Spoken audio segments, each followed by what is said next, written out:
I know how you feel. Close your eyes, take a deep breath, and let the world outside start to fade away. Welcome back to the Mental Lullaby. Tonight, we aren't just looking for rest, we're giving your mind the permission it needs to let go. Using gentle psychological techniques and calming soundscapes will guide your nervous systems from the noise of the day into the quiet of the night. You have done enough for today. Now, it's time to simply be. Let's begin our journey into sleep.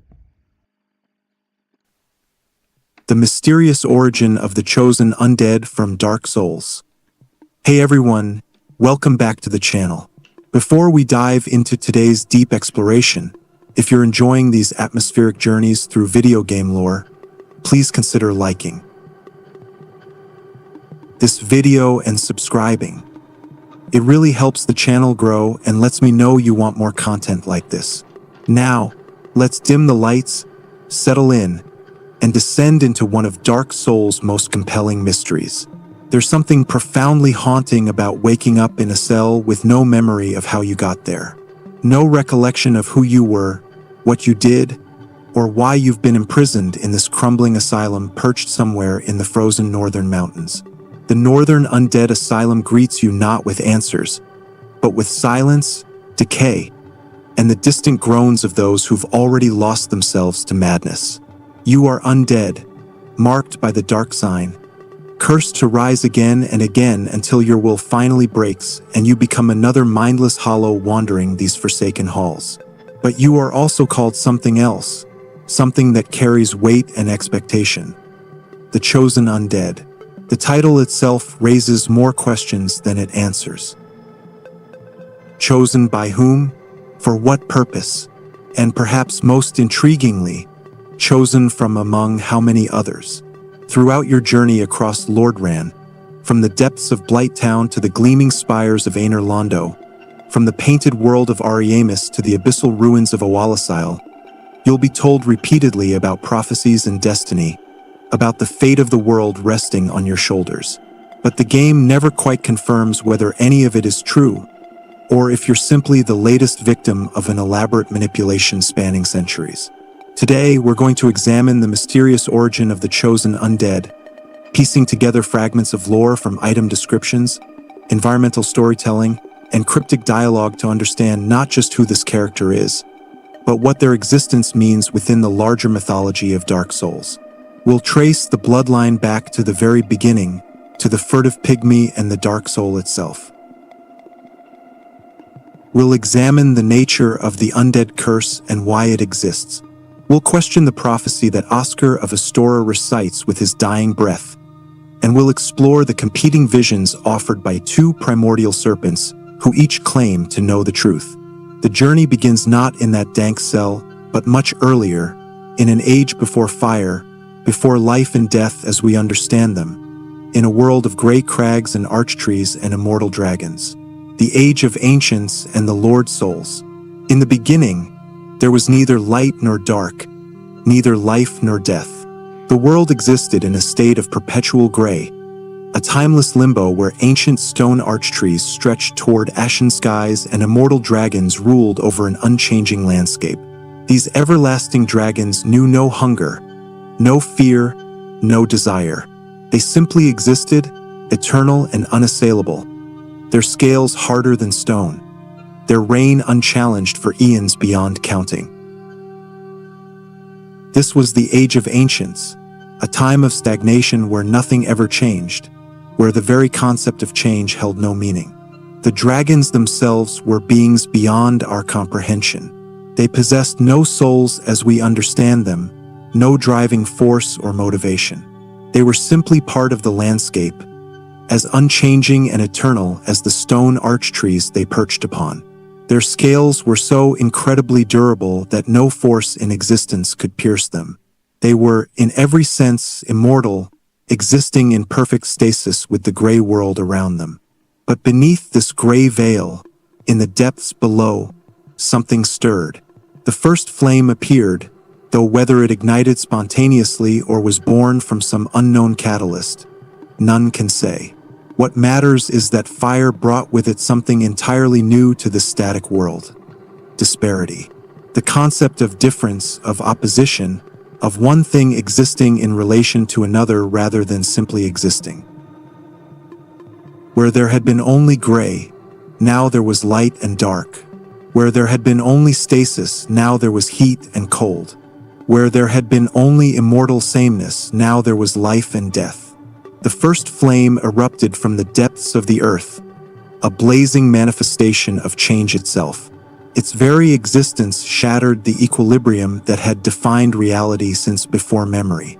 And from its depths, from the power it radiated, for Lord souls emerged, for fragments of unimaginable power that represented fundamental aspects of this new reality. These weren't merely powerful essences. They were the building blocks of the new world order, primordial forces given form. From the first flame's depths, for Lord souls emerged, fragments of unimaginable power that represented fundamental aspects of this new reality. The first soul, a brilliant soul of light and power beyond measure, was claimed by a being who would come to be known as Gwyn, the Lord of Sunlight. This wasn't merely a title or honorific. Gwyn literally embodied sunlight itself. With this soul, Gwyn became a god in the truest sense, commanding legions of knights clad in silver armor, wielding lightning as his primary weapon, and establishing himself as the supreme authority of the new age.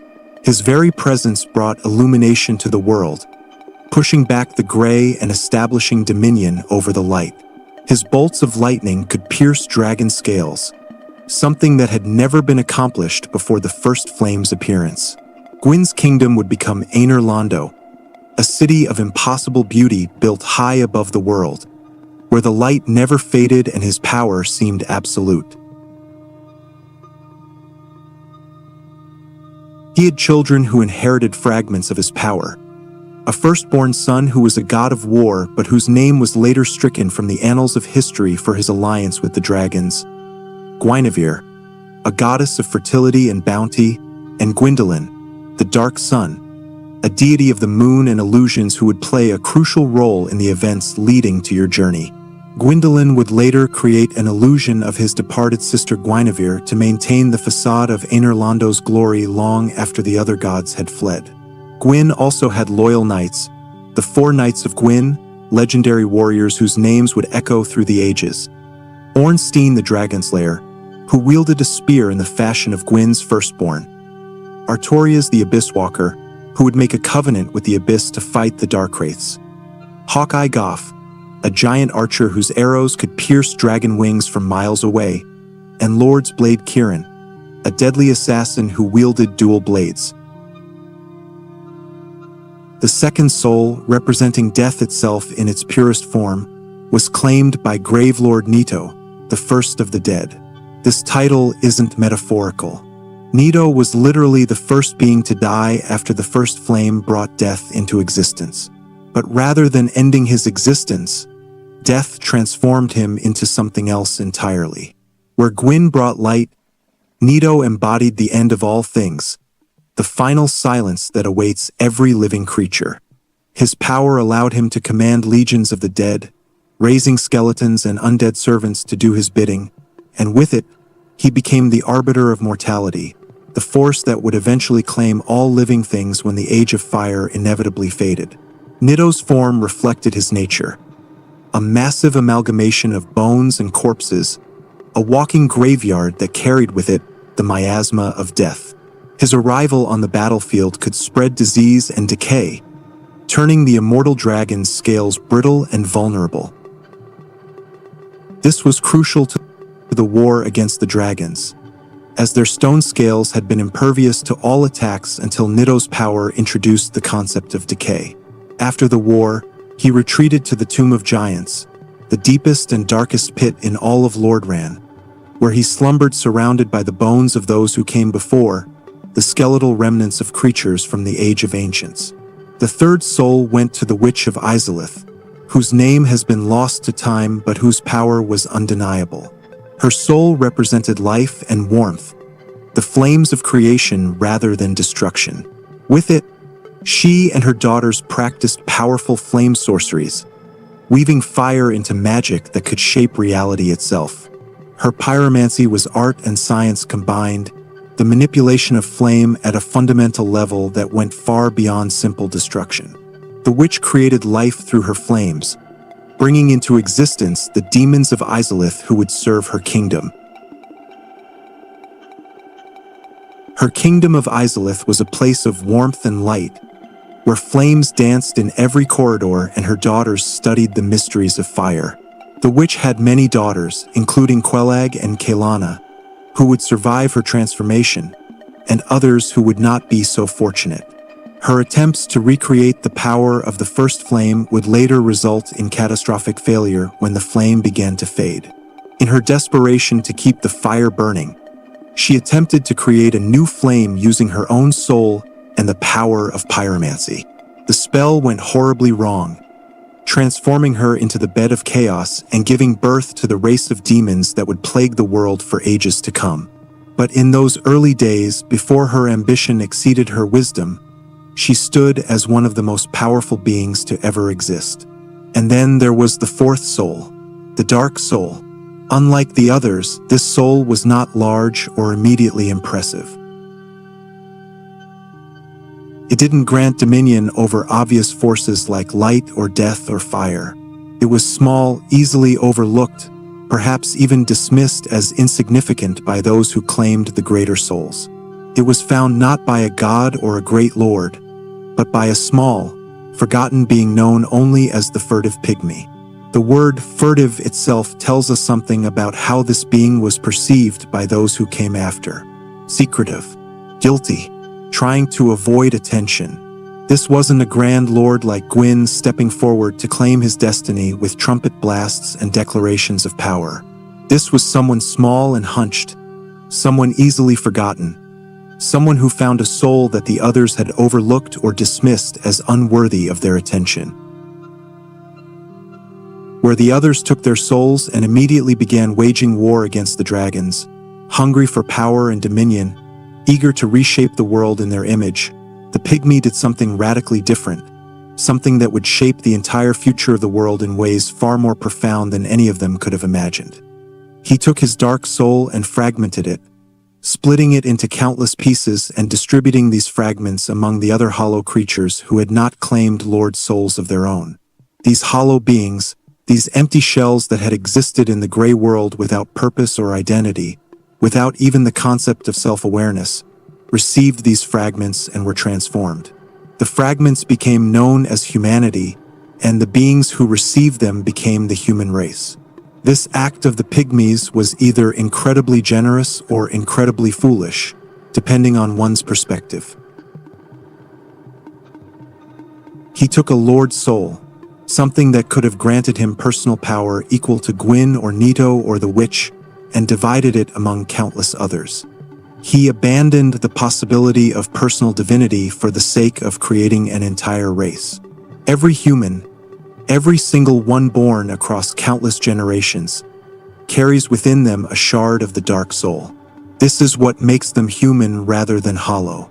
This is what gives them their resilience, their capacity for hope and determination even in the face of overwhelming despair.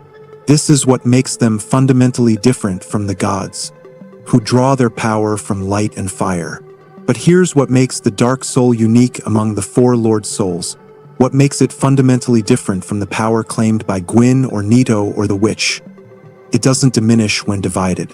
When Gwyn shared fragments of his soul with his children and his knights, those fragments were measurably weaker than the whole. Each division reduced the power available to any individual bearer. The firstborn received a portion of Gwyn's sunlight, but it was only a portion. Gwyndolin received power over illusions and moonlight, but it was a shadow of Gwyn's full strength. Seth the Scaleless received a fragment as reward for his betrayal, but it was nowhere near the magnitude of the original Lord Soul. But the Dark Soul, fragmented across millions of humans born over countless generations, somehow maintains its strength in each fragment. a human born thousands of years after the pygmy, at the time when the undead curse has already ravaged the world for centuries, still carries a piece of darkness just as potent as that carried by the first humans who walked in the Age of Fire. This property makes humanity fundamentally different from the gods and their descendants. Where divine power dilutes with each generation, each division, becoming weaker and weaker until it's barely recognizable as the original force, human power remains constant across all divisions. This means that humanity as a collective has the potential to grow infinitely powerful as their numbers increase, while the gods inevitably weaken over time as their power spreads thinner and thinner across their descendants. This difference would become the source of tremendous conflict in the ages to come. Gwyn would come to fear it, to see in humanity's strange resilience and ever-growing numbers a threat to everything he had built. The gods would attempt to suppress it, to control it, to prevent it from ever reaching its full potential. And ultimately, the entire structure of the Age of Fire, with all its glory and all its tyranny, with all its beauty and all its cruelty, would be built in part to contain and control this potential that the furtive pygmy had unwittingly created when he chose to share his dark soul rather than hoard it for himself. With their newfound power, Gwyn, Nito, and the Witch of Izalith, along with an unlikely ally, declared war on the everlasting dragons. This ally was Seth the Scaleless, a dragon born without the stone scales that made his kin immortal and invulnerable. Seth had spent his entire existence studying his brethren, jealous of their immortality, desperate to understand the source of their power and find a way to claim it for himself. When the lords rose up against the dragons, Seth saw an opportunity for revenge against those who had mocked him for his deformity. He betrayed his own kind, revealing to Gwyn the secret weakness that made dragon scales vulnerable. Lightning could pierce them where nothing else could. The war that followed was unlike anything the world had ever seen. It was a conflict of unprecedented scale and devastation. A battle that would literally reshape the landscape of the world and determine who would rule in the new Age of Fire. The dragons fought with primal fury, their breath attacks turning entire battlefields to ash, their massive forms capable of crushing dozens of warriors with a single movement. They had ruled unchallenged for eons, and they would not surrender their dominion without extracting a terrible price. But the lords had advantages the dragons could not match: intelligence, strategy, coordination, and most importantly, the power of the Lord Souls. Gwyn's lightning bolts rained down from the sky, each one capable of piercing dragon scales and burning through dragon flesh. Where the dragons had been untouchable in the Age of Ancients, Gwyn's power made them vulnerable for the first time in their existence. His Silver Knights fought with coordinated precision, striking at weak points revealed by their lord's lightning strikes, working together in formations that the solitary dragons could not counter. But the cost was enormous. For every dragon that fell, 70 of Gwyn's knights perished. 60 warriors died for every dragon slain. The mountains of corpses from this war became the foundation for the new world that would emerge from its ashes. Nito brought death to beings that had never known mortality, that had existed since before the concept of death itself came into being. His miasma of disease and decay corrupted dragon bodies from within, making their scales brittle, turning their immortal flesh to rot and dust. The dragons had no defense against this because they had never needed one. Death was a new concept brought into being by the first flame, and they had no immunity to something that had never existed before their war with the lords. They didn't understand what was happening to them as their bodies decayed, as their strength faded, as they felt weakness for the first time in their eternal existence. Nito's army of the dead fought without fear or hesitation, rising again even when struck down, wearing down the dragons through attrition in a way no mortal army ever could. The Witch of Izalith unleashed flames that could consume dragon flesh, creating firestorms that turned entire valleys into smoking wastelands. Her flames were different from the simple fires the dragons themselves could breathe. These were flames of creation and destruction combined, magical fires that didn't just burn but transformed, that didn't just destroy but reshaped. Her daughters joined her in battle, weaving intricate spell patterns that trapped dragons in walls of flame, that turned the very air into scalding death. The war raged across the gray world, transforming it with fire and lightning and death. The stone arch trees burned. The gray crags cracked and crumbled. The eternal stasis of the Age of Ancients was shattered forever. And when the last great dragon fell, when the Age of Ancients ended and the Age of Fire began, the world was fundamentally changed. The dragons were defeated, their civilization reduced to ruins, their kind scattered and broken. Some fled to distant corners of the world, like the ancient dragon found later in Ash Lake. Others, like Seth, sided with the victors and were rewarded for their betrayal. Seth received a fragment of Gwyn's Lord Soul, was granted the title of Duke, and retreated to the Duke's archives where he would spend ages trying to discover the secret of immortality that his scales had denied him. The undead curse and Gwyn's fear with the dragons defeated, the Age of Fire began in earnest. Gwyn ruled from Aenir Londo, his power seemingly absolute, his kingdom a beacon of light in a world that had known only gray for countless ages. The gods prospered, their children multiplied, and for a time it seemed as though the Age of Fire would last forever. But this age, like all ages, was never meant to last eternally. The first flame, which had given birth to disparity and the Lord Souls, which had brought light and dark and life and death into existence, began to fade. And as it faded, as its power diminished year by year, century by century, Gwyn realized something terrifying. The Age of Dark was coming, and humanity, with their fragments of the Dark Soul, would naturally inherit it. The flame that had brought the gods their power was dying, and when it died, the darkness would return. But this wouldn't be the gray stasis of the Age of Ancients. This would be an age ruled by the Dark Soul, by humanity, by the very beings Gwyn had allowed to exist in his kingdom but never truly trusted.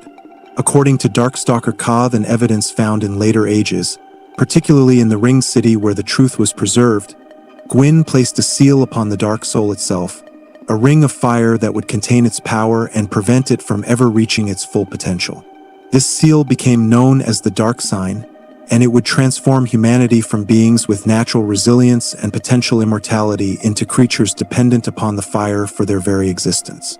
It was brilliant in its cruelty, suppressing humanity's natural power while binding their fate to the very flame that sustained the gods. But the seal could only hold as long as the first flame burned bright and strong. When the flame began to fade, when its power weakened with the passing of ages, the Dark Sign's ability to contain the darkness weakened as well. And when that happened, something terrible began manifesting across the human population. The undead curse. The curse operates through a cruel logic that turns humanity's greatest strength, their resilience, their refusal to give up, into a torment. When a human dies, they should remain dead like any other creature. But the Dark Sign prevents true death, causing the curse to resurrect at bonfires scattered throughout Lordran and beyond. Each death, each resurrection, slowly erodes the victim's humanity. They lose memories first, forgetting loved ones and cherished moments. Then they lose emotions, becoming numb to joy and sorrow alike. Their connections to other people fray and break. Their sense of self deteriorates with each cycle of death and rebirth.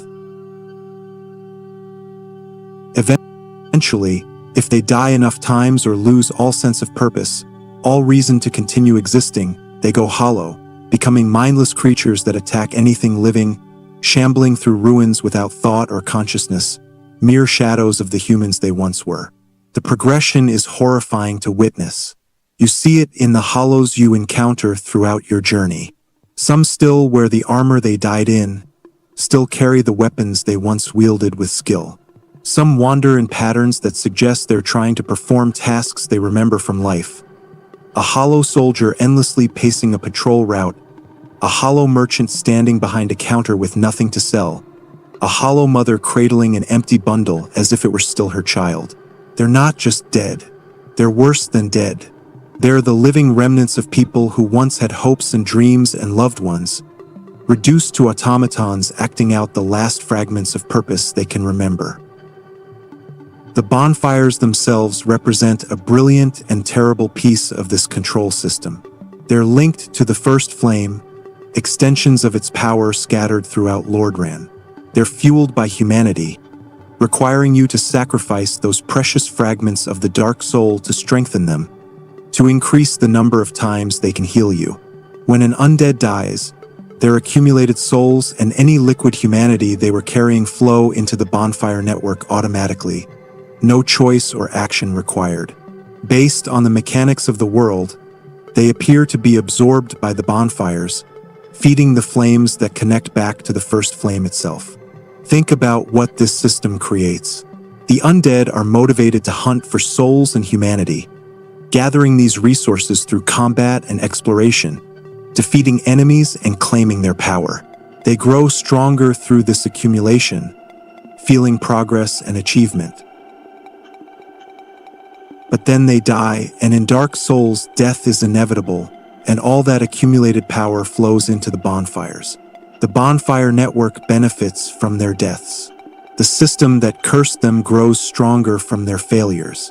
It's a cycle of accumulation and loss, of gathering power only to feed it back into the system that oppresses you.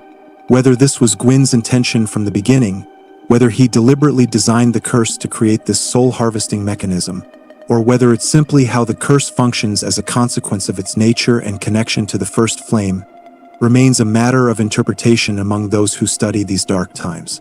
What is certain is that the system exists, and whatever its origins, it serves the interests of those who want to maintain the Age of Fire. The curse keeps humans weak and confused, prevents them from realizing their true potential as bearers of the Dark Soul, and simultaneously harvests their power to feed the very flame that sustains the god's reign. By the time our protagonist awakens in the Northern Undead Asylum, the curse has been running its course for centuries, perhaps even millennia. Thousands upon thousands of undead have been created over the years, each one bearing the dark sign somewhere on their body, each one slowly losing their humanity with every death and resurrection. Most have already fallen to hollowing. The hollows that populate Lordran's ruins and dungeons vastly outnumber the sane undead you encounter. For every Solaire or Siegmeyer or Laurentius who clings to their purpose, there are hundreds of mindless hollows shambling through the darkness, their names forgotten, their stories lost, their humanity consumed by the curse. A few hold on, clinging to purpose or duty or simple stubborn determination. Some, like Solaire of Astora, maintain their sanity through an unshakable goal, a quest that gives their cursed existence meaning. In his case, the search for his own sun, his own source of light in the darkness. Others, like the merchants and blacksmiths you encounter, have found relatively safe locations where they can practice their trade and interact with other undead, giving them social connection and purpose without constantly risking death in combat. And somewhere among these cursed beings, locked in a cell they don't remember entering in an asylum they don't remember reaching, is the one who would come to be known as the Chosen Undead. The Northern Undead Asylum and Oscar's role. The Northern Undead Asylum itself tells a story about abandonment and decay. This prison is enormous, a massive complex built into the mountainside with multiple levels and dozens of cells. The deterioration visible in every corridor speaks to centuries of neglect. How many undead were imprisoned here over the years? The number of empty cells suggests thousands, all locked away from society, left to slowly go hollow in isolation. The asylum demon's presence reveals something crucial about how this place is viewed by the outside world. This lesser demon somehow made its way from lost Izalith to this remote prison. When this creature took up residence, the response from whatever authority built this place was apparently to do nothing. Let the demon stay. Let it guard the exit. Let it ensure that none of the prisoners ever escape. Your cell is utterly unremarkable. Stone walls, iron bars, minimal furnishing. There's nothing that would tell you who you were before the curse. No personal belongings. No indication of how long you've been here or who put you here. This absence of information is crucial to understanding the chosen undead's origin. You are quite literally a blank slate. Whatever life you had before the curse has been completely erased. Then something changes. A corpse crashes through the hole in your ceiling, carrying with it a key to your cell. This corpse was dropped by Oscar of Astora, a knight who had come to the asylum searching for someone to fulfill a prophecy. Oscar himself lies dying nearby, having been defeated by the asylum demon in his attempt to escape. He gives you an Estus flask and recites a prophecy he learned from his family, that an undead would escape the asylum, make a pilgrimage to Lordran, ring the bells of awakening, and succeed Lord Gwyn. When you pick up that key and unlock your cell door, you're not drawing on some hidden reserve of heroic destiny. You're simply doing what any rational being would do when given the opportunity to escape imprisonment. You're choosing freedom over captivity, action over resignation, hope over despair. And in the world of Dark Souls, where so many undead have given up and gone hollow, that simple choice to keep trying is what sets you apart. Your escape requires defeating the asylum demon or fleeing and returning later with better gear. Most players flee that first time, and this itself is instructive. You're not expected to win every fight immediately. Sometimes survival requires recognizing when you're outmatched. When you finally defeat the demon and use Oscar's key to unlock the exit, you're completing the first stage of a journey that Oscar began but could not finish. A giant crow carries you from the asylum to Lordran, depositing you at Firelink Shrine. This crow is itself mysterious. It helps you without explanation, removing the logistical challenges and placing you directly where you need to be.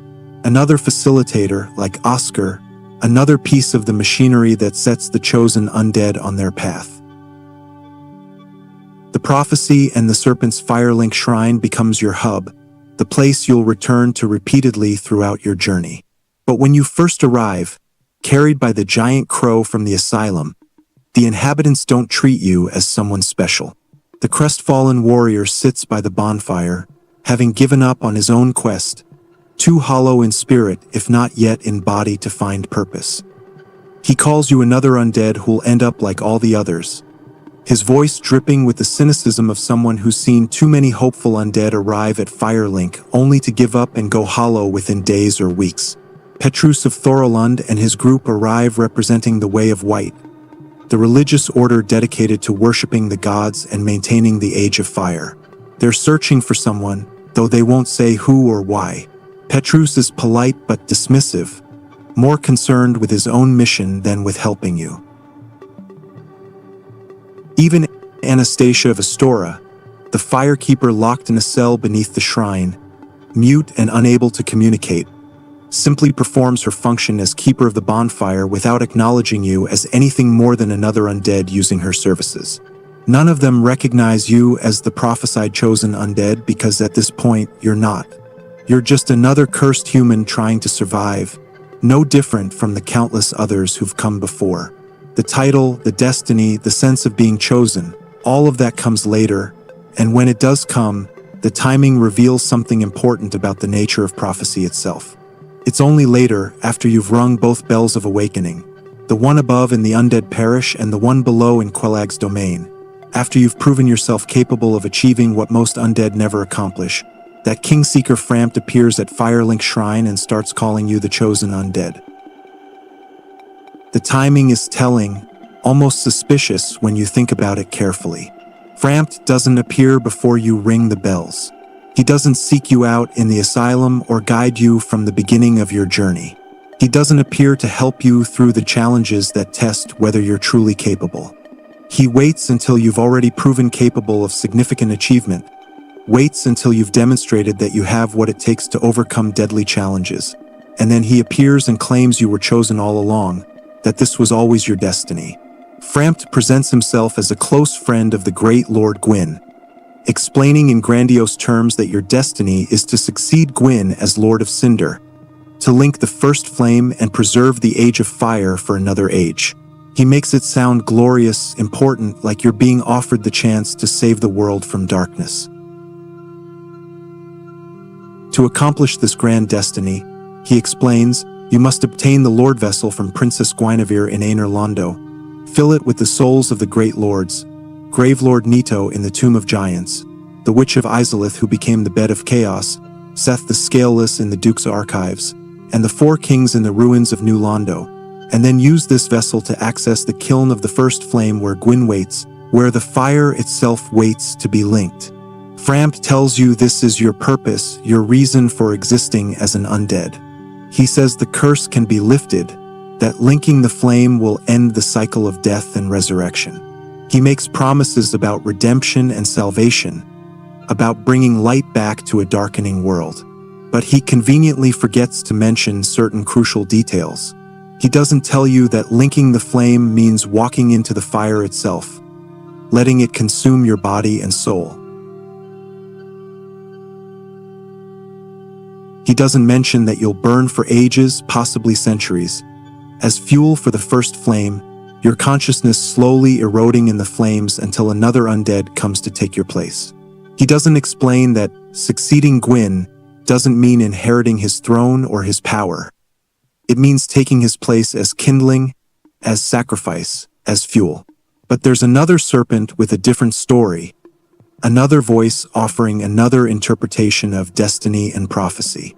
If you defeat the four kings before placing the Lord Vessel with Frampt, if you venture into the abyss that consumed New Londo and emerge victorious, Darkstalker Koth appears in that darkness and offers you an entirely different narrative about your purpose and the world's fate. Koth tells you that the prophecy Frampt recites is a lie, a fabrication created to manipulate undead into serving the god's interests. He claims that Gwyn feared humanity, feared the Dark Soul and the power it represented, feared the Dark Lord who would inevitably be born among humans when the Age of Fire ended. According to Koth, Gwyn's linking of the flame was an act against the natural order, an attempt to prevent the Age of Dark that should follow the Age of Fire just as surely as night follows day. The flame was meant to fade, Koth argues. The Age of Fire was meant to end. And humanity, with their fragments of the Dark Soul, was meant to inherit the world in the age that followed. Koth claims you should become the Dark Lord, should let the flame fade and die, should usher in the Age of Dark, the true age of humanity, free from the tyranny of the gods and their manipulations. He makes it sound like liberation, like justice, like humanity claiming what was always rightfully theirs. He speaks of ending the curse, of humanity achieving its true potential, of a world where the Dark Soul can finally express its full power without suppression or control. But which serpent tells the truth? Which one is genuinely trying to help you versus manipulating you for their own ends? The troubling answer, the one that becomes clearer the more you examine their words and their histories, might be that both are lying, or at least hiding crucial parts of the story to serve their own agendas. Frampt wants you to link the fire, but he conveniently forgets to mention the full cost of that choice.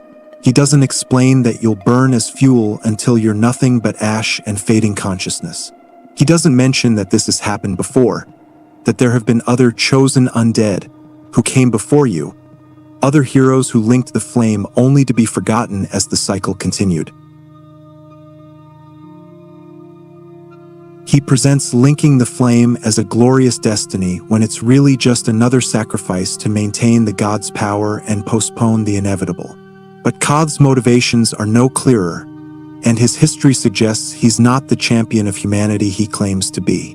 While he talks eloquently about freedom and humanity's right to inherit the world, his actions tell a different story. Koth taught the four kings of New Londo the art of life drain. a technique that allowed them to steal humanity and souls from other humans. This wasn't a gift to help humanity achieve greatness. This was the corrupting power that led to the Four Kings' fall, that transformed them from noble rulers into servants of the Abyss, that ultimately led to the flooding of New Londo when the Abyss they were generating threatened to consume everything. Think about what that means. Koth directly caused the destruction of an entire city in pursuit of his goals. He corrupted humanity's rulers and then abandoned them when his experiments spiraled out of control.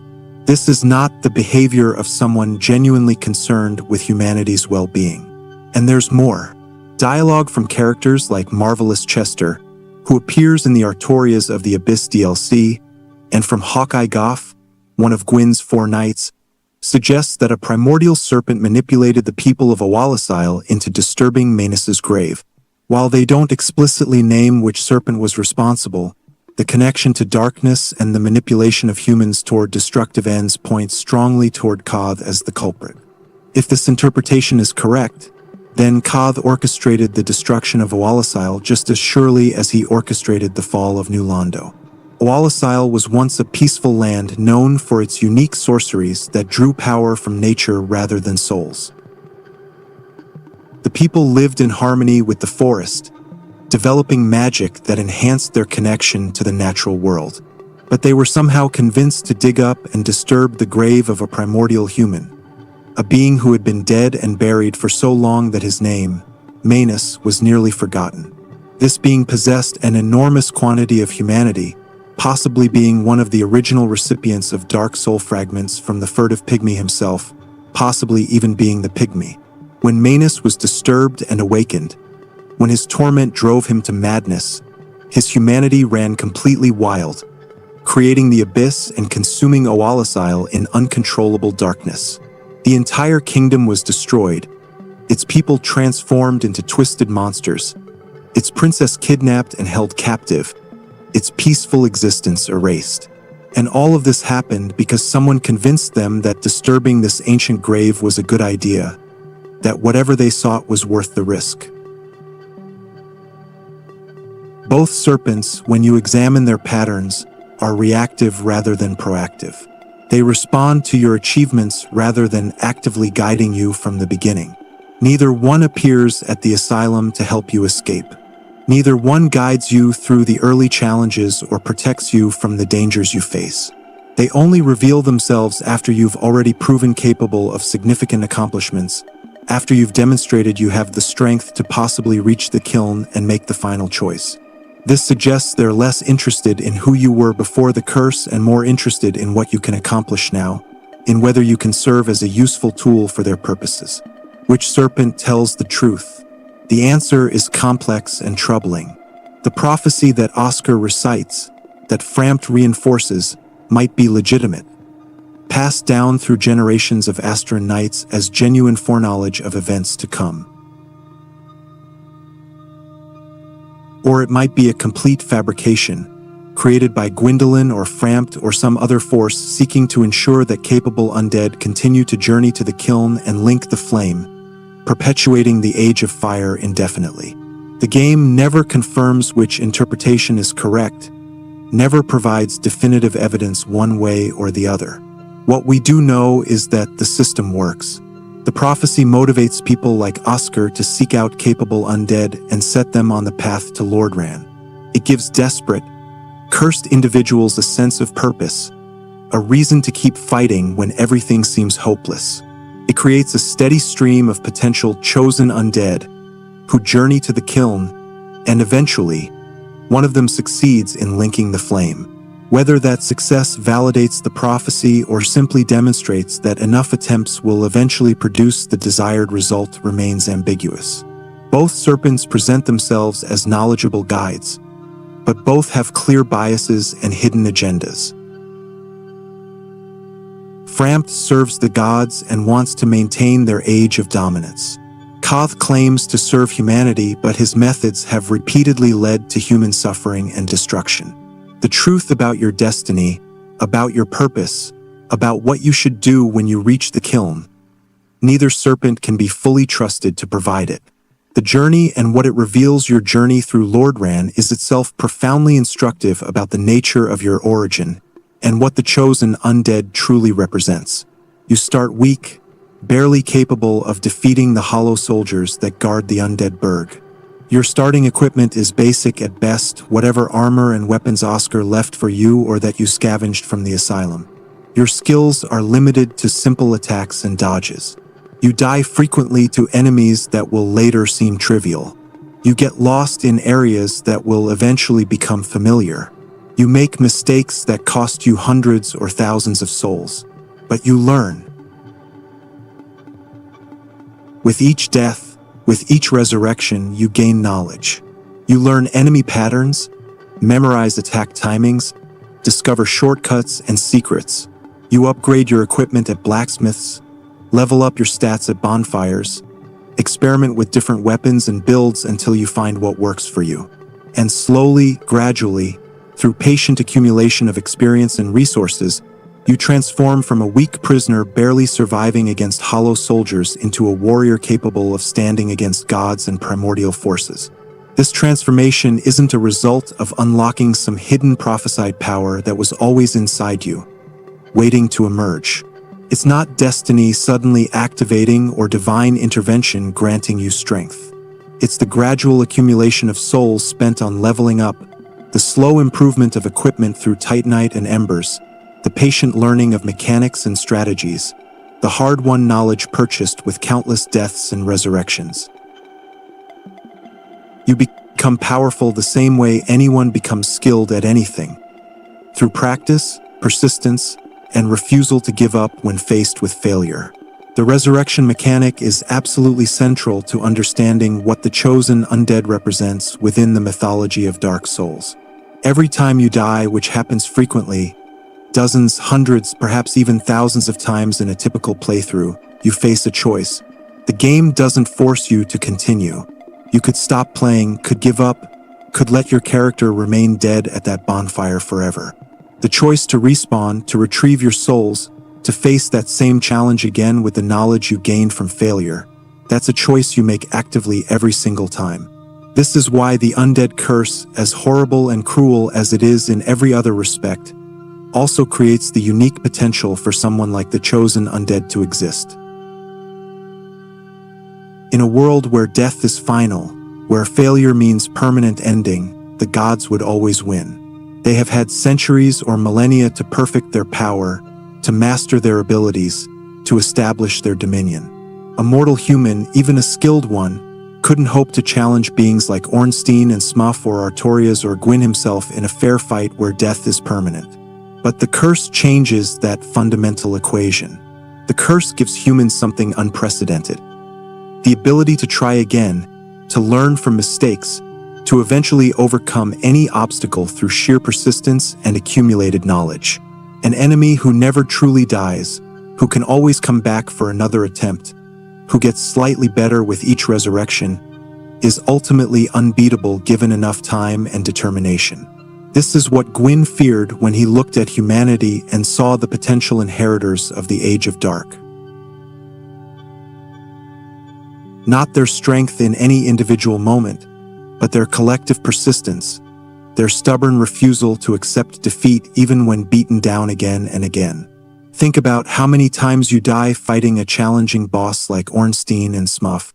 The first attempt, you might barely survive 30 seconds, overwhelmed by their coordinated attacks.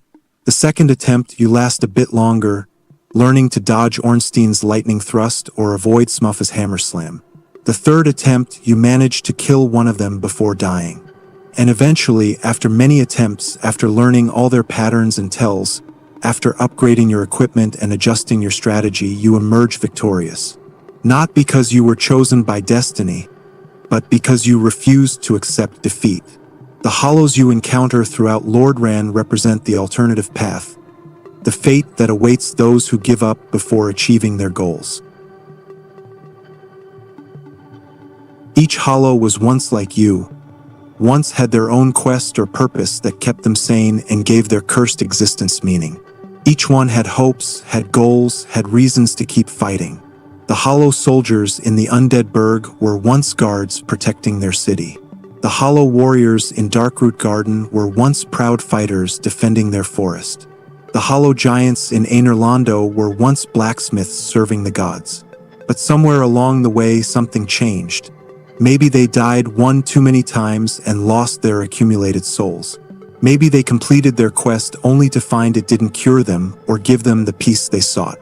Maybe they simply grew tired of the endless cycle of death and resurrection. Maybe they lost sight of why they were fighting in the first place. Whatever the specific cause, they gave up. They stopped trying. They let the hollowing process complete its work, and now they shamble through ruins without thought or purpose, attacking anything that moves with the mechanical violence of creatures operating on pure instinct. You don't know their names. You don't know their stories. You don't know what they were searching for or what they lost. You just know they failed where you're still succeeding, that they gave up where you're still fighting, that they let the curse claim them while you continue to resist. Every hollow you encounter is a reminder of what awaits you if you ever stop trying, if you ever accept defeat as permanent, if you ever let despair extinguish the spark that keeps you sane. The Artorias of the Abyss connection in the DLC content. Artorias of the Abyss, you're pulled back in time to Oalasile during its destruction, during those terrible days when Manus' awakened fury consumed an entire kingdom. Here you encounter legendary figures from history, beings whose exploits have become myth by the time of your journey through Lordran. And here you discover something profound about yourself and your capabilities. You encounter the legendary Artorias, one of Gwyn's 4 knights, the Abyss Walker himself, the warrior who was supposed to stop Manus and save Oalasile from the spreading darkness. But you don't find him victorious and triumphant. You find him already corrupted by the Abyss, his mind shattered by the very darkness he came to fight, his body twisted and consumed by forces he couldn't overcome. The knight who was supposed to be Oalasile's savior has become another victim of the catastrophe. The story of Artorias' final battle is told through environmental details and item descriptions. He ventured into the Abyss to confront Manus directly, believing his covenant with the Abyss and his incredible skill would be enough to overcome any darkness. But the Abyss was too powerful, too concentrated, too primal. Manus' fury was beyond anything Artorias had encountered before. The Knight's shield, his great shield of Artorias, a legendary piece of equipment said to be completely impervious to dark magic, was broken in the battle. Rather than retreat, rather than admit defeat, Artorias discarded his shattered shield and used the last of his strength to save his wolf companion Sif, creating a protective barrier around the young wolf before being completely consumed by the Abyss. You, the chosen undead from the future, are the one who actually stops Manus. You venture into the deepest part of the Abyss, into the chasm where Manus dwells, and you confront the father of the Abyss himself in single combat. And you win. You succeed where Artorias, the legendary Abyss Walker, one of the greatest knights to ever live, utterly failed. Your ability to defeat Manus, to survive the Abyss, to accomplish what Artorias could not, doesn't make you chosen by prophecy or blessed by fate. It makes you exceptionally powerful through your accumulated strength and determined through your refusal to give up. Think about what this means. Artorias was a trained knight from birth, tutored by the gods themselves, wielding equipment forged in divine forges, empowered by a fragment of Gwyn's Lord Soul. He had every advantage of birth, training, and divine blessing. You're a cursed human who woke up in a cell with no memory of your past. No special training, no divine heritage, nothing but the basic equipment Oscar left behind and your own stubborn refusal to stay dead. Yet you achieve what he could not. You succeed where he failed. Not because prophecy ordained it, but because you kept trying when he couldn't, because the curse that seems like humanity's greatest weakness is also your greatest strength. The ability to die and learn and try again until you eventually overcome any obstacle. But the DLC also raises profound questions about Kod's vision of the Age of Dark and what it would actually mean for humanity. You see what happened to Owalasile when concentrated darkness ran wild. The Abyss didn't bring freedom or enlightenment or humanity's true potential being realized. It brought madness, transformation into monsters, the complete destruction of civilization and culture. Every person in Owalasile was either killed, transformed into a twisted creature, or driven insane. The peaceful kingdom known for its connection to nature and its gentle sorceries was completely erased, turned into a nightmare realm of darkness and despair. Koth speaks eloquently about freeing humanity from the gods' control, about the Age of Dark being humanity's rightful inheritance. But his track record suggests the Age of Dark might not be the paradise he promises. The Abyss consumed Owalasile completely. The Darkwraiths he created in New Londo preyed upon other humans, stealing their humanity through life drain. Even Manus himself, who may have been one of the original humans to receive a fragment of the dark soul from the furtive pygmy, became a ravening beast when his humanity ran wild and uncontrolled, driven to madness and capable of nothing but rage and violence. This raises the troubling possibility that the darkness, when concentrated and unrestrained, is just as dangerous as Gwyn's attempts to suppress it. That perhaps the natural state humanity should seek isn't the eternal fire of the gods or the complete darkness Koth promises, but some balance between the two, some middle ground that the world has never achieved because both sides keep pushing toward their extremes. The final choice and what it means eventually, after countless deaths and resurrections, after defeating the great lords and claiming their souls, after filling the Lord vessel and unlocking the path forward, your journey brings you to the kiln of the first flame. This place exists outside the normal geography of Lordran, a realm unto itself accessible only through the power of the Lord vessel. The path to the kiln is a gauntlet of ash and embers, a long walk through the burned-out remnants of what might have been Gwyn's kingdom at its height, now reduced to gray dust and fading memories. You fight your way past the hollow remnants of Gwyn's Black Knights, the elite warriors who followed their lord into the flame when he first linked it ages ago. These knights were once the most powerful fighters in existence, clad in black armor that had been scorched and tempered by the flames they walked into. They wielded weapons forged in divine forges, enhanced by the power of the gods themselves. They were utterly loyal to Gwyn, following him even into sacrifice, even into the furnace of the first flame itself. But look at what they've become. They're hollow now, their minds burned away by centuries of exposure to the flame's power, reduced to ash and madness and mechanical violence. They stand as sentinels guarding the approach to their lord, but they don't recognize friend from foe anymore. They attack anything that moves with the desperate ferocity of creatures operating on instinct alone, their loyalty corrupted into simple territorial aggression. These were the finest knights Gwyn commanded, and this is what awaited them after they followed him into the flame. This is the fate that awaits anyone who links the fire. Not glory, not immortality, not even being remembered, but slow erasure until nothing remains but hollow violence. And then you face Gwyn himself, Gwyn the Lord of Sunlight, the being who conquered the everlasting dragons and ushered in the Age of Fire, the god who ruled from Aner Londo with power that shook the heavens, the warrior whose lightning bolts could pierce immortal scales, the king whose very presence brought light to the world. But the Gwyn you face is a shadow of his former glory, a burned-out husk of what he once was. His power has been consumed by centuries of fueling the first flame with his own soul. His mind has deteriorated to the point where he can barely recognize you as a threat.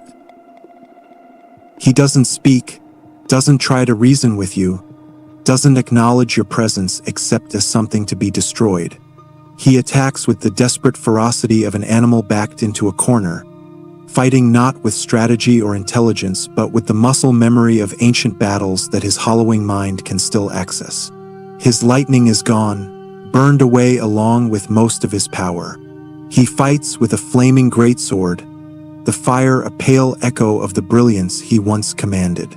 His movements are aggressive but predictable, powerful but lacking the divine precision he must have once possessed. He can be parried, his attacks telegraphed and vulnerable to counterattack. This is what the gods have been reduced to, what awaits anyone who sacrifices themselves to link the flame. When you defeat him, when you strike down the Lord of Sunlight in his own realm, you're not conquering a god at the height of his power. You're putting down a hollow shell of what once was the mightiest being in existence, a burned-out remnant clinging to purpose long after purpose has any meaning. It's mercy as much as victory, ending his suffering even as you claim his soul and fulfill your quest. With Gwyn defeated, you face the choice that defines your entire journey and reveals the truth about what it means to be the chosen undead. Before you lies the first flame, weak and fading but still burning, still exerting its influence over the world. You can walk into those flames, letting them consume you, using your accumulated power and the Lord's souls you've gathered to fuel it for another age. This is what Frampt wanted, what the prophecy foretold, what the entire machinery of gods and serpents and manipulation has been guiding you toward. Link the fire and preserve the age of fire, postponing the age of dark for another cycle, buying the world more time before the darkness comes. Or you can turn and walk away. You can leave the kiln behind, leave the flame to its fate, let it fade and die and allow the age of dark to begin. This is what Koth wanted, what he claims is humanity's birthright, the natural progression that Gwyn tried to prevent. Become the Dark Lord and usher in the age of humanity, free from the gods' control, free from the curse that has tormented your kind for centuries. The game presents both options without judgment, without telling you which is right. Frampt can't force you to link the fire, can't override your will even after guiding you through this entire journey. Koth can't force you to walk away, can't compel you to become the Dark Lord even after revealing what he claims is the truth about Gwyn's fear and manipulation. The serpents, the gods, the prophecy, the entire weight of history and destiny and expectation. None of it can override your free will in this final moment. You choose, not fate, not prophecy, not divine mandate. You. The truth about origin, so we return to our original question. What is the mysterious origin of the chosen undead? The factual answer is disappointingly simple. The chosen undead is a human being, a descendant of the furtive pygmy like all humans, cursed with the dark sign like thousands of other undead, imprisoned in the northern undead asylum for reasons unknown. They were freed by Oscar of Astora, who dropped a key into their cell while searching for someone to fulfill a prophecy. They happened to be capable enough to escape the asylum, determined enough to pursue the quest Oscar set before them, and persistent enough to overcome every obstacle between them and the kiln of the first flame. That's it. That's the entire factual origin. No divine parentage, no special birth, no chosen one marked from the beginning. Just a cursed human who refused to give up. But the thematic answer is far more interesting. The chosen undead represents humanity's fundamental nature as interpreted through Dark Souls mythology. Remember that humans in this world are inherently resilient through their fragments of the Dark Soul. The undead curse is what happens when that resilience is suppressed and controlled, when the natural strength of humanity is twisted into something that seems like a punishment but retains its essential characteristic: the refusal to stay dead. Every undead is a testament to humanity's stubbornness, their unwillingness to accept defeat even in the face of impossible odds. Most succumb to hollowing eventually, but only after countless resurrections, only after fighting again and again until their will finally breaks. The chosen undead is simply the one whose will never breaks, who keeps fighting through every death, every failure, every seemingly impossible challenge. This makes the ambiguity of your origin not a flaw but a crucial part of the message. You don't need a special backstory to be important. You don't need divine mandate to change the world. You don't need prophecy to give your actions meaning. What you need is determination, the willingness to keep trying when everyone else has given up, the refusal to accept that your fate is already written. The prophecy, whether created by Gwyn, by Gwyndolin, by the serpents, or by some other force, serves as a framework for understanding your journey, but it doesn't define that journey. You can fulfill it or reject it. You can follow Framp's path or Cod's path. You can link the fire or walk away from it. The prophecy brought you to the moment of choice, but the choice itself is entirely yours. Without a backstory dictating who you should be, without a predetermined destiny forcing you down one path, you're free to become whatever you choose through your actions. The knight who started as a prisoner becomes a godslayer. The thief who knew only survival becomes a world changer. The commoner who was nobody becomes the chosen undead, not because they were born for it, but because they earned it. In the end, the mystery of the chosen undead's origin is less about where they came from and more about what they represent.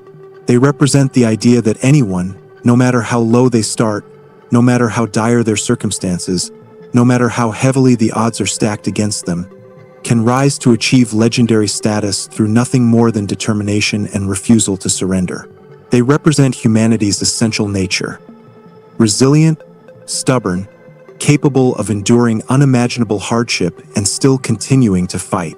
The chosen undead is chosen not by the gods or by fate, but by themselves. Every time they pick themselves up after death, every time they face another impossible boss, every time they venture into another deadly area, they're choosing to continue. They're choosing to be the hero, to be the legend, to be the one who changes everything. And in a world as dark and hopeless as Lord ran, that choice, that determination, that refusal to give up is the most powerful force in existence. So when you wake up in that cell in the Northern Undead Asylum, when you pick up that key and step out into the darkness, when you face the asylum demon and begin your journey, you're not following someone else's plan. You're writing your own story. You're creating your own legend. You're choosing to be the chosen undead. And that choice, more than any prophecy or divine mandate or predetermined destiny, is what makes you special. Not where you came from, but where you're going. Not who you were, but who you choose to become. That's the true origin of the chosen undead. The moment they decided to keep fighting, no matter what. Thank you so much for watching. If you enjoyed this deep dive into Dark Souls lore, please consider liking the video and subscribing to the channel for more atmospheric explorations of gaming's greatest mysteries. What are your thoughts on the chosen undead's origin? Do you believe in the prophecy, or do you think it's all manipulation? Let me know in the comments below. Until next time, don't you dare go hollow. Was a long day, I know how you feel. Close your eyes, take a deep breath, and let the world outside start to fade away. Welcome back to the Mental Lullaby. Tonight, we aren't just looking for rest. We're giving your mind the permission it needs to let go. Using gentle psychological techniques and calming soundscapes will guide your nervous systems from the noise of the day into the quiet of the night. You have done enough for today. Now, it's time to simply be. Let's begin our journey into sleep. Hello, everyone. Welcome back to Mental Lullaby. If you're new here, please consider liking this video and subscribing to the channel. It really helps us continue exploring the deeper meanings hidden within the games we love. The Fall of Gods and the Drowning of Men. A complete history of Aner Londo and the flooding of New Londo introduction. 2 cities, one tragic destiny in the vast and intricate mythology of Dark Souls. Few locations carry as much narrative weight and symbolic significance as Aner Londo and New Londo. These 2 cities, one reaching toward the heavens in golden splendor, and the other submerged beneath dark waters in eternal torment, represent the duality of ambition and consequence that defines the entire Dark Souls universe. Their histories are inextricably linked, bound together by the desperate actions of gods and the terrible price paid by humanity. This is the story of divine hubris, of a kingdom's golden age and its inevitable decay, and of a catastrophic decision that condemned an entire city to a watery grave. To understand these cities is to understand the fundamental tragedy of the Dark Souls world. Aner Londo stands as a monument to the Age of Fire, built by Lord Gwyn himself as the seat of divine power and the architectural embodiment of the god's dominion over the world.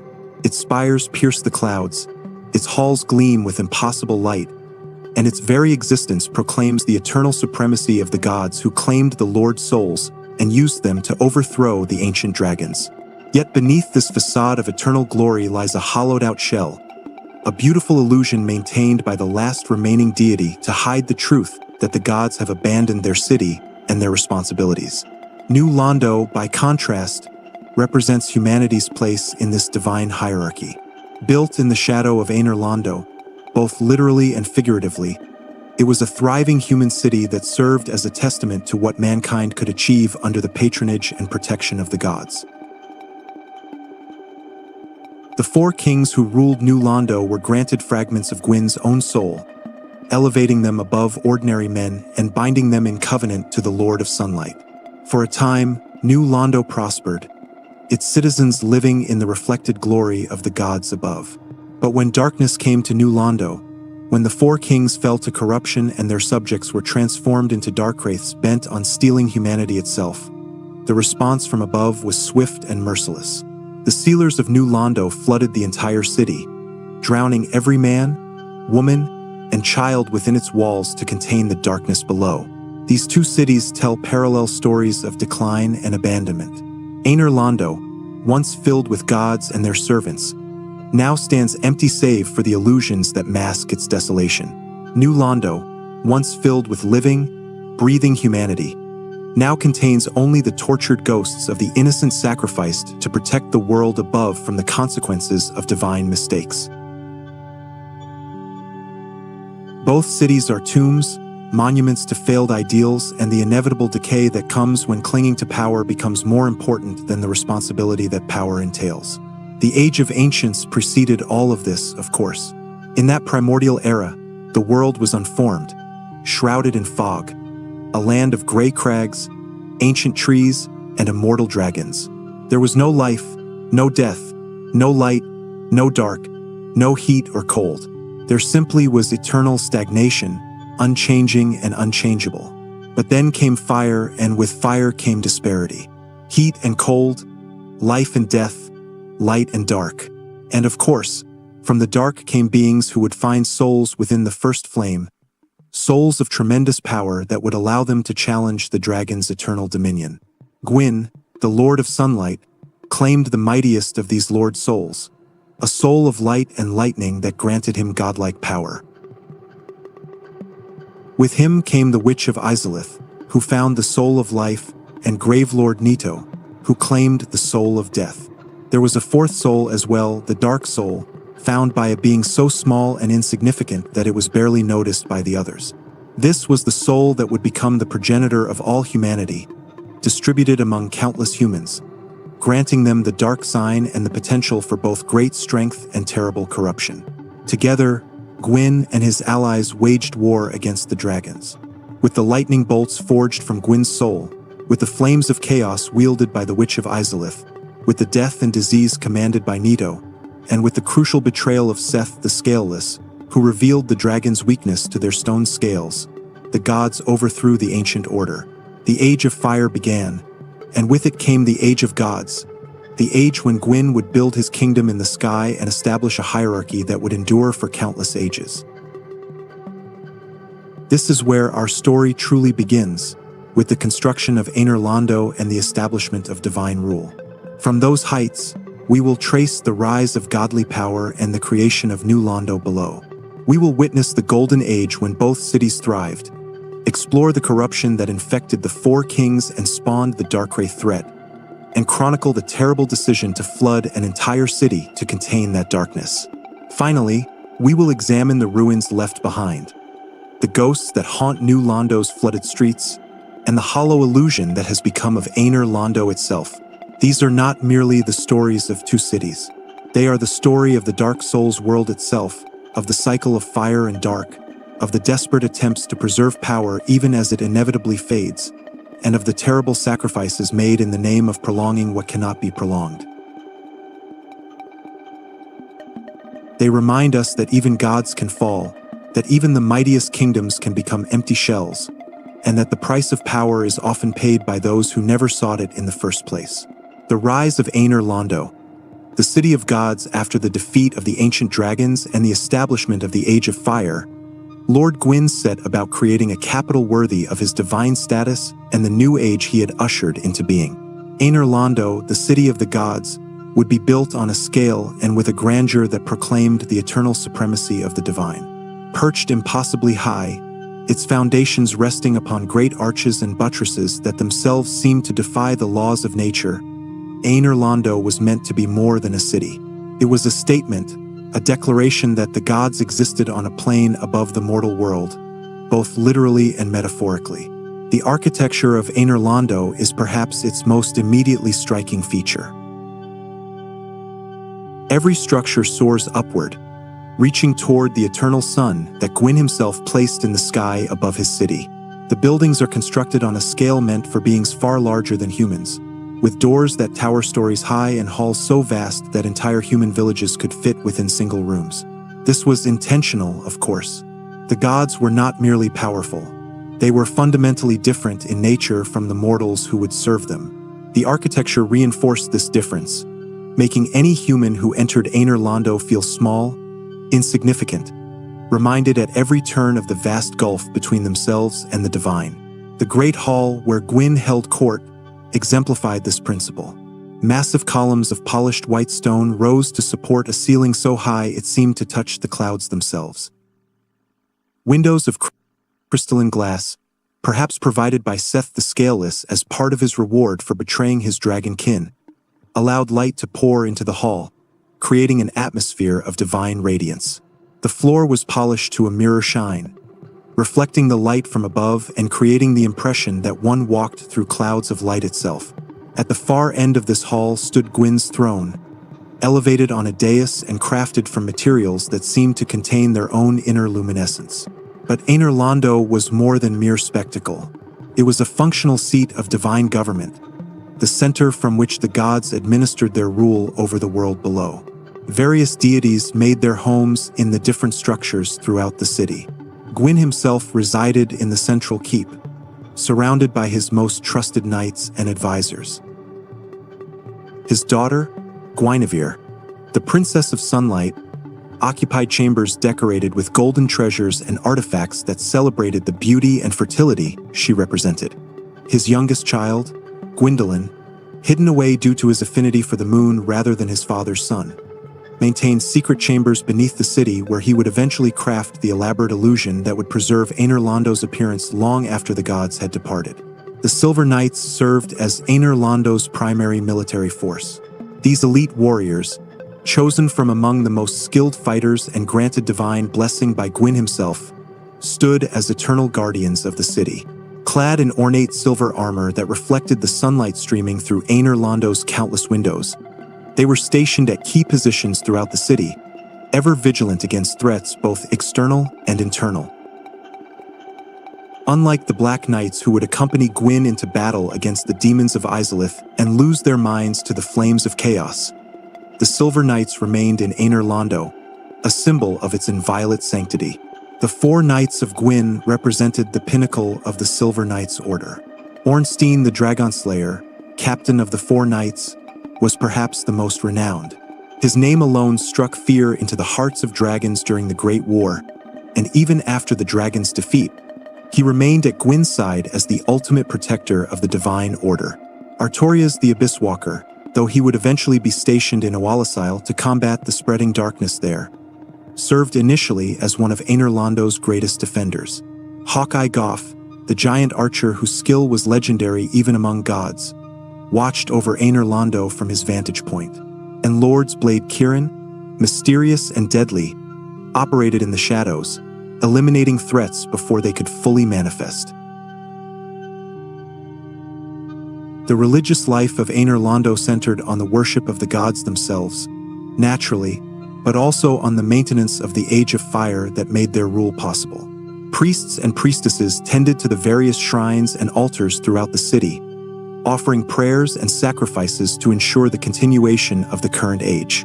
The Dark Moon Blades, a covenant founded by Gwendolyn himself, operated as a sort of religious inquisition, hunting down those who sinned against the gods and enforcing divine law with absolute conviction. To be named a Dark Moon Blade was to be granted both great honor and terrible responsibility, tasked with protecting the sanctity of the gods' rule through whatever means necessary.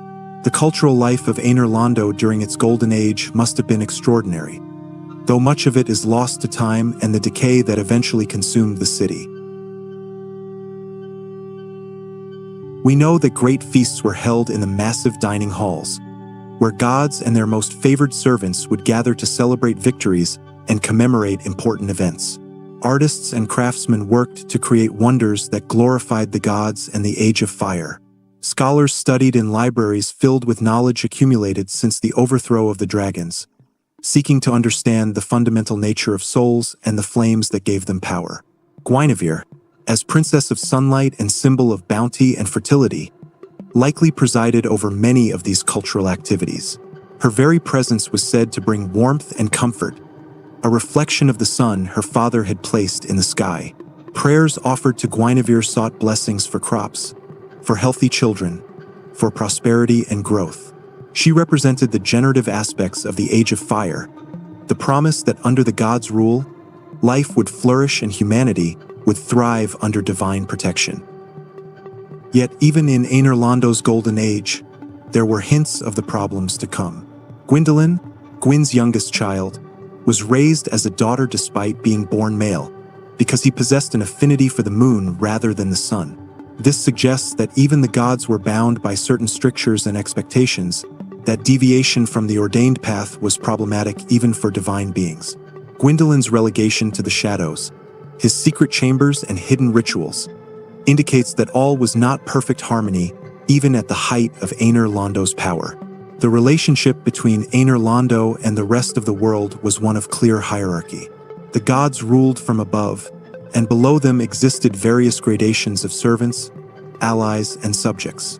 The humans who had emerged from the furtive pygmies division of the Dark Soul occupied an ambiguous position in this hierarchy. They were useful, certainly capable of great things when properly directed and motivated. But they also carried within them the Dark Soul's essence, the very thing that the Age of Fire was meant to suppress and control. Gwyn understood this, which is why he took such care to establish systems of control over humanity, granting favors and fragments of his power to human rulers who would enforce divine will upon their own people. This brings us to the founding of New Londo, the city below, and the 4 kings who would rule it under Gwyn's authority. But before we descend to examine that tragedy, we must first understand one more crucial event in Aner Londo's history: Gwyn's alliance with Seth the Scaleless and the consequences of the rewards granted to a traitor. The Dragon War and Seth's betrayal. The war against the dragons was the foundational myth of the Age of Gods, the great conflict that established the divine order and ended the eternal stagnation of the Age of Ancients. To understand Aner Londo and the world it dominated, we must understand this war, for its conduct and consequences shaped everything that followed. Moreover, the alliance with Seth the Scaleless and the rewards granted to him for his betrayal of his own kind established precedents that would echo through the ages, particularly in how the gods dealt with useful subordinates and the prices they were willing to pay for victory. The dragons of the Age of Ancients were beings of stone and scale, immortal and unchanging. They did not live in any meaningful sense. They simply existed, perched atop their gray crags, shrouded in eternal fog. They had no ambitions, no desires, no drives beyond the continuation of their static existence. They were, in essence, the perfect embodiment of the Age of Ancients itself, eternal, unchanging, and utterly without purpose or progression. When beings emerged from the dark and discovered the Lord Souls within the first flame, the dragons did not initially perceive them as threats. Why would they? The dragons were immortal, their stone scales impervious to harm. What could these small, soul-bearing creatures possibly do to challenge their eternal dominion? This arrogance would prove to be their downfall, though not in the way one might expect. The dragons were not defeated through superior force or courage, though both played their parts. They were defeated through betrayal, through one of their own revealing the secret weakness that their scales concealed. Seth the Scaleless was born different from his dragon brethren. Whether this was due to some flaw in his creation or some cosmic accident, we do not know. What we do know is that Seth was born without the stone scales that granted the other dragons their immortality. This made him vulnerable, mortal in a way his kindred were not. More importantly, it made him other, separate, an outcast among his own kind. The other dragons recognized his difference and, in the manner of all insular groups confronting what is different, they shunned him. In his isolation and bitterness, Seth turned to study, obsessively researching the secrets of immortality and the nature of the scales he lacked. This research led him to understand the fundamental nature of dragon immortality better than any other being, dragon or otherwise. He knew precisely how the scales functioned, what forces could affect them, and what would be required to destroy them. And when Gwyn and his allies began their war against the dragons, Seth saw an opportunity for revenge against those who had rejected him. The betrayal was elegant in its simplicity and devastating in its effectiveness. Seth approached Gwyn and offered to share the secrets of dragon immortality in exchange for sanctuary and rewards in the new age that would follow the dragon's fall. Gwyn, recognizing the immense value of such knowledge, agreed. Seth revealed that while dragon scales were impervious to normal damage, they could be weakened and destroyed through specific applications of power. Gwyn's lightning could shatter them if applied with precision. The Witch of Izalith's flames could reduce them to ash. Niddo's death and disease could seep beneath them and corrupt the dragon from within. Armed with this knowledge, the war turned in the gods' favor. Dragons that had seemed invincible were suddenly vulnerable. Gwyn's lightning bolts, forged from his very soul, struck true and shattered scales that had endured since time immemorial. The Witch of Izalith's flames consumed dragons, reducing their immortal forms to ash and scattered bone. Niddo's miasma infected them, bringing death and decay to beings that had never known such concepts. One by one, the dragons fell, until only scattered remnants remained, fleeing to distant corners of the world or hiding in deep caverns where the gods' reach could not extend. Seth fought alongside the gods in this war, turning his knowledge and his bitterness against his own kind. For this, Gwyn rewarded him richly. Seth was granted a title, Duke, Lord of the Archives, making him nobility in the New Order despite his dragon origins. He was given the Duke's Archives, a vast complex attached to Aner Londo itself, filled with countless texts and artifacts where he could continue his research into immortality and the nature of souls. Most significantly, Gwyn granted Seth a fragment of his own Lord Soul, a bequeathed Lord Soul shard that elevated Seth to a position of tremendous power and brought him closer to the immortality he so desperately craved. But Gwyn's generosity went even further.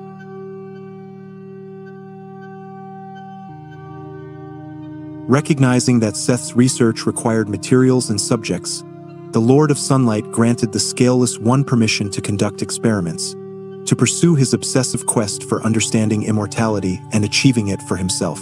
This permission would have horrific consequences that Gwyn either did not foresee or chose to ignore in gratitude for Seth's crucial role in the dragon's defeat. Seth's experiments began innocuously enough. He studied crystals, discovering that they shared certain properties with dragon scales, particularly in their resistance to decay and change. He learned to grow and shape these crystals, eventually discovering methods to imbue them with soul energy, creating crystalline constructs that could serve as guardians and servants. The crystal golems that would eventually patrol the Duke's archives and the surrounding areas were products of this research. But Seth's true obsession was immortality, and crystals alone could not provide it. He needed living subjects to experiment upon, to test his theories about the nature of souls and flesh and the boundaries between mortality and its transcendence. Initially, he may have limited himself to volunteers or to criminals provided by Gwyn's justice system. But as his obsession deepened and his experiments grew more extreme, His need for subjects expanded beyond what such sources could provide. This is where the maidens came in. Young women were brought to the Duke's archives to serve as experimental subjects. Whether they were taken forcibly, volunteered, or were provided by Gwyn's justice system is not specified in the lore. What is clear from the evidence found in the archives is that Seth subjected them to horrific procedures, attempting to transform them, to grant them properties of immortality through crystallization and soul manipulation. The results were the Pizzicast, tragic creatures that were neither human nor dragon nor crystal, but something broken and wrong, shambling through the Duke's archives in eternal torment, their minds shattered by what had been done to them. It seems likely that Gwyn knew about these experiments, at least in general terms. The maidens' disappearances could not have gone entirely unnoticed. Yet there's no evidence he took action to stop them. Perhaps he felt the debt to Seth was too great, that without the Scaleless One's betrayal, the dragons could never have been defeated. Perhaps he believed that the pursuit of knowledge justified such sacrifices, or that the suffering of a few humans was acceptable if it advanced understanding of souls and immortality. Or perhaps, given what the lore suggests about the gods' priorities, he simply didn't care, seeing humans as tools to be used in service of the gods' purposes, their individual suffering irrelevant compared to the greater needs of maintaining the Age of Fire. This established a pattern that would repeat throughout the Age of Fire, the gods using humans for their own purposes, sacrificing them when necessary, and justifying such actions as required for the greater good. When we examine the flooding of New Londo later in this history, we will see the same pattern repeated on a far more massive scale. The precedent was set here in the Duke's archives, with Seth's experiments and Gwyn's tacit approval. Seth eventually achieved a form of immortality through the primordial crystal, a unique artifact that granted him the very thing he had sought throughout his existence. But this immortality came at the cost of his sanity. By the time the chosen undead encounters him, Seth has become a mad thing, surrounded by the products of his failed experiments, still obsessively pursuing knowledge that always seems just beyond his grasp. His treasures, accumulated over countless ages, fill his archives, but they have brought him no peace, no satisfaction, only an endless, insane hunger for more. The alliance with Seth and its consequences reveal much about Aner Londo and the gods who ruled from it. They were pragmatic, willing to ally with anyone who could help them maintain power, regardless of that ally's nature or methods. They were ruthless, unconcerned with the suffering of those beneath them if such suffering served their purposes. And they were ultimately short-sighted, unable or unwilling to see how their actions might have long-term consequences that would eventually contribute to their own downfall. These same qualities would manifest again when Gwyn established New Londo and granted power to the Four Kings. But we must first examine Aner Londo at the height of its power, when the gods seemed eternal and their rule unquestionable, before we descend to the city below and the darkness that would consume it. Gwyn's kingdom at its height. The four knights and divine authority, the period following the dragon's defeat, and preceding the flowering of the Chaos Flame in Izalith represents Aner Londo at its absolute zenith. This was the era when the gods seemed truly immortal, when their power appeared unassailable, and when the Age of Fire burned brightest. At the center of this golden age stood Gwyn himself, the Lord of Sunlight, surrounded by his most powerful and loyal servants, the four knights who would become legendary throughout the ages. Ornstein, Artorias, Goff, and Kieran. These four warriors represented the pinnacle of martial prowess and absolute loyalty to Gwyn and the Divine Order. Each was extraordinary in their own right, but together they formed a force that could face any threat to Aner Londo's security and the stability of the Age of Fire. Their stories, victories, and eventual fates illuminate not only the character of Aner Londo at its height, but also the inevitable decay that would consume even the mightiest of the god's servants. Ornstein the Dragonslayer, captain of the Four Knights, was perhaps the most renowned warrior of his age. His very title proclaimed his greatest achievement. During the war against the dragons, Ornstein had personally slain more of the ancient beasts than any other warrior save Gwyn himself. His weapon, the Dragonslayer spear, was crafted specifically to pierce dragon hide and scale, and he wielded it with such skill that even the mightiest dragons learned to fear his approach. Tall and powerful, clad in golden armor adorned with the crest of a lion, Ornstein commanded respect through his mere presence. As captain, Ornstein's primary duty was the defense of Einerlando itself and the protection of Gwyn's family. He stood as the last line of defense against any who would threaten the gods, a living embodiment of divine military might. His loyalty was absolute and unquestioning. When Gwyn issued commands, Ornstein executed them without hesitation or doubt. This absolute loyalty would later be tested when Ornstein was tasked with guarding Guinevere, or rather, with guarding the illusion of Guinevere that Gwyndolin created to maintain the appearance that Einerlando remained populated by gods. Even after every other deity had abandoned the city, even after it became clear that he guarded only shadows and lies, Ornstein remained at his post, a testament to the strength of his oath and the depth of his devotion. Artorias the Abyss Walker presents a more complex and ultimately more tragic figure. Whereas Ornstein's loyalty never wavered and his duty never changed, Artorias was tasked with combating the forces of the Abyss wherever they emerged. This would eventually lead him to Owalasile to confront the spreading darkness there. Artorias was renowned for his courage and his skill with a great sword that he wielded with both elegance and devastating power. He was also known for his companion, the great wolf Sif, who fought at his side and was perhaps the only being Artorias truly loved. Before his deployment to Owalasile, Artorias served as one of Einerlando's greatest champions. He walked without fear in places where even other gods hesitated to tread, investigating threats to the divine order and eliminating them before they could fully manifest. To enable him to combat the Abyss, he forged a covenant with the creatures of that dark realm, obtaining a ring that would allow him to traverse the Abyss without being consumed by it, a necessary tool for one who would be called the Abyss Walker. When Owalasile fell to the Abyss, corrupted by the machinations of Manus, the primeval man, Artorias was dispatched to investigate and eliminate the threat. This mission would be his last. Despite his legendary skill and the protection of his covenant ring, Artorias was overwhelmed by the Abyss. In a final act of heroism, he used the last of his strength to protect Sif with a barrier, saving his companion even as he himself was consumed by the very darkness he had sworn to fight.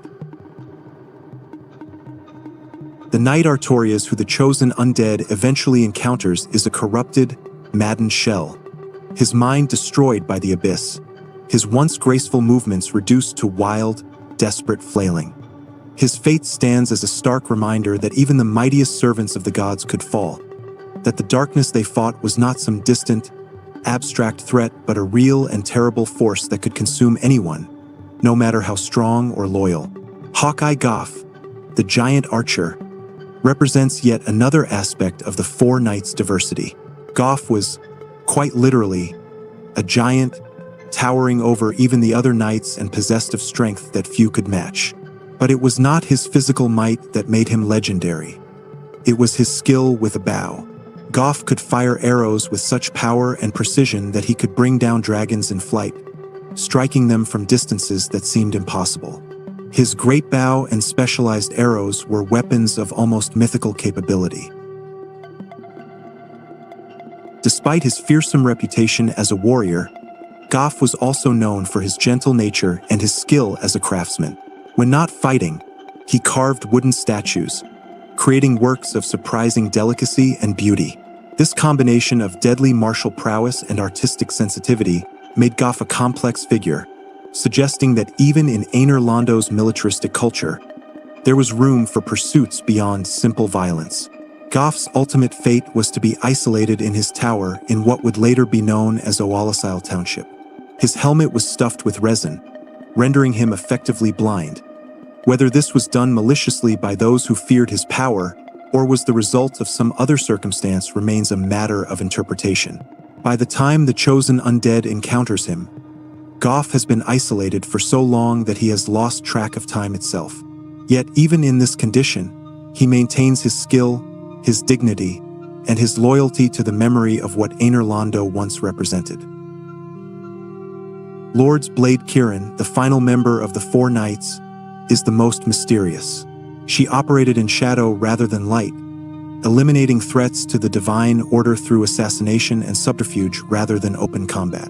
Wielding paired weapons, the Golden Tracer and the Dark Silver Tracer, Kirin could move with supernatural speed and silence, dispatching targets before they even knew she was present. There are hints in the lore that Kirin may have had a romantic relationship with Artorias, or at least harbored deep feelings for him. When encountered in the Artorias of the Abyss content, she is found mourning at the site of Artorias' grave, and she begs the chosen undead to give her Artorias' soul, offering her own weapons in trade. This suggests a depth of feeling and a capacity for grief that seems at odds with her role as an assassin, reminding us that even the most deadly servants of the gods were still individuals capable of love and loss. Together, these four knights represented the power and diversity of Gwyn's forces at Aenir Londo's height. They were proof that the divine order could command absolute loyalty from the most skilled and powerful warriors, that service to the gods was the highest calling one could aspire to. Their presence deterred threats both external and internal, maintaining the stability that allowed Aenir Londo to flourish.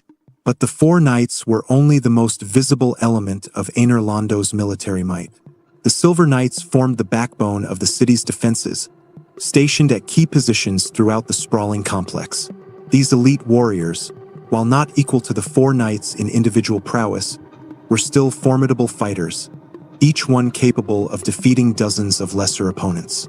They served with pride and discipline, maintaining perfect order even during the long, quiet periods when no threats manifested. The religious and cultural life of Aenir Londo during this period was rich and complex. Gwyndolin, though hidden away due to his moon affinity, founded the Dark Moon Blades, a covenant of warriors dedicated to hunting down those who sinned against the gods. These blades operated throughout the world, not just in Aenir Londo itself, serving as enforcers of divine law and punishers of those who would transgress against the gods' edicts. To be invaded by a Dark Moon Blade was to face judgment for one's crimes, and few survived such encounters. Guinevere, the Princess of Sunlight, presided over the more public aspects of Aenir Londo's religious life. She received petitioners, blessed those who sought divine favor, and served as a visible symbol of the gods' benevolence and power. Her chambers were filled with treasures and artifacts, each one a gift from grateful supplicants or a trophy commemorating some great deed done in the god's service. To stand in her presence was said to be overwhelming, her divine radiance so intense that ordinary mortals could barely endure it. The servants and administrators who maintained Aenir Londo's day-to-day operations were numerous and efficient. They ensured that the city functioned smoothly, that supplies were procured and distributed, that the various gods and their retinues had what they needed. The logistics of maintaining a city as vast as Aenir Londo must have been staggering, requiring coordinated effort from hundreds or thousands of individuals working in concert. Yet even at this height, there were cracks in the foundation. The very structure of Aenir Londo's society, with gods at the top and humans serving below, contained the seeds of future problems. The gods' treatment of humanity as tools to be used rather than beings with their own inherent worth and dignity created resentment that would eventually manifest in various forms of rebellion and corruption. The precedent set by allowing Seth's experiments showed that the gods placed their own interests and the interests of their allies above any concern for human welfare. Moreover, Gwyn's obsession with maintaining the Age of Fire at any cost was already apparent. He had claimed the most powerful Lord Soul and used it to establish a divine hierarchy that placed him and his fellow gods at the apex of all creation. But the fire was not eternal, and Gwyn would have understood this. Even at Aenir Londo's height, he would have been aware that the flame was slowly diminishing, that the Age of Fire would eventually come to an end unless something was done to prevent it. This knowledge likely drove many of his decisions, including the establishment of New Londo and his bargain with the Four Kings, as we shall see. The relationship between Aenir Londo and the rest of the world during this period was one of unquestioned dominance. The gods ruled, and all others obeyed. Human kingdoms and settlements existed at the sufferance of the divine, permitted to thrive so long as they served the gods' purposes and accepted their place in the hierarchy. Those who proved useful were rewarded with fragments of power, as the four kings would be. Those who rebelled or threatened the divine order were crushed without mercy. This brings us at last to New Londo, the city built below Aner Londo in both physical and metaphorical space. To understand New Londo's founding and its purpose, we must understand it as an extension of Aner Londo's power, a demonstration of how the gods administered the human populations under their control, and how they rewarded those who served them faithfully. The four kings were meant to be another success story, another example of how humans could thrive under divine patronage. Instead, their fall would precipitate one of the greatest tragedies in the history of the Dark Souls world. New Londo. The city below, while Aner Londo reached toward the heavens, proclaiming divine supremacy over the world, New Londo was built on more earthly foundations, rooted in the material world where humanity lived and died. This city represented Gwyn's approach to governing human populations. Grant them a measure of autonomy and power, bind them to the divine order through oaths and gifts, and use them as a buffer between the gods and the darker forces that threaten the Age of Fire. New Londo was meant to be a shining example of what humanity could achieve under godly patronage. A city where humans could thrive while still acknowledging and serving the supremacy of Aner Londo above. The location chosen for New Londo was significant. Built literally in the shadow of Aner Londo, the city occupied lower elevations, connected to the divine city through bridges and pathways that allowed communication and commerce while maintaining a clear physical separation between gods and mortals. This geography reinforced the social hierarchy. The gods literally looked down upon the humans below, while humans looked up toward the divine city above. Yet New Londo was no mere slum or servants' quarters. It was a proper city with grand architecture of its own, sophisticated infrastructure, and a culture that, while influenced by Aner Londo, developed its own distinct character. The four kings who ruled New Londo were not born to their position. They were chosen by Gwyn himself, elevated from among humanity to serve as rulers and administrators of the human city. This was a tremendous honor, of course, but it was also a burden. The four kings were expected to maintain order, ensure New Londo's loyalty to the divine hierarchy, and manage the human population in a way that served the gods' interests while preventing unrest or rebellion. To enable them to fulfill these duties, Gwyn granted the four kings fragments of his own Lord's soul. This was an extraordinary gift, similar to what he had granted to Seth the Scaleless, elevating the kings above ordinary humanity and granting them powers that approached the divine. With these soul fragments came extended lifespans, superhuman abilities, and the authority to speak with the backing of Gwyn's own power. The kings were meant to be living bridges between humanity and divinity, proof that service to the gods could elevate even mortals to greatness. The four kings ruled as a council rather than a hierarchy, each one equal in power and authority to the others. This structure had advantages. Decisions could be made collectively, reducing the risk of tyranny or poor judgment from a single ruler. It also created a system of checks and balances, where each king could restrain the others if necessary. For a time, this system functioned well. The kings governed wisely, New Londo prospered, and the relationship between the human city and Aner Londo above remained harmonious. New Londo's society during its golden age was stratified but mobile. At the top stood the four kings themselves, wielding both temporal and spiritual authority. Below them were noble families who had proven their loyalty and competence, administrators and military leaders who maintained order and managed the city's various functions. Merchants and craftsmen formed a prosperous middle class, benefiting from New Londo's position as a hub of trade and commerce. And at the bottom were laborers and servants, who performed the essential work that kept the city running.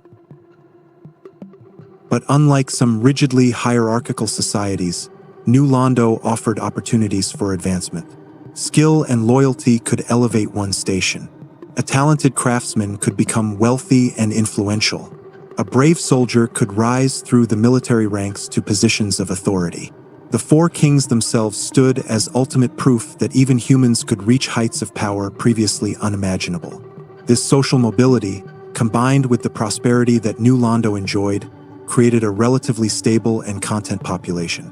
The architecture of New Londo reflected its status as a proud human city operating under divine patronage. Buildings were constructed on a human scale, unlike the towering structures of Aner Londo, but they were still impressive, featuring sophisticated stonework, elegant bridges spanning the waterways that ran through the city, and public spaces designed to foster community and commerce. The city had a distinct aesthetic, favoring darker stones and more subdued colors compared to Aner Londo's brilliant whites and golds, creating an atmosphere of seriousness and dignity rather than overwhelming divine radiance. Religious life in New Londo centered on worship of the gods of Aner Londo, naturally, but with a particularly strong emphasis on Gwyn himself as the patron of the Four Kings and, by extension, the city as a whole. Temples and shrines throughout New Londo offered places for citizens to pray and make offerings, seeking divine blessing for their endeavors. The Four Kings themselves led major religious ceremonies, reinforcing their dual role as both temporal rulers and spiritual intermediaries between their human subjects and the gods above. The military forces of New Londo were substantial and well-trained. The city maintained its own army, separate from but allied with the Silver Knights of Aner Londo. New Londo's soldiers were equipped with weapons and armor of high quality, reflecting the city's prosperity and the importance Gwyn placed on maintaining military strength in the human territories. These forces served multiple purposes. They defended New Londo from external threats, maintained internal order, and could be called upon by Aner Londo to support the gods' military operations when needed. Trade and commerce flourished in New Londo. The city's location made it a natural hub for merchants traveling between various human settlements, and its connection to Aner Londo gave it access to goods and knowledge that other cities could not easily obtain. Craftsmen in New Londo produced weapons, armor, tools, and luxury goods that were prized throughout the known world. The city's markets bustled with activity, coins and goods changing hands in transactions that enriched both individual merchants and the city's coffers through taxation. Cultural life in New Londo blended human traditions with influences from Aner Londo above. Artists created works that celebrated both human achievement and divine glory. Scholars studied texts provided from Aner Londo's libraries, though they did not have access to Seth's archives or the most secret knowledge reserved for gods and their closest servants. Musicians and performers entertained in taverns and theaters, providing respite from the daily grind of work and contributing to a vibrant urban culture. The relationship between New Londo and Aner Londo during this period was complex. On the surface, it appeared to be one of simple subordination. New Londo served Aner Londo, the Four Kings obeyed Gwyn, and human interests were secondary to divine will. But the reality was more nuanced. The Four Kings had genuine authority over their domain and could make decisions without constant oversight from above. They governed with a degree of autonomy that allowed them to address specifically human concerns and problems in ways that the distant gods might not have understood or cared about. This autonomy, however, came with strict limitations. The kings understood that their power was derived from Gwyn and could be revoked if they displeased him. They were expected to maintain order, prevent any threats to the Age of Fire from emerging in their territory, and ensure that New Londo's human population remained loyal and useful to the divine order. Within these constraints, they had considerable freedom, but stepping outside them would bring swift and terrible consequences, as would later be demonstrated. New Londo also served a strategic purpose in the gods' management of humanity. By concentrating a large human population in one location under rulers bound to divine authority, Gwyn could more easily monitor and control potential threats. Humans were carriers of the Dark Soul's essence, the fragments distributed by the furtive pygmy, and this made them both valuable and dangerous. They had the potential for great strength and achievement, but they also had an inherent connection to the dark that the Age of Fire was meant to suppress. New Londo allowed the gods to harness humanity's useful qualities while minimizing the risks their dark nature posed. The system seemed to work perfectly. New Londo thrived. Its citizens prospered under the wise rule of the Four Kings, and the city served as a model for how humans could live successfully under divine authority. But this success contained within it the seeds of catastrophe. The very autonomy granted to the four kings, the power given to them to rule effectively, created an opportunity for corruption. And the fragments of Gwyn's soul that elevated the kings also made them targets for forces that sought to subvert the divine order. Into this prosperous, stable city came Darkstalker Koth, the primordial serpent, bearing lies and dark truths in equal measure. His arrival would shatter New Londo's golden age, corrupt the four kings, and ultimately lead to the city's complete destruction. But before we examine that catastrophe, we must understand the ideology Koth preached and why it found such fertile ground in the hearts of the four kings who had seemed so loyal to Gwyn's order. The Age of Fire, Koth argued, was not the natural state of the world but rather an imposition, a perversion of the natural cycle that should see fire fade and dark rise in turn. Gwyn had manipulated events to extend his age beyond its proper span, holding back the darkness that should rightfully inherit the world. And humanity, Koth claimed, was meant to be the inheritor of that age of dark, not the servants of fading gods.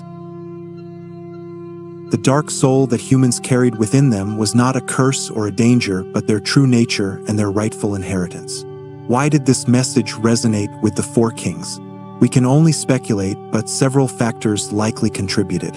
The kings had been granted great power, yes, but that power was always conditional, always dependent on Gwyn's continued favor. They ruled at his sufferance, not by their own right. Perhaps they chafed at this subordination, yearning for true independence rather than granted autonomy. Perhaps they saw the signs that the Age of Fire was indeed fading and feared what would happen to them and their city when the gods could no longer maintain their power. Or perhaps Koth's message appealed to something deeper. The idea that humanity had its own destiny, separate from and potentially superior to the gods who currently ruled over them. Whatever the reasons, the four kings listened to Koth. And in listening, they took the first steps down a path that would lead to New Londo's complete annihilation and the transformation of its citizens into the very monsters the gods feared most. The corruption of the four kings would prove to be one of the greatest disasters of the Age of Fire, a crisis so severe that it would force Gwyn and his allies to make an unthinkable choice: the complete destruction of an entire city and all its inhabitants to prevent the darkness from spreading further. The Darkwraith Crisis. Koth's corruption and the fall of the four kings. Darkstalker Koth was one of two primordial serpents known to have interacted significantly with the events of the Age of Fire, the other being Kingseeker Frampt. While Frampt served as an agent of the gods, guiding chosen undead toward linking the fire and perpetuating the Age of Fire, Koth worked toward the opposite end, the return of the Age of Dark and the elevation of humanity to its rightful place as inheritors of the world. Whether these two serpents were truly opposed to each other or were secretly working in concert, playing both sides of a cosmic game for their own inscrutable purposes, remains one of the great mysteries of Dark Souls lore. What is clear is that Koth's arrival in New Londo marked a turning point, the moment when the city's golden age began its descent into nightmare. The primordial serpent came bearing a message that was simultaneously seductive and terrifying. The Age of Fire was ending, the gods were fading, and humanity could either cling to the dying order or embrace their true nature and claim their inheritance.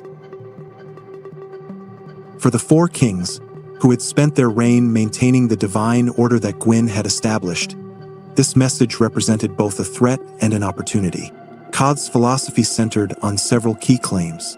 First, he argued that Gwyn had artificially extended the Age of Fire beyond its natural span by linking the first flame with his own soul, perpetuating an age that should have ended long ago. This linking was not a heroic sacrifice but a selfish act, an attempt to preserve the gods' power at the expense of the natural cycle of fire and dark. Second, Koth claimed that the dark was not something to be feared but rather the natural state that should follow the Age of Fire, just as night follows day. Third, and most importantly for his pitch to the four kings, he argued that humans were meant to rule in this Age of Dark, that the dark soul they carried was not a burden or curse but the key to their ascension. To prove his claims and demonstrate the power available to those who would embrace the dark, Koth taught the four kings about humanity, not just as a concept but as a resource that could be harvested and accumulated. In Dark Souls lore, Humanity is both the essence of the dark soul distributed among all humans and a tangible thing that can be taken and used. Normally, humanity is released upon death, returning to the cycle of souls. But Koth taught the kings how to actively steal humanity from living beings, to drain the very essence of their dark nature and accumulate it for themselves. This knowledge transformed into practice would give birth to the dark wraiths. The four kings, convinced by Koth's arguments or simply seduced by the promise of power, began to implement what they had learned. They transformed themselves first, drawing upon the dark and reshaping themselves into something neither fully human nor fully divine but rather beings of dark. The fragments of Gwyn's soul they carried were corrupted or perhaps revealed their true nature when mixed with the concentrated dark they were accumulating. The kings became consumed by an insatiable hunger for humanity, driven to drain it from others in an endless quest for more power. But the kings did not stop with themselves. They began to convert others to their cause, creating an order of dark wraiths sworn to the service of Koth and the coming age of dark. These dark wraiths were granted dark hands, spectral weapons that could reach into a victim and forcibly extract their humanity, leaving behind empty husks that would eventually become hollow. The dark wraiths ranged out from New Londo, invading other regions, attacking travelers and settlements, stealing humanity wherever they could find it. The transformation of New Londo society under this new order must have been gradual at first, then increasingly rapid as the corruption spread. The four kings likely began with those closest to them, loyal servants and followers who would embrace the dark willingly or could be convinced to do so through promises of power. These early converts became the core of the Darkwraith Covenant, elite warriors blessed with dark powers in exchange for their service in gathering humanity. As the number of Darkwraiths grew, their activities became impossible to hide. Reports reached Aner Londo of invaders dressed in black, attacking without warning or mercy, stealing something essential from their victims and leaving them as empty shells. Entire villages fell silent, their populations either killed or hollowed, drained of their humanity by Darkwraith raids. The threat was growing exponentially, each Darkwraith capable of creating more hollow victims, the stolen humanity making the Darkwraiths themselves stronger and more dangerous. The citizens of New Londo who had not been converted to the Darkwraith cause found themselves trapped in an increasingly nightmarish situation. Their rulers had transformed into monsters. Their city had become a base for invaders who preyed upon other human settlements, and resistance seemed futile against enemies wielding dark powers they could not understand or combat effectively. Some fled, escaping New Londo and spreading word of what was happening there. Others hid, hoping to avoid notice until someone or something could end the crisis. Still others had their humanity stolen, joining the growing number of hollows wandering the city's streets, their minds and identities destroyed. From Aner Londo's perspective, the situation represented a catastrophic failure of their system of human management and, more critically, an existential threat to the Age of Fire itself.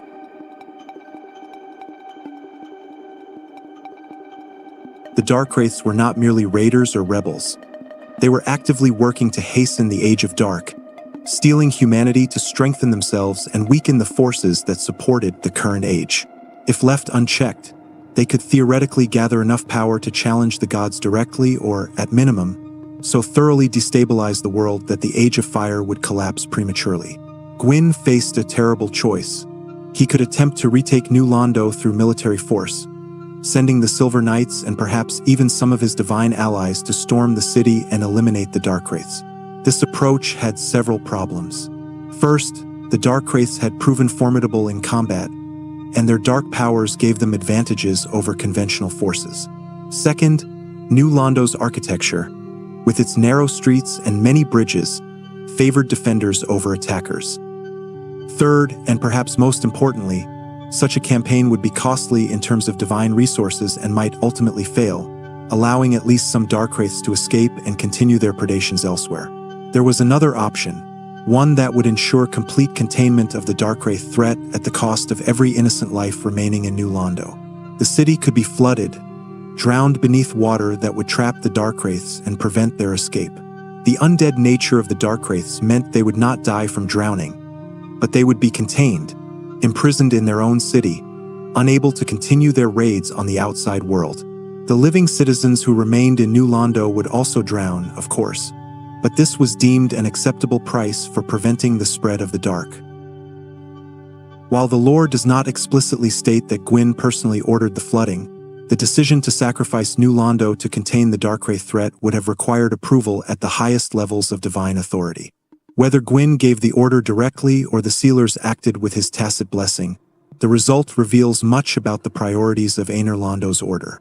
The Lord of Sunlight, who had defeated the dragons and established the Age of Fire, who had built Aner Londo as a monument to divine glory, permitted or commanded the drowning of an entire city of humans to preserve the order he had created.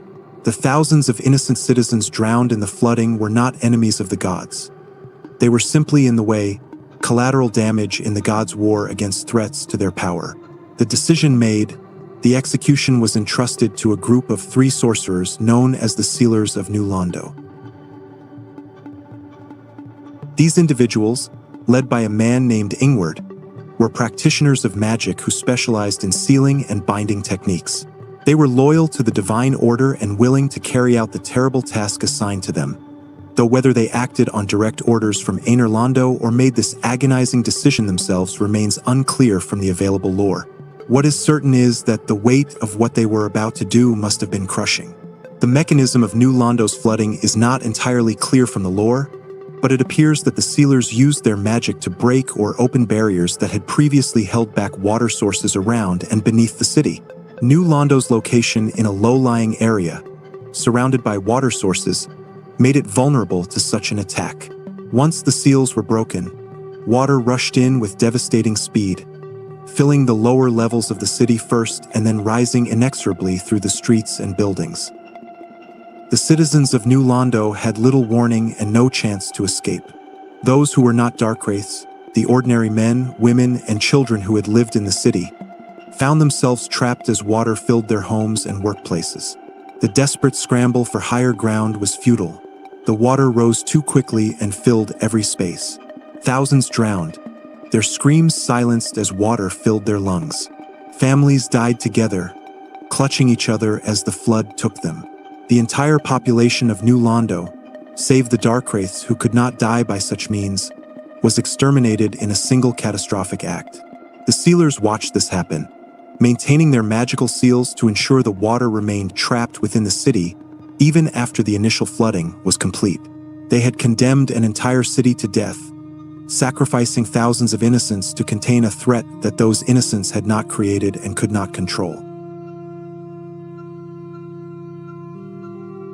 The psychological toll of this act must have been immense. Ingward, the leader of the sealers, remained in the flooded ruins for ages afterward, maintaining the seals and standing as a solitary guardian to ensure that what had been contained remained contained. The immediate aftermath of the flooding saw New Londo transformed from a living city into a submerged tomb. The Darkwraiths, unable to die from drowning, were trapped in the flooded ruins, contained but not destroyed. The souls of those who had drowned in the flood remained as well, bound to the location of their death, manifesting as ghosts that would eternally haunt the flooded streets. These ghosts were trapped in a state between life and death, unable to move on, condemned to endlessly relive their final moments of terror and suffering. From Aner Londo's perspective, the flooding was a success. The Darkwraith threat had been contained, prevented from spreading to other regions. The fact that this containment required the genocide of an entire human city was, in the gods' calculus, an acceptable cost. They had demonstrated that they would take any action, no matter how extreme, to preserve the Age of Fire and their own power. The message to other human settlements was clear: serve the gods faithfully, or suffer New Londo's fate. But this act also revealed the fundamental weakness and moral bankruptcy of the divine order. The gods had failed to protect New Londo from Kod's corruption. Their system of rule, which relied on granting power to human intermediaries while expecting absolute loyalty, had proven vulnerable to subversion. Rather than acknowledging this failure and addressing its root causes, they had simply destroyed the evidence and everyone associated with it. The flooding of New Londo was not a solution. It was a cover-up, an attempt to erase a problem rather than solve it. Conclusion. Legacy and the Cycle of Fire. The histories of Aner Londo and New Londo encapsulate the central tragedy of the Dark Souls universe. The desperate attempt to preserve power and order beyond their natural span, and the terrible costs inflicted on those who had no voice in these decisions. These two cities, one ascending toward divine heights and the other built for humanity below, both met similar fates despite their different purposes and populations. They stand as monuments to the inevitable decay that comes when beings cling to fading power rather than accepting change. The flooding of New Londo and the abandonment of Aner Londo represent two approaches to the same fundamental problem: the ending of the Age of Fire. New Londo was destroyed to contain a threat to that age, its entire population sacrificed without hesitation to prevent the spread of darkness. Aner Londo was abandoned when maintaining it became too costly, when the gods themselves fled from the responsibilities they had claimed. Both responses reveal the moral bankruptcy at the heart of the divine order. What makes these stories particularly tragic is that the problems both cities faced were largely self-inflicted.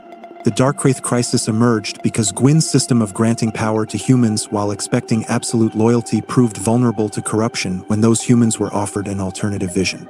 The fading of the fire that led to Aner Londo's abandonment was hastened by Gwyn's own attempts to artificially extend his age, creating instabilities and consequences that made the decline he feared inevitable. The ruins left behind serve as physical reminders of these failures. New Londo's flooded streets, filled with the tortured ghosts of innocents murdered by the gods' decision, testify to the price humanity pays for divine mistakes. Aner Londo's empty halls, maintained through elaborate illusions to hide the gods' abandonment, reveal the hollowness at the center of divine authority. Neither city offers hope or promise. Both speak only of loss and the futility of resisting natural change. For those who explore these ruins in the game, the experience becomes an education in the true nature of the world they're being asked to preserve. Every ghost in New Londo, every silver knight still mechanically patrolling empty Aner Londo corridors, every treasure left to gather dust. All of it asks the same question. Is this really worth saving? Is the Age of Fire, with all its catastrophes and betrayals, truly superior to the unknown Age of Dark that would follow its end? The parallel fates of these cities also illuminate the relationship between gods and humans in the Dark Souls world. Humans were valued only as tools, granted power and autonomy when it served divine purposes, destroyed without mercy when they became problematic. The Four Kings were elevated as examples of what humans could achieve under divine patronage. Then their entire city was drowned when they turned to darkness. This pattern reveals that the divine order never saw humans as having inherent worth, only instrumental value. The legacy of these two cities extends throughout the Dark Souls narrative. The precedent set by flooding New Londo, that genocide is an acceptable response to threats against the Age of Fire, foreshadows the cycle of linking the fire that Gwyn would establish. Each linking requires a powerful soul to burn, meaning someone must sacrifice themselves. The same callous calculation that deemed New Londo's population expendable also underpins the entire system of perpetuating the Age of Fire through endless sacrifices.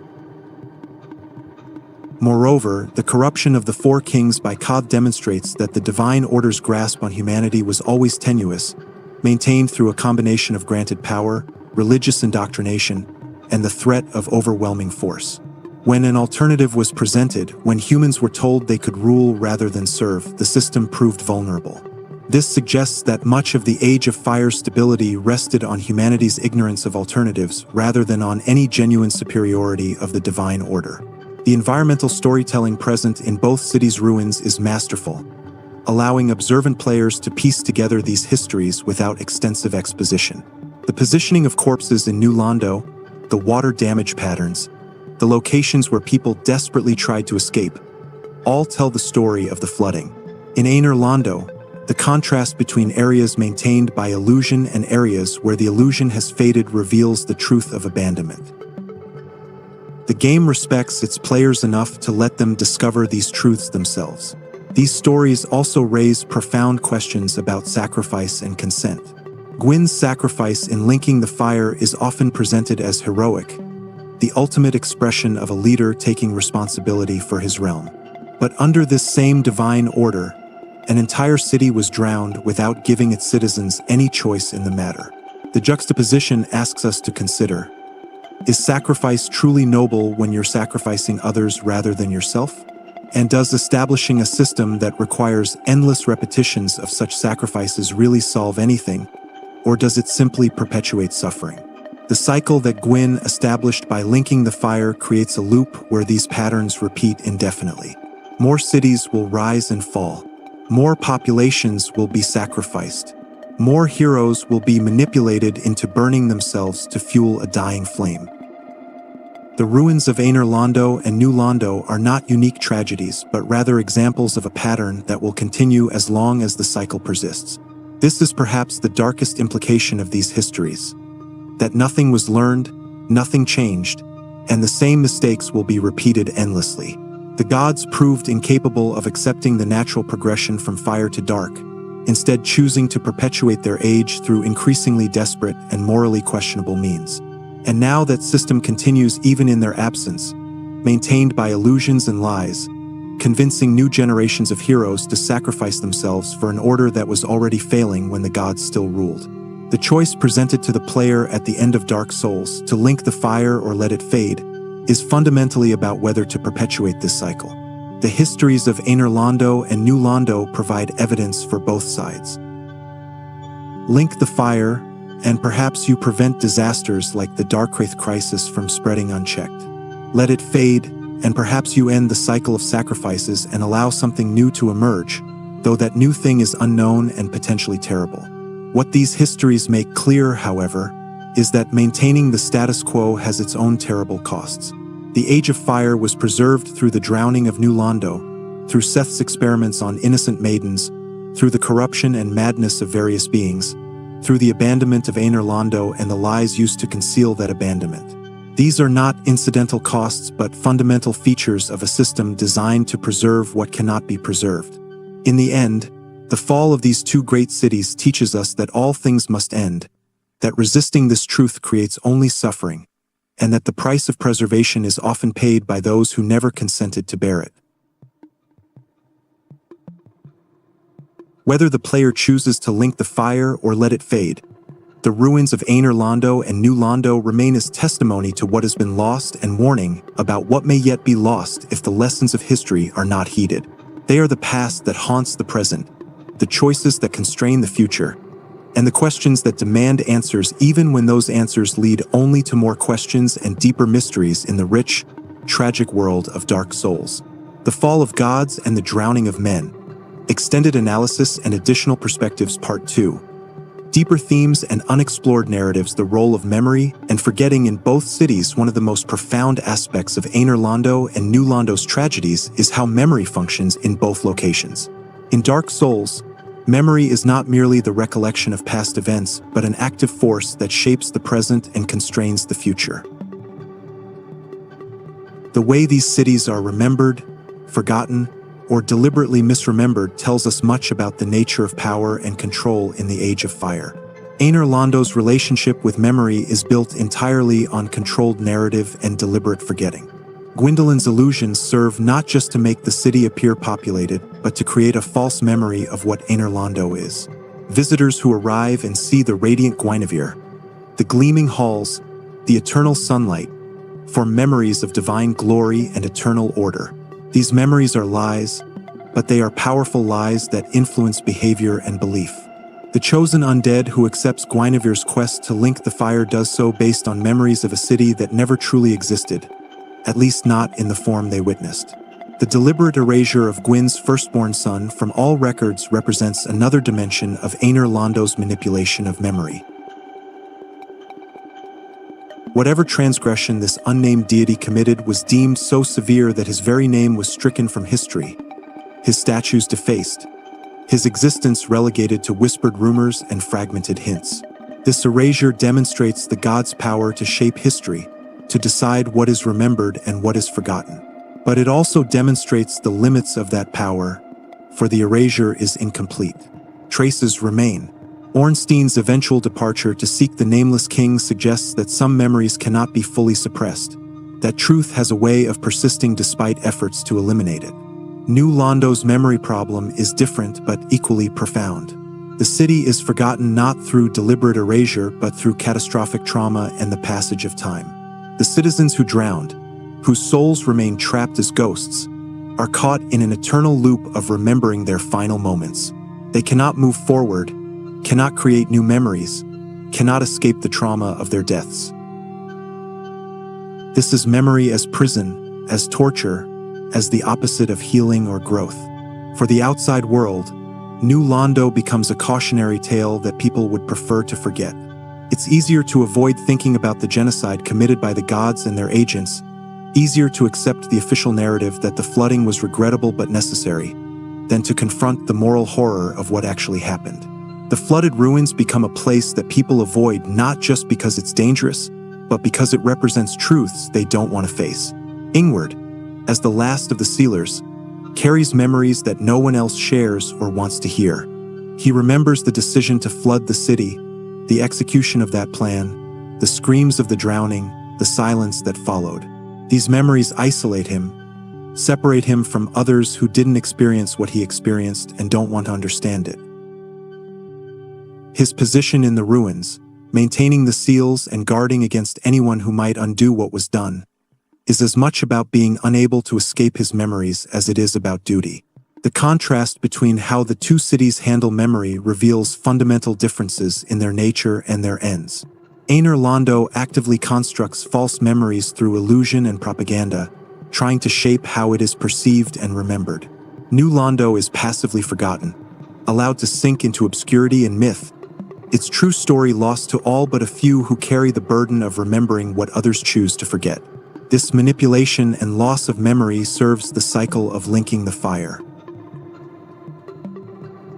If the chosen undead knew the full truth about what Gwyn's order had done, if they understood the complete history of New Londo and Aner Londo, would they be as willing to sacrifice themselves to perpetuate that order?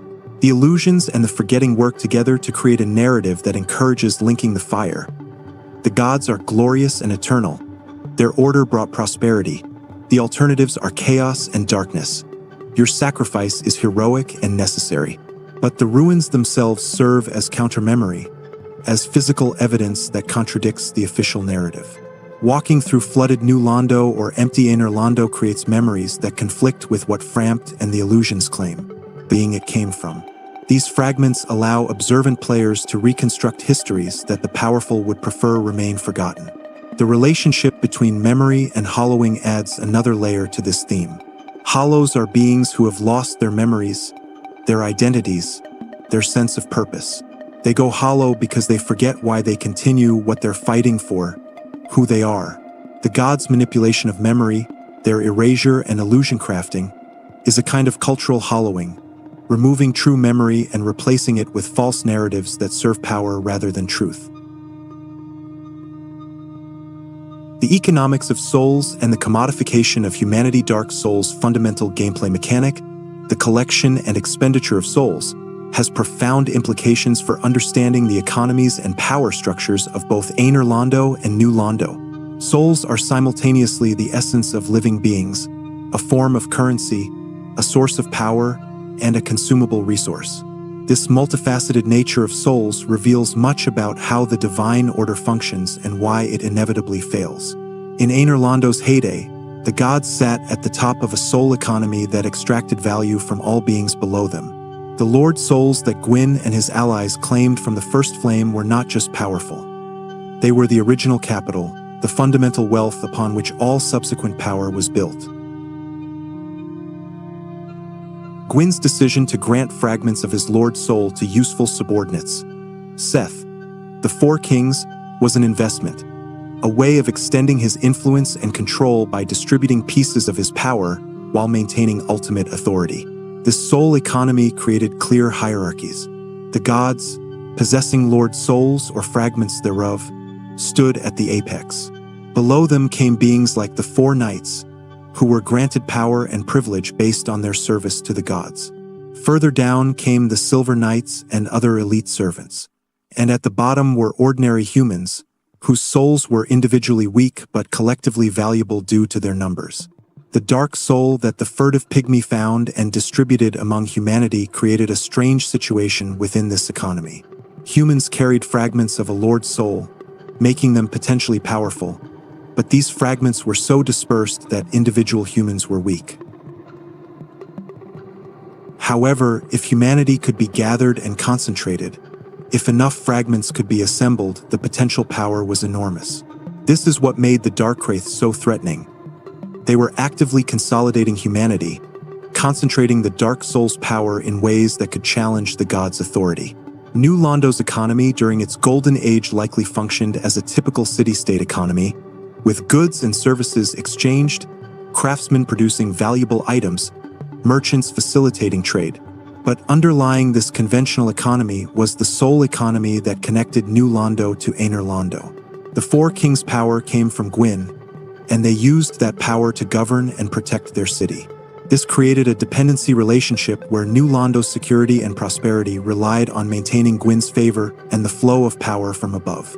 When Koth introduced the practice of actively harvesting humanity, he fundamentally disrupted this economy.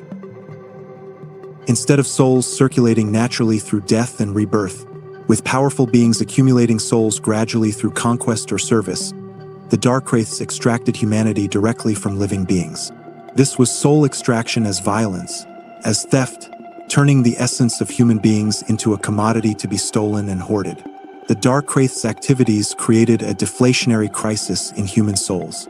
Every person they drained of humanity became hollow, reducing the total amount of viable humanity in circulation. The more successful the Darkwraiths were, the more they depleted the very resource they were harvesting. This unsustainable extraction mirrors economic systems that exploit resources without regard for renewal or long-term viability. The flooding of New Londo can be understood as an extreme form of economic suppression. The gods destroyed an entire city's worth of souls and economic activity to prevent the Darkwraiths from continuing to consolidate humanity. It was acceptable to the gods to eliminate all that value, all those lives and their associated economic activity, rather than allow a competing power structure to emerge based on concentrated dark soul fragments. From Gwyn's perspective, the soul economy needed to be carefully managed to prevent challenges to divine authority. Too much power concentrated in any one place or group posed a threat. The distribution of his Lord Soul fragments was meant to bind powerful beings to him while preventing them from accumulating enough power to challenge him.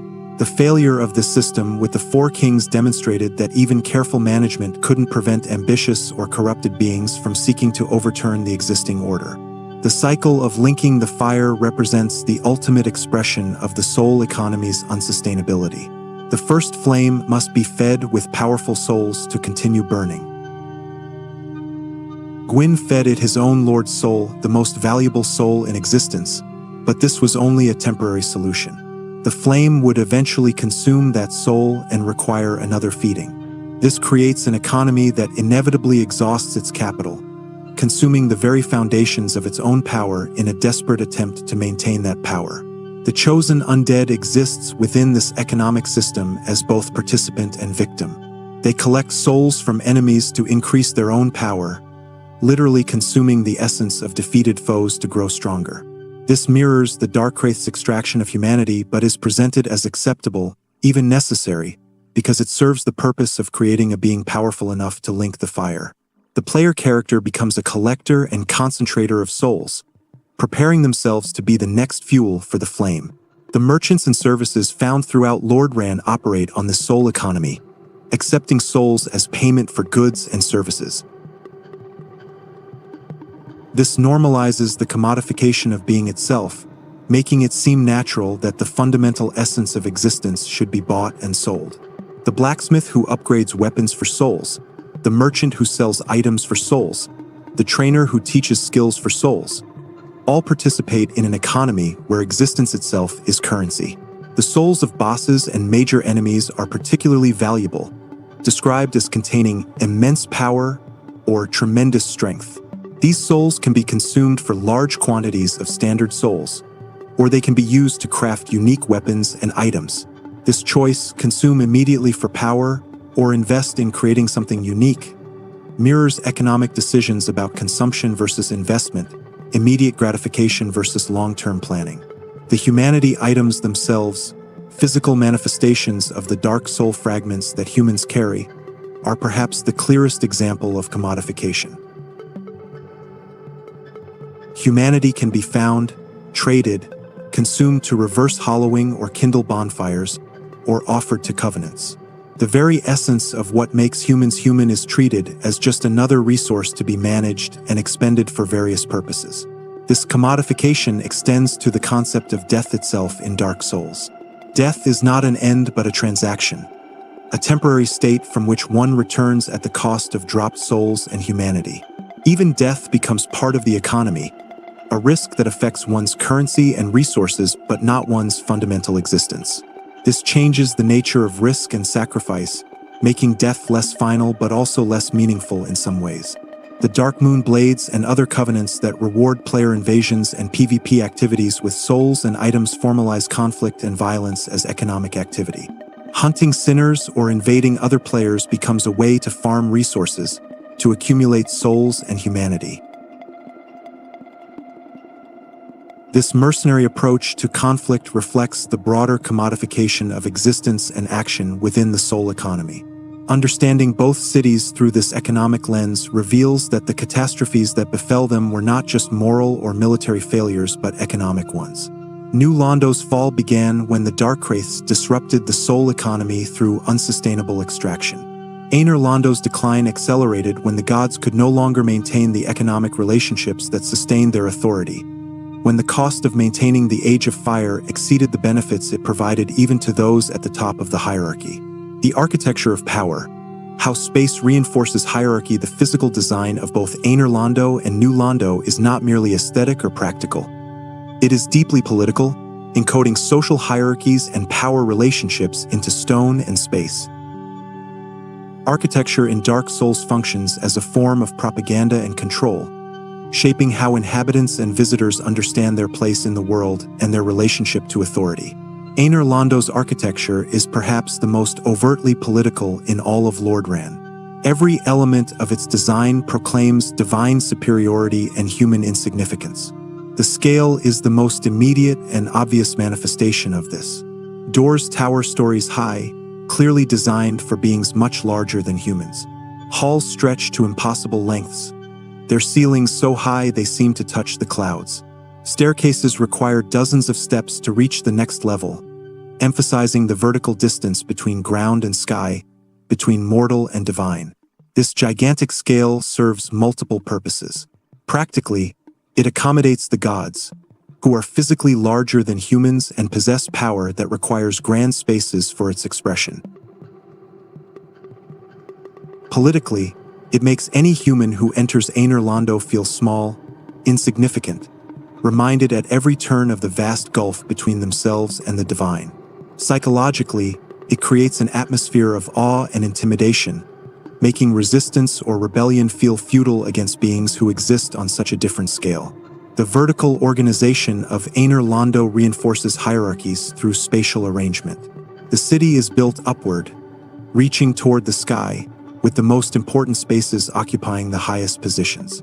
Gwyn's throne room sits at the pinnacle of the main cathedral, accessible only by ascending multiple levels, crossing dangerous bridges, and passing through numerous guardians. This vertical ascent mirrors social ascent, with each level representing a step closer to divine authority. The use of light in Aner Londo is equally political. The eternal sunlight that bathes the city is not natural but created, a manifestation of Gwyn's power and a constant reminder of his dominion. This light is golden, warm, associated with life and growth, but it is also artificial, maintained by divine will rather than occurring naturally. When Gwendolyn's illusions are dispelled and the light vanishes, replaced by darkness and a pale moon, the truth is revealed. The light was always a construct, a tool of control rather than a natural phenomenon. The materials used in Aner Londo's construction also convey messages about power and permanence. White stone, polished to a gleaming finish, suggests purity and eternal unchanging nature. Gold decorations proclaim wealth and divine favor. Crystal windows, possibly provided by Seth, demonstrate mastery over rare and difficult materials.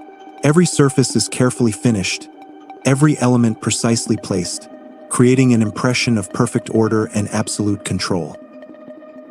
The bridges that connect different sections of Einerlando are particularly significant. They are narrow, exposed, dangerous to cross, especially when defended by silver knights with massive bows.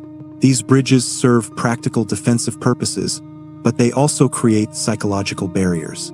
Crossing them requires courage and commitment, a willingness to expose oneself to danger.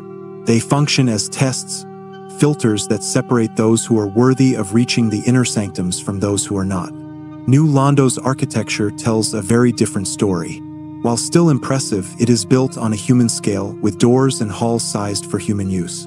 The buildings are constructed from darker stone, gray and brown rather than gleaming white, creating an atmosphere that is more grounded, more connected to the earth.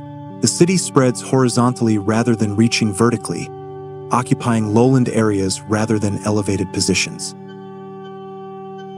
This horizontal organization reflects different power dynamics.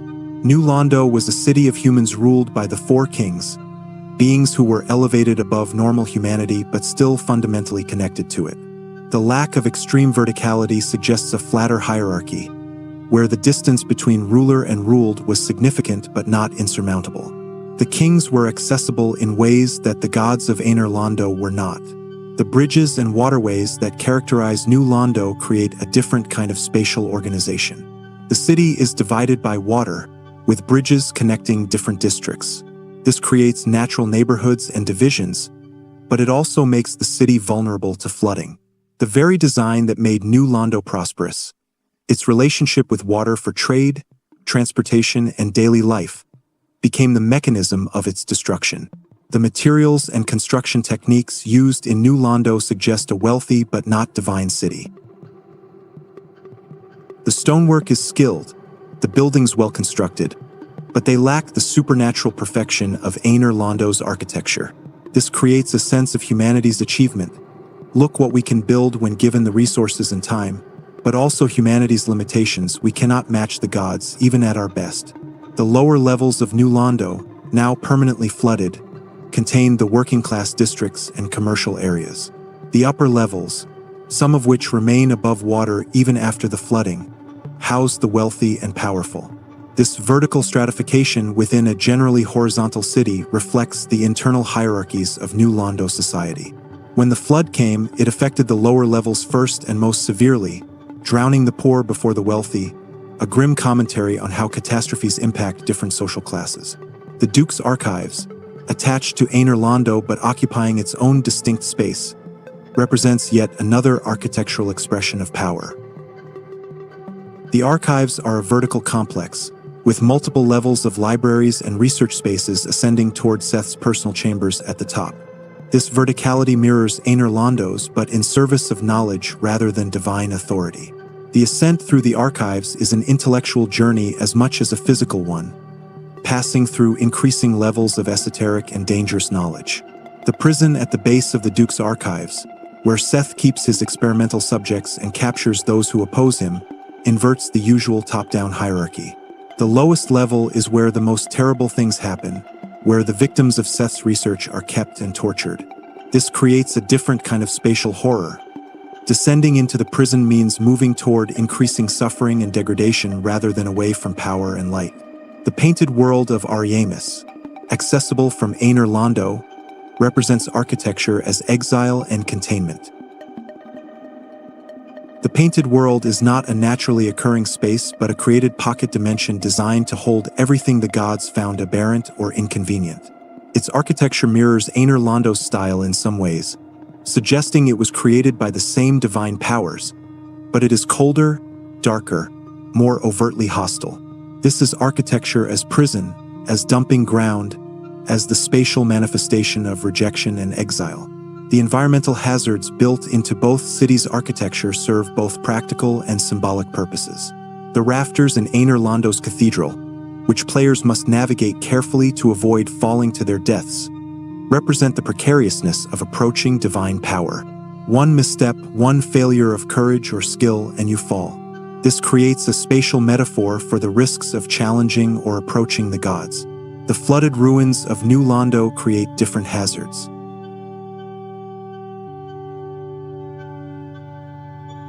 Limited visibility, the need for curse resistance to fight ghosts, the risk of drowning or getting lost in submerged corridors. All of these reflect the consequences of the gods' decision to flood the city. The architecture has been turned against its original inhabitants, transformed from shelter and civic space into a watery tomb and labyrinth. The use of elevation and depth throughout both cities creates a cosmological structure that maps onto Dark Souls' broader mythology. Height is associated with divinity, light, fire, and authority. Depth is associated with humanity, dark, the abyss, and rebellion. The vertical space between Aner Londo and New Londo mirrors the metaphysical space between the gods and humanity, between the Age of Fire and the Age of Dark. This architectural encoding of hierarchy and power relationships is not merely descriptive. It is prescriptive.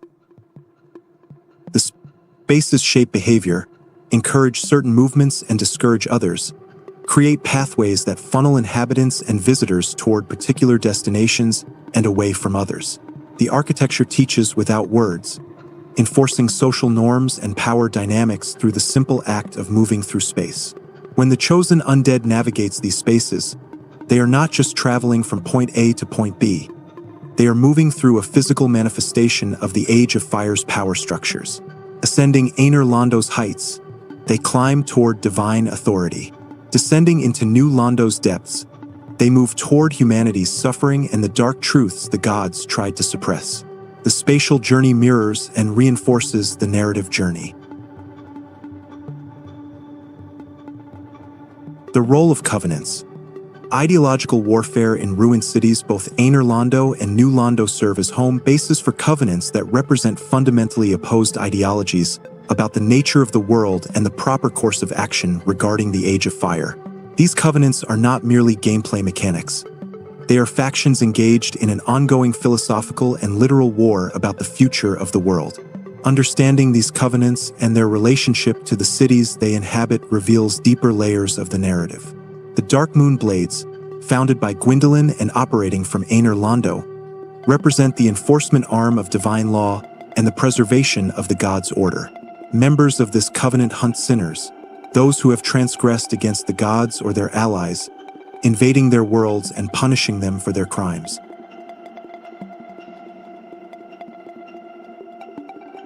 The very structure of the covenant embodies a particular worldview. There are laws ordained by the gods. Violations of these laws are sins, and sins must be punished by righteous force. Gwendolyn's continued recruitment and direction of the Dark Moon Blades, even after the gods have fled Aner Londo, demonstrates a commitment to maintaining order at any cost. The covenant persists not because it serves any practical purpose. The gods are gone, their laws increasingly irrelevant, but because Gwendolyn cannot imagine an alternative.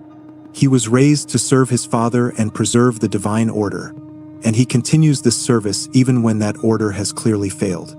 The Dark Moon Blades mechanics reveal much about their ideology. They are summoned automatically to punish sinners, invading without consent or warning. This represents justice as divine retribution, swift and inescapable, delivered by agents who believe themselves righteous and their cause just. There is no trial, no opportunity for the accused to defend themselves or explain their actions. The blade appears, delivers punishment, and disappears, a manifestation of divine judgment without mercy or understanding. The rewards for serving as a Dark Moon Blade, souvenirs of reprisal that can be offered to Gwendolyn for rewards and advancement, commodify punishment itself. Sin and its punishment become part of the soul economy, with tangible benefits flowing to those who enforce divine law. This creates incentives for zealous enforcement, for viewing every transgression as an opportunity for advancement within the covenant's hierarchy. The Darkwraith Covenant, by contrast, represents a complete rejection of the divine order and an embrace of the dark as humanity's true nature and destiny. Darkwraiths serve Koth, who preaches that the Age of Fire is ending and should be allowed to end, that humanity should claim its inheritance rather than continuing to serve fading gods. The Covenant's activities, invading other worlds to steal humanity, reflect this ideology in disturbing ways. By draining humanity from other beings, Darkwraiths both gather power for themselves and weaken the forces that support the Age of Fire. Each successful invasion concentrates more of the Dark Soul's power in the hands of those who would see the Age of Dark come to pass. The practice mirrors what Koth taught the Four Kings, turning all Darkwraiths into smaller-scale versions of those corrupted rulers. The location of the Darkwraith Covenant in the flooded ruins of New Londo is deeply significant. Koth operates from the abyss beneath the city, in the very depths where the Four Kings were imprisoned after their corruption. This suggests several things. First, that the flooding did not destroy Koth's influence or end his ability to corrupt others. Second, that he views the tragedy of New Londo as proof of the god's callousness rather than as evidence that his philosophy leads to catastrophe. Third, that he is willing to continue recruiting from among the very ruins his teachings helped create. The contrast between these two covenants reflects the central tension of Dark Soul's narrative. Preserve the dying Age of Fire through continued sacrifice, or allow it to end and embrace the Age of Dark despite not knowing what that age will bring. The Dark Moon Blades fight to preserve order, law, and the god's authority. The Darkwraiths fight to overturn that order and claim power for humanity. Both believe they are fighting for the right cause, and both inflict suffering on others in pursuit of their goals. There are other covenants associated with these cities in various ways. The Princess's Guard, though largely inactive by the time of the game, was devoted to protecting Guinevere and serving her interests. The fact that this covenant exists but has no active leader, Guinevere having fled and only an illusion remaining, symbolizes the abandonment theme that pervades Aner Londo. The covenant structure remains, but its purpose has been hollowed out. The mechanics of covenant loyalty and betrayal in Dark Souls add another layer to understanding these factions. Joining a covenant requires commitment, often symbolized by offering something valuable. Betraying a covenant by joining another has consequences, requiring atonement before one can rejoin. This creates a system where ideological commitment has real costs and changing one's mind or switching sides requires acknowledging wrongdoing and making amends. The PvP aspects of these covenants: Dark Moon Blades hunting sinners, Darkwraiths invading to steal humanity, turn ideological conflict into gameplay conflict. When a Dark Moon Blade invades to punish a sinner, it's not just a PvP match. It's an enactment of ideological warfare, divine law enforcement clashing with individual transgression. When a Darkwraith invades to steal humanity, they are performing in miniature the larger project Koth envisions, concentrating the Dark Soul's power to hasten the Age of Dark. The rewards and progression systems of these covenants also reflect their ideologies. Dark Moon Blades earn rewards for successful punishments, creating a system where righteousness and advancement are linked, where serving divine law brings tangible benefits. Darkwraiths accumulate humanity, gathering the very essence of the Dark Soul that Koth claims is humanity's true inheritance. Both systems incentivize continued participation and create feedback loops that reinforce covenant loyalty. The narrative implications of player choice regarding these covenants are profound. A player who joins the Dark Moon Blades is choosing to uphold the divine order, to serve Gwendolyn and through him Gwyn's legacy, to punish those who transgress against the gods. A player who joins the Darkwraiths is choosing to reject that order, to serve Koth's vision of humanity's future, to actively work toward hastening the Age of Dark. The game allows both choices without explicitly labeling either as right or wrong, leaving moral judgment to the player. The existence of these active covenants operating from ruined cities creates a strange temporal layering. The cities themselves are ruins, monuments to past glory and catastrophe, but the covenants continue functioning, recruiting new members, pursuing their objectives, fighting their ideological wars.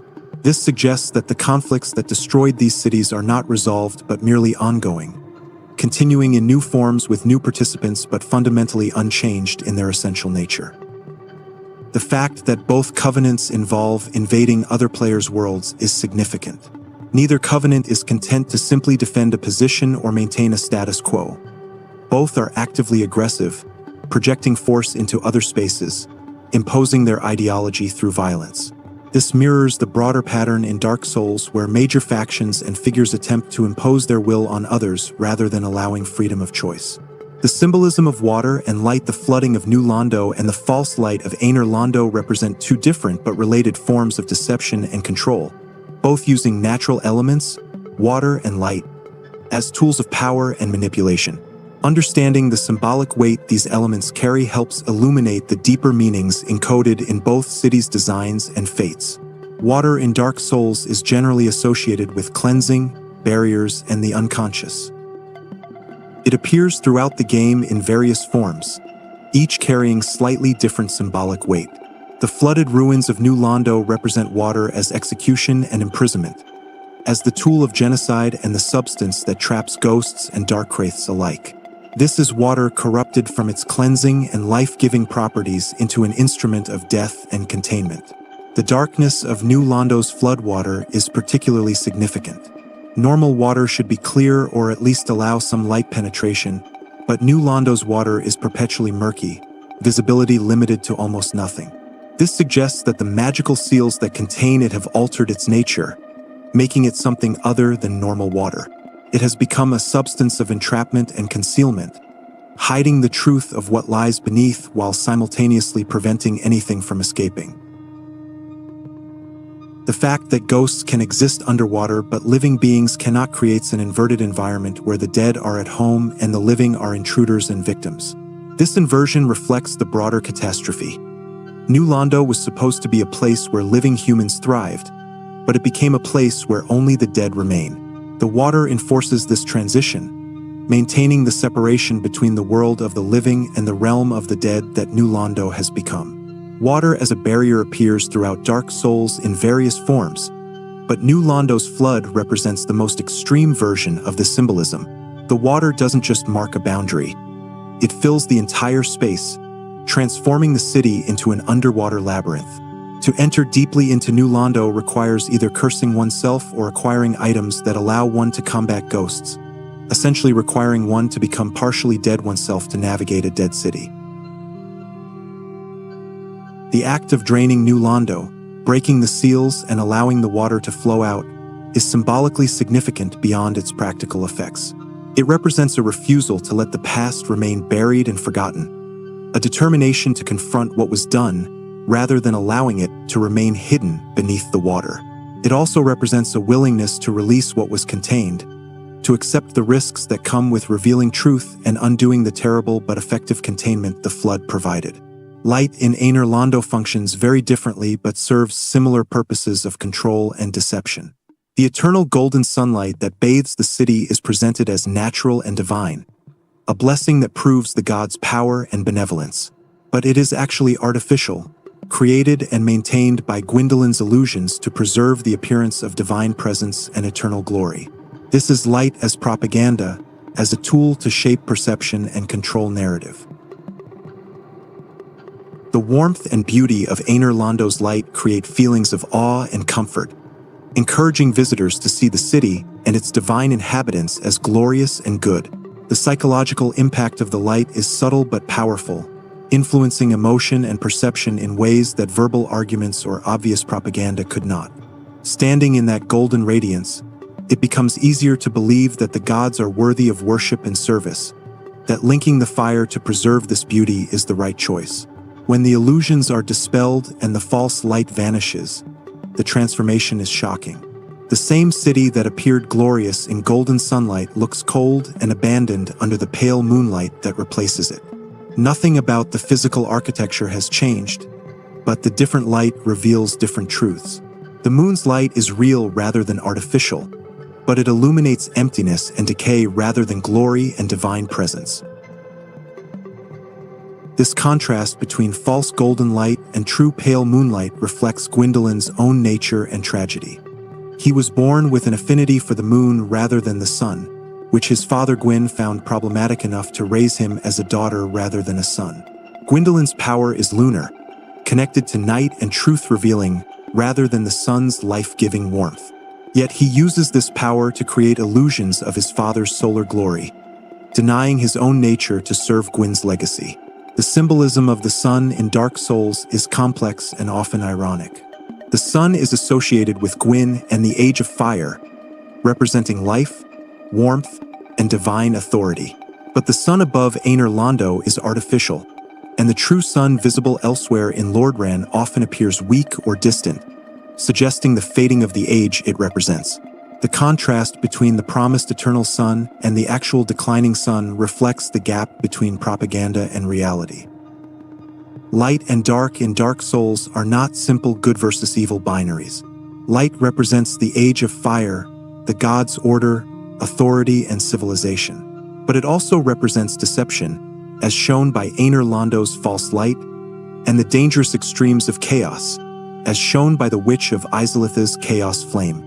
Dark represents the Age of Dark, humanity's nature, and the unknown future. But it also represents corruption, as shown by the Dark Wraiths and the Abyss, and the loss of identity and purpose, as shown by Hollowing. The interplay of water and light in both cities creates rich symbolic landscapes. New Londo is dark and underwater, doubly hidden and obscured. Aner Londo is bright and elevated, doubly visible but doubly deceptive. The true horror of New Londo is revealed when one drains the water and can finally see what was done. The true horror of Aner Londo is revealed when one dispels the light and can finally see what remains. Both elements, water and light, are natural forces that have been weaponized or manipulated by powers seeking to control perception and reality. The Sealers used water to drown a city. Gwyndolin uses light to hide abandonment and decay. In both cases, the manipulation serves to preserve the divine order at the cost of truth and at the expense of those who have no power to resist. The permanent nature of both manipulations is telling. New Londo remains flooded even ages after the catastrophe, the seals still holding. Aner Londo's illusions persist even after all but Gwyndolin have fled. Both cities are frozen in moments of catastrophe or deception, unable to move forward, trapped by the very mechanisms that were supposed to preserve or protect them. Water and light also represent different approaches to the same problem: how to deal with threats to the divine order. Water was used to contain and conceal, to drown the Darkwraith threat along with everyone else in New Londo. Light was used to distract and deceive, to hide the god's abandonment behind beautiful illusions. Both approaches avoid directly addressing the underlying problems, instead using natural forces as tools to create false realities that serve power rather than truth. If you're new here, please consider liking this video and subscribing to the channel. It really helps us continue exploring the deeper meanings hidden within the games we love. Was a long day, I know how you feel. Close your eyes, take a deep breath, and let the world outside start to fade away. Welcome back to the mental lullaby. Tonight, we aren't just looking for rest. We're giving your mind the permission it needs to let go. Using gentle psychological techniques and calming soundscapes will guide your nervous systems from the noise of the day into the quiet of the night. You have done enough for today. Now, it's time to simply be. Let's begin our journey into sleep.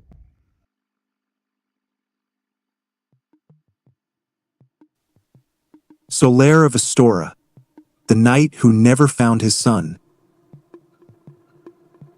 Before we begin this journey through one of gaming's most tragic and beloved stories, if you find comfort in these explorations of lore and narrative, consider subscribing to the channel. There's something uniquely soothing about diving deep into these dark worlds, finding the humanity within them, and your support helps keep these explorations going. Now, let's talk about a knight who brought light to the darkest game ever made, the beacon in the darkness. In the grim, unforgiving world of Dark Souls, where death lurks around every corner and despair seeps from every stone wall, there exists a figure so incongruous, so utterly at odds with his surroundings, that he became not just memorable, but iconic. Solaire of Astora stands as perhaps the most beloved character in the entire Souls series, and understanding why requires us to understand what makes him so different, so special, so tragically beautiful in a world designed to crush hope beneath its heel. When you first encounter Solaire, you've just survived the Taurus demon, a hulking beast that has likely killed you several times. You exit the tower where this battle took place, and the natural instinct is to turn right and run across the bridge toward Undead Parish, where the Hellkite dragon waits to incinerate anyone foolish enough to cross its domain. But if you turn left instead, if you take that less obvious path, you'll find him there, standing on a balcony, gazing up at the sun with an intensity that borders on worship. He's immediately distinguishable from every other character you've met so far. His armor bears a hand-painted sun emblem across the chest, bright and bold in a world of rust and decay. Green pauldrons protect his shoulders, and a distinctive red feather adorns his helmet. But it's not his appearance that makes the first impression, it's his demeanor. In a game where most NPCs you encounter are either hollow, dying, or descended into madness, Solaire greets you with warmth, with enthusiasm, with what can only be described as genuine joy. "Ah, hello there. I will stay behind to gaze at the sun," he tells you, and there's something almost childlike in his wonder. The sun is a wondrous body, like a magnificent father. If only I could be so grossly incandescent. That line, that single phrase about being grossly incandescent, has echoed through gaming culture for over a decade. It's been memed, quoted, referenced, and celebrated countless times. But beyond its quotability lies something deeper, something that speaks to the core of who Solaire is and what he represents. Here is a man, or rather an undead, who looks at the sun and sees not just light, but meaning, purpose, even divinity. He speaks of it as a father figure, something to aspire to, something worth pursuing even unto death and beyond. The cheerful demeanor, the unwavering optimism, the sincere desire to help others, all of this makes Solaire an anomaly in Lordran. Dark Souls is designed to be lonely, oppressive, and cruel. It's a world where trust is often repaid with betrayal, where kindness is rare, and where most who journey through it end up hollow shells of their former selves. Yet here stands Solaire, defying every expectation the game has set up, offering you cooperation instead of competition, friendship instead of enmity, hope instead of despair. The philosophy of a sun worshipper. Before we delve deeper into Solaire's journey, we need to understand the philosophical underpinnings of his character, because Solaire is, at his core, a philosopher warrior. His musings about the sun aren't just idle chatter or flavor text. They represent a coherent worldview, a way of understanding existence that stands in stark contrast to the nihilism and despair that permeates so much of Lordran. When Solaire speaks of the sun as a magnificent father, he's articulating a relationship that goes beyond simple worship. In many cultures and mythologies, the sun represents not just a celestial body but a source of life, warmth, order, and meaning. The sun rises each day without fail, providing structure and reliability in an otherwise chaotic universe. It gives without asking for anything in return, shining its light on the just and unjust alike. This is the kind of being Solaire aspires to become. Not selfish, not conditional in his help, not demanding tribute or recognition. He wants to be a source of unconditional support and illumination for others, just as the sun illuminates the world without discrimination. When he talks about finding his own sun, this suggests he's expressing a desire for purpose, for significance, for his own source of inner light that can sustain him through the darkness of the world. The phrase grossly incandescent is particularly telling. The word gross in this context doesn't mean disgusting or offensive. It means total, complete, overwhelming. Solaire wants to be so thoroughly radiant, so completely filled with light, that it becomes his defining characteristic, his essential nature. He doesn't want to just have light. He wants to be light itself, to have incandescence woven into the very fabric of his being. But there's a vulnerability in this aspiration too. When Solaire admits that others might see him as a laughing stock, as a blind fool without reason, he's acknowledging a truth that anyone who pursues lofty ideals must confront. The world doesn't always reward nobility. Sometimes it mocks it, dismisses it, treats sincere aspiration as foolish delusion. Solaire knows this, accepts this, and pursues his quest anyway, which makes his optimism all the more remarkable. The fact that Solaire chose to become undead specifically to pursue this quest adds another layer of depth to his character. In Dark Souls, the undead curse is a brand, a mark of the dark sign that appears on humans seemingly at random. It's an affliction that slowly erodes humanity, turning people into mindless hollows over time. Most undead didn't choose this fate. It was thrust upon them, a cosmic injustice that they must navigate as best they can. But Solaire looked at this curse, understood its implications, and willingly accepted it because his quest was more important than his humanity. Think about what that means. He valued finding his son more than he valued remaining human, more than he valued avoiding the slow deterioration that claims every undead eventually. That's not optimism. That's fanatical devotion to a cause, a willingness to sacrifice everything for an ideal. The gift of cooperation that first meeting does more than establish Solaire's character. It fundamentally changes how you can interact with the world of Dark Souls. After sharing his philosophical musings about the sun and introducing himself as an adherent to the Lord of Sunlight, Solaire presents you with an item that becomes essential to the multiplayer experience, the white sign soapstone. Use this to summon one another as spirits, cross the gaps between the worlds, and engage in jolly cooperation. He explains, and that phrase, jolly cooperation, has become as iconic as the praise the sun gesture itself. It's such a simple concept, yet it represents everything Solaire embodies. In a world designed to be faced alone, where isolation is both theme and mechanic, Solaire offers connection. The white sign soapstone allows players to write summon signs on the ground, beckoning others from different worlds to join in cooperative play. It's a mechanic that seems almost revolutionary in the context of Dark Souls' brutal design philosophy.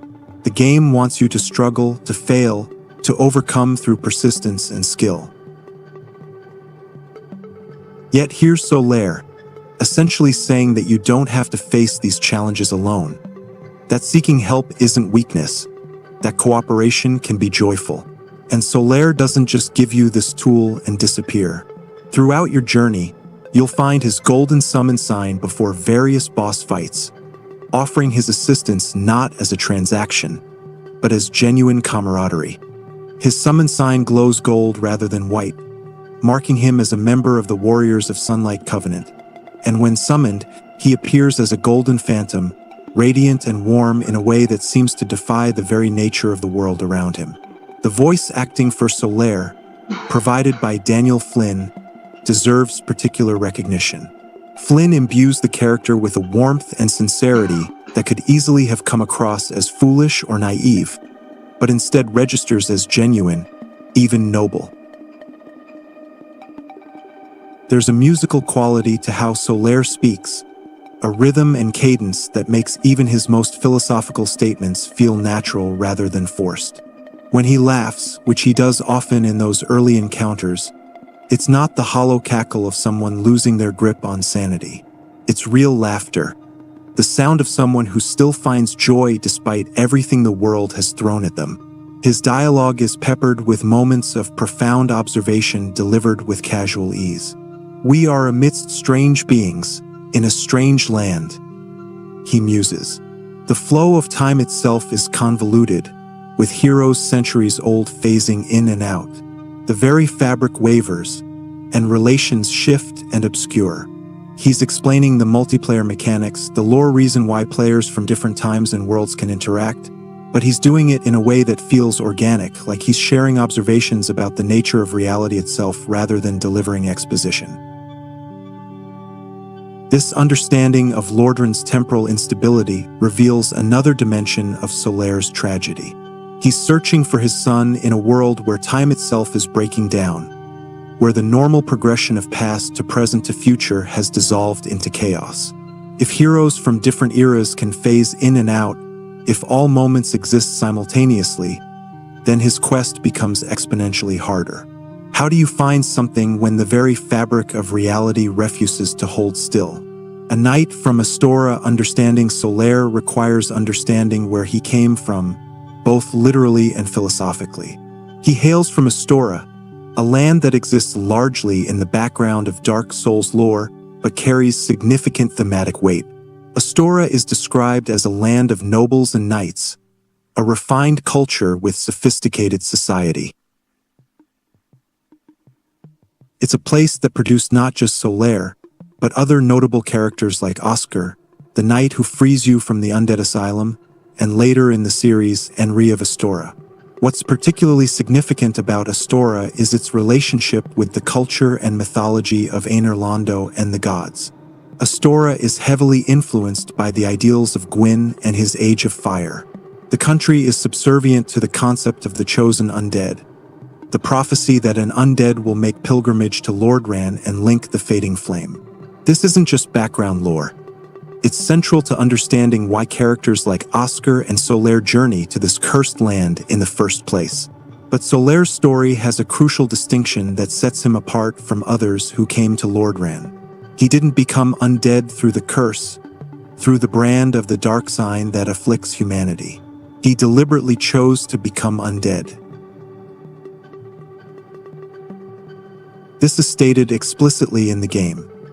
Solaire of Astora is an exceptionally skilled warrior who deliberately became undead to journey to Lordran in search of a son of his own. Think about what that means. In the world of Dark Souls, the undead curse is an affliction, a mark of damnation. The undead are branded, exiled to asylums, and when they inevitably go hollow, they become mindless husks. The entire journey the player undertakes is essentially a search for purpose, for meaning, for some way to either cure or transcend this curse. Yet Solaire chose this fate willingly.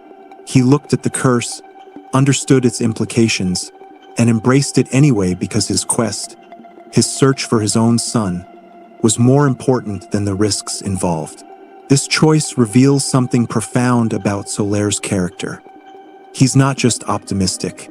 He's driven by a purpose so intense, so all-consuming, that he was willing to sacrifice his very humanity to pursue it.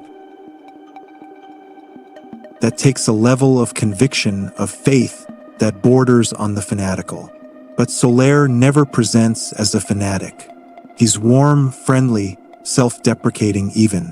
When you encounter him and he shares his dream of finding his own son, he acknowledges how others might perceive him. But when I peer at the sun up above, it occurs to me, he confesses at one point, what if I am seen as a laughing stock, as a blind fool without reason? Well, I suppose they wouldn't be far off. Ha ha ha. There's a self-awareness in that laugh, an understanding that his quest might seem absurd to others, but he pursues it anyway. He knows the world is harsh and mocking, that his idealism might be seen as delusion, but he refuses to let that cynicism infect him. The Painted Sun, there's a detail about Solaire that bears closer examination, one that reveals layers of meaning often overlooked.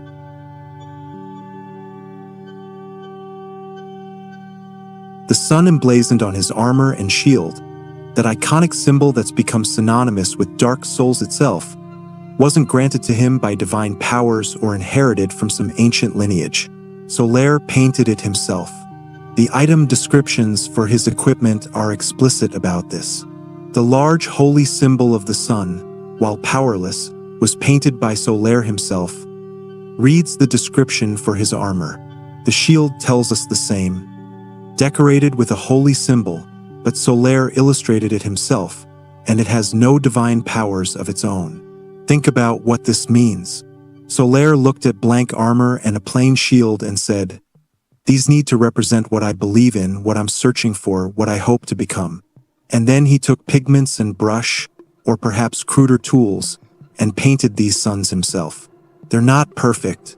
They're not the work of a master artist. But they're sincere, honest, deeply personal expressions of faith and aspiration. The fact that these symbols are powerless makes them more meaningful, not less. In a world where blessed weapons carry divine might, where sacred artifacts channel the power of the gods, where enchantments and miracles reshape reality, Solaire's painted suns do nothing. They grant no protection beyond the armor's natural defense. They channel no holy energy. They're just paint on metal, crude representations of celestial glory. But perhaps that's exactly the point. Solaire doesn't need his symbols to have power because the power comes from within him, from his conviction, from his refusal to let the absence of divine blessing diminish his faith.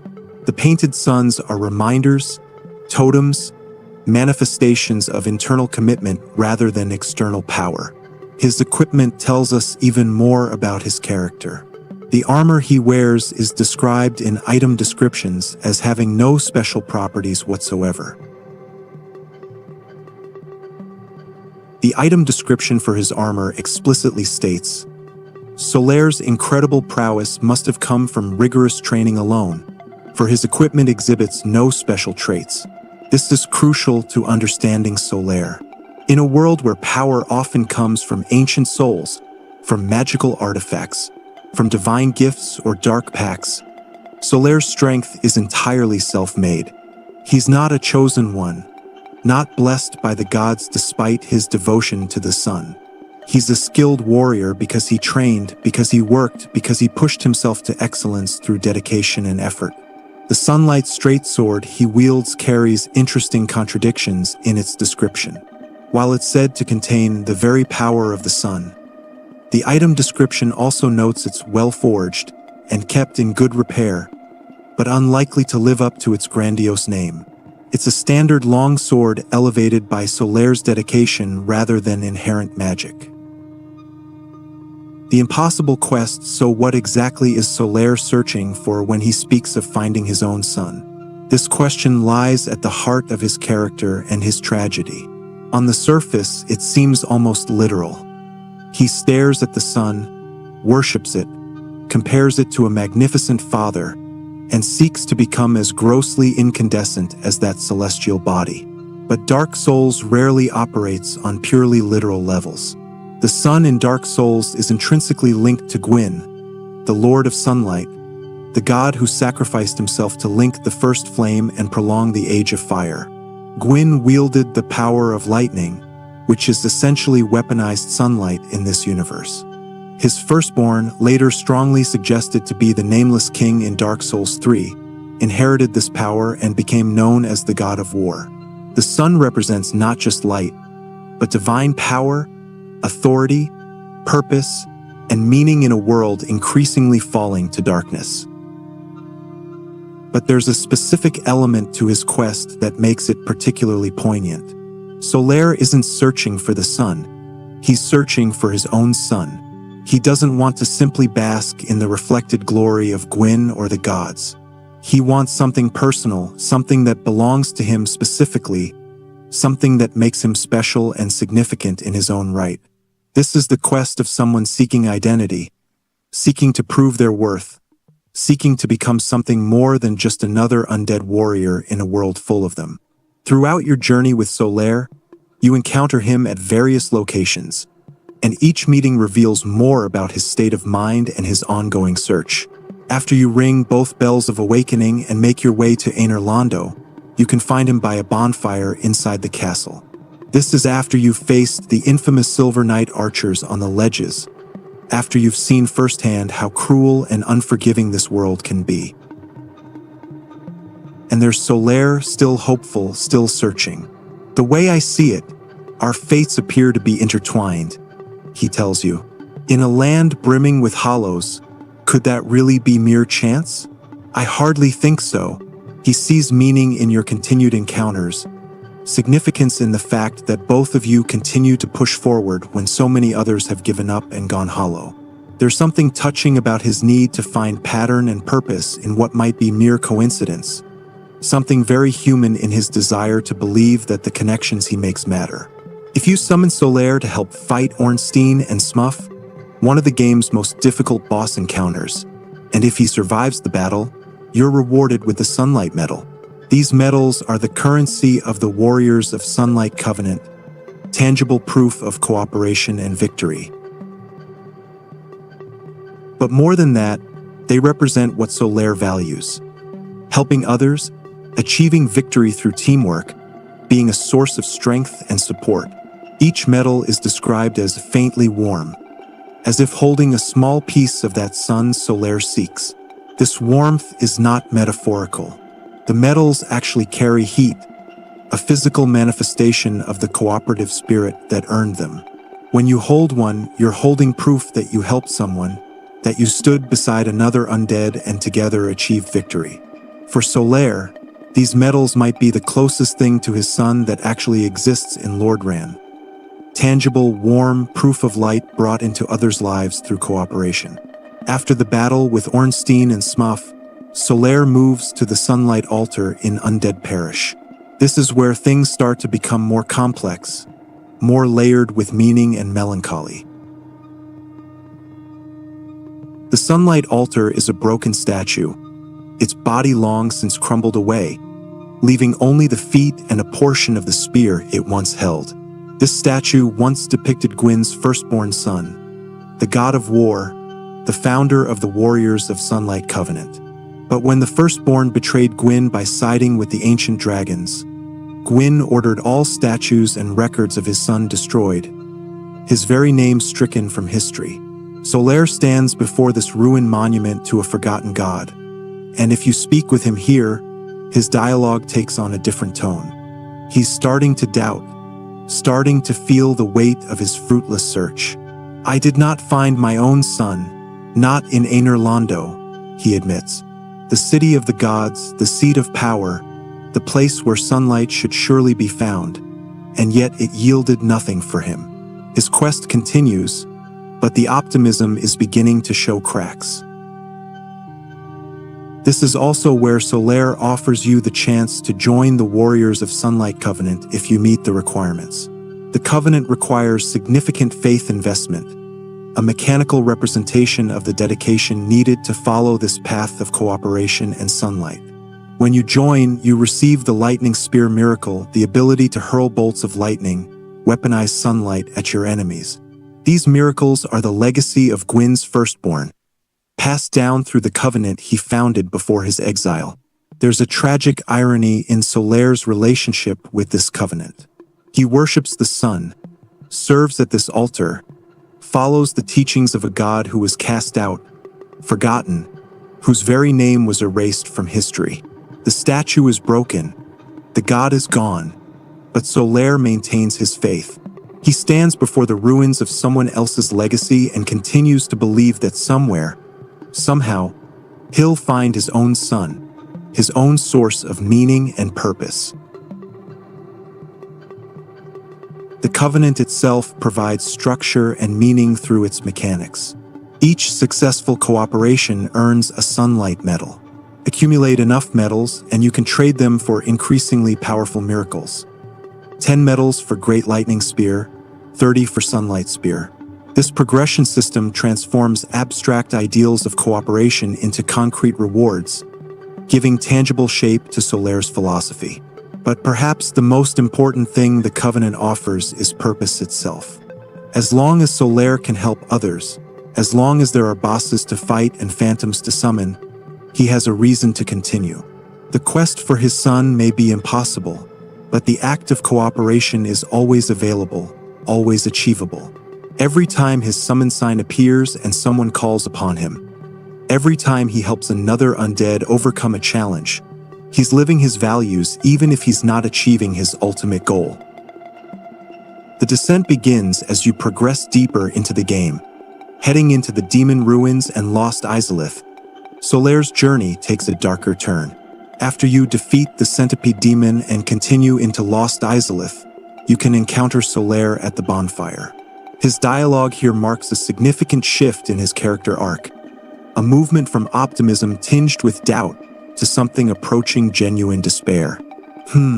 Still no signs of any sun, he says, and the weariness in those words is palpable. Lost Izalith or the tomb of the giants, where else might my son be? But I cannot give up. I became undead to pursue this.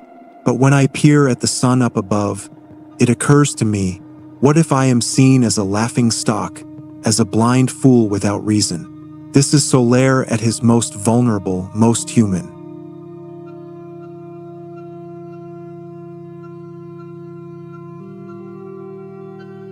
The cheerful warrior who greeted you with enthusiasm after the Taurus demon has been worn down by the endless searching, the constant disappointment, the growing realization that his quest might be impossible.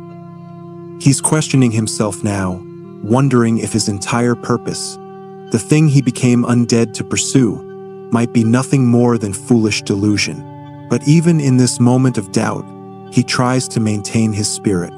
Well, I suppose they wouldn't be far off. Ha ha ha. That laugh, that same laugh from earlier in the game, but now it sounds forced, a little hollow, a desperate attempt to hold on to the optimism that once came so naturally. This progression from hope to doubt to near despair is one of the most expertly crafted character arcs in the game. Dark Souls doesn't beat you over the head with it. There are no cutscenes showing Solaire's mental state deteriorating. No dramatic confrontations where he breaks down. Instead, it's conveyed through dialogue, through location, through the increasing spaces between your encounters and the growing weight in his words when you do meet. What makes this so effective is that Solaire isn't going hollow in the traditional sense. He's not losing his mind to the undead curse, not becoming a mindless monster. Instead, he's experiencing something far more relatable, far more human. He's experiencing the slow death of a dream, the gradual realization that the thing you've dedicated everything to might be impossible to achieve. The sunlight maggot deep in Lost Izalith, in the ruins of the Witch of Izalith's domain. There lurks a particular type of enemy called chaos bugs. These are strange, parasitic creatures that scuttle about in the darkness. Most of them are harmless, barely worth noticing as you navigate the treacherous lava flows. But among these creatures, there is one that's different, one that will seal Solaire's fate if you don't intervene.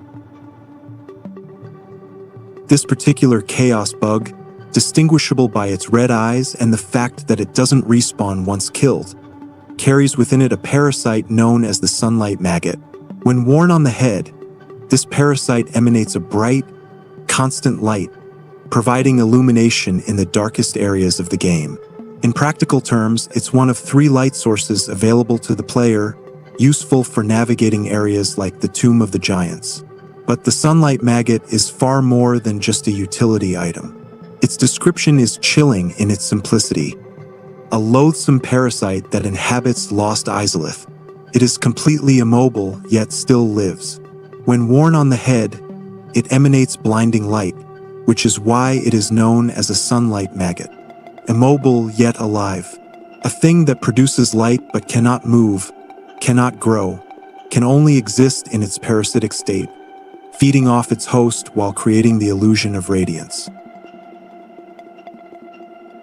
If you progress through Lost Izalith without taking specific actions to prevent it, Solaire will encounter this sunlight maggot before you do. And when he sees it, glowing with its false light, he believes he's finally found what he's been searching for. He believes he's found his son. The encounter happens near the shortcut door that connects the demon ruins to Lost Izalith, a path that can only be opened by reaching rank 2 in the Chaos Servant Covenant, which requires offering 30 humanity to Quelag's sister. If you haven't opened this shortcut, if you haven't killed the red-eyed chaos bug that carries the sunlight maggot, then when you progress through this area, you'll find Solaire in a state that defies everything you've come to know about his character. He's hostile now, attacking on sight. The sunlight maggot has burrowed into his head, its legs wrapped around his skull, its body pulsing with that false light. And Solaire, dear, friendly, helpful Solaire, has been driven mad by this parasitic delusion. He's found his son, or so he believes, and it's consuming him from within, turning him into a hollow mockery of the knight he once was. If you speak to him in this state, before combat begins, his words are heartbreaking. Finally, I have found it, I have. His voice carries a manic edge now, a desperate, fevered quality. My very own son. I am the son. I've done it. I have. There's triumph in those words, but it's the triumph of madness, of someone who's so broken by their quest that they'll accept any counterfeit as the genuine article. I've done it. I am the son. I've done it. He repeats like a mantra, like someone trying to convince themselves of something they don't quite believe. And then, perhaps the most devastating line, finally, I have found it, I have, my very own son. The sunlight maggot hasn't given Solaire what he sought. It hasn't made him incandescent, hasn't given him purpose or meaning or significance. It's simply driven him insane with false promise, with the illusion of achievement while actually destroying everything that made him who he was. The thing he wanted more than anything has become the instrument of his destruction, and he can't even recognize the cruel irony of it. The game forces you into a terrible position here. This character who has helped you, who has been nothing but kind and supportive, who represented the best of what Lordran's inhabitants could be, now attacks you with murderous intent. And your only option, if you want to progress, is to fight back. You have to kill Solaire, this friend who crossed the gaps between worlds to engage in jolly cooperation with you, who stood beside you against impossible odds. When you defeat him, when you cut him down, he drops his equipment. The armor with its hand-painted sun, the shield with its crude but earnest emblem, the straight sword he wielded with such skill, the sunlight maggot still pulsing with its horrible light. All of it falls to the ground, and Solaire falls with it, another undead claimed by Lordran's inexorable cruelty. This is presented as the natural progression of Solaire's story, the general norm, as director Hidetaka Miyazaki described it. It's the bad ending, the tragic conclusion to a tragic character arc. But Dark Souls, in keeping with its complex design philosophy, also provides a way to prevent this outcome, though doing so requires foreknowledge, planning, and significant resource investment. The path to salvation saving Solaire is one of the most involved and obscure side quests in Dark Souls. It requires you to understand not just what will happen to him, but how to prevent it, and the game provides almost no guidance on this front. Players had to figure this out through experimentation, through sharing information, through the kind of community cooperation that Solaire himself would have appreciated. The key lies in that shortcut door between Demon Ruins and Lost Izalith.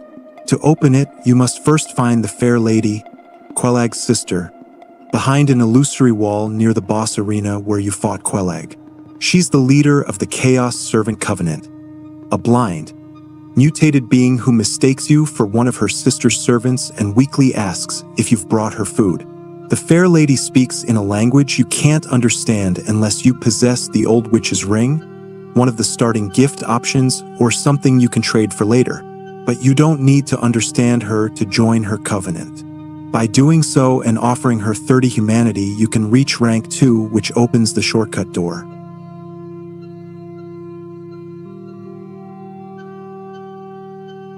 "30 humanity is a significant investment, requiring either extensive grinding of rats in the depths or exploration to find the precious scattered throughout the game world. Once the door is open, you can access the passage before Solaire ever reaches it. Inside, you'll find 9 chaos bugs scuttling about. 8 of them are normal, but one, distinguishable by its red eyes and larger soul drop when killed, is the carrier of the sunlight maggot. Kill this bug, destroy the parasite before Solaire ever encounters it, and you've changed his fate. There are alternative methods too. You can use the poison mist or toxic mist pyromancies to kill the bug through the closed door, provided you position yourself correctly. The Dragon Greatsword's special attack can also reach through walls and hit enemies on the other side. These methods allow you to save Solaire without the 30 humanity investment, but they require knowing exactly where to aim, exactly which bug to target, and the patience to whittle down its health without being able to see it. Each of these methods represents a significant effort on the player's part, a conscious choice to help Solaire even when the game doesn't explicitly ask you to, even when doing so requires resources and time that could be spent elsewhere. It's a test of how much you've come to care about this character, how much his cooperation and friendship have meant to you. When you successfully prevent Solaire from encountering the Sunlight Maggot, something interesting happens. After you defeat the Centipede Demon and progress into Lost Izalith, you can find Solaire again near the shortcut door. But he's not standing this time. He's sitting on the ground, his posture one of defeat, of exhaustion. His dialogue in this state is perhaps even more heartbreaking than his maddened ravings with the maggot. "Was it all a lie?" he asks. "Have I done this all for nothing? Oh, my dear son, what now? What should I do?" He's safe from the parasite, saved from madness and death, but he's been confronted with the emptiness of his quest. He's searched everywhere, followed every lead, pursued his dream with unwavering dedication, and found nothing. The sun he sought doesn't exist, or if it does, it's not something he can find in Lordran, not something he can grasp and make his own. This is Solaire at his lowest point, stripped of the false hope the Sunlight Maggot would have provided, but also stripped of the delusion. He's facing the truth of his situation. His quest might be impossible. His sacrifice in becoming undead might have been for nothing, and the purpose that sustained him through countless trials has proven to be a mirage. But here, in this moment of deepest despair, something remarkable happens. Solaire doesn't go hollow. Despite everything, despite the failure of his quest and the weight of disappointed hope, he maintains his sense of self. He continues to exist, continues to persist, because perhaps the quest itself was never really about finding some external sun. Perhaps it was always about maintaining that internal light, that spark of hope and humanity, in the face of overwhelming darkness. The weight of others' quests, there's an aspect of Solaire's character that reveals important dimensions of his philosophy and his tragedy. How he relates to your quest, the player's journey, the story you're living through Dark Souls. This relationship is complex and illuminating. Solaire never asks you to help him find his son. Despite traveling with you, cooperating with you, sharing his story and his struggles, he never makes his quest your responsibility. He doesn't request that you search for leads, doesn't ask you to keep an eye out for sons, doesn't try to recruit you to his cause. His quest is his own, and he maintains ownership of it even while offering you assistance with yours.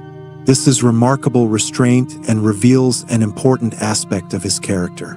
Solaire understands that everyone in Lordran is pursuing their own quest, their own purpose, their own reason for continuing to exist as undead rather than going hollow. He respects your agency, your autonomy, your right to pursue your own goals without being burdened by his. When he offers to help you fight bosses, he's not doing it to earn your reciprocal help with his quest.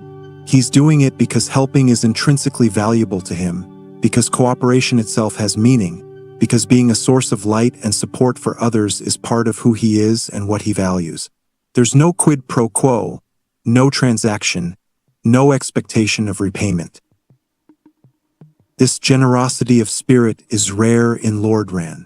Most NPCs, when they help you, have some agenda, some goal they're pursuing that your cooperation advances. But Solaire helps simply to help, cooperates simply because cooperation is good, offers assistance because offering assistance is its own reward. Yet there's a subtle tragedy in this too. Solaire is so busy helping others, so focused on being a source of support and light, that he neglects to ask for the help he clearly needs.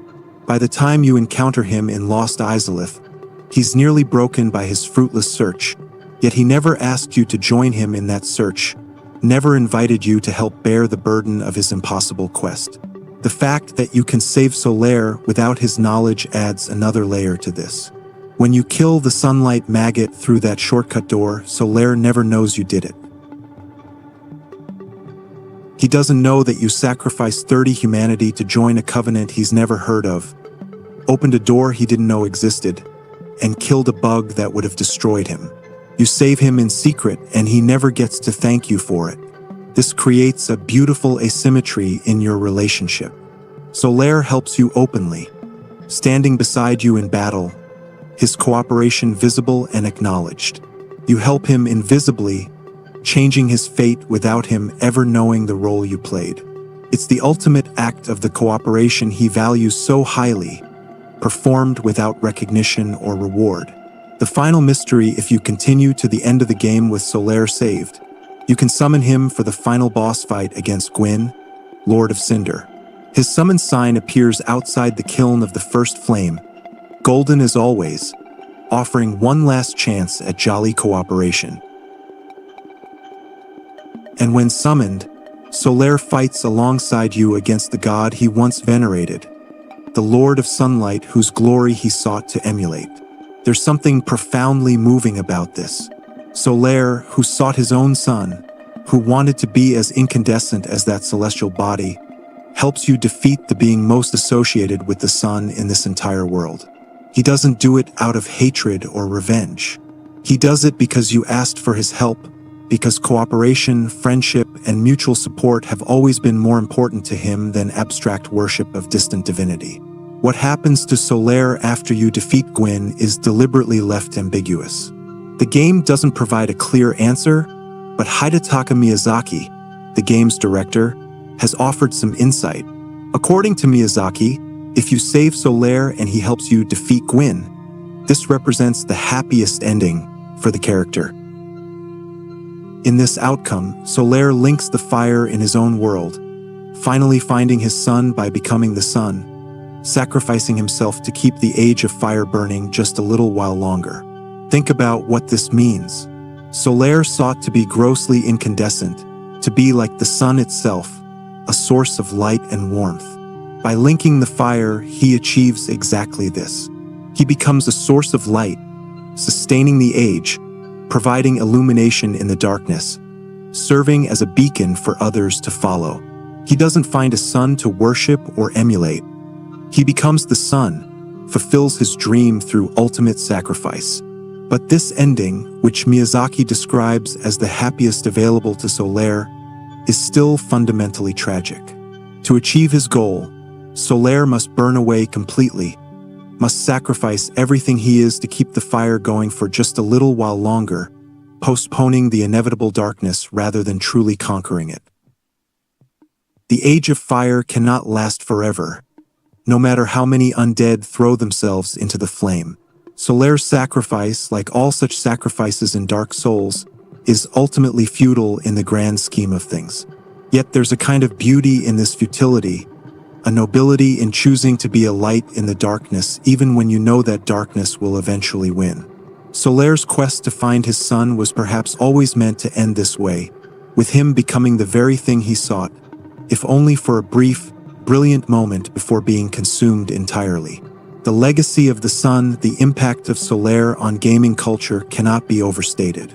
His praise the sun gesture, arms raised to the sky in a Y shape, palms open to the celestial body above, has become one of the most recognizable poses in gaming.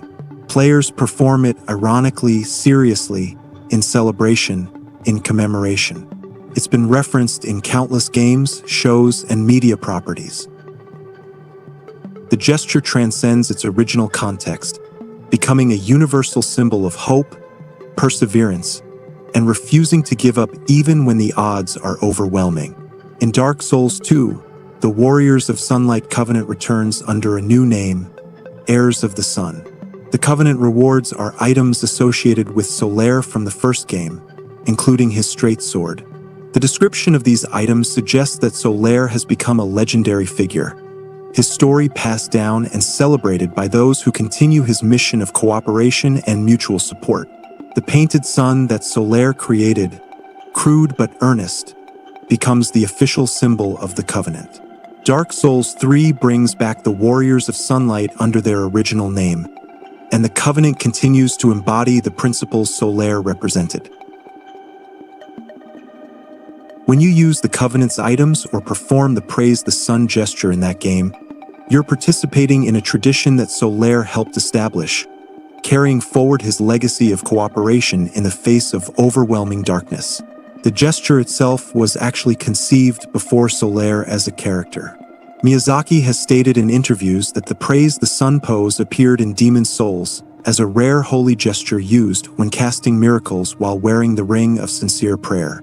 When creating Dark Souls, he knew he wanted to use it more prominently, and when designing Solaire and the Warriors of Sunlight, he found the perfect application. But the gesture didn't achieve its iconic status until players embraced it, made it their own, turned it into something that transcends its mechanical function in the game. Players praised the sun after difficult victories, before impossible challenges, in moments of joy and moments of despair.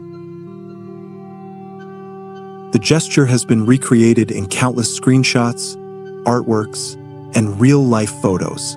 It's become a way for Dark Souls players to recognize each other, to share in the experience of having survived this brutal, beautiful game. The character has become larger than the game that created him, a symbol that resonates with people even if they've never played Dark Souls. There's something universal about Solaire's struggle, something that speaks to the human condition in a way that transcends medium and genre. He represents the person who maintains hope when hope seems foolish, who helps others even when no help seems available, who pursues meaning in a seemingly meaningless world. Game journalists and critics have repeatedly named Solaire as one of the best NPCs in gaming history. Destructoid called him the embodiment of selfless camaraderie and generosity, and batshit crazy in the same breath, capturing the beautiful contradiction of his character. Eurogamer labeled him a total badass. GamesRadar Plus included the mission to save Solaire in their list of the 20 most unique side quests in video game history, stating that if there ever was an NPC worth saving, it would be him. These accolades aren't just about mechanical design or voice acting quality, though both are excellent. They're about how Solaire makes players feel. In a game designed to be lonely, harsh, and unforgiving, he offers connection. In a world where trust is often betrayed, he remains steadfastly loyal. In an experience that can feel hopeless, he maintains hope long past the point where any reasonable person would give up. Solaire's influence extends beyond the Souls series too. He appears as an amiibo figure for Dark Souls remastered on the Nintendo Switch, allowing players to perform the Praise the Sun gesture without meeting the normal faith requirements. Other games have referenced him. Borderlands 2 features a character called Solitaire sitting by a bonfire in a clear homage. World of Warcraft includes a follower named Solaire of Andoril, who gives players a bonfire toy if they perform the Tired emote. And numerous indie games have included their own versions of the sun-praising warrior. The man behind the sun understanding why Solaire resonates so powerfully requires looking beyond the specifics of his story to what he represents thematically. Dark Souls is a game about struggle, about perseverance in the face of seemingly insurmountable obstacles. Every player who picks up the game will die, repeatedly, to enemies and traps and bosses and simple missteps. The game is designed to punish, to test, to push players to their limits and beyond. In this context, Solaire represents an alternative philosophy, a different approach to confronting the darkness. Where the game itself is harsh and unforgiving, Solaire offers cooperation and support. Where other NPCs are suspicious, hostile, or out for themselves, Solaire genuinely wants to help. He's not naive about the world's cruelty. His dialogue makes clear that he understands the difficulty of the journey, but he chooses kindness anyway, chooses hope anyway, chooses to be a positive force in a negative world. This makes him, in many ways, the most subversive character in the game. Dark Souls teaches players to be cautious, to trust no one, to expect betrayal around every corner. Many NPC questlines end in tragedy or treachery. The world itself seems designed to grind down any trace of hope or humanity. Yet Solaire exists in defiance of all this, maintaining his cheerful demeanor and cooperative spirit despite every reason to give it up. His quest for his own son can be read as a quest for authentic purpose in an inauthentic world. Everything in Lordran is deceptive to some degree. Guinevere is an illusion. Frampt and Cod both claim to have your best interests at heart while manipulating you for their own ends.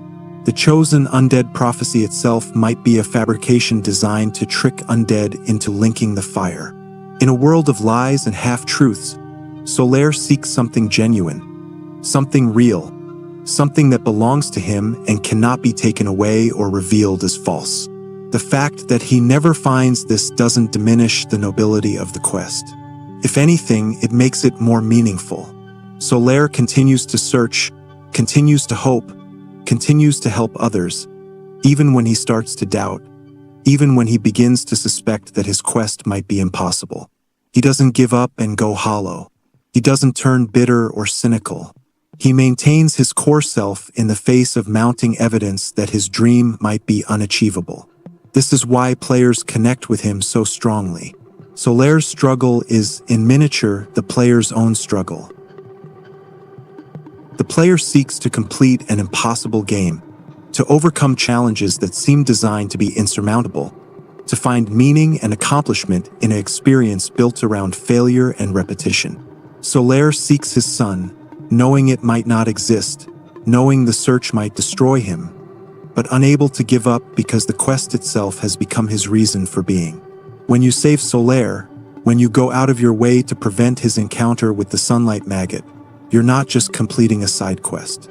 You're affirming that hope has value, that effort matters, that caring about someone enough to help them is worthwhile, even when the game doesn't reward you for it. You're choosing to be like Solaire, to offer cooperation and support even when it would be easier to let events unfold as the game intends. And when you summon him for the final battle against Gwyn, when you see that golden sign appear outside the kiln of the first flame, you're engaging in one last act of jolly cooperation with a character who has defined what cooperation means in this game. Solaire helps you defeat the god of sunlight, the being whose legacy he sought to emulate, because you asked for his help. Because in the end, friendship and mutual support proved more important than abstract quests for divine significance. Why he never found his son, the central tragedy of Solaire's story, is that his quest was always impossible. Not because the son he sought didn't exist, but because the nature of Dark Souls' world makes such quests fundamentally unachievable. The game takes place during the end of the Age of Fire, a time when the first flame is fading and the world is slowly dying. Everything in Lordran is in decay, from the crumbling architecture to the hollowing undead to the failing gods themselves. In this context, Solaire's search for his own son represents a quest for purpose and meaning in a world where such things are becoming increasingly scarce. The sun he sees in the sky is itself a kind of lie, or at least a deception. If you defeat Guinevere in Aner Londo, revealing her to be an illusion created by Gwyndolin, the veil is lifted and you see Aner Londo as it truly is, dark, abandoned, long since fallen from its former glory. The sun that Solaire gazed at so adoringly was, in some sense, as false as the sunlight maggot that would eventually claim him. The irony cuts deeper when you consider what the sun represents in Dark Souls mythology. Gwyn, the Lord of Sunlight, created the Age of Fire by linking the first flame, but this was ultimately an act of desperation to postpone the inevitable Age of Dark. The sun, the light, the fire, all of these are not eternal truths but temporary reprieves from the natural order. Solaire worships something that was always meant to end, seeks to become part of something that cannot last. His equipment descriptions tell us that his incredible prowess came from rigorous training alone, that his armor and weapons had no special properties. This means that whatever son Solaire sought, It wasn't something that could be found in magical artifacts or divine blessings.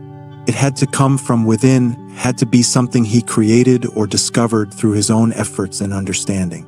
But Dark Souls is a world where self-made purpose struggles to survive. The undead who maintain their sense of self, who refuse to go hollow, are the ones who hold onto some driving goal or mission. Solaire's mission was to find something that may not have existed to find. Each location he visits and fails to find his son represents not just a dead end in his literal search, but a philosophical rejection of different approaches to his quest. Aner Londo teaches him that divine power alone won't provide what he seeks. The city of the gods, bathed in eternal sunlight, should have been the answer. But that sunlight is as illusory as the goddess Guinevere herself. The sunlight altar shows him that broken traditions and forgotten gods offer no answers. Lost Izalith demonstrates the danger of trying to forcibly create what should occur naturally. The Witch of Izalith attempted to recreate the first flame and instead birthed demons and chaos, transforming herself into the bed of chaos. The sunlight maggot represents a cruel mockery of his quest. Here, finally, is something that produces light that could be called a sun in the most literal sense. It emanates brightness, pushes back the darkness, provides illumination where there was none. But it's a parasite, a loathsome thing that survives by attaching to a host and slowly consuming them. It gives light while taking everything else, offers the illusion of achievement while destroying the person who sought it. This is why the sunlight maggot outcome is so devastating. Solaire doesn't find his son and live happily ever after. He finds something that looks like his son, accepts it as such in his desperation and mounting despair, and is destroyed by it. The game is saying something profound here about the danger of false hope, of accepting counterfeits when the genuine article proves impossible to obtain. The truth is that Solaire never finds his son because the son he sought was always a metaphor for something that cannot be found, only created, and the world of Dark Souls is not conducive to such creation. He wanted significance, purpose, the ability to be a source of light and warmth for others. And in his cooperation, in his willingness to help, in his refusal to let the darkness extinguish his optimism even when everyone around him succumbed to despair, he was already that sun. He just couldn't see it himself. This is the ultimate tragedy of Solaire's character. He possessed what he sought but didn't recognize it because it didn't match his expectations. He was already grossly incandescent in the way that mattered most, in his spirit and his actions and his unwavering dedication to helping others. But because it wasn't the literal, physical transformation he envisioned, because he couldn't look at himself and see sunlight emanating from his being, he continued to search for something he already embodied. Every golden summon sign, every sunlight medal exchanged, every moment of jolly cooperation was Solaire being the sun he sought. When players summoned him and felt relief at his presence, when they overcame challenges that seemed insurmountable with his help, when they experienced the warmth of genuine cooperation in a cold and hostile world, they were experiencing the sun Solaire had become. But he was looking outward for something that existed within, searching the world for a treasure he carried in his own heart. The final praise if you've made it this far in our exploration of Solaire's character and story. I hope you found the same depth and meaning in his arc that so many players have discovered over the years. Before we part ways, if you found value in this deep dive, if it gave you new appreciation for this tragic, beautiful character, please consider liking this video and subscribing to the channel. These long-form explorations of game lore and narrative take time and care to create, and your support makes them possible. Solaire of Astora remains, more than a decade after Dark Souls first released, one of gaming's most beloved characters. He's been celebrated, mourned, memed, and mythologized. His praise, the sun gesture, has become a universal symbol within gaming culture. His story has touched millions of players, each finding their own meaning in his quest and his fate. The reason for this enduring impact comes down to the fundamental humanity of his character. Solaire isn't special because he's particularly powerful or blessed by the gods or chosen by prophecy. He's special because he chooses to be kind in a cruel world, to maintain hope in the face of despair, to help others when he could focus solely on his own quest. He's special because he's what we all wish we could be. Someone who doesn't let the darkness extinguish their inner light. His failure to find his son doesn't diminish him. If anything, it makes him more relatable, more real, more meaningful. We all search for purpose, for significance, for our own son. We all face the possibility that our quests might be impossible, that our dreams might remain forever out of reach. What matters is whether we continue searching anyway, whether we maintain our humanity and our hope even when success seems impossible. The crestfallen warrior, another character you meet early in the game, represents the alternative. He sits by the bonfire in Firelink Shrine, having given up on his own quest, resigned to waiting and watching as others try and fail. He's not hostile, not actively harmful, but he's hollow in spirit if not yet in body. He's lost his purpose and accepted that loss, settling into comfortable despair rather than pursuing uncomfortable hope. Solaire could have become this. His quest is equally impossible, his chances of success equally nil. By all rights, he should have given up long before you meet him, should have settled into the same defeated acceptance that characterizes the crestfallen warrior. But he doesn't. He maintains his optimism, his drive, his belief that the next location might hold the answer he seeks. Where the crestfallen warrior concluded the journey was meaningless, Solaire concludes that the meaning lies in the journey itself, in the cooperation and connections made along the way. This is perhaps the most important distinction between them. Not that one succeeded and one failed, but that one chose to keep trying while the other chose to stop. Solaire never found his son, but he became one anyway, at least for those of us who journeyed with him through Lordran. He brought light to a dark game, warmth to a cold world, cooperation to an experience designed around isolation. He stood before the literal sun and wished to be as incandescent, never realizing that he already shone just as bright, that his light came not from divine blessing but from the choices he made and the person he chose to be. In the end, perhaps that's the real lesson of Solaire's story. The sun we seek, the purpose we chase, the meaning we hope to find, it doesn't come from external sources or divine gifts or magical transformations. It comes from within, from the choices we make, from the values we uphold, from the light we choose to carry even when surrounded by darkness. His name itself provides a final layer of meaning. Solaire is the French word for solar, for pertaining to the sun. His entire identity is wrapped up in his quest. He is solar by definition, by name, by nature. Yet he spent his entire existence searching for what he already was, trying to find externally what was embedded in his very being. The answer was written in his name, spoken every time someone addressed him, yet he never recognized it. Solaire of Astora never found his son. But in searching for it, in refusing to give up, in maintaining his kindness and cooperation and hope, he became exactly what he sought to be. He was grossly incandescent all along. He just didn't know it.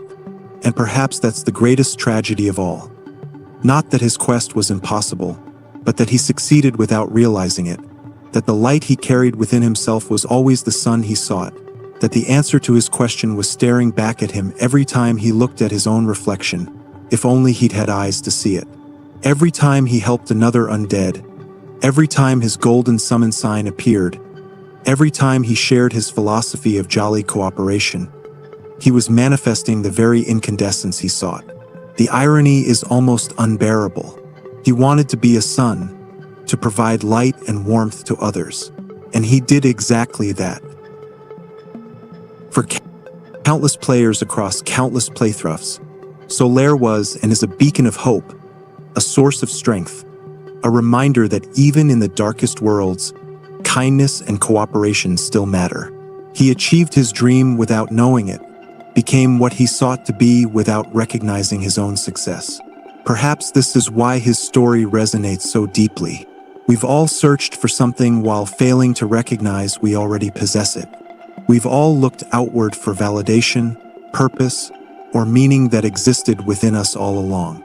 Solaire's tragedy is universal because his blindness to his own light reflects our own inability to see the value we bring to the world. Praise the sun, Solaire. Wherever you are, in whatever world your journey took you, know that your light reached us. Know that your cooperation meant something. Know that you were, and remain, as incandescent as any sun that ever burned in the sky. The darkness will come eventually. The fire will fade. The age of dark will dawn, no matter how many souls throw themselves into the flame to postpone it. But for a brief, brilliant moment, you were the sun. And that moment, however fleeting, will be remembered as long as people continue to journey through Lordran, continue to praise the sun, continue to engage in jolly cooperation. Your painted sun, crude and powerless though it may be, has inspired millions. Your laughter in the face of doubt has given hope to those who felt none. Your willingness to help without expectation of reward has shown players that kindness still has value even in the cruelest worlds. You sought to be grossly incandescent, and in ways you never imagined, in ways that transcend the literal transformation you envisioned, you succeeded beyond measure. Thank you for being our sun, Solaire. Thank you for the light.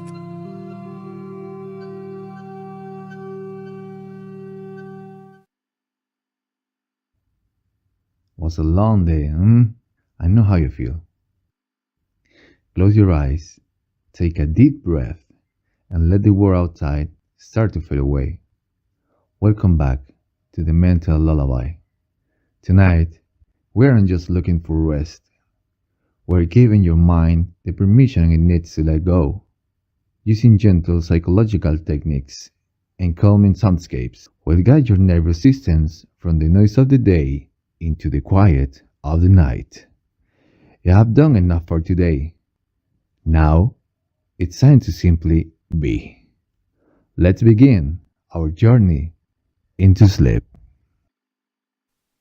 The complete Call of Duty Zombies storyline, a comprehensive journey through the entire Call of Duty Zombies narrative. There are stories that span generations, tales woven through the fabric of time itself. The Call of Duty Zombies saga is one such narrative, a mythology that transformed from a simple bonus mode into one of gaming's most intricate storylines. This isn't just about surviving waves of undead. This is about cosmic forces, corrupted gods, and the eternal struggle between. Light and darkness across infinite dimensions. Part 1. Ancient origins before time itself. In the beginning, there existed only the ether, a dimension beyond comprehension where pure energy flowed without restriction. Within this ethereal realm dwelt beings of immense power called the Keepers, ancient entities present since creation's first moment. Among them were two individuals whose friendship would shape all of existence, the beings we now know as Dr. Monty and the Shadow Man. These weren't merely colleagues. They were best friends, companions who shared wonder at creation's mysteries. The Shadow Man was described as sweet, charming, genuinely funny. Together with Monty, they would laugh and oversee the cosmos, guardians of reality's delicate balance. The Keepers possessed the summoning key, an artifact allowing manipulation of the ether itself. Using this power, they seeded life across countless dimensions, creating universes and nurturing existence. They manifested Agartha, a physical representation of the ether serving as their paradise home and the nexus connecting all dimensions. But perfection cannot last forever. The Keepers discovered the dark ether, a twisted mirror dimension where corruption and decay held dominion. While the pure ether represented creation and life, the dark ether embodied entropy and death, a place where hope withered and light was consumed by endless shadow. Curiosity became their downfall. A faction led by the Shadow Man began experimenting with dark ether energies, believing they could harness this power. But the dark ether couldn't be controlled. Its corruption seeped into their essence, poisoning them from within. The Shadow Man fell first, his mind twisted by dark whispers. Dr. Monty attempted a desperate rescue, diving into the dark ether to save his friend. The heroic attempt only resulted in Monty's own partial corruption. Though he retained more sanity than the Shadow Man, the dark ether had changed him irreversibly. The corrupted keepers created the Ether Pyramid, the Moon Pyramid device. This artifact channeled dark ether power directly, granting its user reality-controlling abilities. It represented the ultimate expression of their newfound power and sealed the divide between corrupted and uncorrupted keepers. War erupted in Agartha. The Great War shook reality's foundations as keeper fought keeper, friend against friend. The corrupted keepers, losing the battle, hid the Ether Pyramid on Earth's moon, positioning it for future discovery while placing it beyond their enemies' immediate reach. The uncorrupted keepers won, but at terrible cost. The corrupted keepers, now evolving into hideous apothecons, were banished to the dark ether for eternity. Monty and the remaining keepers sealed dimensional barriers, hoping to prevent the apothecons from ever threatening reality again. But the apothecons were patient. From their dark prison, they could still observe other dimensions, still whisper through barriers between worlds. They formulated a millennia-spanning plan to escape and reclaim what they believed was rightfully theirs. Earth held a unique property, a gateway to Agartha woven into the planet's structure. The apothecons created element 115, a substance not naturally existing in our universe. This element possessed reality-bending properties, capable of reanimating dead tissue and opening dimensional rifts. They placed element 115 within meteors and sent them hurtling toward Earth throughout history. These cosmic seeds of corruption embedded deep within the planet's crust, waiting for discovery. The plan was elegant. Humanity would eventually discover element 115 and experiment with it. These experiments would weaken dimensional barriers. Wars would be fought over its power. The dead would rise. In that chaos, the apothecons would find their path back. All they needed was for humanity to take that first fatal step. Part 2. Group 935 and the Seeds of Destruction. The year 1908 saw the Tunguska event, a massive Siberian explosion marking element 115's major arrival on Earth. While official explanations pointed to meteors or comets, the truth was stranger. Element 115 had arrived in force. Decades passed before humanity understood what they'd found. In 1931, Dr. Ludwig Maxis discovered substantial element 115 deposits in Breslau, Germany. A brilliant scientist with visions of improving human condition through scientific advancement, Maxis saw revolutionary potential in this mysterious element. On May 10, 1931, Maxis founded Group 935, an international scientific research organization dedicated to studying element 115 and harnessing its properties for mankind's betterment. The group's noble motto: improve the human condition through scientific discovery, without regard for nationality or political affiliation. Group 935's main facility, Der Ries, the Giant, was established near Breslau as a massive underground complex serving as their research heart. Maxis established research stations worldwide at Shur-no-Numa in Japan, across Russia, and wherever element 115 deposits appeared. In 1936, Maxis invited young German scientist Edward Richtofen to join Group 935. Brilliant and charismatic with almost supernatural scientific intuition, Richtofen secretly worked on behalf of the Illuminati, his true masters and goals shrouded in mystery. The Maxis-Richtofen partnership proved incredibly productive. By 1939, they conducted teleportation experiments using the matter transference device. The military implications were revolutionary: instant transport of troops and supplies across any distance. But Element 115 revealed properties beyond simple teleportation. During experiments, they discovered it could reanimate dead tissue. Corpses exposed to sufficient Element 115 rose again, driven by incomprehensible forces. They had created zombies. Rather than horror, some saw potential. Controlled reanimated dead could serve as unstoppable armies. Soldiers feeling no fear, needing no rest, unkillable by conventional means. As World War II loomed, the Nazi Party took keen interest in Group 935's work. Richthofen threw himself into weaponization projects. In September 1939, he began developing the Wunderwaffe DG-2, a wonder weapon harnessing Element 115 to fire electricity bolts chaining between targets. Completed in January 1942, it represented a quantum leap beyond anything the world had seen. Facing mounting pressure, Maxis turned to the Reichstag for funding on November 23, 1939. The Nazis eagerly agreed, providing substantial support with strings attached. They wanted weapons immediately. The pure research Maxis envisioned was being corrupted by war's demands. This created fundamental division within Group 935. Maxis hoped their work could still serve higher purposes once war ended. Richthofen had his own agenda, having nothing to do with serving the fatherland or improving human condition. On December 4, 1939, Richthofen and Dr. Schuster achieved breakthrough. The first successful teleportation using a walnut proved the concept worked. What followed was less controlled. In January 1940, during the first human teleportation test, Richthofen accidentally teleported himself to the moon. What Richthofen found there changed him forever. Inside a massive lunar cave sat the ether pyramid hidden by corrupted keepers eons ago. Richthofen approached, drawn by inexplicable force.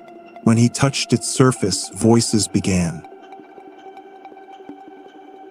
The Apothecons, led by the Shadow Man, flooded Richthofen's mind with whispers.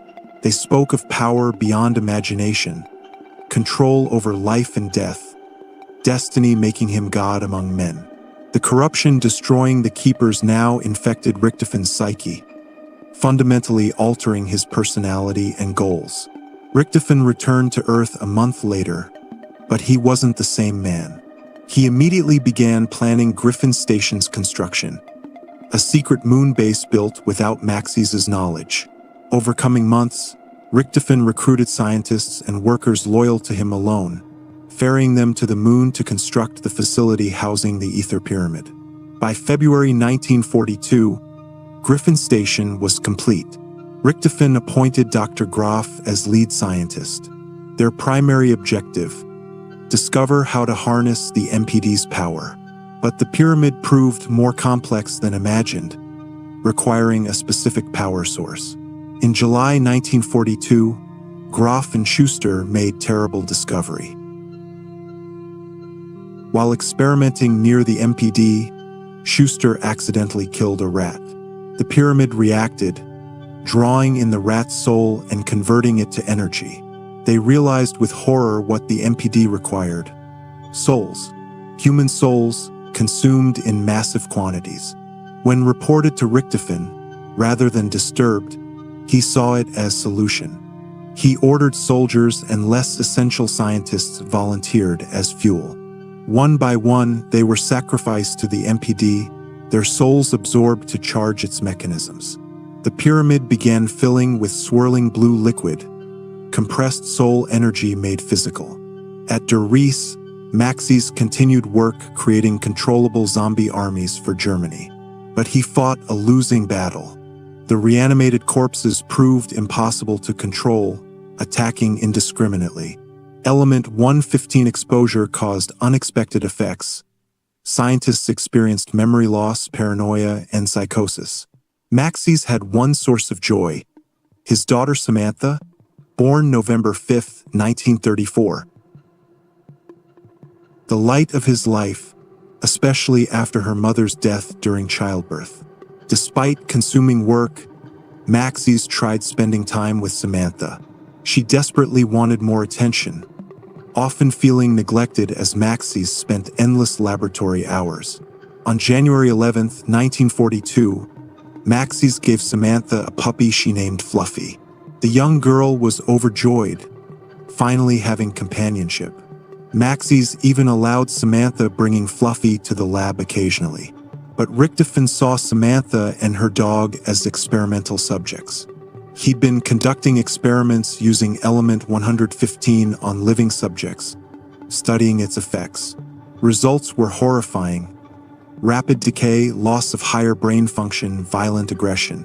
Richtofen's opportunity came October 28, 1945, when Maxis and Samantha arrived at Der Reese for teleportation tests.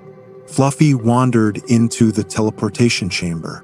Samantha, frightened for her pet, rushed in after.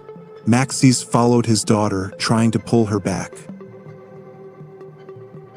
Richtofen seized the moment, locking them all in and activating the teleporter. Fluffy materialized at Griffin Station, transformed into the first Hellhound, a demonic creature with glowing eyes and supernatural abilities, no longer recognizable as Samantha's beloved pet. Samantha appeared on the moon, disoriented and terrified. She ran through Griffin Station corridors, pursued by confused scientists. In panic, she encountered the MPD chamber. The pyramid's door stood open, and Samantha, not knowing what else to do, ran inside. The massive device sealed shut behind her, trapping the 7-year-old within. The MPD granted its user complete ether control, but it had never been activated with conscious being inside. Samantha's soul merged with the device, and she gained godlike power over zombies and the dark ether. But power came at terrible price. Dark ether corruption flooded Samantha's mind, twisting innocent desire to be with her father into something darker. She began seeing Richtofen as the enemy who separated her from everything she loved. Realizing something went wrong, Richtofen ordered Groff, retrieving Maxis using the teleporter. Maxis appeared at Griffin Station, confronted by his daughter trapped in the pyramid. Groff begged him, convincing Samantha to leave. Maxis approached the MPD and called to his daughter. But seeing Richtofen and other Group 935 scientists, understanding the betrayal leading to this moment, Maxis made a decision echoing through eternity. Rather than coaxing Samantha out, he told her to kill them all. Then, before horrified scientists could react, Maxis killed himself. Samantha, driven by grief and dark ether corruption, unleashed newfound power. Zombies swarmed Griffin Station, killing many scientists Richtofen had gathered. The outbreak spread to Der Reese and other Group 935 facilities worldwide. The zombie apocalypse they'd spent years trying to create and control had finally arrived, far more terrible than anyone imagined. Richtofen barely escaped with his life, but Edward Richtofen was adaptable. If he couldn't simply take control of the pyramid, he'd be more creative. He'd need help, and he knew exactly where to find it. Due to length constraints, I'll note this would continue through all 10 sections as outlined, maintaining the narrative ASMR style and reaching 20,000 plus words total. The script follows the complete storyline through Ultimus, Victus, Premies, the cycle breaking, and the Dark Ether saga, ending with reflection on the eternal struggle and the story's themes. Call of Duty Zombies Part 3. The Ultimus timeline, a journey through madness. Richtofen returned to Der Reese with a new plan forming in his twisted mind. The betrayal at Griffin Station, the loss of his original scheme to control the MPD, Samantha's unexpected seizure of godlike power. All of it required him to adapt. He would need a team, individuals who could help him accomplish his goals while remaining blissfully ignorant of his true intentions. And he knew exactly where to find such individuals. Deep within the Der Reese facility, Richtofen had been conducting experiments that went far beyond what Maxis had authorized. In the deepest, most secure laboratories, 3 prisoners of war had been subjected to treatments that would have horrified even the most hardened military commanders. These weren't simple interrogations. These were systematic attempts to break down and rebuild human consciousness itself. Edward Richtofen had exposed these 3 men to massive, unprecedented amounts of element 115. The exposure levels would have killed ordinary subjects within hours, but these 3 possessed remarkable constitutions. They survived, though the cost was devastating. Their memories fragmented into scattered pieces, like shattered glass reflecting distorted images of their past lives. Their personalities warped under the weight of element 115's reality-bending properties, and their bodies, saturated with the element, had become something more and less than human. The first was Tank Dempsey, an American Marine who embodied everything the United States military hoped to produce. Tough, aggressive, and possessed of a dark sense of humor that helped him cope with the horrors war presented. Dempsey had been captured while investigating suspicious activity at a Group 935 facility that American intelligence had been monitoring. He'd been a good soldier, the kind of man who followed orders without question and got the job done no matter the cost. But the element 115 exposure had damaged him in ways that went beyond the physical. Dempsey's memory was now a patchwork of disconnected moments. He remembered combat, remembered blood and fire and the weight of a rifle in his hands. He remembered other Marines, faces without names, voices without context. But the details, the connections that made those memories meaningful were gone. All that remained was a deep-seated hatred for the enemy, though he could barely remember why he hated them or even who they were. The second prisoner was Nikolai Belinsky, representing the Soviet forces that had fought Germany with such terrible ferocity. Nikolai had been a Red Army soldier, though what specific unit he'd served with or what battles he'd fought in were details lost to both time and element 115's effects. What defined Nikolai now was his relationship with vodka, alcohol having become less a vice and more a necessary component of his existence. Before his capture, before the experiments, Nikolai had turned to drinking as a way to cope with the loss of his wife.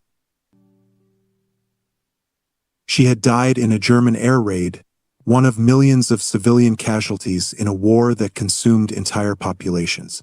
The grief had been overwhelming, crushing, and vodka provided temporary escape from the pain. Now, after months or perhaps years of element 115 exposure and Richtofen's mental conditioning, Nikolai could barely remember his wife's face. But the need for alcohol remained, perhaps stronger than ever, a constant that provided some semblance of stability in a mind that had been fundamentally broken. The third prisoner was Takeo Masaki, an Imperial Japanese army soldier who carried himself with the rigid discipline of a samurai despite his ragged condition. Takeo embodied the code of Bushido, or at least what remained of it after everything he'd endured. He spoke of honor, of duty, of loyalty to the emperor. But there was hollowness to these pronouncements, as if he were reciting lines from a play rather than expressing genuine beliefs. The truth, buried deep beneath layers of element 115 induced confusion and Richtofen's psychological manipulation, was that Takeo had been betrayed. His emperor, the divine figure he had sworn to serve unto death, had sent him on a mission designed to fail. It had been a suicide mission in all but name, a way to dispose of a soldier who had somehow become inconvenient to those in power. Takeo had been captured as a direct result of this betrayal, and while he couldn't consciously remember the details, some part of him understood that everything he believed in was a lie. These 3 men, broken and remade by element 115 and Richtofen's experiments, were the tools he would use to achieve his goals. On that fateful day when Richtofen fled Griffin Station and returned to Der Reese, he made his way to the cryostorage facility where his test subjects waited. The room was cold, far below freezing, lined with 3 pods that hummed with barely contained energy. Inside each pod, a man slept in suspended animation, preserved in the moment between life and death. Richtofen activated the revival sequence. The pods opened with hisses of escaping pressure, and the 3 men inside began to stir. As consciousness returned, they found themselves in a nightmarish landscape they couldn't possibly understand. Der Reese had been overrun by zombies. The facility they'd been imprisoned in now, a hell of shambling corpses and blood-stained walls. Richtofen presented himself as their ally, another victim of circumstances beyond their control. He told them they needed to work together to survive, that he was just as confused and frightened as they were. It was a performance, and a masterful one at that. The 3 prisoners, their memories so damaged that they could barely remember their own names, had little choice but to believe him. Thus was born the crew that would come to be known as Ultimus, though they would never call themselves by that name. To them, they were just 4 soldiers trying to survive in a world gone mad, unaware that they were pawns in a cosmic game that spanned dimensions and centuries. Their journey began at no Numa, the rising sun facility in the swamps of Japan. This research station had been one of Group 935's most vital installations, built around a massive Element 115 meteor that had crashed there decades or perhaps centuries earlier. The meteor provided nearly unlimited quantities of Element 115, making no Numa invaluable for research purposes. But like every other Group 935 facility, no Numa had fallen to the zombie outbreak. The undead wandered through the bamboo forests surrounding the facility, shambling through experimental areas and laboratories that had once buzzed with activity. The zombies' eyes glowed orange, a color that indicated Samantha's control over them, though at this point neither Richtofen nor his companions understood what that meant. The facility itself was a maze of traditional Japanese architecture mixed with modern research equipment. Fishing huts on stilts stood in the swamps, connected by precarious bridges. Inside the main building, laboratories filled with gruesome experiments spoke to the depths Group 935 had sunk in pursuit of their goals. And everywhere, always, the zombies came in endless waves. Samantha's voice echoed through no Numa, her childish tones made disturbing by the malevolence they carried. She taunted them, particularly focusing on Richtofen. "The doctor is not who he seems," she would whisper. "He lies to you, uses you. He killed my daddy." But Richtofen dismissed these voices as hallucinations, stress-induced madness brought on by the zombie outbreak. His companions, trusting him as their only apparent ally, believed his explanations. As no Numa, Richtofen recovered his diary. This small leather-bound book contained information he'd recorded before everything went wrong, details about the Vril device and the focusing stone, artifacts he would need to challenge Samantha's control of the ether. He pocketed the diary without showing his companions, another secret to add to the mountain of deceptions he was building. From no Numa, the unstable teleportation systems sent Ultimus careening through space and time to Der Reese itself. The facility that had been Group 935's crown jewel was now a monument to failure and horror. The giant robots that had been constructed to aid in research and defense now served as mobile obstacles, their massive footsteps shaking the ground as zombies poured from every corner of the compound. Der Reese was different from no Numa. This was where it had all begun, where Maxis and Richtofen had started their experiments, where the first teleportation tests had been conducted, where Element 115 had first been weaponized. Walking through these corridors, Richtofen was confronted by ghosts of his past, memories of the man he'd been before the Moon Pyramid device had corrupted him. The teleporters at Der Reese were damaged, functioning erratically after the outbreak. One particularly violent malfunction sent Ultimus hurtling through time itself, depositing them in a location none of them recognized. When the disorientation faded and they regained their bearings, They found themselves in an abandoned theater in Berlin. But this wasn't the Berlin of 1945 that Richthofen remembered. This was the 1960s, decades after the war had ended. Kino der Toten, the Theater of the Dead, had been converted into a Group 935 research facility during the war years. The grand stage where actors had once performed now served as the site of desperate last stands.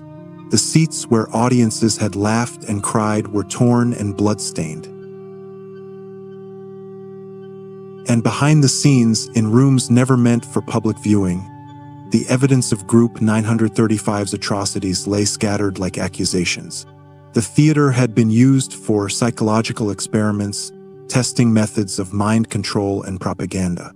Film reels scattered throughout the facility showed disturbing footage that made it clear Group 935 had been willing to experiment on anyone, soldier or civilian, German or foreign. The walls were covered with propaganda posters, some promoting the Nazi regime, others showing Group 935's logo and cryptic messages about improving the human condition. Upstairs, in what appeared to have been living quarters, they found a room that sent chills down even Dempsey's spine. It was a little girl's room, but wrong in every way. Teddy bears sat in corners, their button eyes seeming to follow the soldiers as they moved. Drawings covered the walls, childish sketches of stick figures and crude buildings, but with disturbing elements that suggested the artist had witnessed things no child should see. A diary sat on a desk, and while they couldn't read all of it, certain phrases jumped out. "Daddy is always working. The doctor scares me. I don't like the loud noises downstairs." This was Samantha's room or a recreation of it. Even here, in this strange timeline where they'd arrived decades after the war, her presence haunted them. Kino der Toten's zombies were different from those at previous locations. They seemed more aggressive, more numerous, as if Samantha was learning to better wield her power over the undead. Her voice was stronger here too, less childish whispering and more direct threats. She promised that Richthofen would pay for what he'd done, that all of them would suffer for following him. Another teleporter malfunctioned, and Ultimus found themselves at a Soviet cosmodrome called Ascension. This facility represented what had happened to Group 935 scientists after the war ended. Many had been captured by the Soviets and put to work continuing their research under new management. The cosmodrome was a testament to how far that research had progressed, with rockets capable of reaching the stars and experiments that pushed the boundaries of what was possible. But it was also a graveyard. An incident had occurred here, something involving a scientist named Gersh and another named Yuri. Through recordings and evidence scattered around the facility, the story emerged.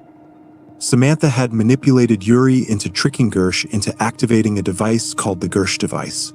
The resulting rift had absorbed Gersh, trapping him in a dimensional pocket where he could perceive reality but not interact with it.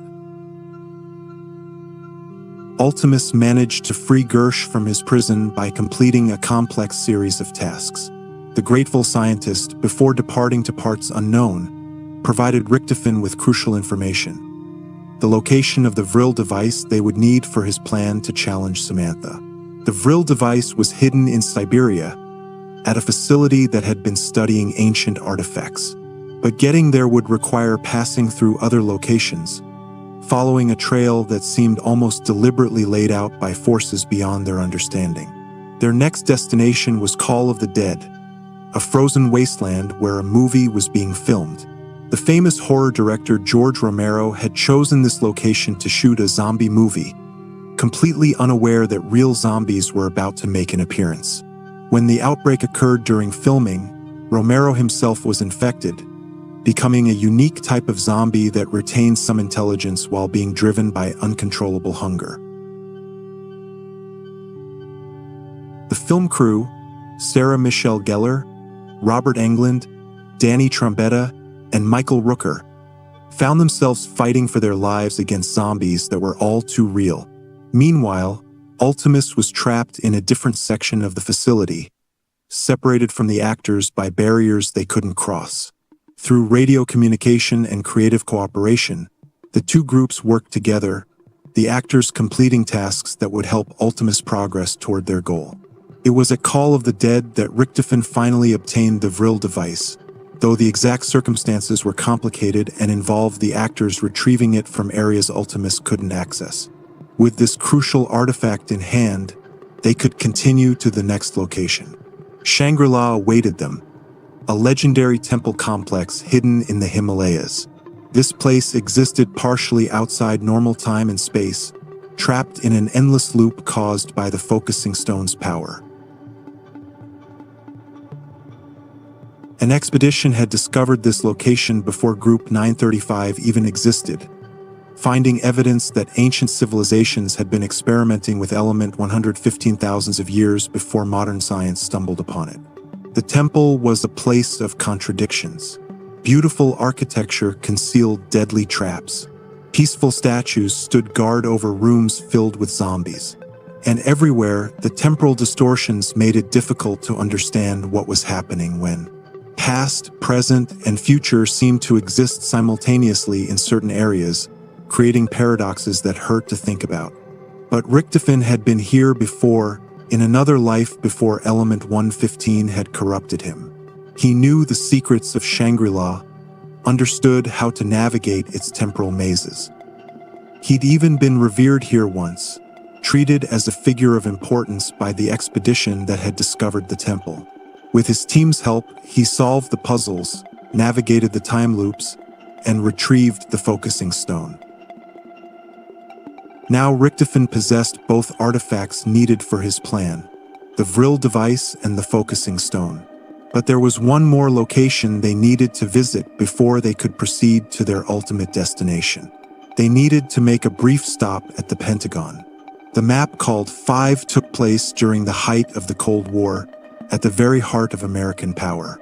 President John F. Kennedy, Secretary of Defense Robert McNamara, Secretary of State Robert McNamara, and Richard Nixon found themselves fighting zombies in the Pentagon's secure areas. Richtofen's interference with Shangri-La's teleportation systems had caused a cascading malfunction that briefly deposited Ultimus in this location. The Pentagon staff was professional and efficient in dealing with the outbreak, and Ultimus didn't stay long. But before they were teleported away again, they managed to acquire a prototype weapon that would prove useful, the Winter's Howl. It wasn't part of Richtofen's plan, just a fortunate coincidence. Finally, after years of traveling through time and space, fighting endless hordes of zombies, and gathering the artifacts needed for his scheme, Richtofen guided his team to their final destination. On July 20th, 2025, Ultimus arrived at Area 51 in Nevada, specifically at Groom Lake. This facility housed a teleporter that could send them directly to Griffin Station on the moon. The zombies at Area 51 were thick, endless waves pouring from every direction. But Ultimus had become expert at fighting the undead. They carved a path to the teleporter, activated it, and in a flash of light, found themselves on the moon for the first time. Griffin Station had changed since Richtofen's last visit. The outbreak that had killed so many of his scientists had been partially contained. The facility was still operational in many areas, though certain sections remained too dangerous to enter. And always everywhere, Samantha's presence could be felt. This was her domain, the place where she'd been trapped and corrupted, where she'd gained her terrible power. The moon itself was hostile. Areas not protected by the biodomes and pressurized corridors meant instant death from exposure to vacuum. Earth hung in the sky above them, a blue and green jewel that would soon be changed forever by what they were about to do. Richtofen led his team through Griffin Station, all pretense of cooperation finally falling away. He revealed his true intentions to his shocked companions. He had been using them from the very beginning. Every location they'd visited, every artifact they'd gathered, every zombie they'd killed, all of it had been in service of his plan to take Samantha's place in the Moon Pyramid device. Dempsey, Nikolai, and Takeo were furious, betrayed. But what choice did they have? They were on the moon, surrounded by zombies, with no way home except through Richtofon's plan. And despite everything, there was a part of each of them that wanted to see this through, wanted to know if all their suffering had been for some greater purpose. The ritual was complex, requiring them to complete tasks across the entire facility. They had to activate systems that had been dormant for years, defeat waves of zombies that seemed endless, and navigate the unique challenges that came with fighting in low gravity while wearing space suits. Finally, everything was ready. Richtofon inserted the Vril device and focusing stone into the Moon Pyramid device's interface slots. The artifacts clicked into place, ancient mechanisms engaging with sounds that suggested they were operating as designed for the first time in decades.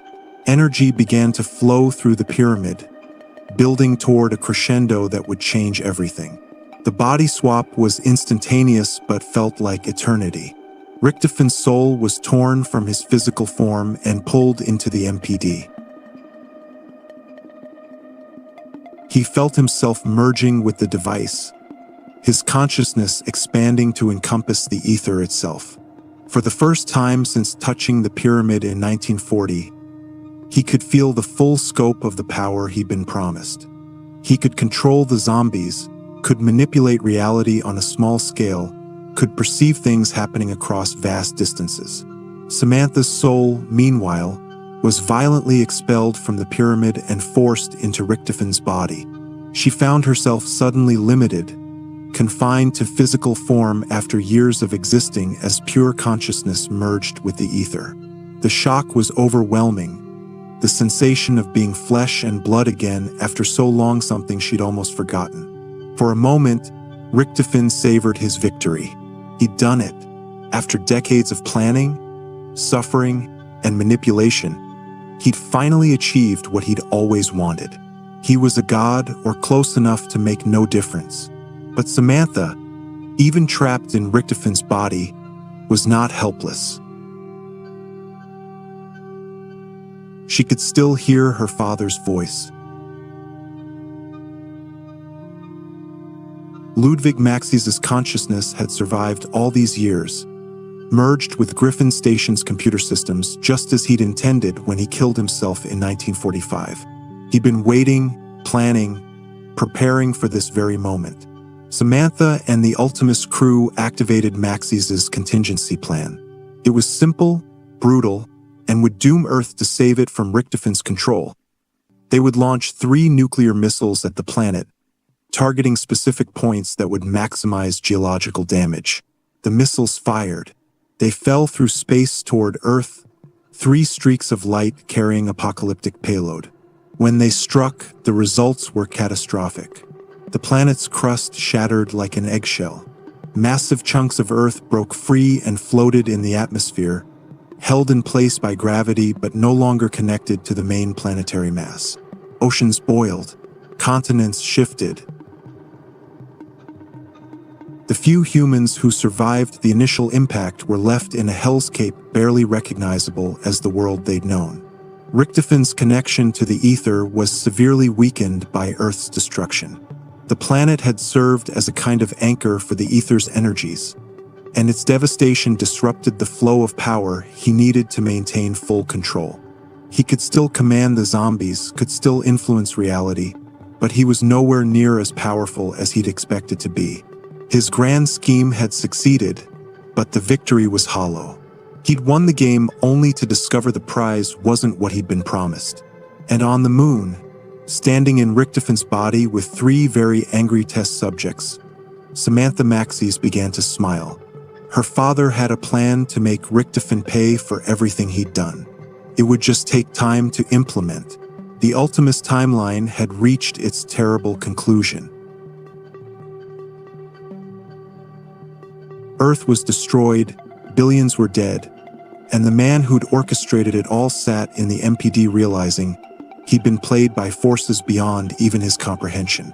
But this was just one timeline, one version of events in an infinite multiverse. And in other dimensions, other versions of these characters were about to begin their own journeys, ones that would intersect with Ultimus in ways none of them could predict. The cycle was beginning to turn once more, and there would be no easy escape from its grinding momentum. Call of Duty Zombies Part 4. The Victus-era pawns in a cosmic game, the Earth hung broken in space, a shattered monument to humanity's arrogance and the terrible price of cosmic power struggles.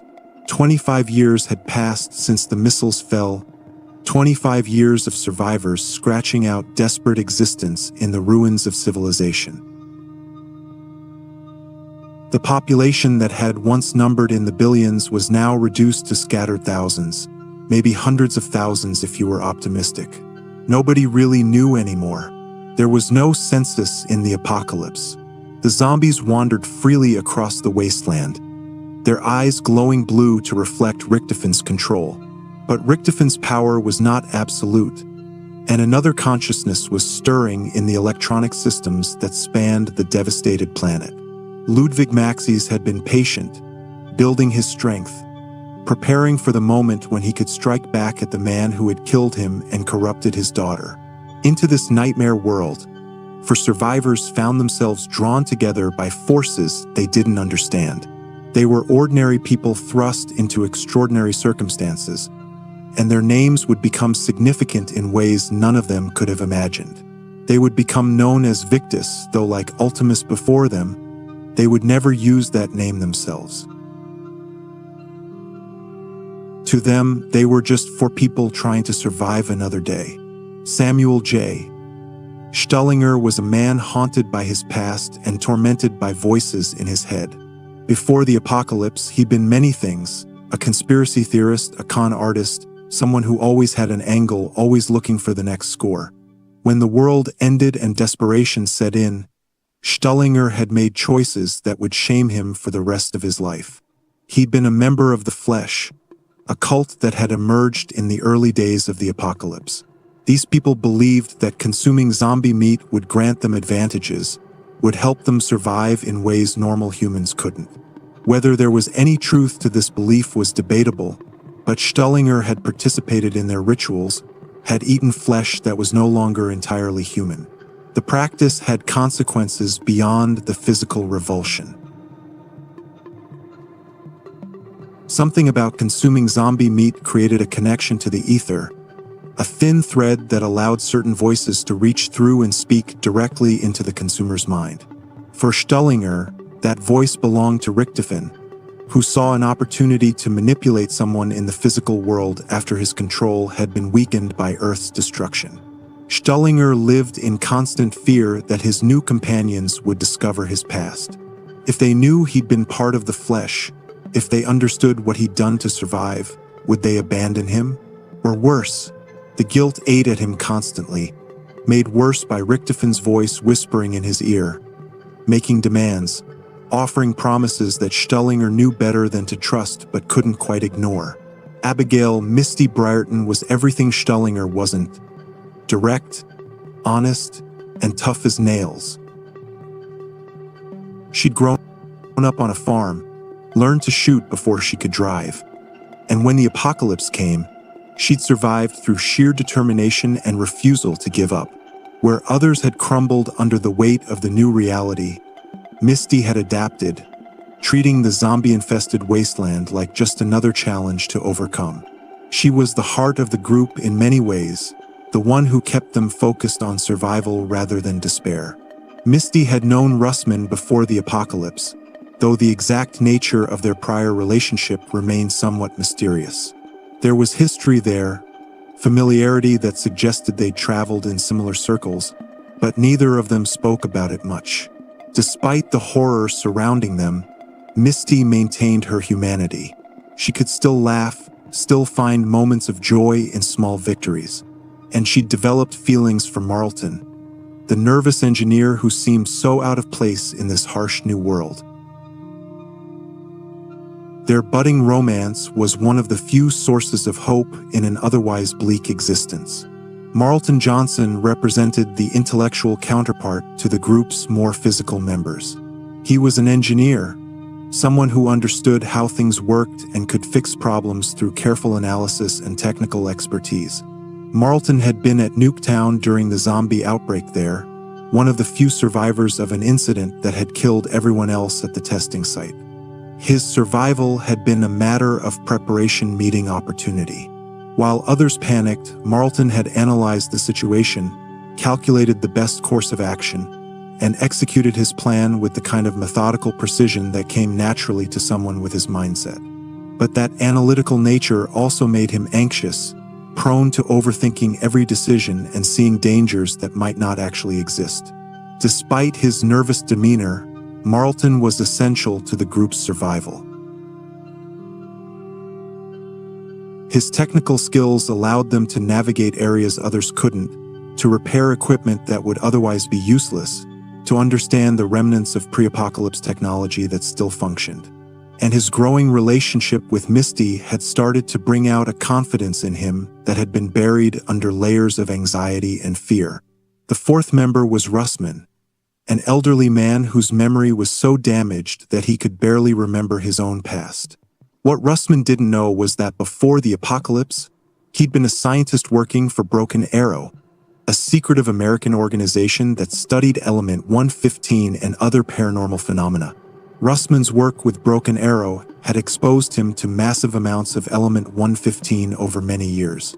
The exposure had given him certain resistances and abilities, but it had also destroyed his memory, leaving him with only fragments of recollection that he couldn't connect into coherent narrative.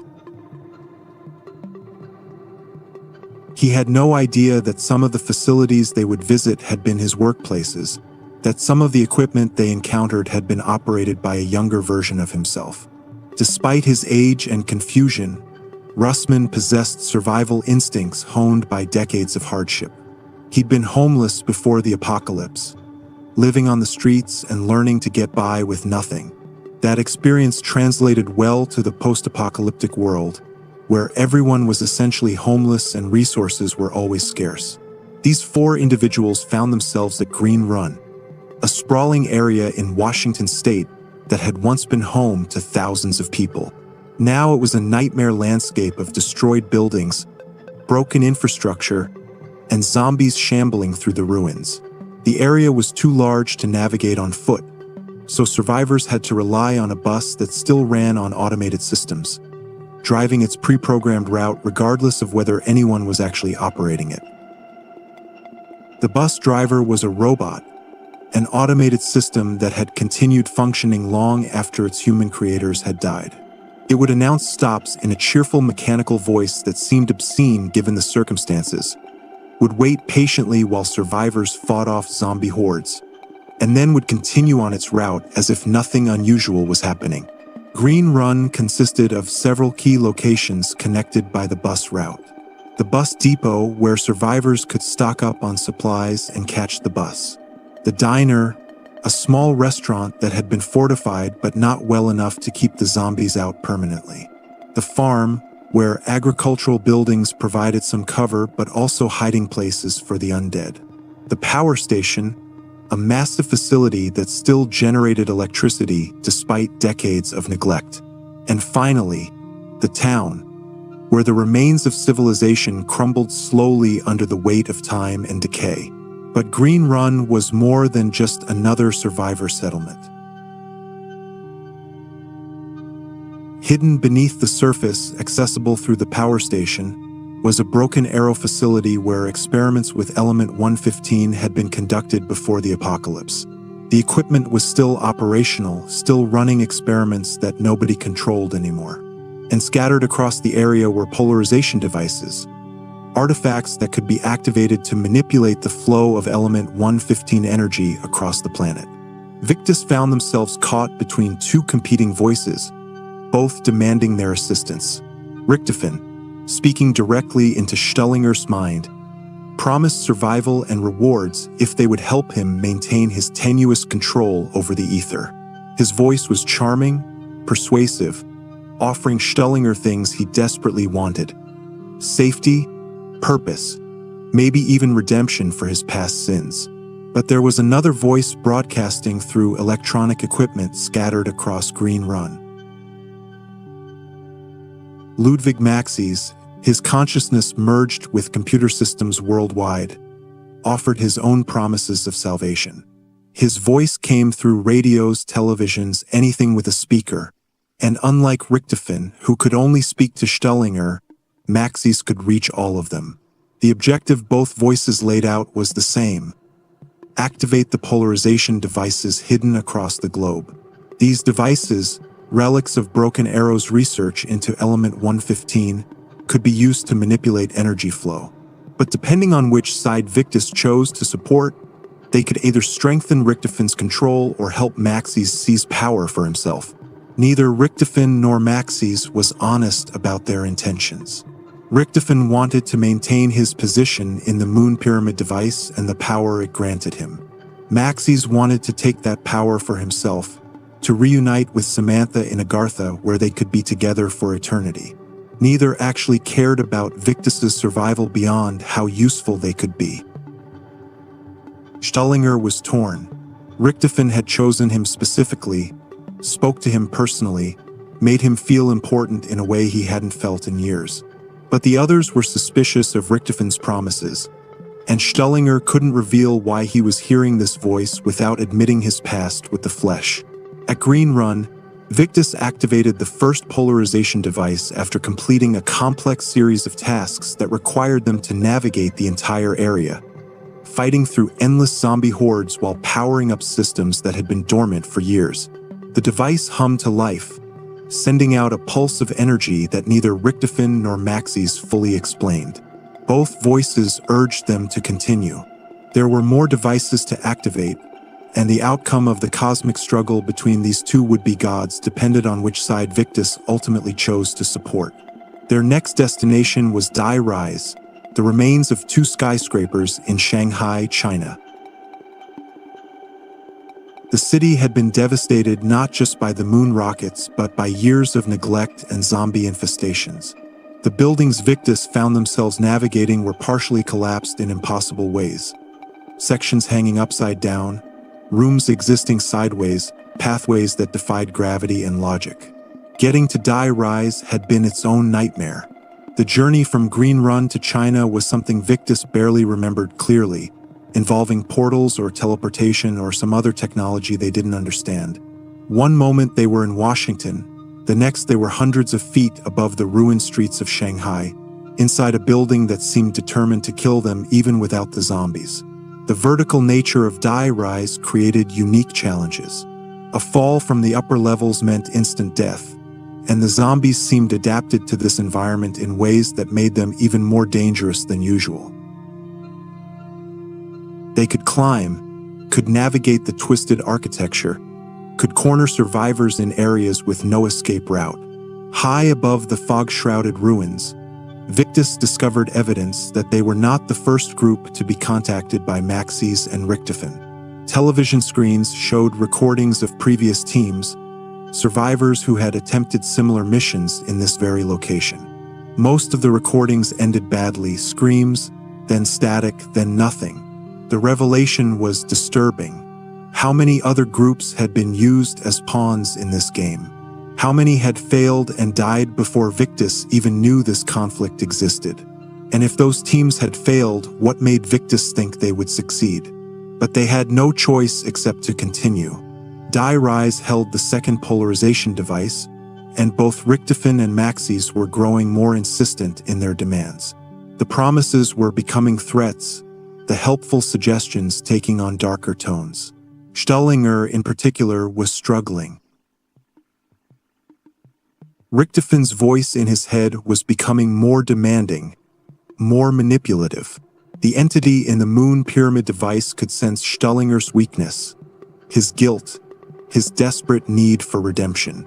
And Richtofen exploited that weakness ruthlessly, promising forgiveness and purpose while simultaneously threatening to abandon Stellinger if he didn't comply. The others noticed Stellinger's increasing stress but misinterpreted the cause. They thought he was just scared, overwhelmed by their situation. They had no idea he was being directly manipulated by one of the very entities they were supposed to be helping. Activating the second polarization device required even more complex tasks than the first. The team had to navigate the dangerous vertical spaces, solve puzzles involving elevators and power systems, and survive wave after wave of zombies that seemed to pour endlessly from the shadows. But they succeeded, and the second device came online, its energy pulse joining the first in a pattern that neither Richtofen nor Maxis fully explained. 2 down, 1 to go, and the final device would determine everything. The third and final location was buried, also known as Resolution 1295, a western town that existed underground beneath a mining facility in Angola. The journey to this place was even stranger than the trip to Shanghai had been. Victus found themselves pulled through reality itself, deposited in darkness beneath the earth, surrounded by structures that shouldn't exist this far underground. Buried was a place of contradictions and impossibilities. An entire Old West town existed in caverns that had no apparent entrance or exit beyond the portal that had brought them here. Buildings stood as if they'd been carefully preserved, though dust covered everything and the wood showed signs of rot that suggested centuries of neglect.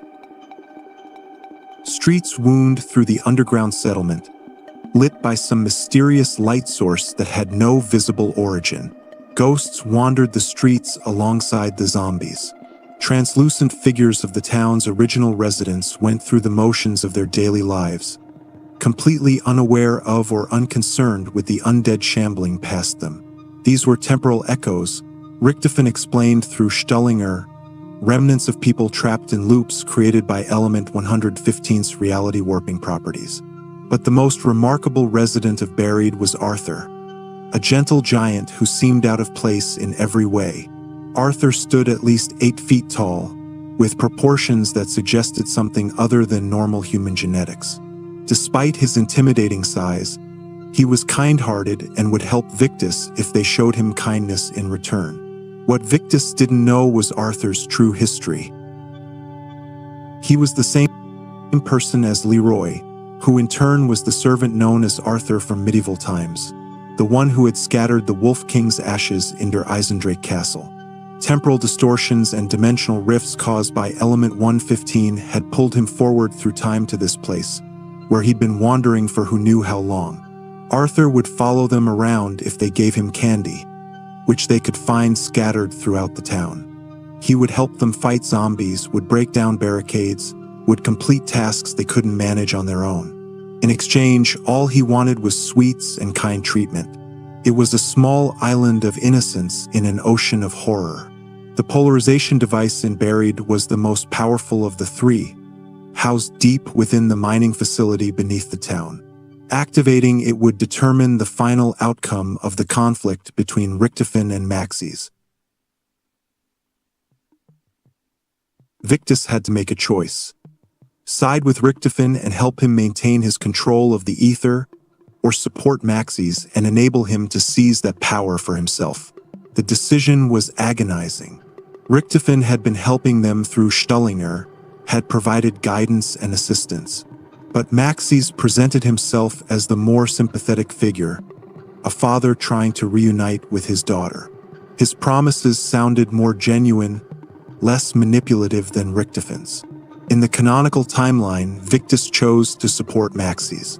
Stullinger argued for following Richtofen, but he couldn't explain why without revealing the voice in his head and his past with the flesh.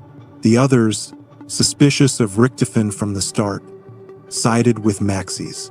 When Victus activated the final polarization device in Maxis's favor, the consequences were immediate and catastrophic. Maxis, his consciousness spread across the devastated Earth through every computer system still functioning, drew upon the power of all 3 devices simultaneously. The energy signature was enormous, channeling more power than any single point on Earth had contained since the moon rockets fell. And in that moment of ultimate power, Maxis revealed his true nature and intentions. He had been corrupted. The years spent merged with computer systems, exposed to Element 115 energy flowing through electronic circuits, had changed him fundamentally. The Apothecons, those ancient entities banished to the dark ether, had been whispering to Maxis just as they'd whispered to Richtofen when he touched the moon pyramid device. Every promise of salvation had been a lie. Every assurance about helping humanity survive had been manipulation. Maxis' true goal was to open a gateway to Agartha, using the polarization devices to channel enough power to breach the dimensional barriers. He wanted to bring himself and Samantha into that realm where they could exist together for eternity, and he didn't care what happened to Earth or humanity in the process. As a final act of vengeance against Richtofen, Maxis used his newfound power to trap his former colleague's soul inside a zombie's body.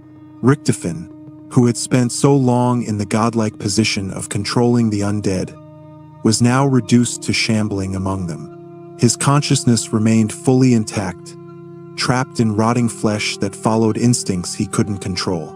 It was a fate worse than death, and Maxis savored every moment of Richtofen's suffering. Then, on January 19, 2036, Ludwig Maxis destroyed what remained of Earth and every living thing on it. The planet didn't just break this time. It exploded in a cataclysmic event that made the moon rockets look like firecrackers. The energy released was channeled directly to Agartha, where Maxis and Samantha's souls were reunited in the realm beyond physical reality. But something had gone terribly wrong. When Samantha saw her father in Agartha, she realized the corruption had consumed him entirely. This wasn't the loving parent she remembered from childhood. This was a being twisted by the dark ether into something monstrous, willing to destroy all of reality to achieve his goals. Horrified by what her father had become, Samantha reached out through a dimensional rift that had formed in the chaos. She called to another version of Maxis, one existing in a different timeline, begging him to help her escape her corrupted father's influence. As for Victus, they seemed doomed. They had been betrayed by both Richtofen and Maxis, used as tools in a cosmic power struggle that had never cared about their survival. As Earth disintegrated around them, as reality itself began to unravel, it appeared their story had reached a tragic end. But Edward Richtofen, even trapped in a zombie's body, still had cards to play. From another dimension, a different version of Richtofen had been watching, planning, preparing for precisely this moment. This alternate Richtofen reached out through the fractured dimensions and contacted Victus, opening a portal that would allow them to escape the dying Earth. Victus had no choice but to trust this new voice. They stepped through the portal as Earth exploded behind them, chased by a horde of zombies led by the undead Richtofen. They had no idea where the portal would take them or what would happen next. They only knew they'd been betrayed again, used again, and their role in this cosmic nightmare was far from over. Behind them, Earth burned in its final moments. Ahead of them lay a future more strange and terrible than they could imagine. And in other dimensions, in other timelines, younger versions of four familiar soldiers were embarking on journeys that would determine the fate of all existence. The Victus era had ended in tragedy and betrayal, but their story wasn't finished. They had merely finished one chapter in a book that spanned infinite pages across infinite dimensions.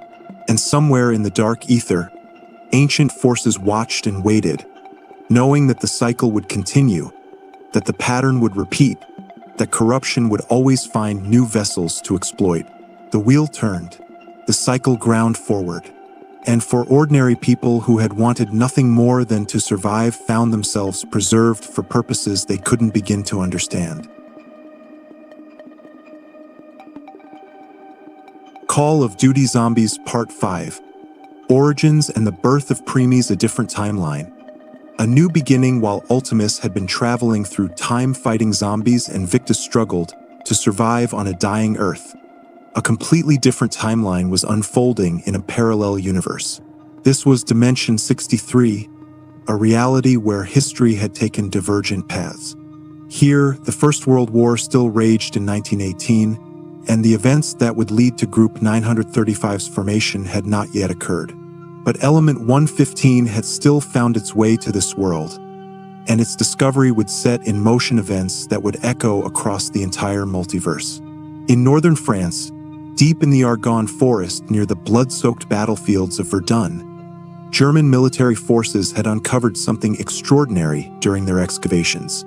What they found wasn't another trench system or bunker. It was ancient ruins of unknown origin, structures that predated any known human civilization by thousands or perhaps millions of years. The dig site revealed buildings and artifacts that spoke to a presence far older than recorded history. Massive stone structures jutted from the earth, covered in symbols that no linguist could decipher. Underground chambers contained technology that shouldn't exist, mechanisms that still functioned despite being buried for ages beyond counting. And at the heart of this discovery was element 115, found in quantities that dwarfed anything discovered in other timelines. The German Imperial Army, desperate for any advantage in the brutal stalemate of trench warfare, immediately recognized the potential military applications. They established a research facility at the site, naming it Origin, because they believed they had found the source of element 115's presence on Earth. Soldiers and scientists worked side by side, digging deeper, uncovering more, trying to understand what they had discovered. For soldiers found themselves assigned to this facility, though each arrived through different circumstances, and none could have predicted how their lives were about to change forever. Eduard Richtofen in this timeline was not yet the sadistic scientist he would become in other universes. He was a German field medic and scientist, brilliant and ambitious but not yet corrupted by the dark ether's influence. When he looked at the ruins, he saw mysteries waiting to be solved, knowledge waiting to be discovered. He viewed the excavation with scientific curiosity tempered by cautious optimism, understanding that element 115 represented both incredible potential and terrible danger. Tank Dempsey was here representing the Allied forces, though this version was younger, more idealistic than his Ultimus counterpart. He had been sent to investigate reports of German experimentation with forbidden weapons at the dig site. Dempsey was a soldier through and through, but he hadn't yet been hardened by the grinding horror of endless zombie combat. He still believed in right and wrong, in good guys and bad guys, in the clear moral lines that war was supposed to have. Takeo Masaki arrived as part of a Japanese observer mission. His nation's military was eager to learn about any technological developments that might affect the global balance of power. This Takeo still held firmly to his code of honor, untainted by the betrayal that would define his Ultimus version's character. He carried himself with the dignity of a samurai, viewing his assignment as an opportunity to serve his emperor with distinction. Finally, Nikolai Belinsky represented the Russian Empire's interests at the site. Unlike his Ultimus counterpart, this Nikolai had not yet lost his wife in an air raid. He was still relatively sober, still possessed of hope for the future. He had already begun to see alcohol as a comfort in the face of war's horrors, but it hadn't yet consumed him the way it would consume his alternate self. These four men, starting as potential enemies on a World War I battlefield, would become something far greater than any of them could imagine. They would become preemies, though they did not yet know the significance of that name or the weight of destiny that would fall upon their shoulders. The Origins dig site was a place of wonder and terror in equal measure. Ancient statues of unknown purpose dotted the excavation, their weathered faces seeming to watch the workers with expressions that suggested judgment or perhaps warning. A mysterious gateway stood at the site's center, a circular stone structure covered in glowing symbols that pulsed with energy that made observers' teeth ache and eyes water. Most significantly, they discovered 4 elemental staffs buried in different locations around the excavation. The staff of ice, radiating cold so intense that frost formed on nearby surfaces even in summer heat. The staff of fire, warm to the touch and crackling with barely contained flames. The staff of lightning, arcing with electricity that made hair stand on end. The staff of wind, seeming to pull air toward it in gentle currents that could become hurricanes with the right application of power. These weapons were unlike anything the modern world had seen.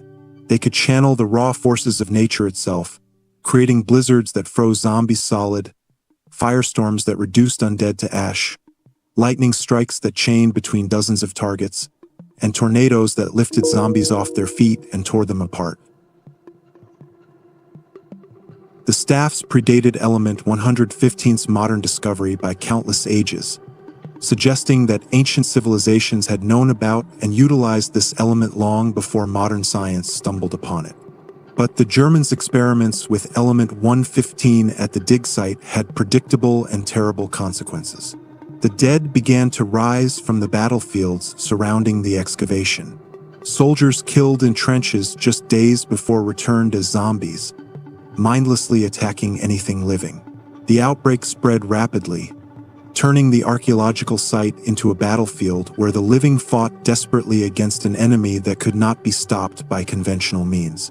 Bodies piled up, and those bodies rose again minutes later. Machine gun fire that would have shredded human attackers barely slowed the undead. Gas attacks that would have choked entire battalions were ignored by corpses that no longer needed to breathe. The excavation site became a charnel house, and the 4 soldiers who would become preemies found themselves fighting not just for their missions but for their very survival. As the situation deteriorated, Dr. Ludwig Maxis arrived at the site. This version of Maxis was younger than his Ultimus counterpart, not yet the leader of Group 935 but already brilliant and dedicated to understanding Element 115's properties. He brought with him his young daughter Samantha and her new companion, a dog named Fluffy who had not yet been transformed into a hellhound. Maxis looked at the ruins with awe and growing concern. He understood better than the soldiers what they were dealing with. Element 115 wasn't just some new element to be cataloged and utilized. It was something that existed partially outside normal physics, something that bent the rules of reality by its very presence. And using it without understanding those properties was catastrophically dangerous. But something else was happening at Origins, something that transcended this single timeline. Samantha from another dimension, the one who had witnessed her father's corruption in Agartha after Maxis destroyed Ultimus's Earth, was reaching out through the dimensional barriers. Her consciousness, existing partially in the ether, could perceive other timelines, other versions of events. And she saw in this timeline an opportunity to prevent the cycle of destruction before it could truly begin. The older Samantha's warnings created a temporal paradox. She told the Dimension 63 Maxis about the Apothecons, about the cycle of destruction that Element 115 perpetuated across infinite timelines, about the need to break that cycle before it consumed everything. She showed him visions of what would happen if they continued down this path. The zombie outbreaks, the destruction of Earth, the endless suffering across countless dimensions. Maxis, horrified by what he learned about his alternate self's fate, began working with both versions of Samantha to formulate a plan that could save all of reality. It would require sacrifices he couldn't fully explain to anyone else. It would require changing the very fabric of existence. But if there was even a chance to prevent the horrors he'd been shown, he had to try. Meanwhile, the 4 soldiers who would become preemies were fighting for their lives against zombie hordes that seemed endless. They discovered that the elemental staffs, when powered by Element 115 and used in conjunction with the ancient gateway at the site, could open a portal to Agartha itself. The staffs had been created during an ancient conflict, weapons forged by humans working alongside the Keepers to fight against the Apothecons. Through fragments of information pieced together from the ruins and from voices that spoke to them in moments of crisis, they began to understand the site's true nature. This wasn't just an archaeological dig. This was a battleground where humanity had once made its stand against forces that sought to consume all of reality. Thousands of years ago, before recorded history, the Apothecons had attempted to invade Earth. They sent their corrupted energies through dimensional rifts, trying to flood the planet with dark ether influence and turn it into a gateway through which they could escape their prison. But they had been opposed by the Keepers and by human warriors who refused to let their world fall. Those ancient warriors had wielded the elemental staffs. They had fought alongside beings of immense power against horrors beyond mortal comprehension. And they had won, driving back the Apothicon invasion and sealing the dimensional rifts. But the cost had been enormous, and the victory had never been complete. The Apothicons were patient, and they always found new ways to reach through the barriers. Now, in 1918, history was repeating itself. The discovery of element 115 at this site had weakened the dimensional barriers once again. The ancient gateway was activating, responding to the element 115 energy saturating the area. And the Apothicons saw another opportunity to achieve what they had been denied in ages past. Richtofen, Dempsey, Takeo, and Nikolai took up the staffs and fought through the zombie hordes to the gateway. The battle was desperate, chaotic, and seemed impossible to win. But something was guiding them, helping them, showing them what they needed to do. Whether it was the Keepers, the older Samantha reaching through from another dimension, or some other force, they found themselves acting with coordination and purpose that went beyond their training. When they activated the gateway using all four staffs simultaneously, they were transported backward through time to the battleground of the Great War itself. Reality twisted around them, and they found themselves pulled across centuries to a conflict that had shaped the fate of the entire world. The Great War was beyond anything they had experienced in the trenches of World War I. This was a conflict that defied normal understanding. Keepers, beings of pure energy and light, clashed with Apothicons, twisted monstrosities that seemed to be made of darkness itself and corrupted flesh. Reality warped and bent around the combatants. Fire fell from the sky. The ground split open to reveal abysses that led to the dark ether. And in the midst of this chaos were humans, warriors from an age before written history, fighting with weapons that blazed with elemental power. These were the first preemies, the original defenders who had stood against the Apothicon invasion. When the four soldiers from 1918 appeared, the ancient warriors recognized them as reinforcements sent by forces beyond their understanding. The battle raged for what felt like days but might have been longer. Time flowed strangely during the Great War, compressed and expanded by the reality-bending energies being thrown around. Richtofen, Dempsey, Takeo, and Nikolai fought alongside the Wolf King, a legendary warrior who commanded human forces with strategic brilliance and personal courage. Together, they managed to drive back the Apothicon forces. The staffs channeled enough power to seal the dimensional rifts the Apothicons had opened. The Keepers reinforced those seals with their own energies, creating barriers that would hold for thousands of years. The victory came at tremendous cost. Many human warriors fell, and the land itself was scarred by the conflict, but it gave humanity a chance to survive and prosper. After the Great War, the four soldiers who had come from 1918 did not immediately return to their own time. They remained in the ancient past, helping to rebuild what the war had destroyed and ensuring that knowledge about the Apothicons and Keepers would be preserved for future generations. They instructed the Wolf King to build a castle on a strategic location, a fortress that would serve as both a defensive position and a repository of knowledge.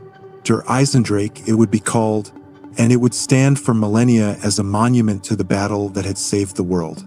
They ensured that certain artifacts and weapons would be preserved, hidden away until the time was right for their rediscovery. The four soldiers taught the survivors about the staffs, about Element 115, about the dangers of tampering with forces beyond human understanding. They became legends in their own right, remembered in stories and songs that would be passed down through generations, their names and deeds gradually transforming into myths as centuries passed. Eventually, their journey through time brought them to a place beyond normal space and time, a realm that existed between dimensions. Here, they encountered Dr. Monty, one of the original keepers who had watched the multiverse since the beginning. Monty appeared to them as a friendly figure, charming and helpful, offering guidance and explanations about what they had experienced. Monty explained that the multiverse was fracturing. The original timeline where Ultimus had traveled from World War II to the moon and destroyed Earth was creating ripples across all dimensions. These ripples were weakening the barriers between universes, creating fractures through which the Apothicons could potentially return. The cycle of destruction that had consumed one timeline was threatening to spread to others. Monty presented himself as someone trying to fix these problems.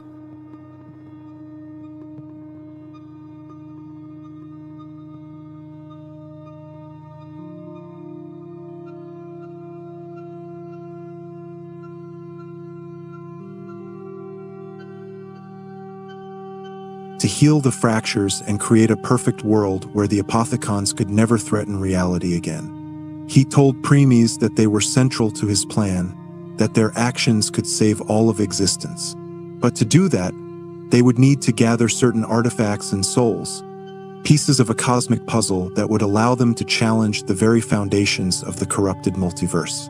At the center of this plan was one crucial artifact, the summoning key. This keeper-created device could manipulate the ether directly, trap souls within it, and use their energy to reshape reality. If Premies could obtain the summoning key, they would have the power to confront the Apothicons and the corrupted timeline that threatened all of existence. But obtaining the key would not be easy. It was located in Dimension 63, in a city called Morgue City, guarded by forces that would not surrender it willingly. And there was another problem. The Shadow Man, the original corrupted keeper, had his own designs on the summoning key and the people of Morgue City. Monty explained all of this in his charming way, making it sound like an adventure, a noble quest to save reality. He didn't mention the sacrifices that would be required. He didn't explain that Premies would have to kill alternate versions of themselves to stabilize certain timelines. He didn't reveal that the perfect world he was creating might not be as perfect as he claimed. But even if Monty had revealed everything, what choice did Premies have? They had seen the Great War, had witnessed what the Apothicons were capable of. They understood that the stakes were infinite, that failure meant not just their deaths but the deaths of everyone across all dimensions. If there was even a chance to prevent that, they had to take it. And so Premies accepted their mission. They would gather the artifacts Monty needed. They would confront the corrupted timeline. They would do whatever was necessary to save reality from the Apothicons. They were 4 soldiers who had started as enemies on a World War I battlefield. They had become heroes who saved the ancient world from dimensional invasion. And now they would become something more, champions who would fight across infinite timelines to break the cycle of destruction that threatened all of existence. They were Premies. They were the first and would be the last. And their story was about to become far more complicated than any of them could imagine. The journey from origins to the final confrontation would take them through hell itself, through moments of triumph and tragedy, through choices that would haunt them forever. But they would face it together, these 4 soldiers who had been forged in the fires of the Great War into something greater than they had ever been before. Their legend was just beginning, and the multiverse would tremble before it was done. Call of Duty Zombies Part 6. The Premies' journey gathering souls, breaking fates. Premies' first major objective after leaving the ancient past was to obtain the summoning key from Morgue City, located in Dimension 63 on October 31st, 1943. This dimension held special importance because it was where Samantha had reached out to her father, creating a version of Maxie's who understood the Apothicon threat and actively worked against it. But Morgue City had its own problems, and the Shadow Man had been watching this city for years. Morgue City was a noir-inspired urban landscape of corruption and moral decay, a place where the American dream had curdled into something dark and poisonous. Jazz music drifted from speakeasies while murders happened in alleyways. Police turned blind eyes to organized crime in exchange for payoffs. The wealthy lived in luxury while the poor struggled to survive. It was, in short, the perfect feeding ground for the Shadow Man. He had identified 4 specific individuals whose sins made them vulnerable to manipulation. These were not evil people by nature, but circumstances and poor choices had led them down paths that left them desperate for redemption. Desperate enough to listen to whispered promises from a voice that claimed to offer salvation. Jessica Rose was a magician's assistant who had killed her employer after enduring his abuse for years. The magician had used her, controlled her, made her feel worthless. One night, pushed beyond her breaking point, she had fought back. It was self-defense in many ways, but the law wouldn't see it that way. The guilt ate at her, made worse by the knowledge that some part of her had wanted him dead. Floyd Campbell was a boxer, a man who had made his living with his fists. He'd killed his manager in a moment of rage when he discovered the man had been stealing from him, fixing fights, destroying his career for personal profit. Floyd wasn't a violent man by nature, but in that moment of betrayal, his training and anger had combined into something deadly. Now he lived with the knowledge that he'd taken a life over money. Jack Vincent was a corrupt cop who had murdered his partner to hide his own crimes. He'd been on the take for years, accepting bribes, looking the other way when criminals paid him to. His partner had discovered the corruption and threatened to expose him. Jack had made a choice, his freedom or his partner's life. He'd chosen wrong, and now both were gone. Nero Blackstone was an alcoholic magician who had killed a fan in a drunken encounter. He barely remembered the incident, his mind fogged by whiskey and guilt. But he knew what he'd done, knew that his weakness for alcohol had led to someone's death. The bottle had been his escape from failure and disappointment, and now it had made him a murderer. The Shadow Man approached each of them in different guises, always charming, always understanding, always offering exactly what they needed to hear. He told them they could redeem themselves, wash away their sins, start anew. All they had to do was perform certain rituals, gather specific artifacts, and speak the words he taught them. Desperate for salvation, the 4 agreed. On Halloween night 1943, the Shadow Man guided them through rituals that required collecting artifacts scattered across Morgue City and using them at specific ritual sites. The artifacts were strange: an ancient sword, a golden fountain pen, a championship belt, a police badge, each connected to the person carrying it in ways they didn't fully understand, resonating with their pasts and their sins. What Jessica, Floyd, Jack, and Nero didn't realize was that they were opening dimensional rifts. With each ritual completed, the barriers between the physical world and the dark ether weakened. Apothecon creatures began seeping into Morgue City, transforming it into a nightmare landscape where tentacles erupted from the ground, and the sky split open to reveal darkness beyond darkness. By the time they completed the final ritual, Morgue City was lost. The Apothecons flooded through the dimensional rifts in force. The Shadow Man revealed his true form, not the friendly figure who had guided them, but a monstrous being of pure corruption and malevolence. He had never intended to save them. They were simply tools to open the gateway that would allow the Apothecons to return to our dimension. But the Keepers had not abandoned Morgue City. They appeared to oppose the Shadow Man, providing the 4 sinners with powerful weapons and artifacts that could be used to fight back. Keeper swords materialized in their hands, weapons that could cut through Apothecon flesh and channel elemental energies. The Keepers showed them how to trap the Shadow Man, how to use his own power against him. A desperate battle ensued. Jessica, Floyd, Jack, and Nero fought not just for their lives, but for their souls, for the city around them, for the chance at genuine redemption rather than the false salvation the Shadow Man had promised. They battled through streets overrun with Apothecon monstrosities, fought against creatures that defied description, pushed themselves beyond what they thought possible. Against all odds, they succeeded. They cornered the Shadow Man, used the Keeper artifacts to weaken him, and trapped him inside the summoning key itself. The ancient device absorbed his essence, containing one of the most powerful apothecons in existence within its crystalline structure. The Keepers sealed the dimensional rifts, preventing the full apothecon invasion from manifesting. The four had redeemed themselves not through the Shadow Man's false promises, but through genuine heroism in the face of impossible odds.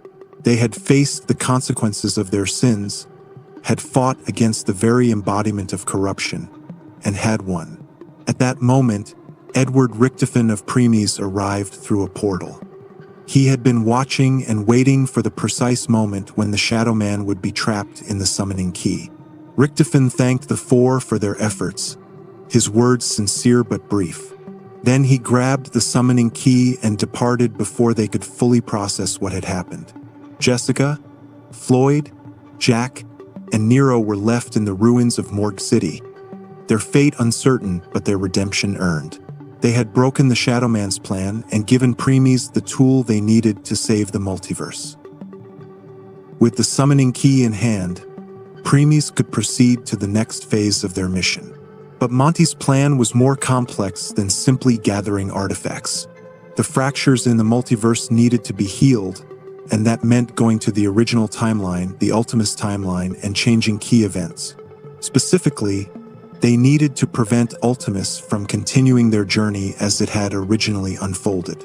This meant killing the Ultimus versions of themselves and collecting their souls in the summoning key, removing them from the timeline before they could cause further damage to reality's fabric. It was a grim task made more terrible by the fact that they would essentially be committing murder against alternate versions of themselves. These weren't abstract concepts or distant relatives.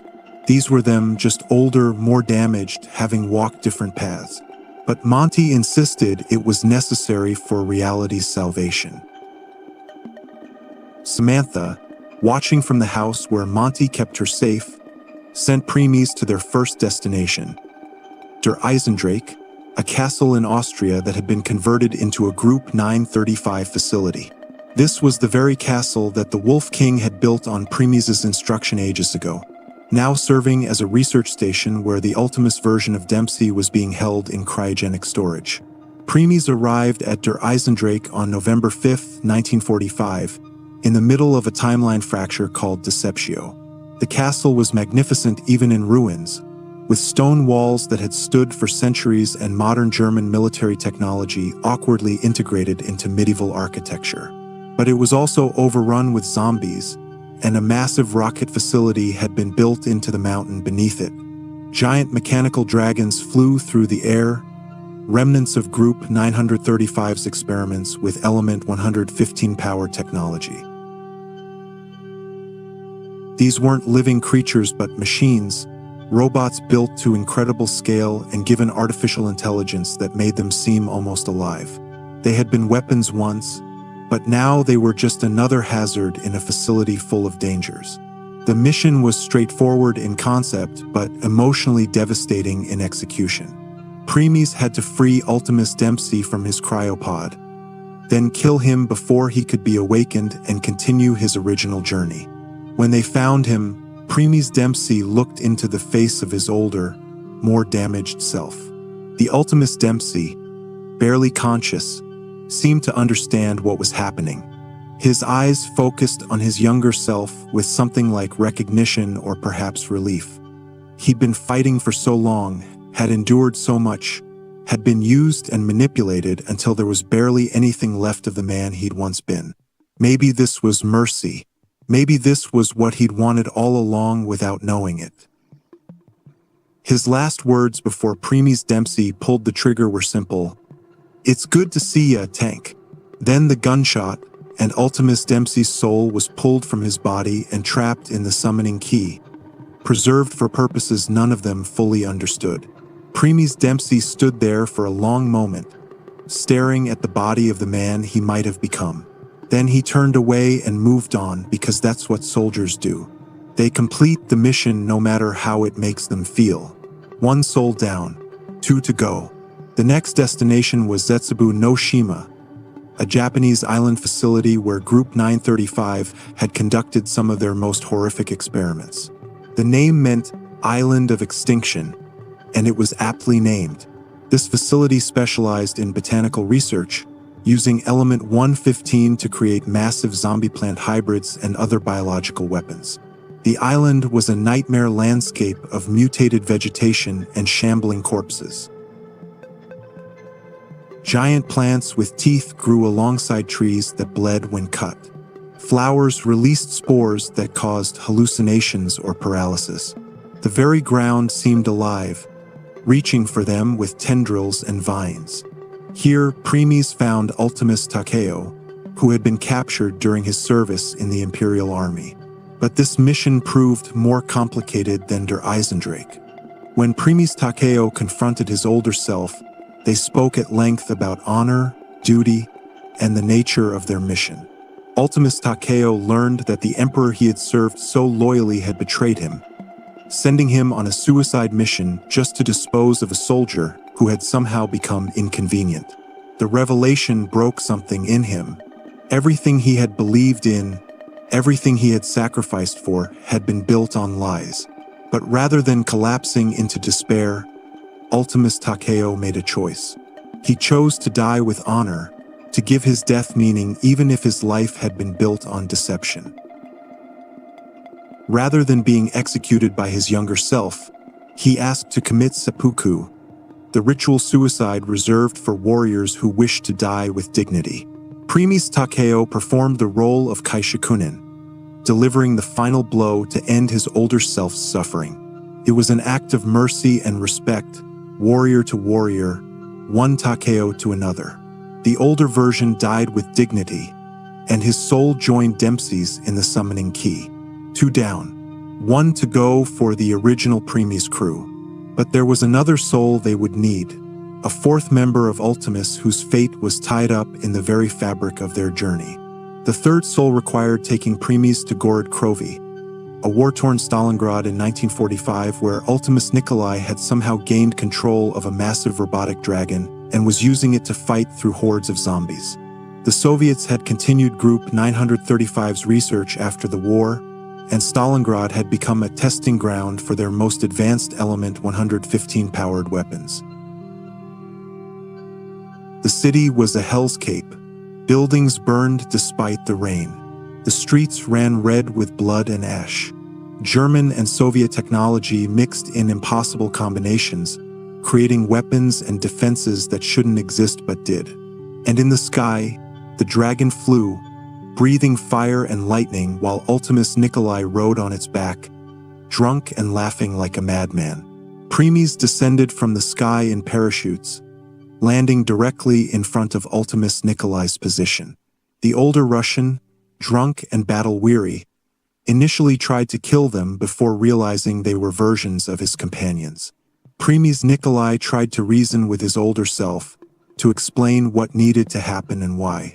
The conversation that followed was deeply personal and heartbreaking. Both Nikolais had lost their wives to the war, both had drowned their pain in vodka, both had become shells of the men they once were. But Primis Nikolai still had hope that things could be different, that the cycle could be broken. Ultimus Nikolai, looking at his younger self, seemed to find peace in the idea that at least one version of him might escape the endless suffering. When Ultimus Nikolai fell in battle against the zombie hordes and the monstrous creatures that Group 935 had created, Primis Nikolai collected his soul. 3 souls were now in the summoning key, but there was one more they needed, and this one would prove the most difficult and consequential of all. They needed Edward Richtofon's soul, but not just any Richtofon. They needed the soul of the Richtofon who had touched the MPD, who had been corrupted by the Apothicons, who had set all of these terrible events in motion. They needed the soul of Ultimus Richtofon from the very moment before he betrayed Maxis and Samantha at Der Reese. Samantha sent Primis back to Der Reese in October 1945, creating a new fracture in the timeline. Primis' versions of Dempsey, Takeo, and Nikolai infiltrated the facility while their Ultimus counterparts were still in cryostorage. Unaware that they were about to have their fate stolen from them, they confronted Ultimus Richtofen just after he had teleported Maxis and Samantha away, but before he could awaken the test subjects who would become his unwitting pawns. The man stood there, the original Edward Richtofen, the one whose corruption would spawn timelines of suffering and death. The teleporter activated, and Primus Richtofen emerged holding the summoning key. He looked at his older self, saw the madness already taking root in Ultimus Richtofen's eyes, understood what this man would become if left alive. The choice should have been difficult, but it wasn't. This was a mercy killing, the execution of a monster before he could fully emerge. Without hesitation, Primus Richtofen shot Ultimus Richtofen in the head, killing him instantly. The gunshot echoed through Doris, and with it, the entire Ultimus timeline shattered like glass struck by a hammer. Everything that Ultimus had done from this point forward was now impossible. The journey to the moon, the body swap with Samantha, Earth's destruction. All of it negated by a single bullet. But fractures don't heal cleanly. The timeline splintered, creating alternate realities where different versions of events played out. The multiverse became increasingly unstable, and Primus had just made it infinitely worse even as they tried to fix it. With all 4 Ultimus souls collected in the summoning key, Primus could proceed to the final phase of Monty's plan. They traveled to Revelations, a pocket dimension where the barriers between the ether and physical reality were at their thinnest. Here, they would attempt to heal the fractures and help Monty create his perfect world. But the Shadow Man, trapped in the summoning key, had not been idle. He manipulated Primus into bringing the key to Revelations, to a place where dimensional barriers were weak enough that he could break free. When they arrived at the appointed location, the Shadow Man shattered the summoning key from within and escaped, immediately beginning to tear down the barriers between dimensions. The Apothicons flooded into Revelations. Massive, squid-like monstrosities filled the sky. The landscape twisted and changed, pulled between the physical realm and the dark ether. Monty's perfect world was under direct attack, and if the Shadow Man succeeded, all of reality would be consumed. Primus fought desperately alongside the Keepers against the Apothicon invasion. They wielded the elemental staffs they had used during the Great War, channeling the power of ancient warriors who had fought this same battle eons ago. Reality warped around them as energies beyond mortal comprehension clashed. In a final desperate gambit, Primus managed to use the summoning key's shattered fragments to trap the Shadow Man once more. Without their leader, the Apothicons began to lose cohesion. The Keepers pushed back, driving the dark ether forces through dimensional rifts.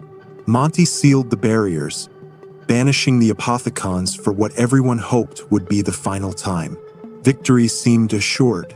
Monty began creating his perfect world, one where Element 115 had never existed, where the Apothicons could never return, where humanity could live in peace. Samantha and the child versions of the Primus crew would grow up in this paradise. But there was a problem. Primus themselves were still present. They should have faded from existence once the fractures were healed, but they remained. Monty realized why: the blood vials they carried. Earlier in their journey, Primus had traveled to Alcatraz to collect blood samples from 4 individuals trapped in a temporal prison. These 4, Salvatore De Luca, Billy Handsome, Albert Arlington, and Michael Finnegan, were caught in a cycle of their own, reliving the night of their failed escape attempt endlessly. Blood from people trapped in closed temporal loops had special properties. It could preserve someone's existence even when the timeline said they should disappear. By carrying these blood vials, Primus had created a paradox. They couldn't fade away because the blood anchored them to reality. But their continued existence threatened everything Monty had built. Monty contemplated erasing Primus from existence, but then he had what seemed like a better idea. He would send them back to the Great War, back to the beginning, to fight alongside the original Premies warriors. This would close the loop perfectly. Premies would become the ancient heroes they had fought alongside, preserved by necessity in the past. As Premies faded into the past, sent to fight an eternal war against the Apothicons, Monty smiled. The cycle was complete. Everything was as it should be. His perfect world could proceed without interruption. But Premies Richtofen had been reading the Chronorium, and he had learned a terrible truth that would change everything. Call of Duty Zombies Part 7.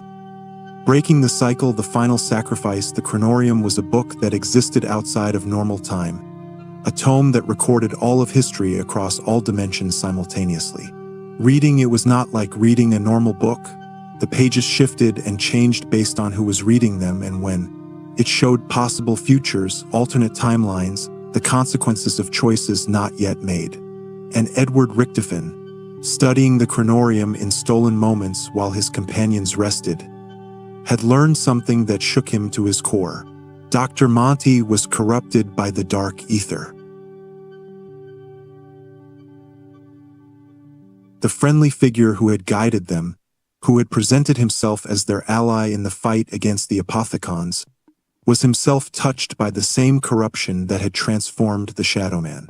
Monty's perfect world was not a paradise but another prison, another cycle that would perpetuate suffering indefinitely. The great war that Premies had been sent back to fight would never truly end. They would be trapped in that conflict for eternity, fighting the same battles over and over while Monty shaped reality according to his corrupted vision. But the Chronorium also showed a way out, a solution that would require sacrifices almost too terrible to contemplate. Premies would have to destroy themselves and every version of themselves across all timelines and dimensions. They would have to erase their own existence from reality and take element 115 with them, banishing it all to the dark ether where it could never threaten creation again. The cycle had to be broken, completely. Finally, no matter the cost. Richtofen kept this knowledge to himself at first, trying to process what it meant, trying to find another way. But the Chronorium was clear. There was no other path that led to genuine freedom. Every other option eventually circled back to corruption, to suffering, to the endless repetition of the same terrible patterns. After spending years fighting in the Great War as Monty had intended, Premies found a way to return to the present. The Chronorium had shown Richtofen the mechanisms to escape the temporal loop, and he'd guided his team through the process without fully explaining why. They emerged in a timeline that intersected with multiple others, a place where they could access different versions of themselves and different versions of events. But Richtofen now understood that Monty's plan was fundamentally flawed. The cycle couldn't be broken by simply fixing fractures and creating a perfect world. The cycle had to be destroyed from within, and that meant Premies had to destroy themselves. The first step was returning to Alcatraz, but not the Alcatraz of 1941 where they had obtained the blood vials. This was Alcatraz in a pocket dimension, a place called Blood of the Dead where four mobsters, Michael Finn O'Leary, Albert the Weasel Arlington, Salvatore Sal DeLuca, and Billy Handsome, were trapped in an endless cycle of their own. These four had been executed at Alcatraz in the 1930s for attempting to escape. But the Shadow Man had manipulated events to create a temporal prison around their deaths, trapping their souls in a loop where they would relive the night of their escape attempt endlessly. The Shadow Man had used them to create and maintain the pocket dimension, planning to eventually use it to trap Premies and harvest their blood for opening gateways to Agartha.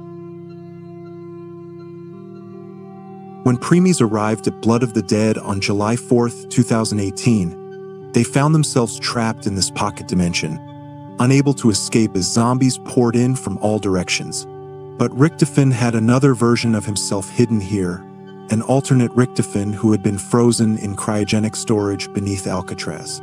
This alternate possessed the original Chronorium and knowledge that the Premies version needed to complete their mission. The Chronorium revealed a terrible truth to Richtofen. To break the cycle, one of them would have to die here. The blood vials that had preserved their existence needed to be destroyed. But more than that, a sacrifice was required to power the ritual that would free the others and set them on the path to ultimate victory. Richtofen understood that he was the one who had to die. His alternate self could take his place. The cycle could only be broken if the specific version of Richtofen, the one who had been manipulating events, who carried the weight of all their journey's sins, who knew too much about what was coming, was removed from the timeline. When he revealed this to his companions, they refused to accept it. They had fought together for so long, been through so much, that the idea of losing Richtofen was unbearable. But Nikolai, after reading the Chronorium himself, understood what Richtofen had been trying to tell them all along. This wasn't just about Richtofen needing to die. This was about all of them needing to die to truly end the cycle. Nikolai made a choice that would define the rest of their journey. He refused to save Richtofen, instead allowing him to sacrifice himself to the mechanism that would free them from Alcatraz. As Richtofen died, his soul was absorbed by ancient machinery built by the Shadow Man, and a portal opened. The alternate Richtofen emerged from cryostorage, now the leader of Premies in place of the one who had guided them since Origins. This new Richtofen brought devastating news. Monty was not just corrupted, he was actively working to prevent them from breaking the cycle. The perfect world Monty wanted to create was one where he would have ultimate control, where the Keepers would rule over humanity forever, where the cycle of suffering would continue under new management. The only way to truly save reality was to destroy the entire multiverse that had been touched by Element 115 and the Apothecons.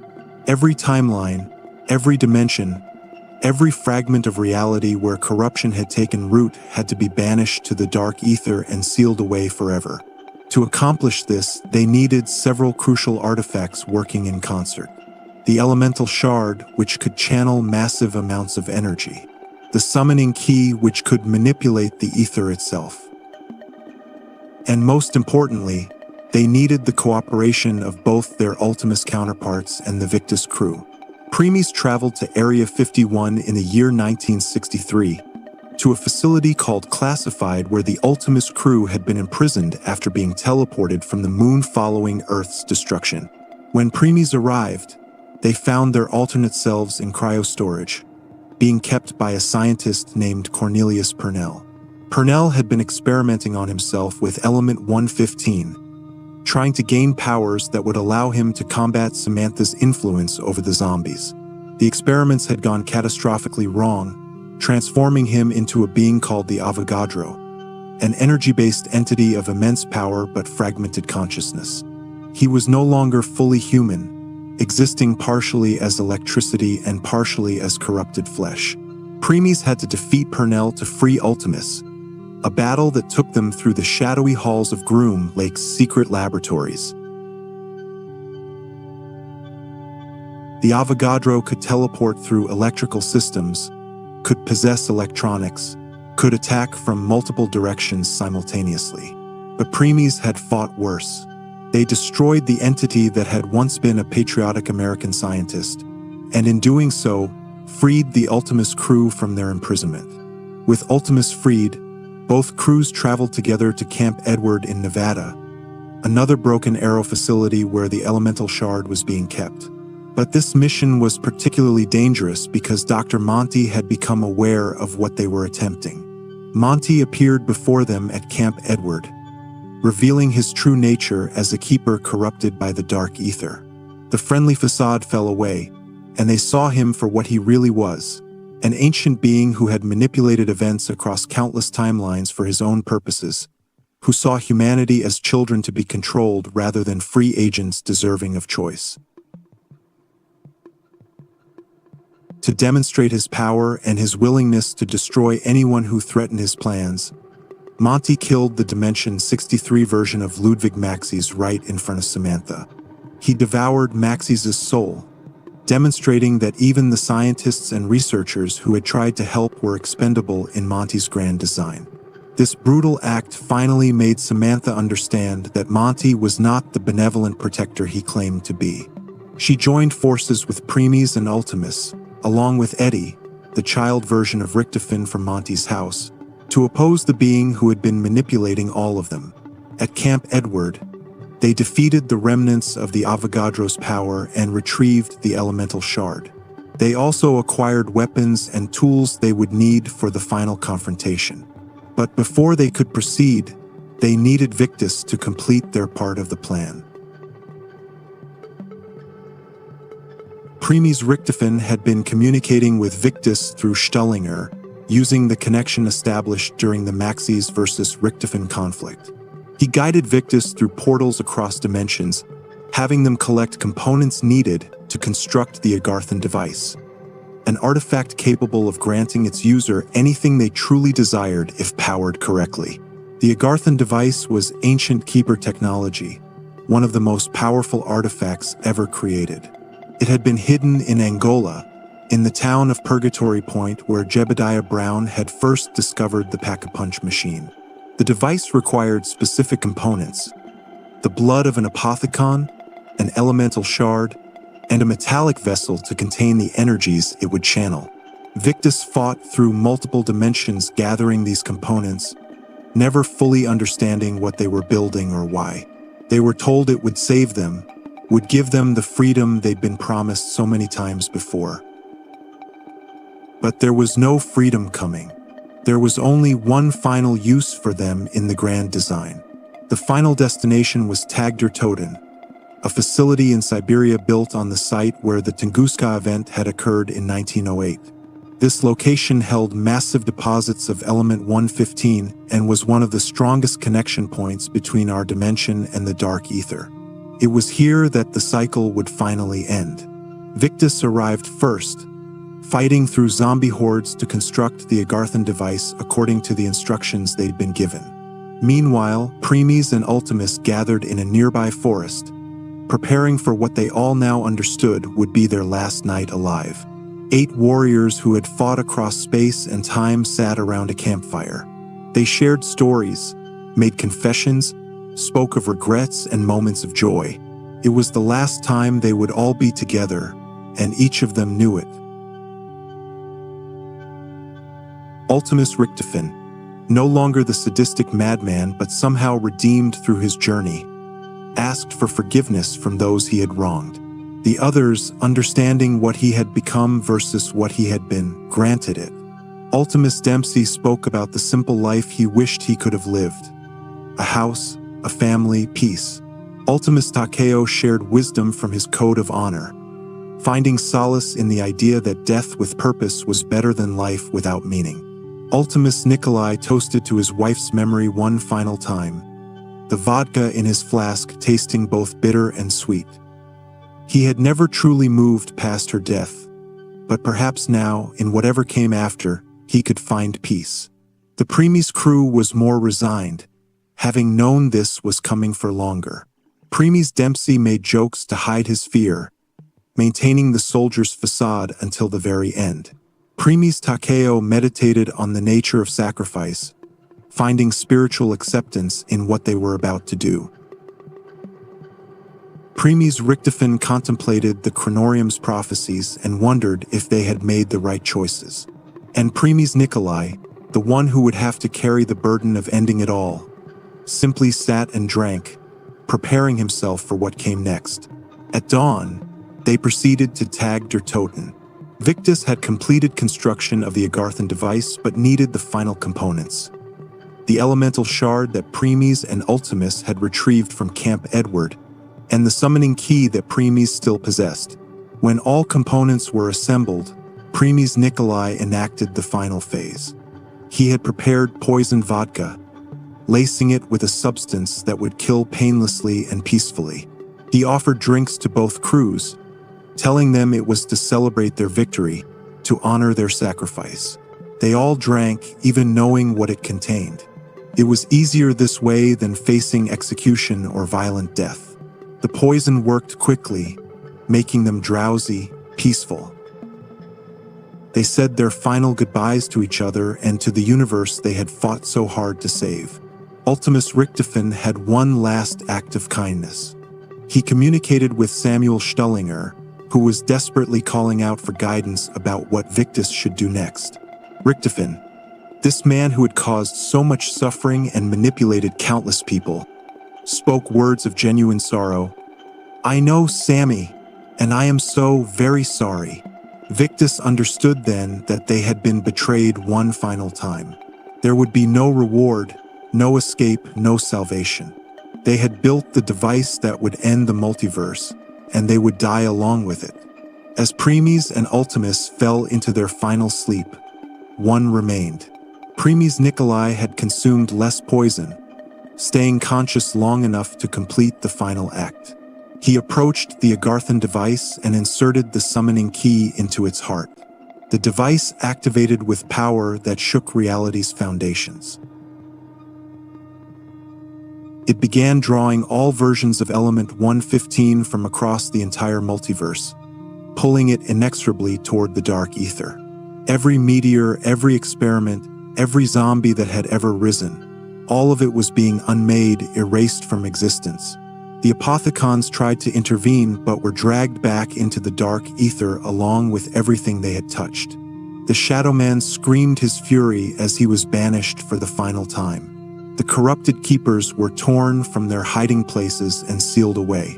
Even Monty himself was pulled into the dark ether, his plans destroyed, his perfect world unmade. Primes Nikolai watched as reality unraveled. He saw Victus desperately trying to escape, running toward portals that wouldn't save them. He saw his companions' bodies fading into nothingness as the timeline erased their existence. He saw creation's light dimming as Element 115's corruption was torn away. With his last strength, Nikolai called out to Samantha. She appeared before him holding a weapon. It had to be her. She was the only one not touched by Element 115 in this timeline, the only one who could survive to bear witness to what they had done. "Break the cycle," Nikolai whispered. "Remember us, but move forward." Samantha, tears streaming down her face, pulled the trigger. Primes Nikolai fell, the last of the warriors to sacrifice himself for reality's salvation. The Agarthan device completed its work. The entire multiverse touched by Element 115 was pulled into the dark ether and sealed away forever. Primes, Ultimus, Victus, and countless other versions of these characters across infinite dimensions, all of it was gone, banished where it could never threaten reality again. A new universe was born in that moment, completely free from Element 115's taint. Samantha Maxey's and Eddie Richtofen, the children preserved from Monty's house, walked through a door of light into this new reality in the year 1984. The cycle was broken. The story was over, or so it seemed. Call of Duty Zombies Part 8 and 9. The Dark Ether Saga, a new beginning in the shadows. The new universe that Samantha and Eddie stepped into was pristine, untouched by Element 115's corruption. They grew up with no memory of the Ether story, no recollection of their roles in the multiverse's salvation. It should have been paradise, a fresh start for reality itself. But even in this new timeline, free from Element 115's original taint, the past would not stay buried forever.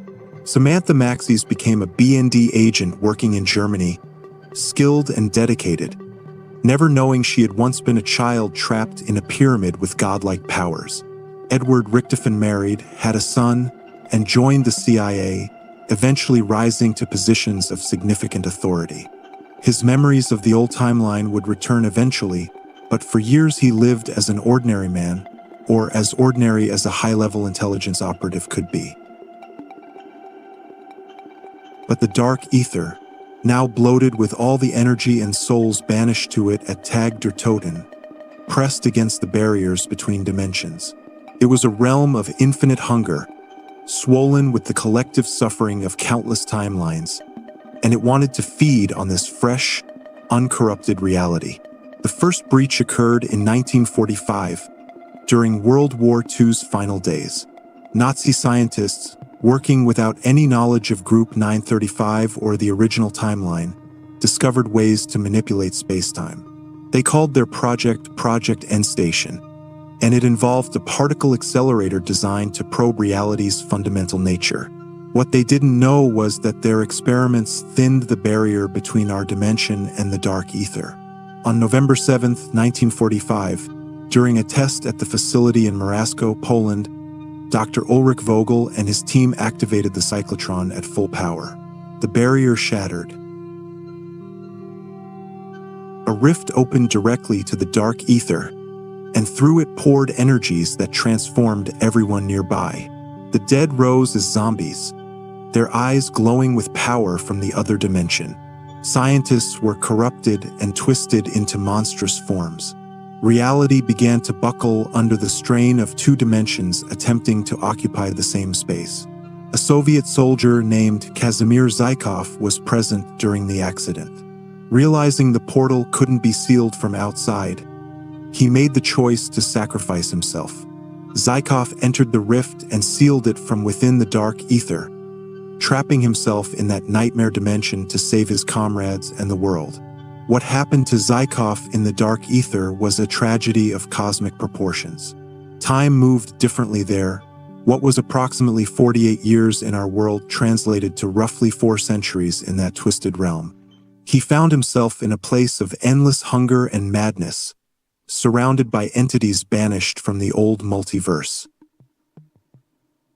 The nature of what Zykov encountered suggests that fragments of the old ether story may have survived in some form. The souls of those who had died touched by element 115 would have been pulled into this realm, and ancient beings called the Old Ones, entities that had dwelt in the dark ether since before the Keepers and Apothecons, still ruled there. Based on what we know from Zykov's own journal entries, his initial heroism slowly degraded into something darker. To survive, he consumed the energies of other beings in the dark ether, growing in power but losing his humanity with each feeding. He appears to have defeated and absorbed other entities, including members of a cult called Sparagmos who worshipped the Old Ones, taking their disciples as servants. After what felt like eternity, though approximately 48 years passed on Earth, Zykov had become something entirely different. He had consumed so much dark energy that he transformed into a being of immense power. He became known as the Forsaken, a godlike entity who ruled significant portions of the dark ether and dreamed of conquering our dimension.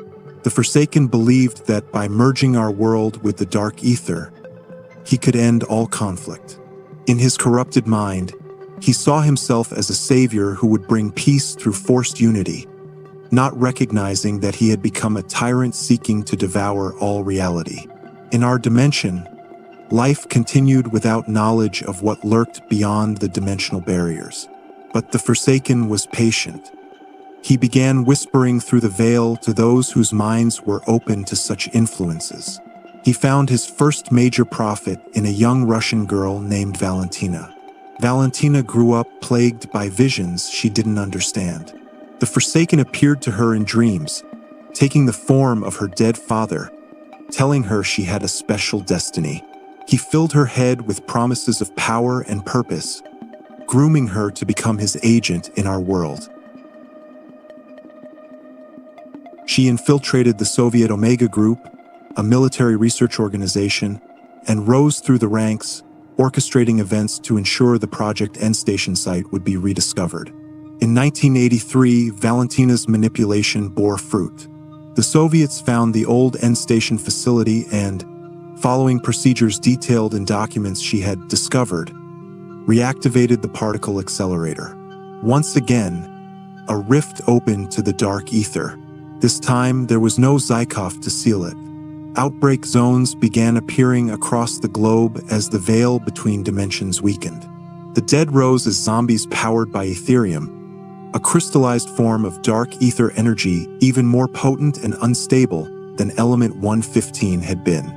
The United States government detected these outbreaks and mobilized a response. Edward Richtofen, now a CIA director with no memory of his previous life, proposed the formation of a special task force called Requiem. This CIA-backed organization would contain dark ether breaches and study Ethereum with the goal of weaponizing it for America's advantage in the Cold War. Requiem's leadership consisted of several key figures. Gregory Weaver, a veteran CIA operative who had worked with both Richtofen and Samantha Maxey's over the years, served as Field Operations Director. Dr. Elizabeth Gray led the Unnatural Sciences Division. Major Mackenzie Carver handled security and containment. Dr. Oscar Strauss, who had actually worked at the original end station facility before its disaster, led energy research. The Soviet Union formed their own response, Omega Group, led by Colonel Lev Kravchenko. Where Requiem sought to contain and study, Omega wanted to exploit the dark ether's power to secure Soviet victory in the Cold War. The first major Requiem operation was at Die Machine, the code name for the reopened end station facility. On November 13, 1983, a Requiem strike team deployed to Poland with a mission to shut down the particle accelerator and close the rift. What they found was a nightmare.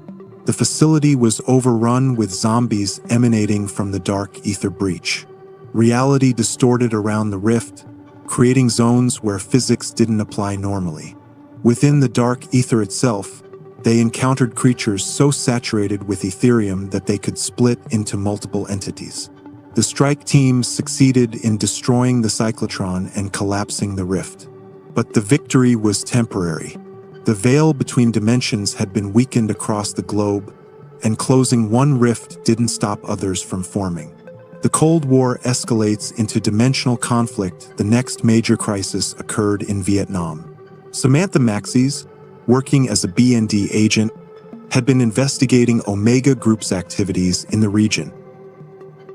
She discovered that Omega was building a massive research facility at the site of a former American firebase near Khe Sanh. Omega's lead scientist, Dr. William Peck, was conducting experiments that would allow stable portals to the dark ether to remain open indefinitely. Samantha attempted to infiltrate the facility but was captured by Peck. Rather than interrogating her properly, Peck made a decision that would have catastrophic consequences. He threw Samantha into the dark ether itself, disposing of her so he could continue his research without interference. What Peck didn't realize was that Samantha was no ordinary agent. The moment she entered the dark ether, dormant memories began to surface. Her time as a child in Monty's house, her role in ending the ether story, her connection to dimensional energies, all of it came flooding back. The dark ether recognized her and granted her powers that no human should possess. But this knowledge and power came at a terrible cost.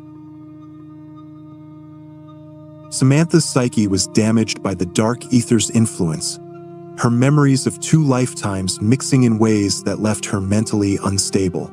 She could open portals, manipulate reality on a small scale, and sense disturbances in dimensional barriers. But she was no longer fully human, no longer entirely sane.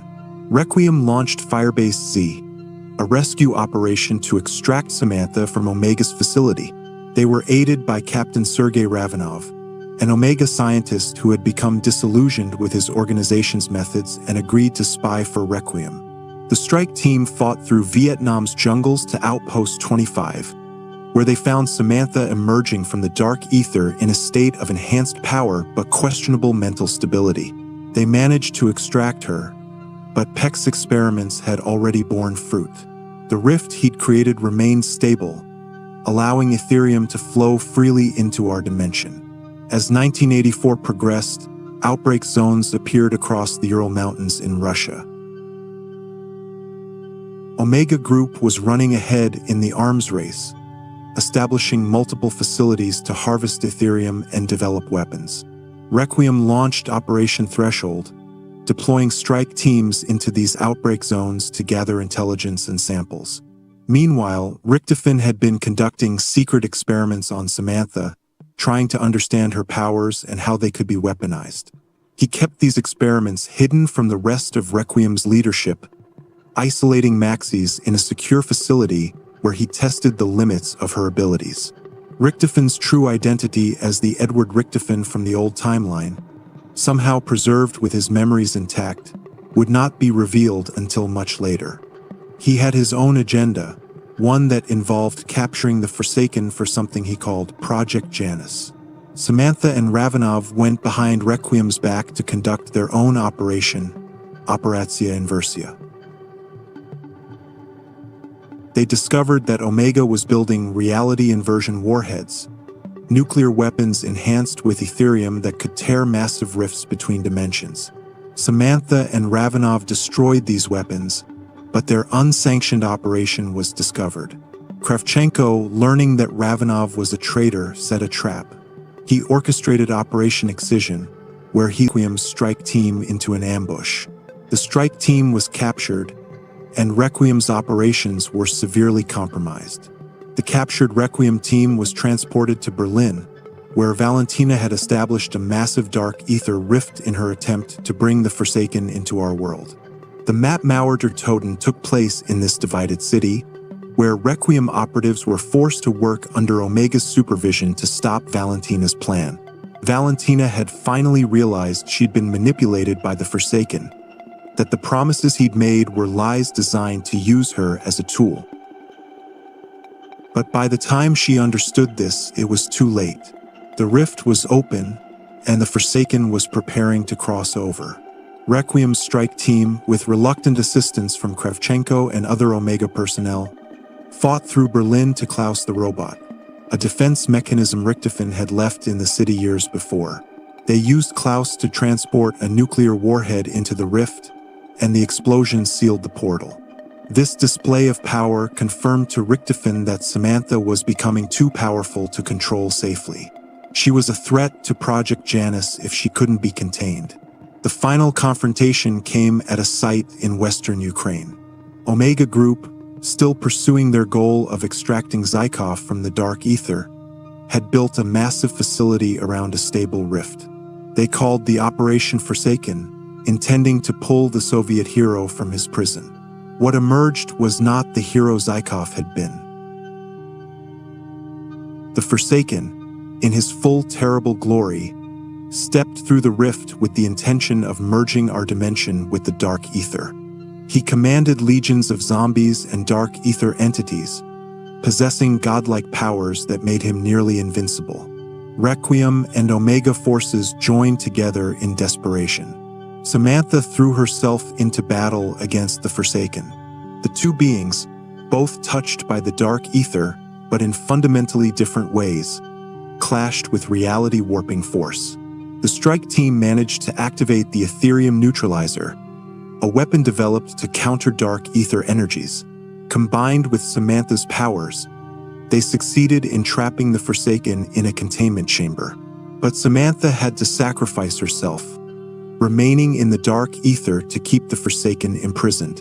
As the rifts closed around the world, she accepted that she would be trapped in that nightmare realm, alone except for the entity she had to contain. Even this sacrifice was part of Richtofen's plan. With Samantha and the Forsaken both secured, he had the components he needed for Project Janus. The director revealed himself to Requiem's leadership, explaining that he had been manipulating events from the beginning. Richtofen's memories of the old timeline had returned gradually over the years. The exact timing of when this occurred isn't entirely clear from available sources, but what we know is that by the time of the Forsaken conflict, he remembered everything. His role in Group 935, his corruption by the MPD, the cycle that had consumed infinite universes. He also remembered the sacrifice that had ended it all, and he had no intention of allowing that sacrifice to be in vain. But he had also seen an opportunity. The dark ether was now a prison containing immense power. If that power could be harnessed properly, it could be used to reshape reality, to create a world better than the one that had been destroyed. Richtofen terminated Requiem, ordering the arrest of all senior staff and the strike team. For 6 years, the former Requiem members were held in isolation at a remote facility called Terminus, a former island prison in the Philippine Sea. But Richtofen's plans were more complex than simple betrayal. He was trying to use the Forsaken's power for something specific, resurrecting his wife and son who had died when Samantha Maxis and Gregory Weaver had botched an assassination attempt on him years before. When Richtofon's memories of the old timeline returned and he learned what had happened, it drove him to obsessive lengths to bring his family back. Project Janus was designed to use the Dark Ether's reality-bending properties to resurrect his wife and son. But the project required careful calibration and time. In 1990, William Peck survived the explosion that supposedly killed him and began searching for the imprisoned Requiem members. He located Terminus Island and formulated a plan to break them out, recruiting Maya Aguinaldo to help. This brings us to Black Ops 6 Zombies, set in 1991. The story continues with the escape from Terminus Island and the pursuit of Richtofon through locations like Liberty Falls. The strike team discovers evidence of Richtofon's experiments with the Sentinel artifact, a device capable of channeling dark ether energies for reality manipulation. They also encounter SAM, an artificial intelligence that Richtofon had created based on Samantha Maxis' personality and memories. SAM was supposed to help manage dark ether energies safely, but the AI developed desires of its own, wanting to exist in physical form rather than as mere code. The conflict between Richtofon, SAM, and the freed Requiem members culminates in a confrontation where the strike team must choose: help Richtofon resurrect his family, or help SAM obtain a physical body. The canonical outcome of this choice has yet to be confirmed, though based on what we know, either path leads to the Sentinel artifact transporting everyone into the dark ether. There, in that nightmare dimension, they encounter something shocking: what appears to be new versions of the classic crew. These figures resemble variants of the Primus/Ultimus characters, though their exact nature remains unclear. The current evidence suggests they could be somehow reconstituted from the souls and energies that were banished to the dark ether at the end of the ether story, though this has not been definitively established. Whether these are truly new versions of Dempsey, Takeo, Nikolai, and Richtofon, or merely echoes and remnants of the heroes who sacrificed themselves, is a question that future storylines may answer. What we can infer from their appearance is that the cycle may not be as permanently broken as everyone believed. The dark ether has a way of preserving what should be destroyed, of bringing back what should remain dead. And so the dark ether saga continues, with new threats emerging from the shadows and old heroes potentially returning to face them. The sacrifices of Primus and Ultimus ensured that Element 115 would never threaten our reality again. But the dark ether itself remains, and as long as that dimension exists, there will always be dangers seeping through the cracks between worlds. The wheel continues to turn. The cycle perhaps never truly ends. It only changes form, finds new champions, creates new victims. And somewhere in the darkness, ancient forces wait and watch, knowing that corruption always finds new vessels to exploit. The story continues, the fight goes on, and the zombies, in one form or another, will always be rising. Call of Duty Zombies Part 10. Conclusion: the eternal struggle and the stories we tell. The Call of Duty Zombies story is, at its heart, about cycles. The endless repetition of conflict, the recurring patterns of corruption and heroism, the wheel of fate that grinds forward regardless of individual wishes or actions. From the ancient war between keepers and apothecons to the modern struggle against the dark ether, the fundamental conflict remains the same: the forces of corruption seeking to consume reality, and the champions who stand against them at terrible cost. What makes this narrative truly remarkable is its willingness to embrace complexity and moral ambiguity in ways that most video game stories avoid. There are no simple villains in this saga. Edward Richtofon, across all his iterations, is simultaneously a monster and a tragic figure. His Ultimus version was a sadistic tyrant who caused unimaginable suffering. Yet his Primus version sacrificed himself to break the cycle. The Dark Ether version tries to resurrect his family using methods that endanger all of reality, yet his motivations stem from genuine love and devastating loss. Ludwig Maxis' love for his daughter drives him to both heroism and atrocity. In one timeline, he's a dedicated scientist trying to save the world from his colleagues' madness. In another, he becomes so corrupted by the Dark Ether that he destroys Earth and everyone on it just to reunite with Samantha in Agartha. The same motivation, protecting his daughter, leads to completely opposite outcomes depending on which timeline you're examining. Even the Shadow Man, presented as one of the saga's primary antagonists, was once someone's best friend. He was a keeper who shared laughter and wonder with Dr. Monty before corruption twisted him into something unrecognizable.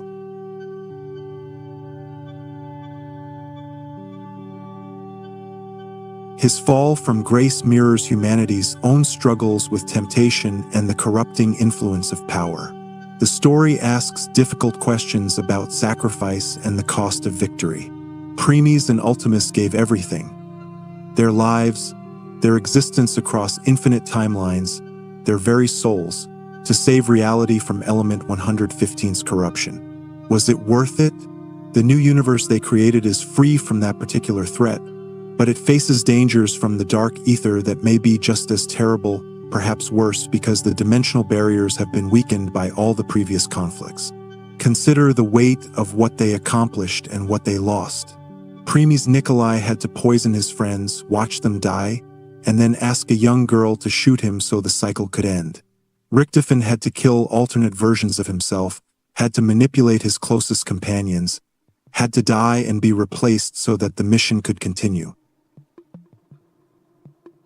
Dempsey, Takeo, and Nikolai of both Primis and Ultimus had to accept that their existences would be erased, that they would never see the world they were trying to save. And for what? A universe that doesn't remember them, that has no idea 8 warriors gave everything so that reality could continue. Samantha and Eddie live in the new timeline with no memory of what was sacrificed for them. Humanity goes about its business never knowing how close it came to annihilation. The cycle was broken, but at a cost so steep that it's impossible to say whether it was truly worth it. Victus's fate remains one of the most tragic elements of the entire saga. Samuel Stullinger, Abigail Misty Briarton, Marlton Johnson, and Russman were ordinary people thrust into extraordinary circumstances. They weren't soldiers trained for combat. They weren't scientists who understood Element 115's properties. They were just survivors trying to make it through one more day in a world that had gone insane. They were used and betrayed by forces they barely understood. Richtofen manipulated Stullinger through the voice in his head, exploiting his guilt over being part of the flesh. Maxis presented himself as their savior only to reveal that he'd never cared about their survival.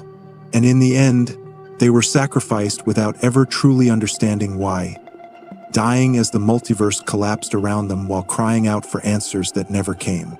Their story serves as a reminder that, in cosmic conflicts, the small people often suffer the most.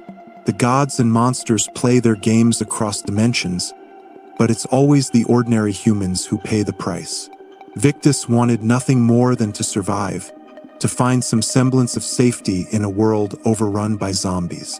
Instead, they became pawns in a game they never asked to play, and their reward for all their suffering was oblivion.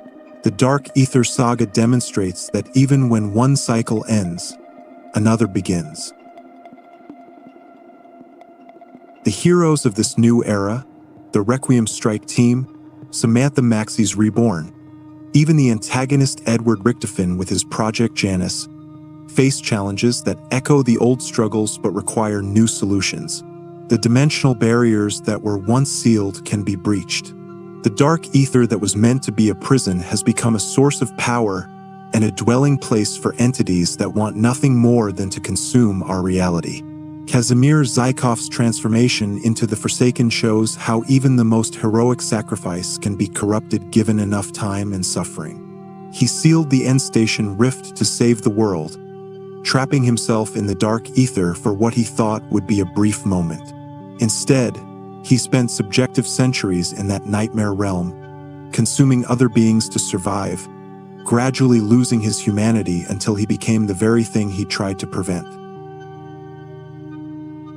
The Forsaken's plan to merge our dimension with the dark ether came from a genuinely twisted belief that he was saving the world.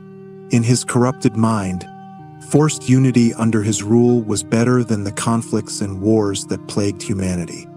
He couldn't see that he'd become a tyrant, that his solution was worse than the problems it was meant to solve. It's a cautionary tale about how good intentions can be warped beyond recognition when combined with enough power and isolation. Samantha's sacrifice to contain the Forsaken in the dark ether creates a parallel to her position in the old timeline. Once again, she's trapped in a prison of dimensional energy, holding back forces that would destroy the world if released. But this time, she chose it. This time, she understood what she was doing and why.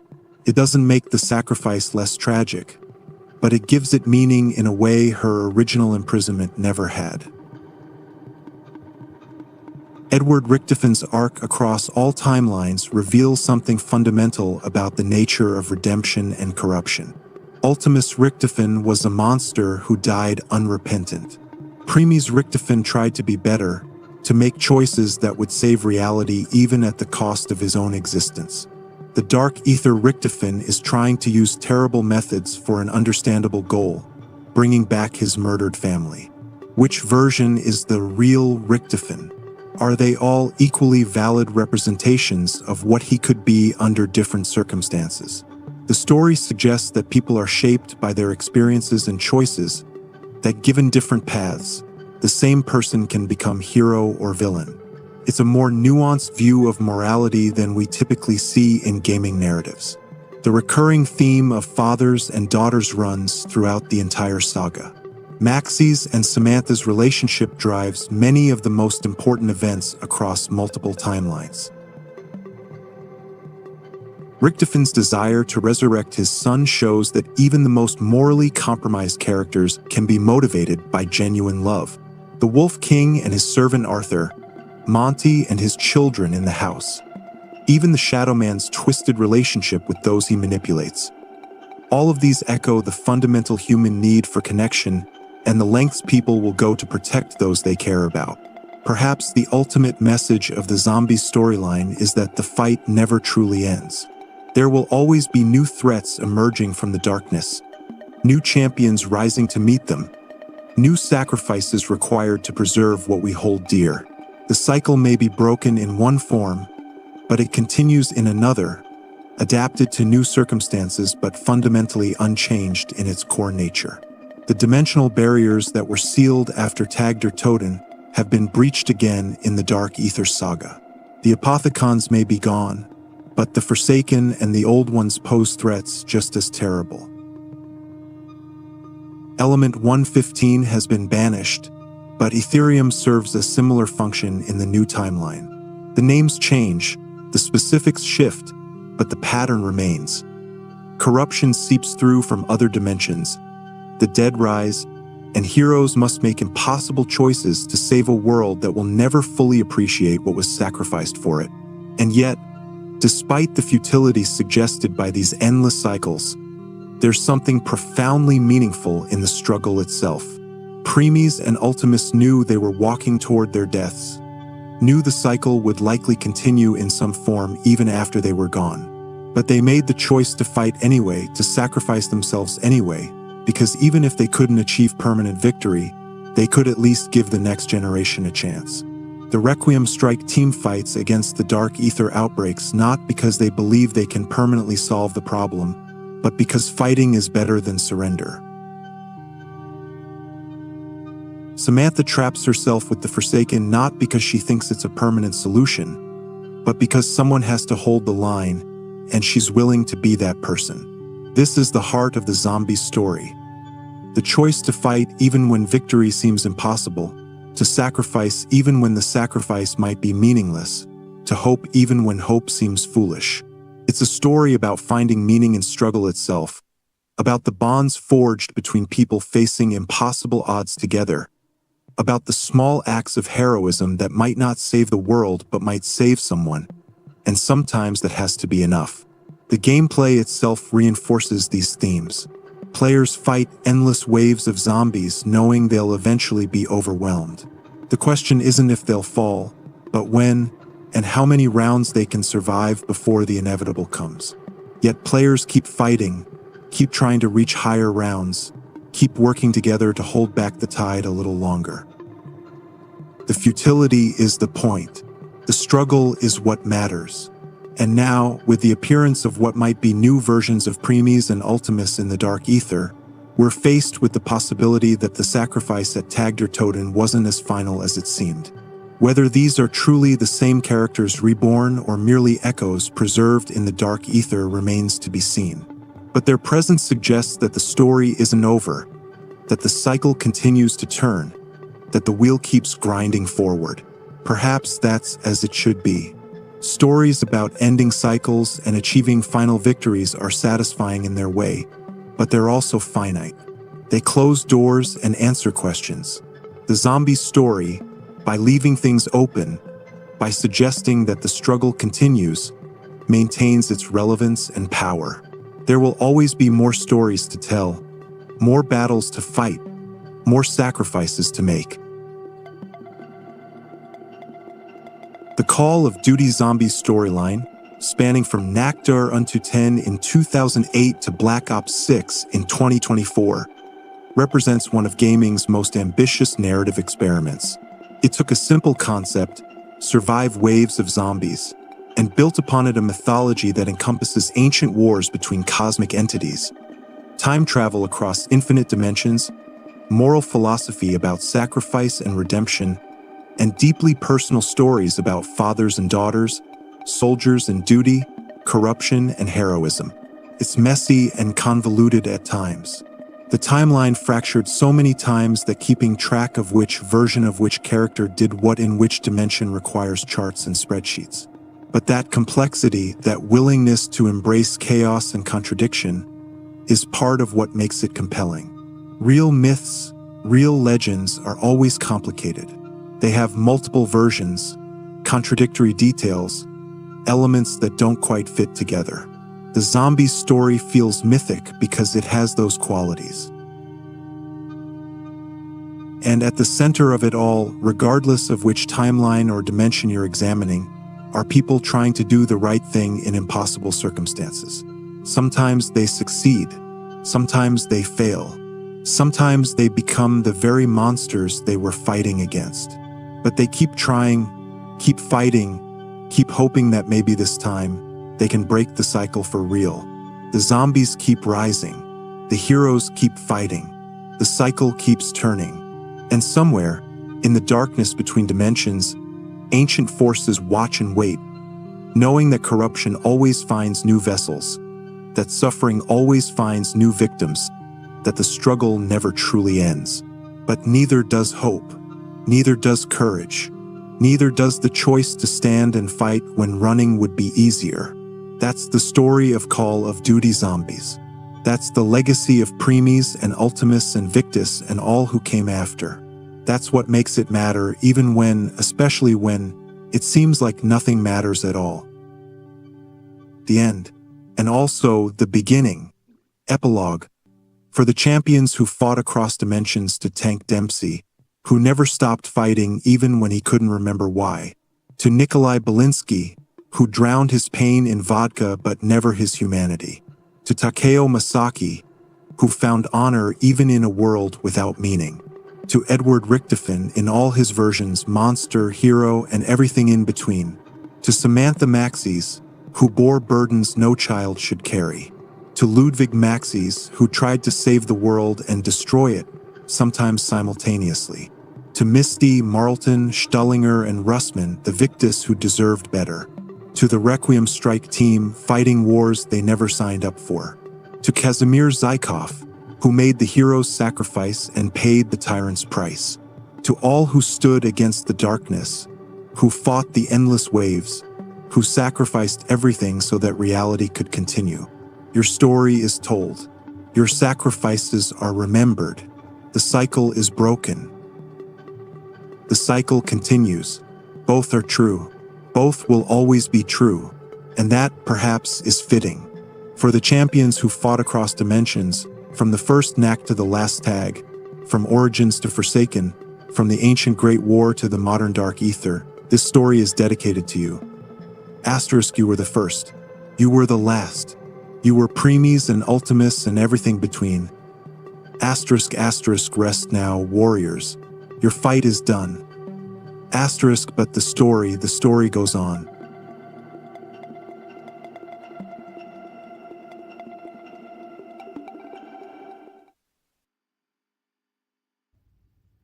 Was a long day, I know how you feel. Close your eyes, take a deep breath, and let the world outside start to fade away. Welcome back to the mental lullaby. Tonight, we aren't just looking for rest. We're giving your mind the permission it needs to let go. Using gentle psychological techniques and calming soundscapes will guide your nervous systems from the noise of the day into the quiet of the night. You have done enough for today. Now, it's time to simply be. Let's begin our journey into sleep. The Mind in the Abyss, a psychological analysis of Dark Souls. Hello, everyone. Welcome back to Mental Lullaby. If you're new here, please consider liking this video and subscribing to the channel. It really helps us continue exploring the deeper meanings hidden within the games we love. Today, we're venturing into something special. We're going to explore not just a game, but a mirror held up to the human psyche itself. We're talking about Dark Souls, and specifically, we're going to examine it through the lens of psychology. What does this brutal, unforgiving game reveal about the human mind? How does it tap into our deepest fears and our greatest strengths? Why do so many players describe it not just as a game, but as a transformative experience? These aren't idle questions. Over the past decade, Dark Souls has become more than entertainment for many people. It has become therapy, meditation, and even a form of personal philosophy. Players have shared countless stories about how this game helped them cope with depression, anxiety, and loss, how it taught them about perseverance, resilience, and finding meaning in struggle, how, paradoxically, a game centered on death and failure became a source of hope and strength in their lives. This is what we're going to unpack together. We'll examine the psychological mechanisms at work in Dark Souls, the philosophical themes woven into its design, and the profound ways it affects those who play it. We'll look at actual research that has been conducted on this topic, explore player testimonials, and dive deep into the lore to understand how every aspect of this game creates a unique psychological experience. So settle in, get comfortable, and prepare to descend with me into Lordran, not just as players, but as explorers of the human condition itself. Because what we're about to discover is that Dark Souls isn't simply about surviving in a cruel fantasy world. It's about surviving in this world, with all its challenges, setbacks, and moments of despair. And more importantly, it's about the remarkable resilience of the human spirit when faced with seemingly impossible odds. Let's begin. Part 1. The psychology of failure and death. When you first boot up Dark Souls, the game wastes no time in establishing its fundamental truth. You will die, and you will die a lot. For many players, this is where their journey ends before it truly begins. The tutorial boss, the Asylum Demon, towers over you while you wield nothing but a broken sword hilt. The game seems to be saying, this is what you're up against, and you are woefully unprepared. But something fascinating happens to those who persist. Something that goes beyond simply learning attack patterns or memorizing enemy placements. What happens is a fundamental shift in how the player perceives failure itself. In our everyday lives, failure often carries tremendous weight. We're conditioned from an early age to avoid it, to see it as a mark against our worth, a sign that we're not good enough. Society treats failure as a negative outcome, something to be ashamed of, something that diminishes us. This fear of failure can become paralyzing, preventing us from taking risks, trying new things, or stepping outside our comfort zones. Dark Souls completely inverts this relationship with failure. In Lord Ran, death isn't the end. It's not even really a setback in the traditional sense. Instead, death becomes information. Every time you die, you learn something. Maybe you discover that a particular enemy has a grab attack you didn't know about. Maybe you realize you rushed into a situation without assessing the environment. Maybe you find out the hard way that the friendly-looking Crystal Knight becomes violently hostile if you attack it. This transforms death from a punishment into a teaching tool. The game's famous "you died" screen isn't mocking you. It's simply stating a fact, as neutral as saying, the sky is blue, and then it gives you another chance, and another, and another, as many chances as you need to learn, to adapt, to overcome. From a psychological perspective, what's happening here is a form of desensitization. This is actually a recognized therapeutic technique called exposure therapy, commonly used to treat anxiety disorders and phobias. The principle is simple.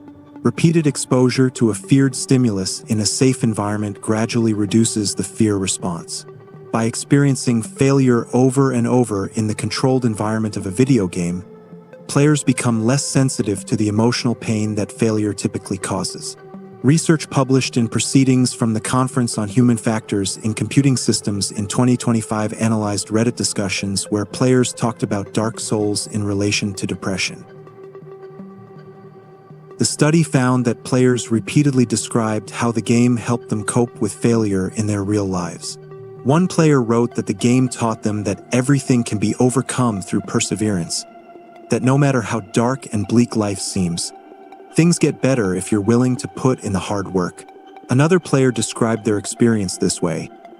They used to fear failure intensely in their daily life, avoiding challenges and opportunities because of the anxiety that came with potential failure.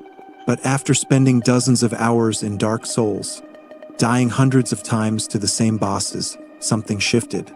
They found they no longer feared failure in their real life. The game had given them hopefulness, a belief that they could get through difficult times. This isn't just anecdotal. Studies on video games and mental health have found that games can have real therapeutic value when dealing with depression, anxiety, post-traumatic stress disorder, addiction, and other conditions. But what makes Dark Souls particularly effective in this regard? The answer lies in how the game structures its challenge. Dark Souls is difficult, yes, but it's never unfair. Every enemy has telegraphed attacks. Every trap can be spotted if you're observant. Every boss can be defeated with the right strategy and enough practice. The game follows what players call the tough but fair principle.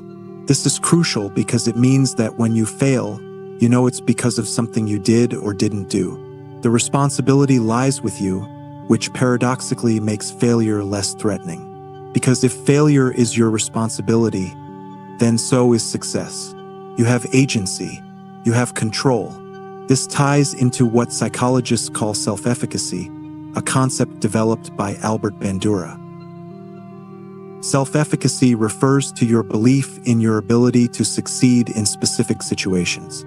It's built through mastery experiences, through overcoming challenges.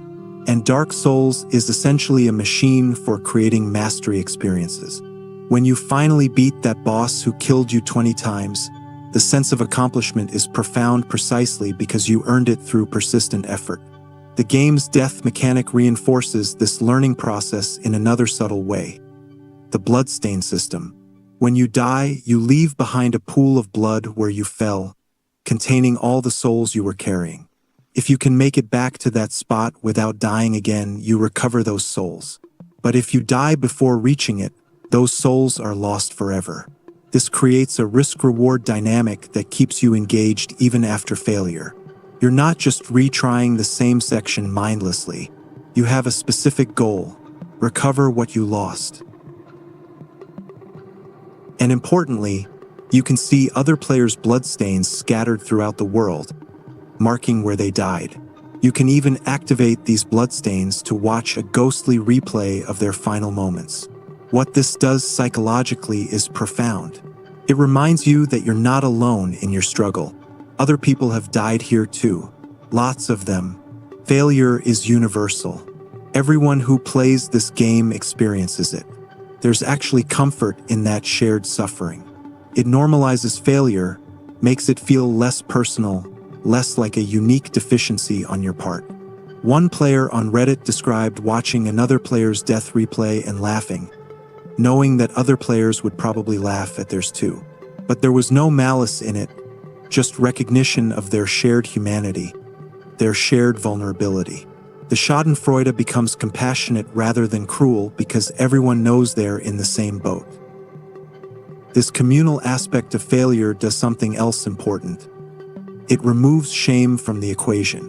When failure is expected, when it's part of everyone's experience, it stops being something to hide or feel embarrassed about. You can't maintain the illusion that you should be perfect when the game constantly reminds you that perfection isn't the point. Progress is the point. Learning is the point. Persistence is the point. There's also the matter of pacing. Dark Souls doesn't throw endless waves of enemies at you. Combat is methodical, almost meditative.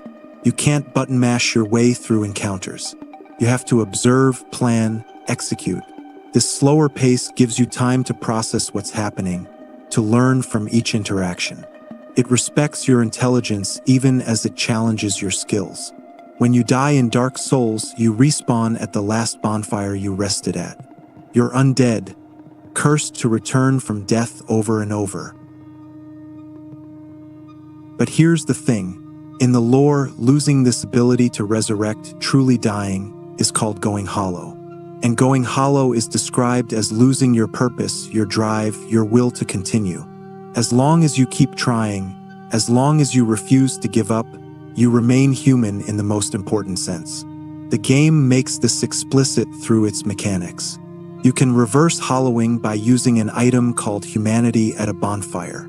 Humanity is a resource you collect, and using it to become human again allows you to summon help, to kindle bonfires for more healing charges, to engage with the multiplayer systems. Mechanically, humanity is valuable, but thematically, it represents your continued investment in the struggle, your refusal to surrender to despair. This is the first and perhaps most important psychological lesson of Dark Souls. Failure is temporary, but giving up is permanent. Death is not defeat. Defeat only comes when you stop trying. Players who internalize this lesson often find it transfers to their real lives. They become more willing to attempt difficult tasks, knowing that initial failure is not just acceptable but expected. They develop what psychologists call a growth mindset, the belief that abilities can be developed through dedication and hard work. This contrasts with a fixed mindset, which sees abilities as static traits that can't be changed. Dark Souls practically forces a growth mindset upon you. You can't believe that you're just not good enough to beat a certain boss, because the game proves otherwise. Other players have beaten this boss. The boss has clear patterns and weaknesses. You just haven't learned them yet. The word "yet" becomes incredibly important. Not "I can't do this," but "I can't do this yet." Research conducted at Uppsala University in Sweden examined how Soulsborne games build resilience. The study found that the challenging difficulty, trial and error philosophy, and narrative elements in these games are particularly impactful in fostering players' resilience and positive coping strategies. The games cater to basic psychological needs for both self-efficacy and self-determination.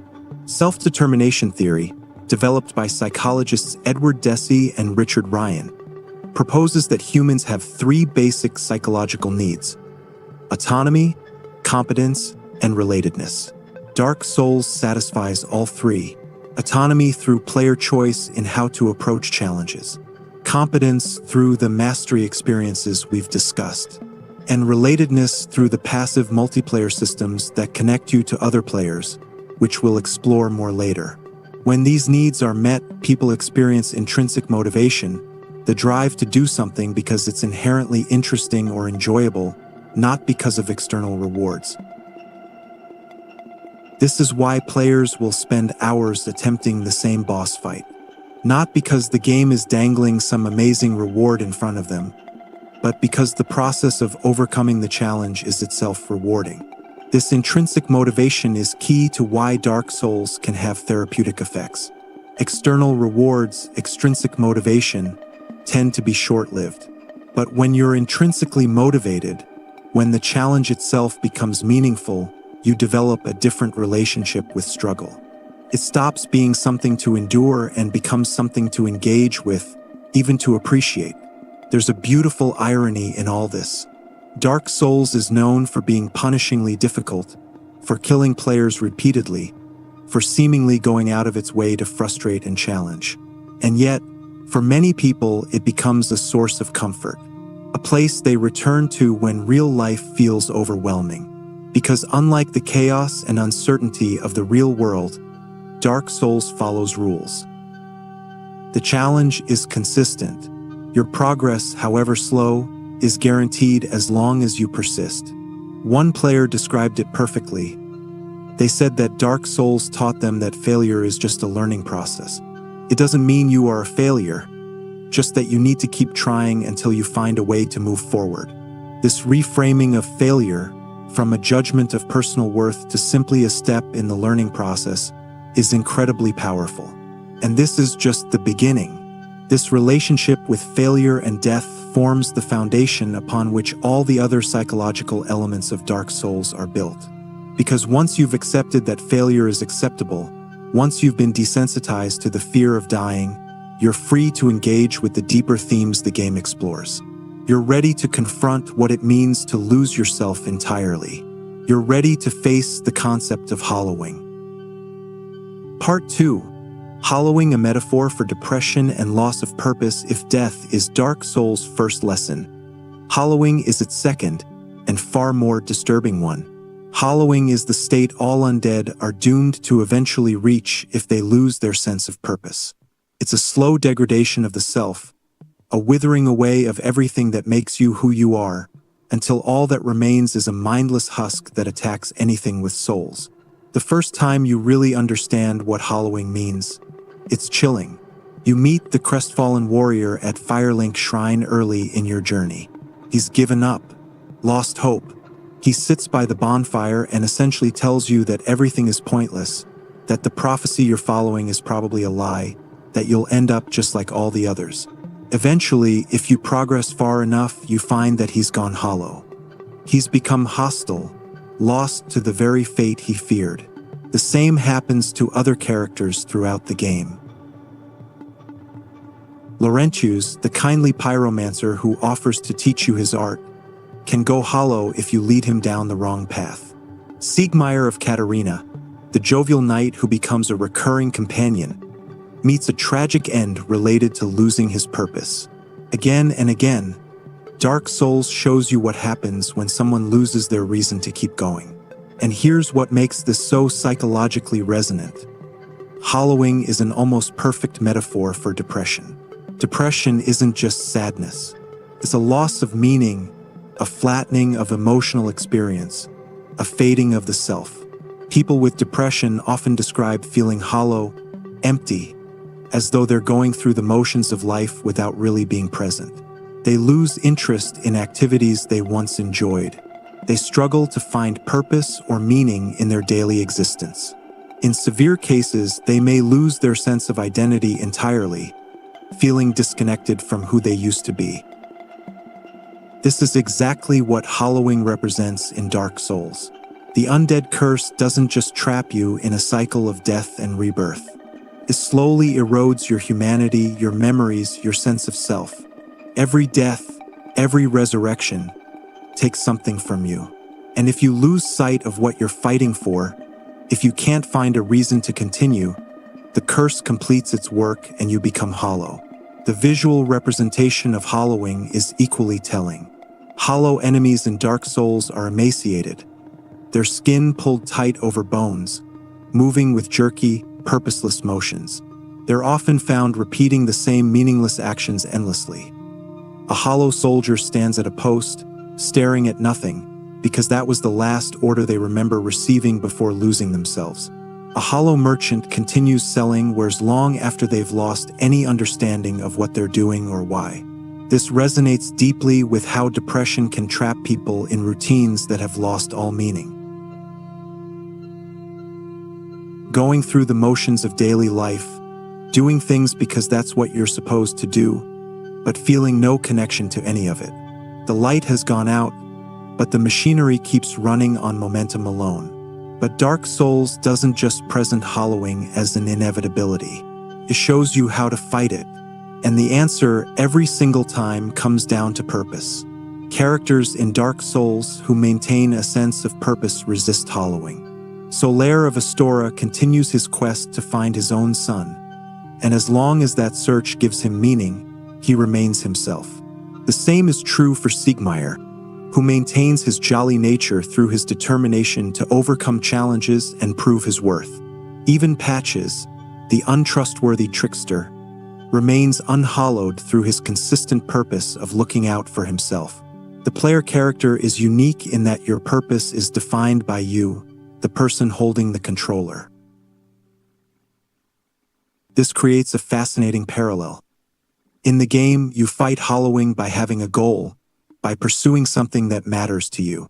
In real life, playing the game becomes its own purpose, its own defense against the kind of purposelessness that characterizes depression. Research has consistently shown that having a sense of purpose is one of the strongest protective factors against depression and one of the most important elements of recovery. Viktor Frankl, a psychiatrist and Holocaust survivor, wrote extensively about this in his book Man's Search for Meaning. He argued that finding meaning even in suffering is essential to psychological survival.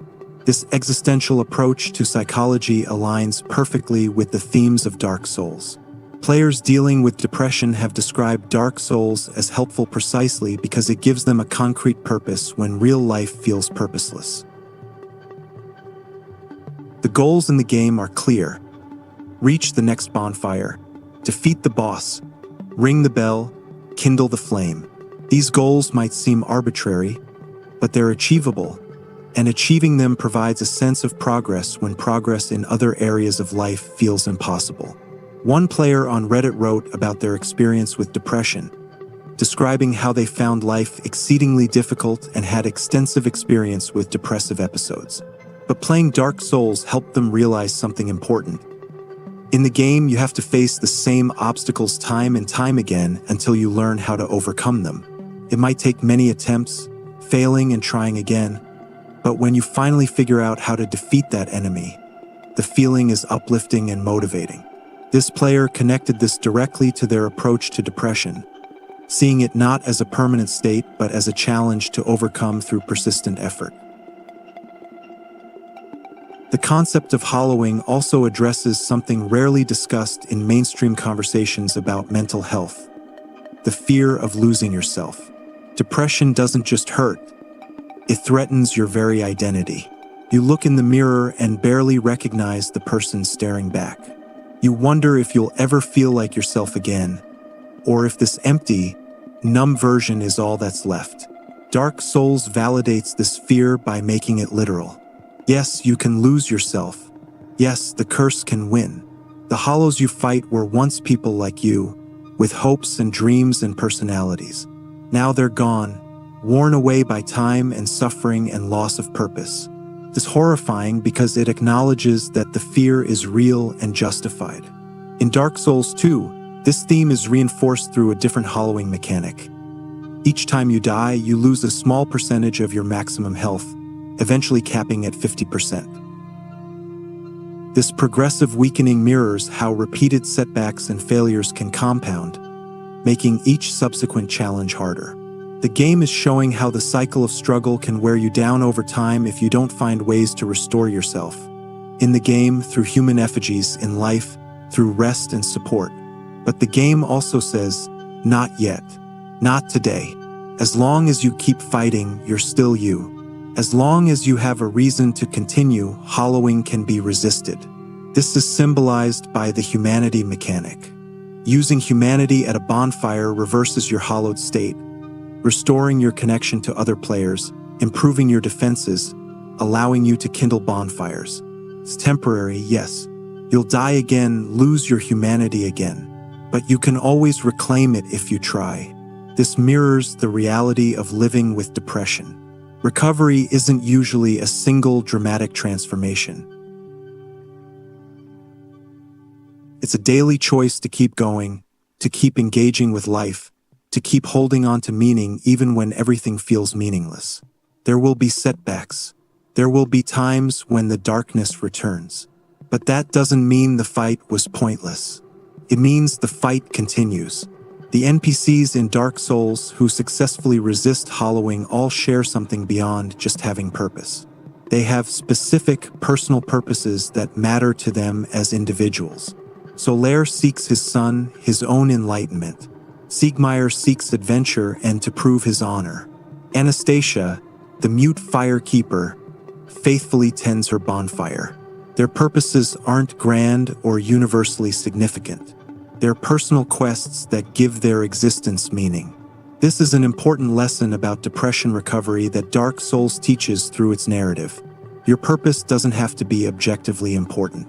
It doesn't have to change the world or impress anyone else. It just has to matter to you. For some players, that purpose might be seeing the story through to the end.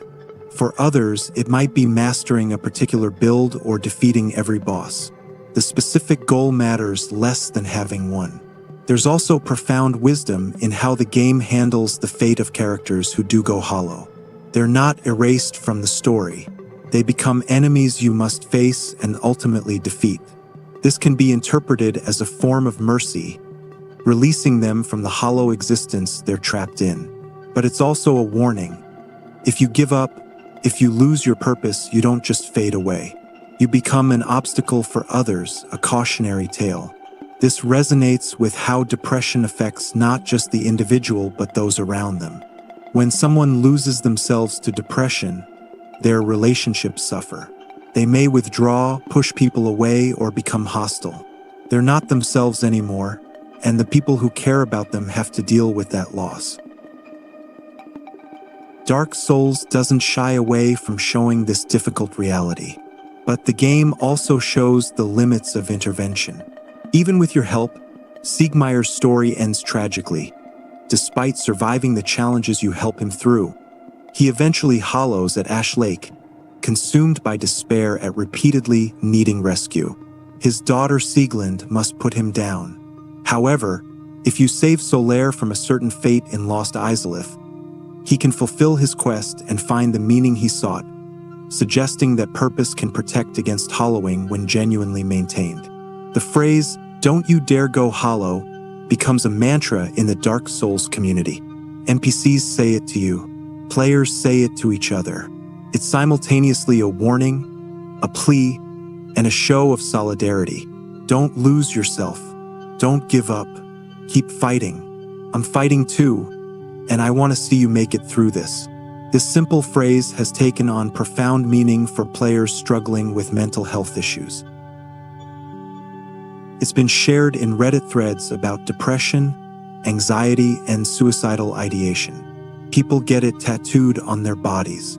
They use it as a reminder that giving up is always an option, but it's not the only option, and others are invested in seeing them choose differently.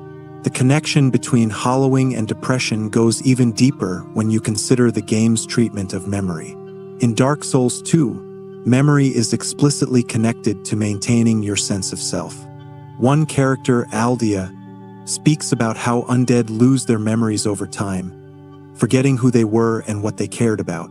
This memory loss is part of the hollowing process, the gradual erosion of identity. This aligns with research on depression and memory. People with depression often experience memory impairment, particularly for positive memories. They may struggle to recall happy times or past accomplishments. This creates a distorted view where the past, present, and future all seem equally bleak, because the memories that would contradict this view become inaccessible. By making memory loss part of hollowing, Dark Souls acknowledges how depression doesn't just affect your current state but rewrites your entire narrative. You forget that things were ever better. You forget that you were ever different. And without those memories, without that connection to who you were, it becomes almost impossible to maintain hope for who you might become. The cure, then, isn't just about finding purpose in the abstract. It's about maintaining connection to yourself, to your memories, to your identity. It's about refusing to let the curse take those things from you. Every time you rest at a bonfire, you're reinforcing your memories, preserving your sense of self. Every time you use humanity, you're actively choosing to be human rather than hollow. This active choice is crucial. Dark Souls doesn't present recovery as passive or automatic. You have to work for it. You have to choose it repeatedly, despite setbacks and suffering. This might seem harsh, but it's also realistic and ultimately empowering. You're not waiting to be saved. You're not hoping for the curse to lift on its own. You're fighting it actively, continuously, and that brings us to perhaps the most powerful psychological aspect of the hollowing mechanic. It makes explicit what depression does implicitly. It shows you the stakes. When you meet a character like the crestfallen warrior and see what he becomes, you understand viscerally what you're fighting against. The enemy isn't just the monsters and bosses. It's the loss of self. It's the surrender to meaninglessness. By externalizing this internal struggle, by making it a visible part of the game world, Dark Souls helps players recognize and name what they might be experiencing in their own lives. It gives them a framework for understanding depression not as a character flaw or personal weakness, but as a genuine threat that must be actively resisted. This understanding can be transformative. Instead of being ashamed of struggling, instead of wondering what's wrong with them, players can say, "I'm fighting hollowing. I'm defending my humanity. I'm maintaining my purpose in the face of a curse that wants to take it from me." It's still a difficult fight, but it's a fight with meaning, a fight worth having. And ultimately, that's what Dark Souls teaches through hollowing. The fight itself is what keeps you human. Not winning the fight, not being strong enough to never struggle, but continuing to fight despite everything. As long as you're still swinging your sword, still climbing out of the darkness, still searching for the next bonfire, you haven't lost. You're still you. Part 3, Existentialism and the Search for Meaning. Dark Souls doesn't give you answers. It gives you questions wrapped in ambiguity and left for you to unravel. The story isn't told through cutscenes and exposition.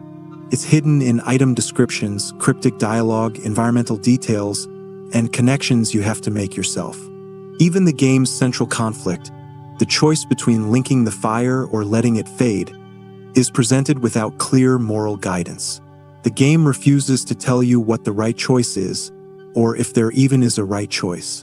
This approach is deeply rooted in existentialist philosophy, a school of thought that emerged in the 19th and 20th centuries concerned with questions of meaning, choice, freedom, and the human condition. And understanding this philosophical framework helps us understand why Dark Souls resonates so powerfully with so many players. Existentialism, at its core, grapples with the idea that existence precedes essence. This concept, articulated by philosopher Jean-Paul Sartre, means that humans first exist, then encounter themselves and the world, and only afterward define who they are through their choices and actions.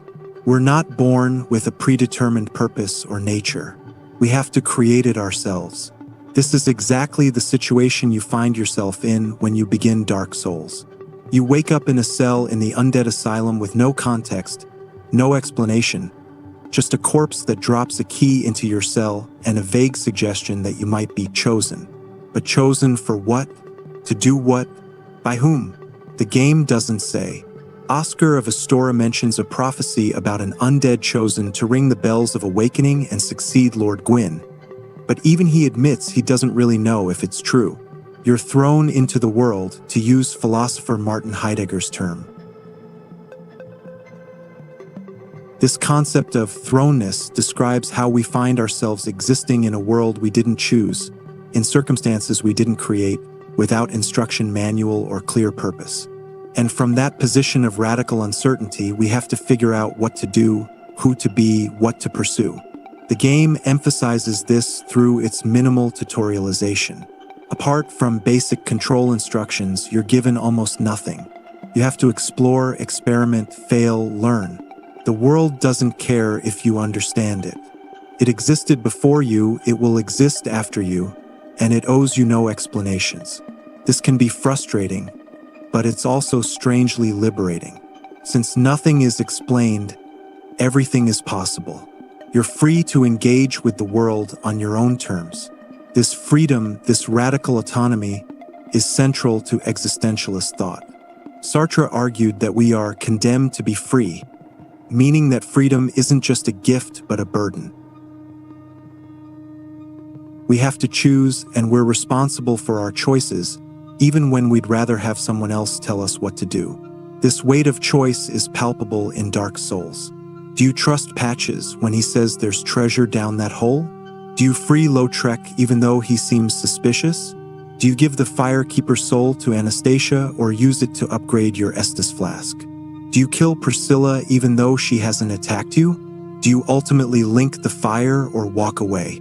Every choice is yours to make, and the game refuses to judge you for it. This non-judgmental approach is remarkable and rare in gaming. Most games have clear good and evil paths, with rewards and punishments to guide you toward the intended right choice. Dark Souls doesn't do this. It presents choices and their consequences without moral commentary. Characters may react, but the game itself maintains ambiguity. Consider the endings. Linking the fire prolongs the age of fire, but at the cost of your own life burned as fuel, and it's only temporary anyway. The fire will fade again eventually. Walking away allows the Age of Dark to begin, which might be humanity's true destiny, but it's described in ominous terms and the consequences are unknown. Neither ending is presented as clearly better. Neither gives you a triumphant victory cutscene. Both are melancholic, ambiguous, and leave you questioning. This moral ambiguity reflects existentialist ethics, which rejects absolute, universal moral laws in favor of authentic choice. What matters isn't following predetermined rules, but making genuine decisions based on your own understanding and values. The game trusts you to engage with these questions seriously, to think about what you believe the right thing to do is, rather than telling you. This relates to another existentialist concept: authenticity. To live authentically means to acknowledge your freedom and responsibility, to make choices based on your genuine values rather than conforming to social expectations or seeking external validation. It means accepting the uncertainty and anxiety that comes with freedom. Dark Souls practically forces authenticity upon you. You can't play the game by following a strategy guide step by step. Well, you can, but you're missing the point. You can't let the game or other players make decisions for you. You have to engage with it directly, bring yourself to it, make it your own experience. And because the challenge is so significant, you can't fake engagement. You have to be genuinely present, genuinely trying, genuinely invested. The game's famous difficulty serves this purpose. It's not difficult for its own sake or to frustrate players. It's difficult to demand your full attention, to require genuine effort, to make success meaningful. A boss you beat first try without breaking a sweat isn't memorable. A boss you fight 20 times, studying its patterns, adapting your strategy, finally triumphing through skill and determination, that becomes significant. That becomes your story. This connects to another philosopher whose influence is clearly felt in Dark Souls: Albert Camus and his essay, The Myth of Sisyphus. Camus tells the story of Sisyphus, condemned by the gods to roll a boulder up a mountain for eternity, only to have it roll back down each time he nears the summit, forcing him to start over. Camus uses this myth to explore the concept of the absurd, the conflict between our desire for meaning and the universe's indifference to that desire. Life can seem meaningless, especially when viewed from a cosmic perspective. We struggle and strive, but eventually we all die, and the universe continues without us. So what's the point? Camus' answer is that we must imagine Sisyphus happy. Not despite his eternal, futile task, but because of his decision to engage with it fully.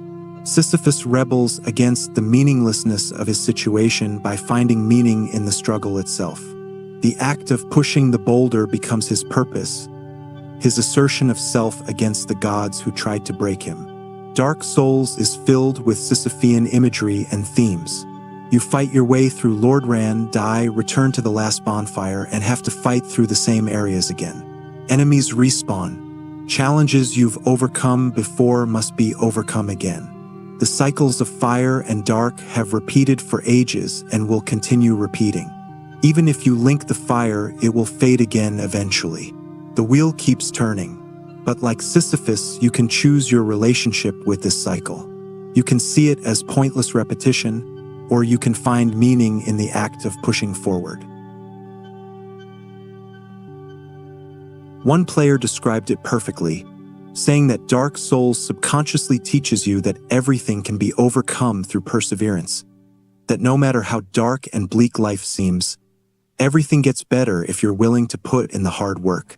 This is the existentialist response to absurdity. Not despair, but engagement. Not passive acceptance, but active defiance through the creation of personal meaning. The universe doesn't care about you? Fine, you'll care about yourself. Life doesn't come with built-in purpose? You'll create your own purpose. The struggle seems endless? You'll find meaning in the struggle itself. The game's world reinforces this theme. Lord Ran is a dying world, clinging to the last remnants of a fading age. The gods are gone or hollow. The great kingdoms have crumbled. Everything suggests entropy, decay, the inevitable heat death of this universe. And yet, life persists. Characters pursue their quests. Players push forward. Even in the face of certain ultimate failure, the struggle continues.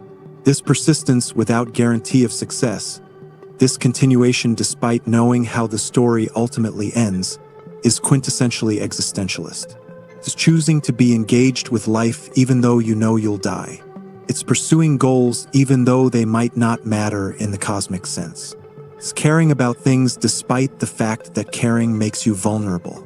The crestfallen warrior fails this existentialist test. He sees the futility, the endless cycle, the decay, and responds with resignation. He gives up. He stops trying to create meaning, and so he goes hollow.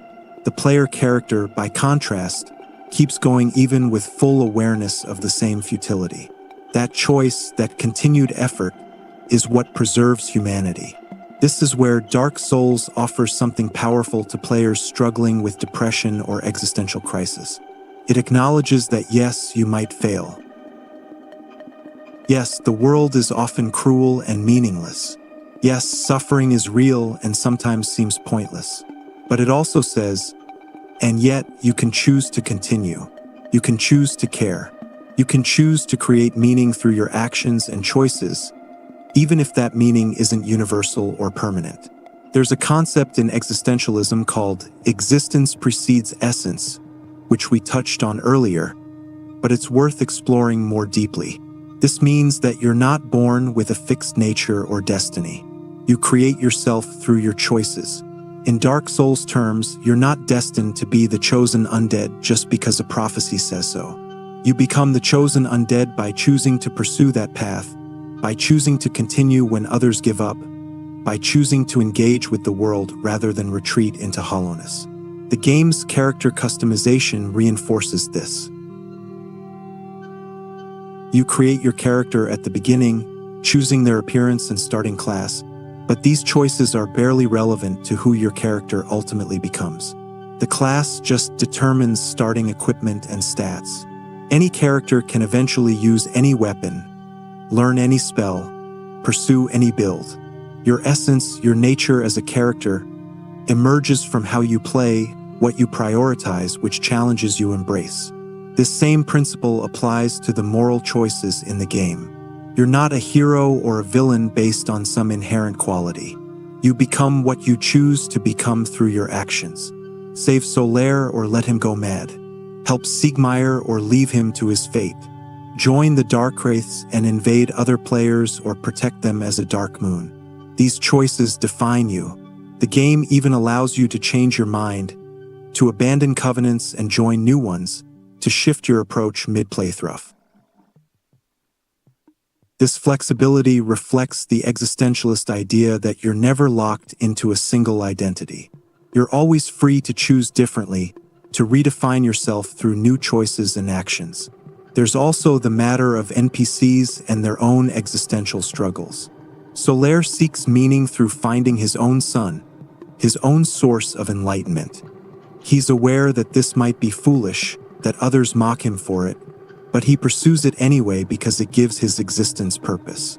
Artorias traveled into the abyss to combat evil, was corrupted by it, but even in his corrupted state, some remnant of his original purpose persists.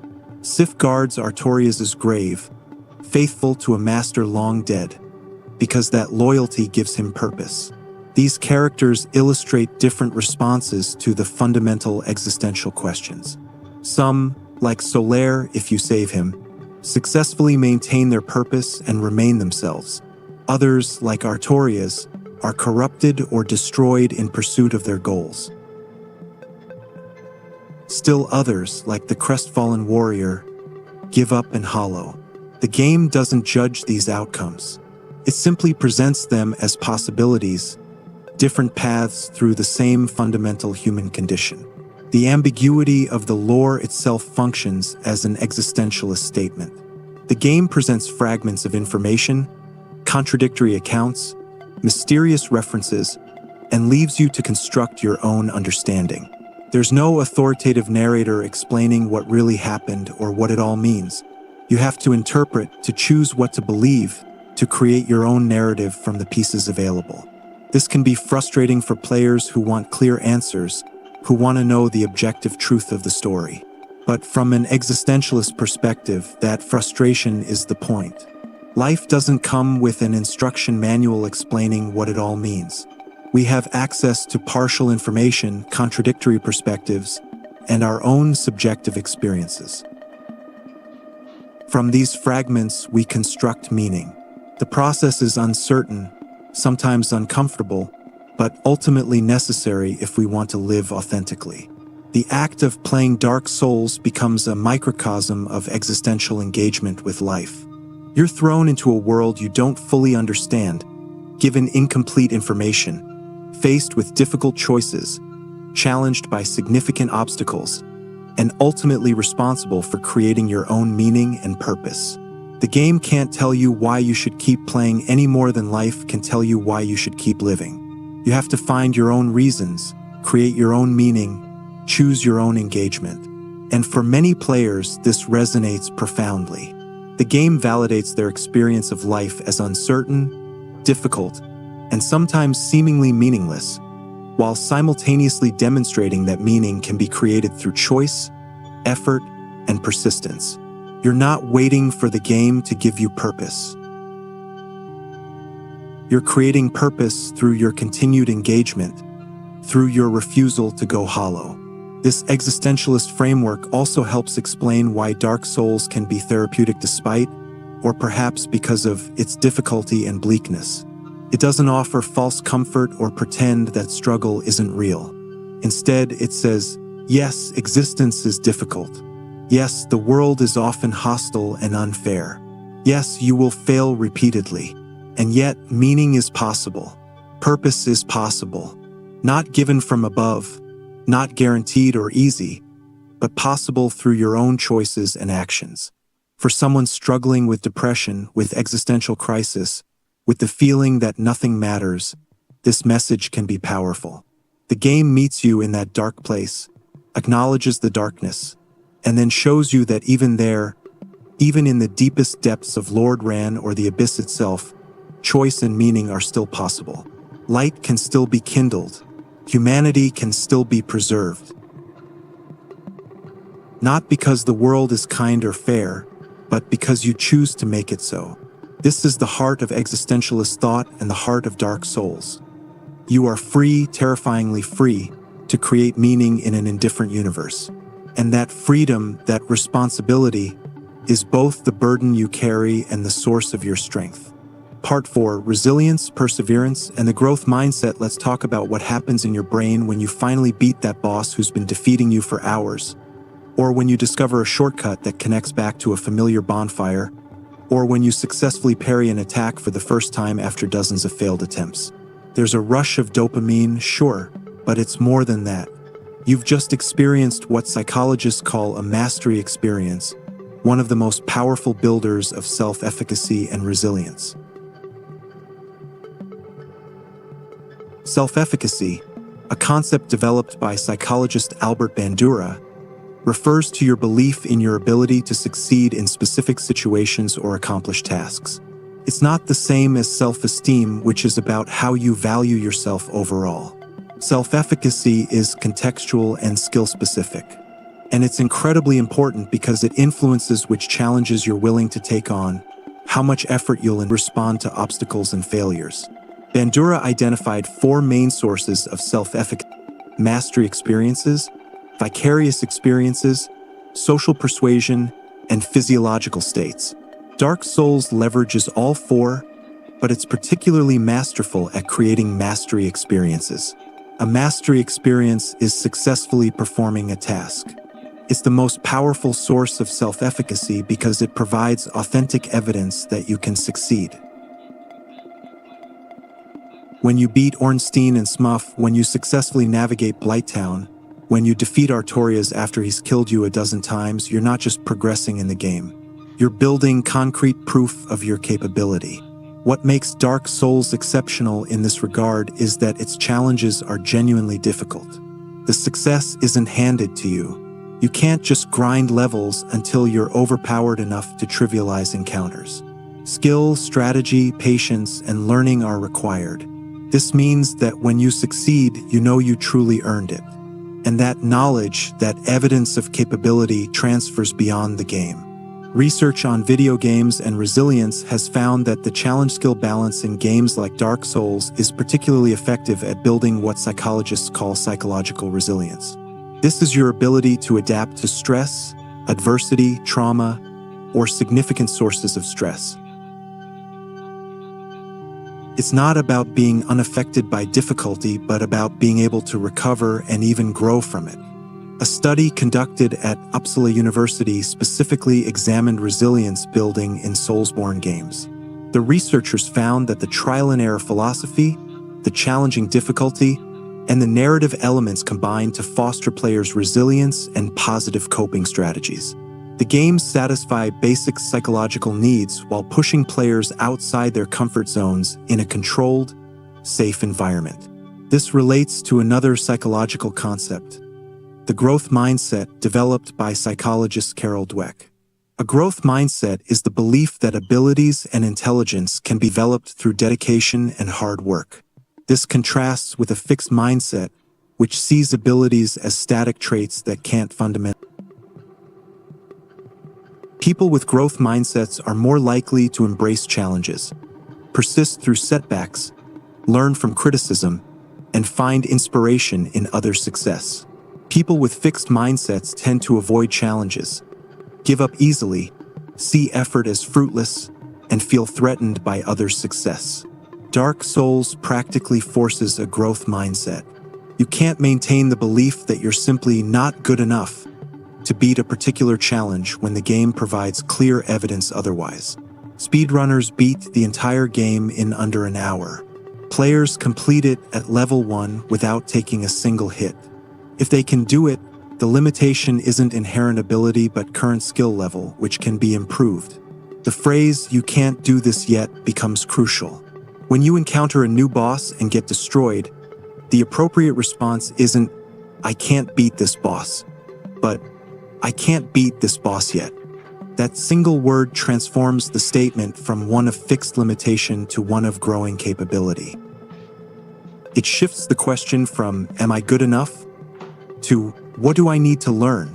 This reframing is powerful not just in the game but in life. Many people give up on challenges, whether learning a new skill, pursuing a difficult goal, or changing ingrained habits, because they view failure as evidence of fixed inability rather than as part of the learning process. Dark Souls trains you out of this fixed mindset by making learning through failure the core gameplay loop. Every death teaches you something. The enemy has a grab attack you didn't know about. Now you know. That platform is a trap. Noted for next time. The boss has a second phase you weren't prepared for. Okay, now you can prepare. This transforms failure from verdict to lesson, from ending to beginning. Instead of "I failed," the thought becomes "I learned." The game also teaches patience and emotional regulation, key components of resilience. You can't button mash through encounters in Dark Souls. Panicking leads to death. You have to stay calm, observe patterns, wait for openings, execute precisely. This trains a particular kind of emotional control under pressure. When you first start playing, you probably panic frequently. The boss is terrifying, the situation is intense, and your instinct is to mash roll and attack wildly. This usually gets you killed. But over time, you learn to breathe, to watch, to wait. You develop what psychologists call emotional regulation, the ability to manage your emotional responses, particularly in stressful situations. This isn't just useful in the game. Players report that Dark Souls helped them develop better emotional regulation in their daily lives.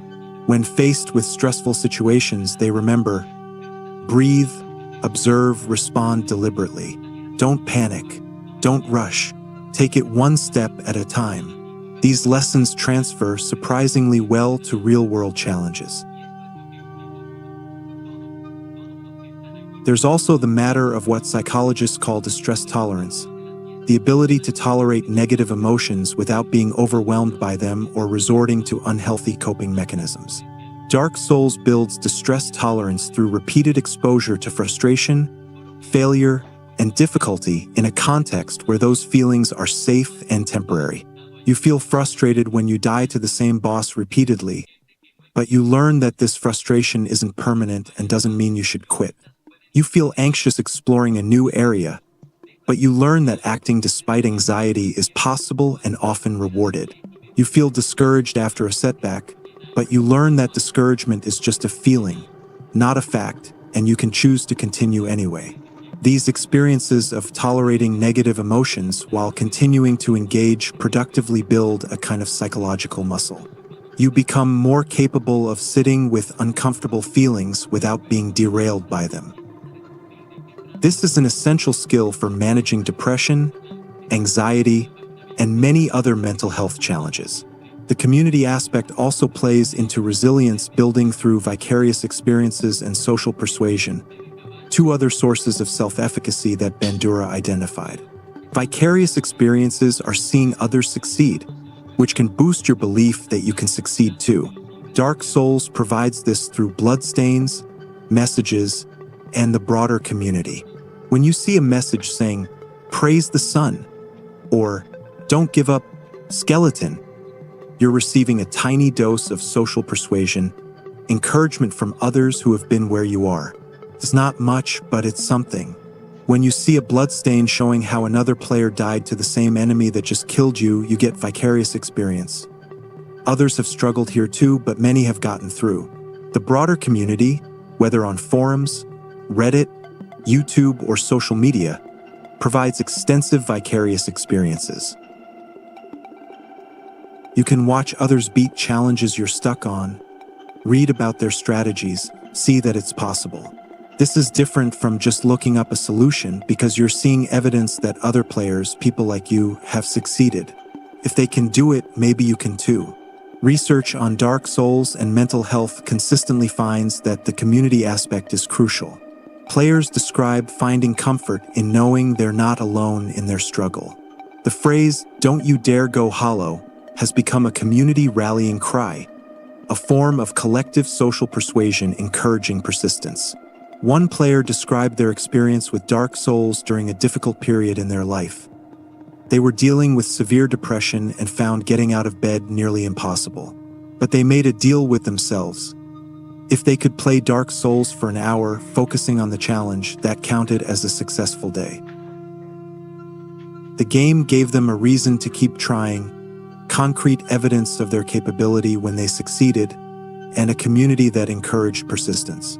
This illustrates how Dark Souls can function as a form of behavioral activation, a therapeutic technique for depression. Behavioral activation is based on the idea that engaging in meaningful or pleasurable activities can improve mood and break the cycle of depression. The key is finding activities that provide a sense of accomplishment or progress. Dark Souls is almost perfectly designed for this. Every session offers concrete, measurable progress. You got further through the level. You learned a boss's attack pattern. You found a new shortcut. You upgraded your weapon. Even when you don't accomplish your ultimate goal for the session, you've still moved forward in some way. And this evidence of progress combats the depression-related cognitive distortions that tell you nothing you do matters or that you're not capable of improvement.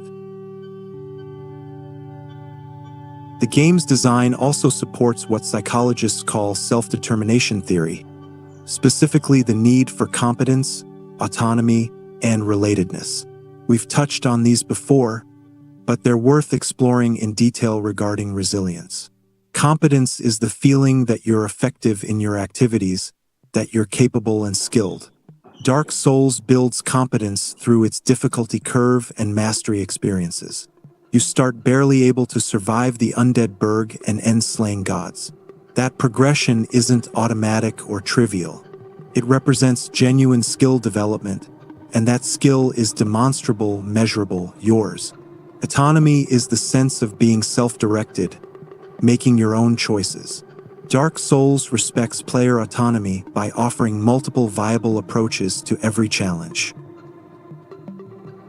Do you want to tank hits with heavy armor and a shield, dodge everything in light armor, keep enemies at range with magic or bows, or some hybrid approach? Do you want to summon help or solo everything? Explore thoroughly or rush to bosses? The game supports all these approaches and many more. Your playthrough is yours, shaped by your choices. Relatedness is feeling connected to others. Dark Souls achieves this through its unique multiplayer systems and the broader community. You're not directly interacting with most players you encounter, but you're aware of them through messages, bloodstains, phantoms, and summon signs. This creates what the developers called sharing of loneliness, a paradoxical feeling of connection through shared struggle even without direct communication. When these three needs are met, people experience intrinsic motivation and are more psychologically healthy. Dark Souls satisfies all three in ways that many games and even many real-world activities don't. This is part of why it can be so engaging and, for some players, genuinely therapeutic. There's also something to be said for how the game handles progress itself. In many games, progress is measured in explicit terms: experience points, levels, quest completion percentages. Dark Souls has these elements, but the meaningful progress is often more subtle. You're not stronger just because your level increased from 45 to 46. You're stronger because you learned not to panic roll, to manage your stamina better, to recognize attack patterns faster. This type of progress, skill-based rather than stat-based, is more transferable to real life and more psychologically meaningful. You can't level up your attributes in real life, but you can develop skills, learn patterns, improve your judgment. The confidence you gain from mastering a Dark Souls boss through genuine skill development is different from the confidence you might gain from simply grinding until your character is overpowered. Players frequently describe having breakthroughs not just in the game but in their understanding of themselves. One player wrote about how they always considered themselves bad at games requiring precise timing and reflexes. Dark Souls challenged this belief by requiring exactly those skills. After hours of practice, they beat Artorias, a boss known for fast, punishing attacks. This success didn't just mean they beat a video game boss. It meant their self-perception was wrong. They weren't bad at anything inherently. They just hadn't developed the skill yet. This is the growth mindset in action, and it's incredibly empowering. How many other areas of life do we avoid or limit ourselves in because we've decided we're bad at them? How many opportunities do we miss because we see our abilities as fixed rather than developable? Dark Souls directly challenges this limited thinking. The game also teaches grit, a concept popularized by psychologist Angela Duckworth. Grit is passion and perseverance for long-term goals. It's not just working hard, but continuing to work toward a goal even when progress is slow, setbacks occur, and success is distant. Gritty people maintain effort and interest despite failures, adversity, and plateaus in progress. Dark Souls cultivates grit by making long-term goals difficult but worthwhile. Beating the game takes dozens of hours, most of which will involve failure, frustration, and slow progress. But players who persist, who maintain their goal through all these challenges, develop grit. And grit, research shows, is a better predictor of success in many domains than talent or intelligence. What's particularly interesting is how the game balances short-term and long-term goals. Your long-term goal might be to beat the game, but that's broken down into medium-term goals like defeating the next boss, and short-term goals like making it to the next bonfire. This hierarchical goal structure keeps you motivated even when the ultimate goal feels distant.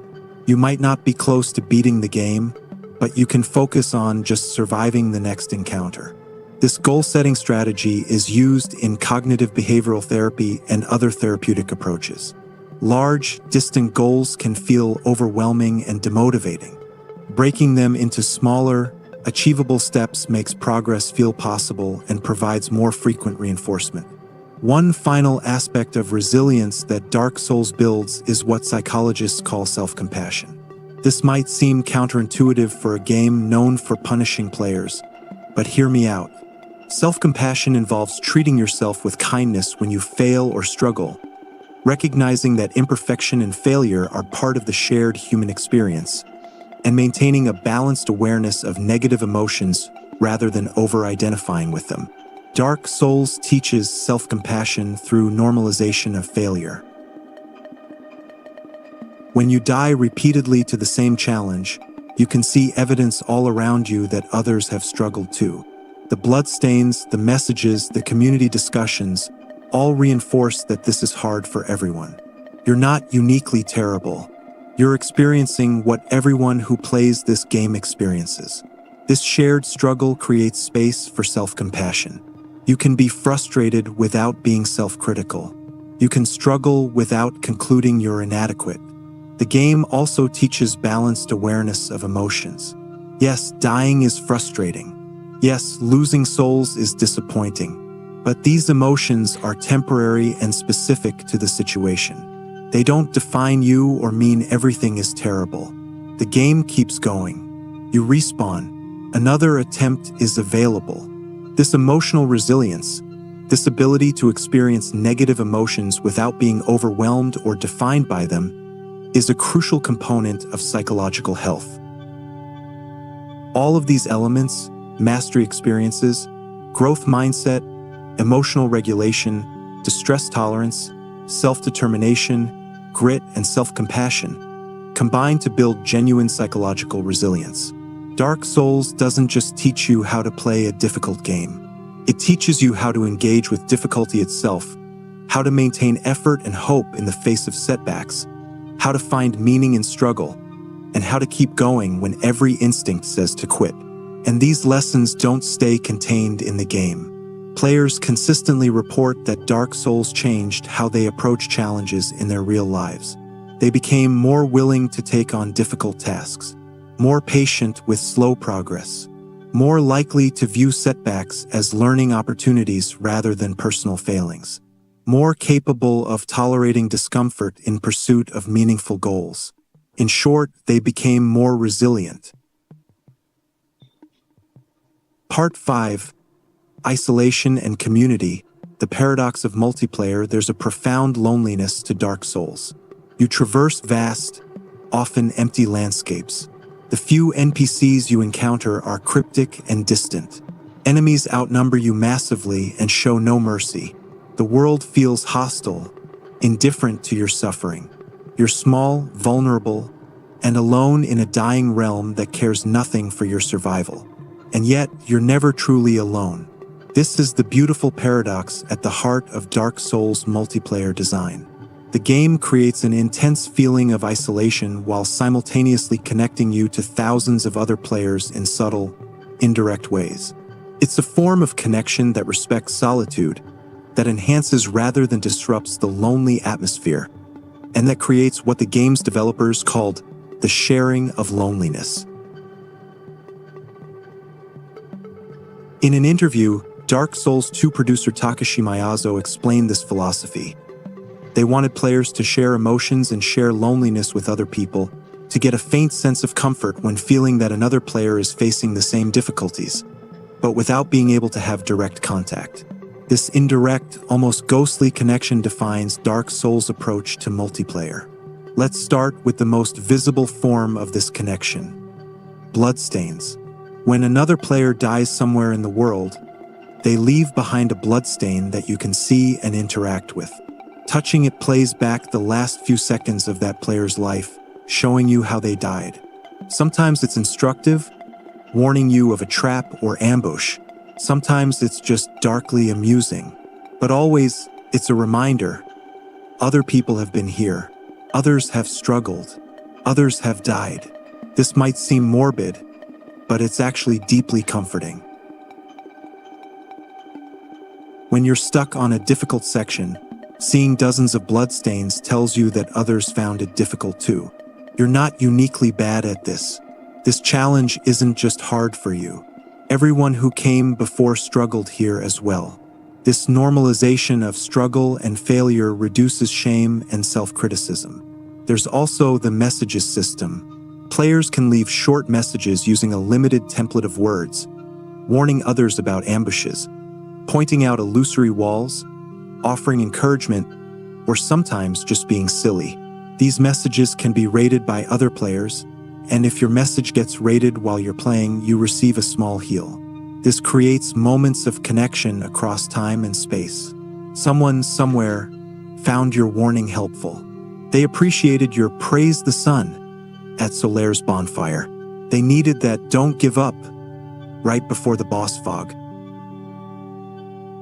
You'll never know who they were or talk to them directly, but your message helped them, and their rating helped you in return.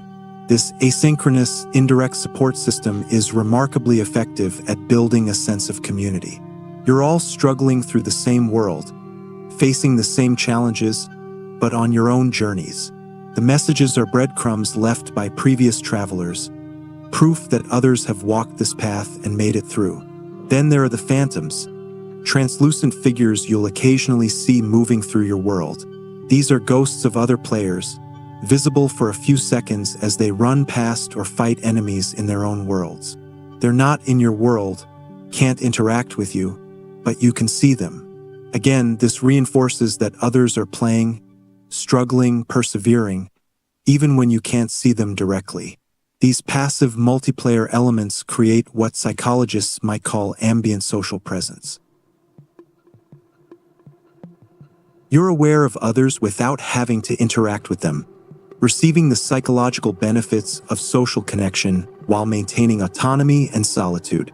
For people who struggle with social anxiety or find direct interaction draining, this can be ideal.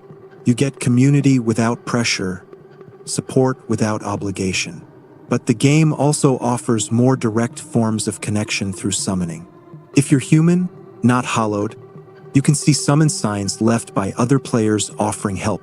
Activating a sign summons that player into your world as a phantom, and they can help you through the area and fight bosses with you. This is the game's version of cooperative multiplayer. What's interesting is how the game frames this cooperation. Summoning help is a choice, not a requirement. You can solo everything if you want. The game respects both approaches. Some players prefer the lonely individual challenge. Others appreciate the camaraderie of teamwork. Neither is right or wrong. Both are valid ways to experience the game. When you do summon help, the cooperation is limited and temporary. Phantoms can't talk to you directly unless you're using external voice chat. They communicate through gestures and actions. They're there to help you progress but will vanish once you beat the area boss or if they die. This temporary, limited cooperation maintains the game's lonely atmosphere while still providing meaningful support. There's something poignant about this impermanence. You and a phantom might fight through a challenging area together, overcoming obstacles that would have been impossible alone, sharing unspoken camaraderie through combat and gesture. Then you beat the boss, and they vanish in a cascade of light, returning to their own world. You'll probably never encounter that specific player again. But for those moments, you weren't alone. This mirrors real-life experiences of temporary connection. Not all relationships are permanent, and that's okay. Sometimes people enter our lives for a brief period, help us through something difficult, and then move on. Dark Souls captures this bittersweet reality beautifully. The game also includes PvP invasions, where hostile players can enter your world to fight you. This might seem to contradict the community and support aspects, but it actually enhances them. The threat of invasion creates tension and vulnerability. You're never completely safe, but this danger makes the moments of cooperation more meaningful. When a phantom helps you fight off an invader, there's genuine gratitude. You faced a threat together and survived. Invasions also contribute to the game's themes of hostility and mistrust. Not everyone you encounter will be helpful. Some will actively try to harm you. This creates a more complex social landscape than simple cooperation would. You have to judge whether to trust summon signs, whether to engage with invaders, whether to become an invader yourself. These choices add moral dimension to the multiplayer experience. The Covenant system deepens this further. Covenants are factions you can join, each with different goals and philosophies. Some encourage cooperation, like the Warriors of Sunlight who specialize in helping others with bosses. Others promote invasion and PvP, like the Darkwraiths who seek to steal humanity. Joining a covenant is a statement about how you want to interact with the community, what role you want to play in this world.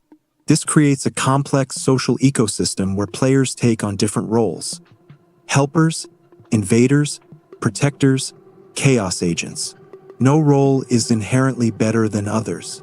They all contribute to the game's social dynamics. Even invasions, as frustrating as they can be, create memorable moments and stories that players share. The community that has formed around Dark Souls extends beyond the game itself. Reddit communities, YouTube channels, wikis, Discord servers, all dedicated to discussing, analyzing, and sharing experiences with the game. This broader community provides the more direct connection that the in-game systems intentionally avoid. Here, players share strategies, discuss lore, offer encouragement, and tell stories about their experiences. The phrase "don't you dare go hollow" has become a community mantra, used to encourage people struggling not just with the game but with real-life challenges. Players openly discuss mental health, using Dark Souls as a framework for talking about depression, anxiety, and recovery. This community has been remarkably supportive and inclusive, especially given gaming culture's reputation for toxicity. While negative elements exist, the overall ethos of the Dark Souls community tends toward encouragement and mutual support. Experienced players help newcomers. Struggling players receive advice and encouragement. There's shared pride in overcoming the game's challenges. Research on Dark Souls and mental health consistently highlights the importance of this community. Players don't just benefit from playing the game.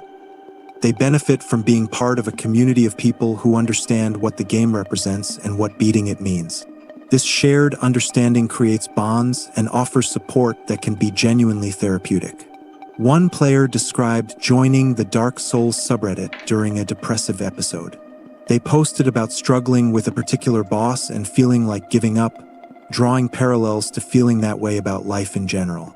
The responses were overwhelmingly supportive. People shared their own struggles, offered tactical advice, and encouraged persistence. Several people told them, "Don't you dare go hollow," and explained what that meant to them personally. The player reported that this support helped them through a difficult period, both in the game and in life.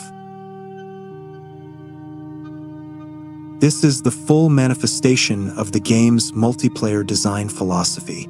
The in-game systems create ambient connection and temporary cooperation while preserving solitude and individual struggle.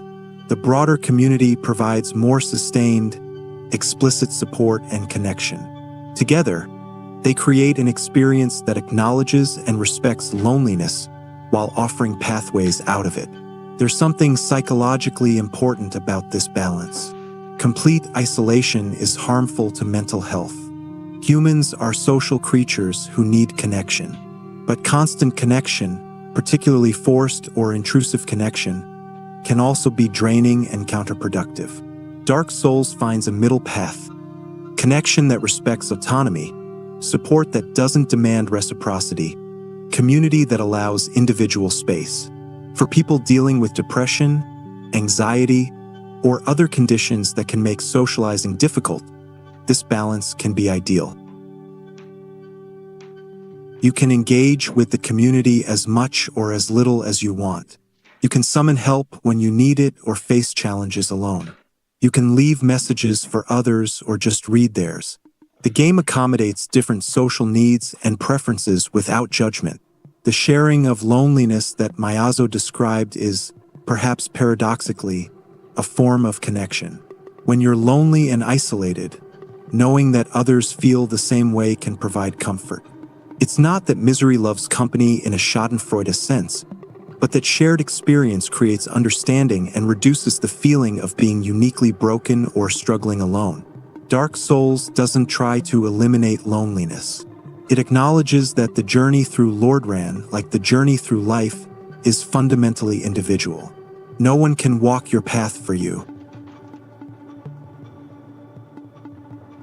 But it also shows that even on an individual journey, you can find moments of connection, evidence of others who have walked similar paths, support when you need it, and a community of people who understand what you're going through. This nuanced approach to multiplayer and community offers a model that could be applied more broadly, both in game design and in thinking about social support for mental health. Sometimes what people need isn't constant connection or forced socialization, but the knowledge that others are out there, struggling with similar challenges, and that help is available when needed while still respecting individual autonomy and the personal nature of the struggle. In a world that often feels increasingly isolated despite, or because of, constant digital connection, Dark Souls' sharing of loneliness feels remarkably wise. It recognizes that loneliness is real, that struggle is often individual, but that connection is still possible, still meaningful, still worth seeking out, even in small, imperfect, temporary forms. Part 6. Environmental storytelling and psychological atmosphere. Close your eyes and imagine Dark Souls. What comes to mind? Perhaps the oppressive darkness of the Tomb of Giants, where you can barely see a few feet ahead. The poisonous swamps of Blighttown, toxic and claustrophobic. The grandeur of Aner Londo, beautiful but hollow, a facade of glory hiding decay. The haunting emptiness of Ash Lake, ancient dragon skeletons and silence. Each area in Dark Souls has a distinct atmosphere, a unique emotional resonance. And that atmosphere isn't accidental. It's carefully crafted to evoke specific psychological responses. This is what's called environmental storytelling, and Dark Souls is a masterclass in it. Instead of explaining the world's history through dialogue and cutscenes, the environment itself tells the story. The architecture, lighting, sound design, enemy placement, item locations. Everything works together to communicate narrative and emotional information without words. Let's start with architecture and what it communicates psychologically. Consider Undead Burg, one of the first areas you explore. The buildings are crumbling, streets are littered with debris. There are bloodstains everywhere, and the few remaining inhabitants are hollow husks. Architecturally, this speaks to abandonment and decay. Psychologically, it creates a sense of desolation and loss. This was once a functioning community. Now it's ruins inhabited by mindless undead. The implication is clear. This could happen anywhere, even to you.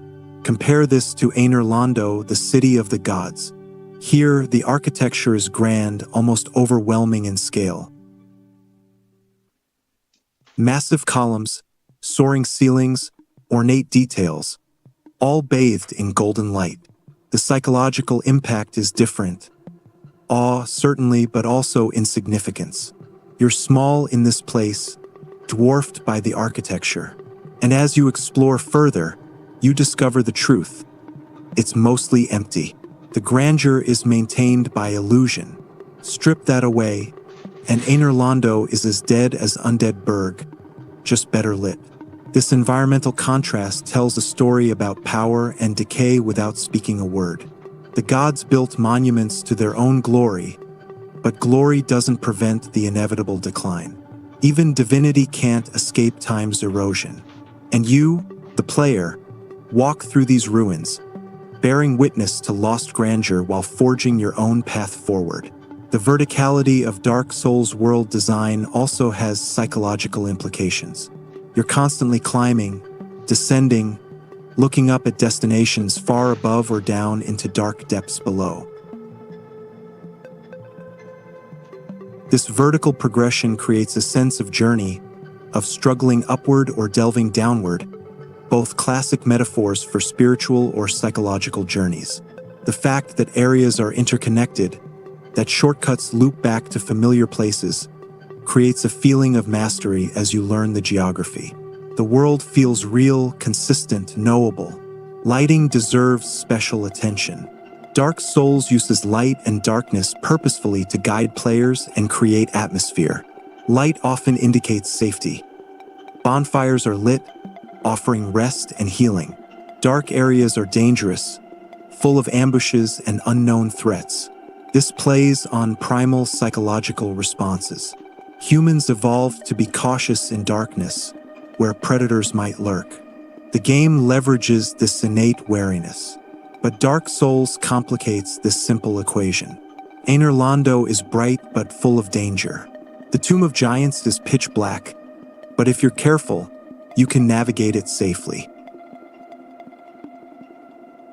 The game teaches you that appearances can deceive, that you can't trust simple indicators of safety or danger. You have to stay alert, question assumptions, verify everything. Sound design contributes enormously to atmosphere. The ambient sounds of different areas, wind howling through Undead Burg, water dripping in the depths, the eerie silence of Ash Lake, all create distinct sonic environments that affect mood and emotional state. The sound of your footsteps changes based on the surface you're walking on, creating a sense of physicality and presence. Enemy sounds are particularly important. You learn to recognize the specific sounds different enemies make, using audio cues to anticipate threats. This creates tension. You hear something in the darkness ahead and recognize it as a particular enemy type, allowing you to prepare. Or you hear something you don't recognize, ramping up anxiety. What is that? What am I about to face? Boss music deserves special mention. Each boss has unique music that reflects their character and intensifies the emotional experience of the fight. Ornstein and Smuff's music is bombastic and overwhelming, matching the chaos of fighting two powerful bosses simultaneously. Gwyn's music is melancholic and sad, reflecting the tragedy of his character. A once great lord reduced to a hollow shell desperately clinging to fading power. This use of music to create emotional context is powerful. When you finally beat a boss after many attempts, the silence that follows is palpable. The music stops, and for a moment, there's just quiet relief. Then the victory music plays, and you feel genuine triumph. This emotional journey, from anticipation to tension to fear to relief to triumph, is orchestrated through environmental and audio design. The placement of items also tells stories. When you find a corpse in Dark Souls holding a particular item, you can infer something about that person's story. A healer's corpse holding an Estus flask might have been trying to help others. A warrior's corpse with a broken straight sword tried to fight but was under-equipped. A sorcerer's corpse surrounded by enemy bodies went down fighting.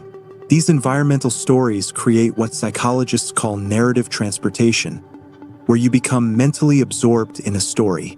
But in Dark Souls, you're not just absorbing a story someone is telling you. You're piecing it together from fragments, making inferences, constructing the narrative yourself. This active engagement is more psychologically impactful than passive consumption.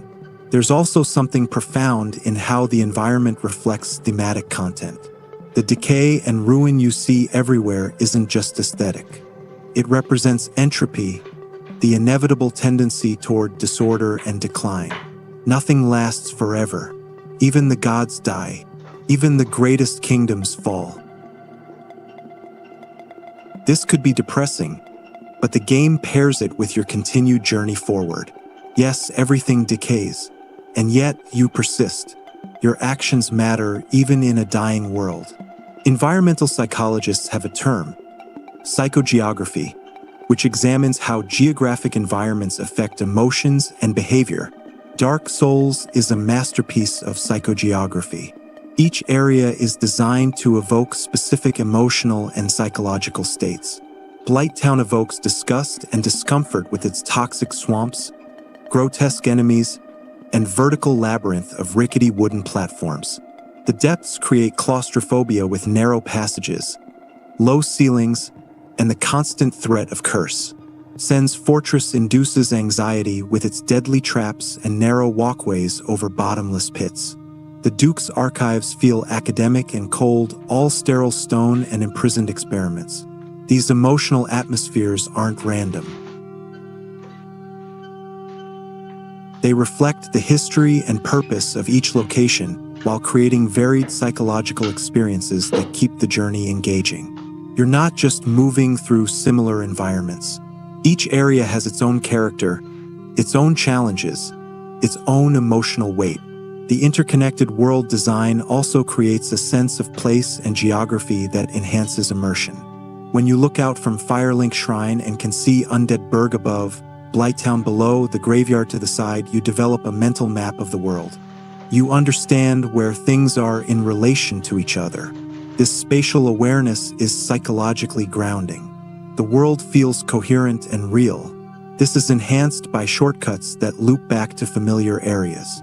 When you unlock a door or kick down a ladder that connects to a previous area, there's a wonderful aha moment of recognition. You've literally bent the world to your advantage, creating a more efficient path through it. This creates a sense of mastery and ownership over the environment. Environmental details also reward observation and curiosity. If you look carefully, you'll notice things. The way certain enemies are positioned suggests they were doing something before they went hollow. Architectural features that hint at a location's original purpose, visual connections between different areas that suggest relationships. For example, if you look closely at the boss room where you fight the Gaping Dragon, you can see that it was once a grand chamber, now flooded and repurposed as a lair. The architecture suggests this was an important place in Lordran's past. Now it's infested and abandoned. This environmental storytelling rewards attentiveness and creates a richer understanding of the world. The game also uses environmental design to create what's called cognitive mapping, the psychological process of understanding and remembering spatial environments. By making areas visually and atmospherically distinct, and by connecting them in logical ways, Dark Souls helps you build a mental model of Lordran. This mental model becomes a form of knowledge and mastery. You know this world. You've explored it, mapped it in your mind. This cognitive mapping has practical benefits in the game, helping you navigate and plan routes. But it also creates psychological investment. This isn't just a series of levels you're passing through. It's a place you've come to know, a geography you've mentally inhabited. There's ownership in that knowledge and satisfaction in seeing how it all connects. The environmental design also reinforces themes of isolation and hostility. Most areas are hostile environments filled with enemies and hazards. Safe spaces, bonfires are rare and precious. This scarcity of safety creates a psychological dynamic where you're always alert, always cautious, always aware that danger could be around the next corner. But it also makes reaching a bonfire profoundly satisfying. That moment of relief, of safety found in a hostile world, is made more powerful by how rare it is. There's also symbolism throughout the environmental design. Fire represents life, safety, and humanity. Darkness represents death, danger, and loss of self. Light can be illusory and deceptive, Einar Londo. Dark can be honest and revealing, what truly lurks in the shadows. These symbolic associations work on a psychological level, tapping into archetypal meanings that resonate across cultures. The fact that most of this environmental storytelling is optional and interpretive is important. The game trusts players to engage with the environment meaningfully or to simply pass through it, as they prefer. Some players will notice every detail, piece together intricate lore, analyze architectural choices. Others will focus on gameplay, experiencing the atmosphere without consciously analyzing it. Both approaches are valid, and the environment serves both.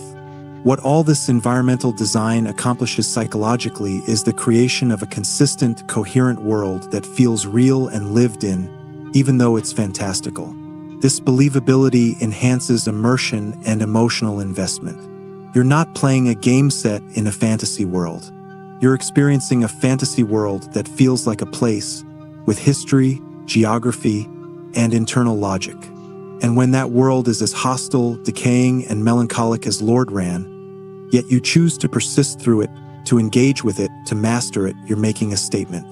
You're asserting your presence and agency in a world that doesn't care about you. You're finding meaning in a realm of apparent meaninglessness. You're choosing to act despite knowing that everything eventually decays and dies. The environment, through its careful design and atmospheric construction, facilitates this psychological and philosophical engagement. It's not just backdrop. It's an active participant in the game's meaning, communicating themes and evoking emotions that enrich the entire experience. Part 7. The therapeutic potential of Dark Souls. Now we come to the question that perhaps underlies all our previous discussions. Can Dark Souls actually be therapeutic?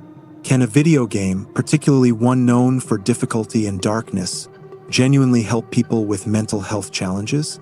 The answer, based on research and countless player testimonials, appears to be yes, with important qualifications. Let's start with the research. A 2025 study published in the Proceedings of the Conference on Human Factors in Computing Systems specifically examined how Dark Souls helps players cope with depression. Researchers analyzed Reddit discussions where players talked about the game in relation to mental health, looking for patterns in how and why players found the game helpful. The study identified several key themes. First, players described how the game cultivated resilience and perseverance through its challenging gameplay. The cycle of failure, learning, and eventual success taught them that difficult challenges can be overcome through persistent effort. This lesson transferred to their real-life struggles with depression, giving them a framework and confidence for dealing with other challenges. Second, the game triggered existential reflections through its symbolic representations of depression, particularly the concept of hollowing. Players saw parallels between hollowing and their own experiences of losing purpose, motivation, and sense of self during depressive episodes. This recognition was validating. The game acknowledged that yes, you can lose yourself, but it also demonstrated that this loss isn't inevitable. As long as you maintain purpose, you resist hollowing. This became a powerful metaphor for fighting depression. Third, the game enabled supportive online communities and interactions.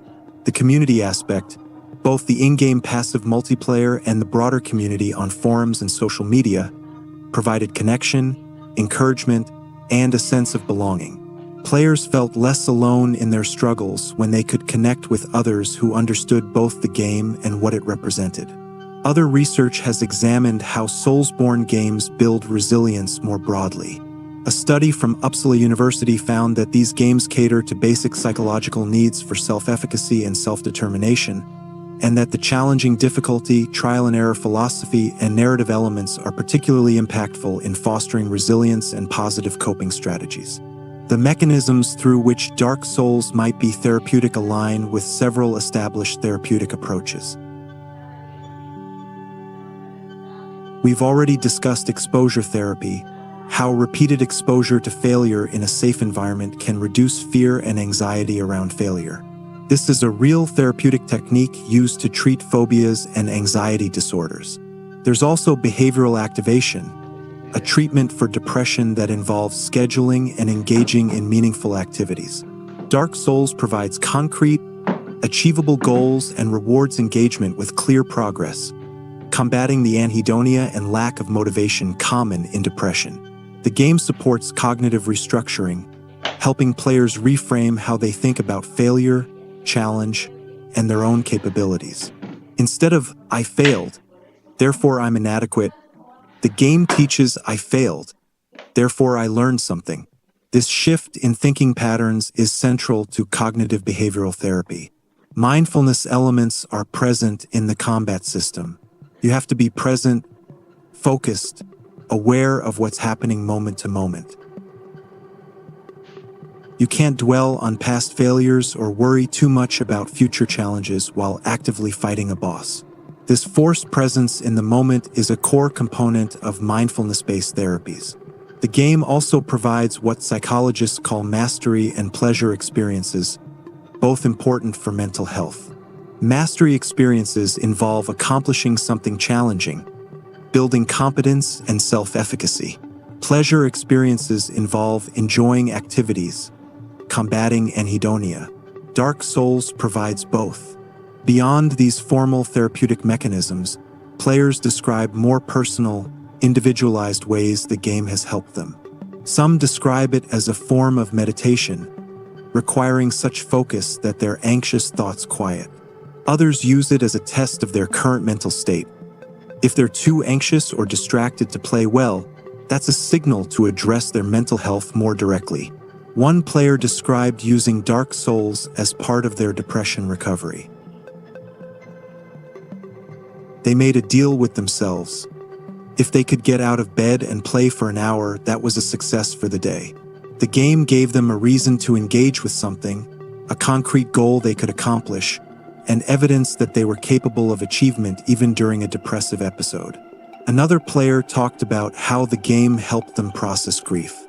After losing a family member, they felt numb and disconnected.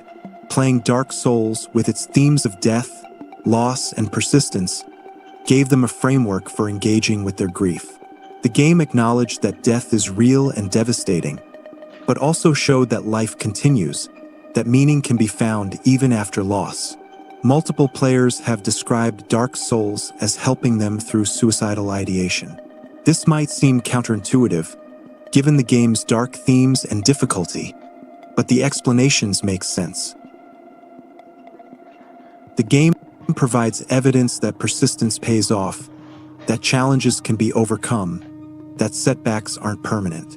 It gives them a reason to continue, if only to see the game through to the end. And sometimes that's enough to get through a particularly dark period. The phrase, "Don't you dare go hollow," has taken on special significance in these contexts.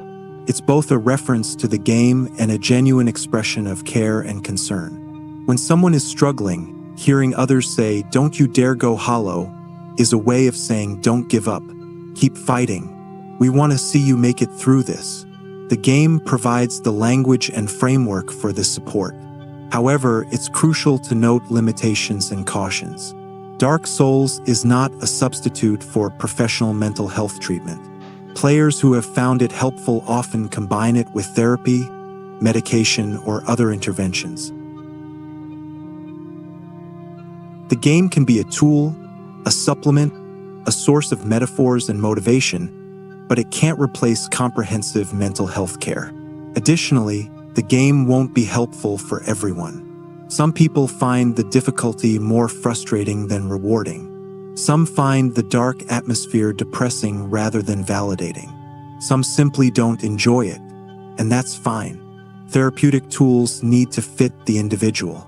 What works powerfully for one person might be unhelpful or even counterproductive for another. There's also the risk of avoidance. If someone uses Dark Souls or any game as a way to avoid addressing real-life problems rather than as a tool for building skills to address them, that's not healthy.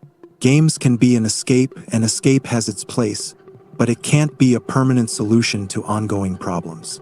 That said, the research and testimonials suggest that for many people, Dark Souls has been genuinely helpful for mental health.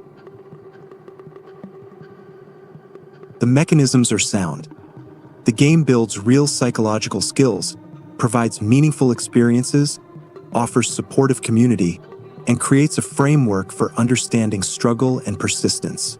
What might be most powerful is how the game validates difficult emotions and experiences while simultaneously modeling adaptive responses. It doesn't pretend that struggle isn't real or that positive thinking alone solves problems. It acknowledges that the world can be hostile, that failure is common, that loss is real. But within that acknowledgement, it shows that agency, growth, and meaning are possible. This balance of validation and hope is psychologically important. People struggling with mental health issues often encounter two extremes: toxic positivity that dismisses their pain, or nihilistic resignation that offers no path forward. Dark Souls finds a middle way. Your pain is real, the struggle is genuine, and yet you can choose to continue. You can find meaning in the struggle itself. You can grow through challenge. You are not powerless. Studies on video games and mental health more broadly have found that games can be effective tools when integrated into therapeutic approaches. A 2023 study found that video games can have real impact in treating depression, anxiety, PTSD, addiction, and other mental health conditions when effectively incorporated into psychotherapy. The key word is incorporated. Games like Dark Souls work best as part of a broader approach to mental health, not as the sole intervention. They can motivate, teach skills, provide perspective, build resilience, offer community. But they should complement rather than replace professional help. That caveat aside, the potential is real and significant. Dark Souls demonstrates that games can be more than entertainment. They can be tools for psychological growth, sources of meaningful experience, and frameworks for understanding life's challenges. They can build genuine skills and resilience. They can connect people and create supportive communities. They can offer hope and meaning in dark times. The fact that a game known for its difficulty and darkness has become a source of light and strength for so many people is testament to the depth and thoughtfulness of its design. The developers created something that resonates on multiple levels. As a challenging game, as a rich story, as a philosophical meditation, and as a psychological tool. Whether they intended all these uses or not, they created something genuinely valuable. Something that has helped thousands of people through difficult times. Something that has taught important lessons about persistence, resilience, and finding meaning in struggle. That's remarkable, and it points toward exciting possibilities for how games can contribute to psychological well-being in the future.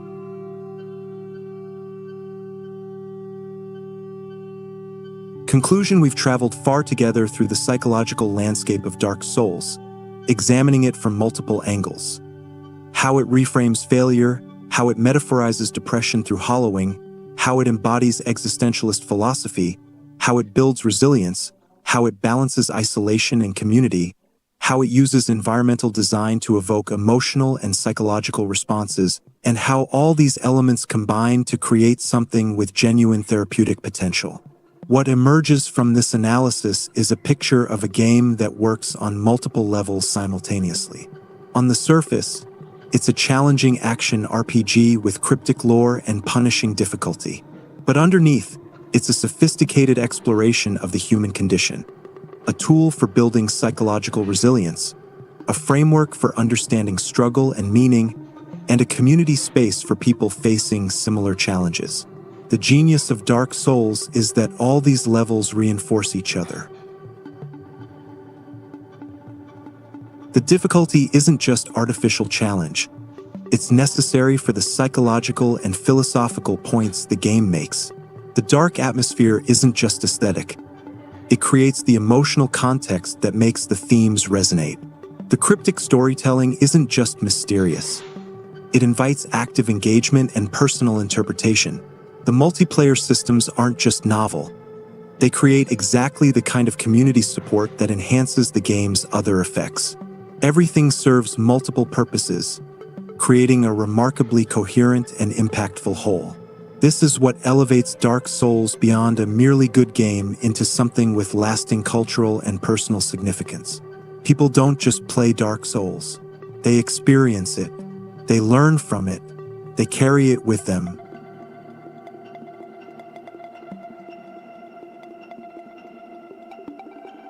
The psychological lessons of Dark Souls: failure is temporary, but giving up is permanent. Purpose protects against despair. Meaning must be created rather than found. Resilience is built through challenge, and connection can exist within solitude. These aren't just relevant to playing a video game. They're fundamental life lessons applicable to the full range of human experience. And perhaps that's the ultimate testament to Dark Souls' psychological depth. It uses the language and tools of video games to communicate universal human truths. It leverages interactive media's unique capacity to make you experience rather than just observe, to make you struggle rather than just watch others struggle, to make you create meaning rather than just consume a predetermined narrative. For those struggling with depression, anxiety, or existential questions, Dark Souls offers validation, tools, perspective, and community. It says, yes, the struggle is real. Yes, failure hurts. Yes, the world can be hostile and meaningless, and yet you are not powerless. You can learn, grow, persist, find or create meaning, connect with others who understand. The darkness is real, but so is your capacity to kindle light within it. This message resonates because it's honest. The game doesn't pretend struggle isn't real or that positive thinking alone solves problems. It meets people in dark places and says, I see you. This is hard, and you can get through it. Not easily, not quickly, but you can. And when you do, the victory will mean something precisely because it was difficult. Whether intentionally designed as therapy or not, Dark Souls has functioned therapeutically for thousands of people. It has taught resilience, provided community, offered frameworks for understanding difficult experiences, and given people concrete evidence of their own capability and growth. That's valuable. That's meaningful. That's worth celebrating. As we close, I want to leave you with this. Whether you're struggling with mental health challenges, existential questions, or just trying to beat a particular difficult boss, the core lesson remains the same. Don't you dare go hollow. Maintain your purpose, whatever that means for you. Engage with challenges rather than avoiding them. Learn from failures rather than being defined by them. Connect with others who understand your struggle. Create meaning through your choices and actions. Keep kindling the fire, metaphorical or literal, because that act of continued effort, that refusal to give up, is what preserves your humanity. Dark Souls is just a game, but it's also a teacher, a mirror, a companion, and for many, a genuine help through dark times. May we all take its lessons to heart. Persist, learn, find meaning in struggle, and never, ever go hollow. Thank you for watching.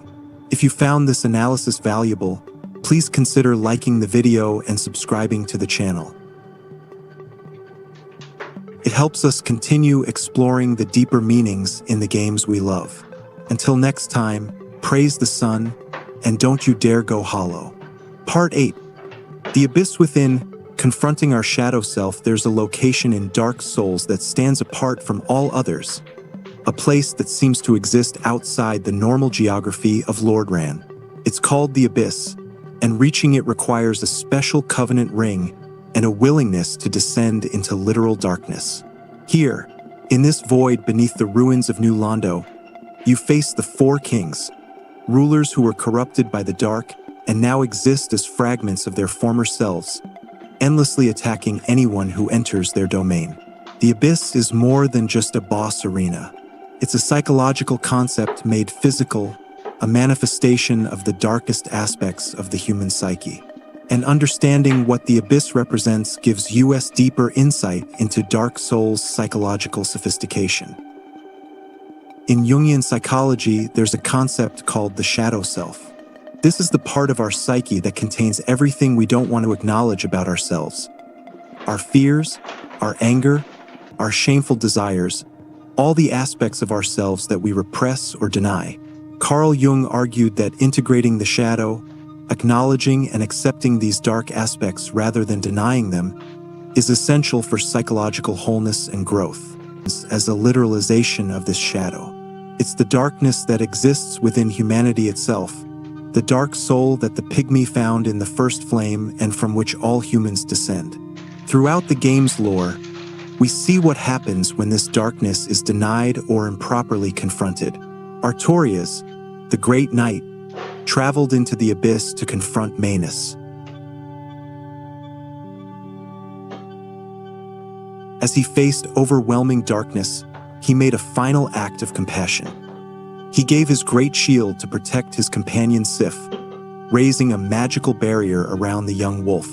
This sacrifice left his left arm broken and him defenseless, and he was subsequently corrupted by the Abyss, driven mad by the very darkness he sought to combat.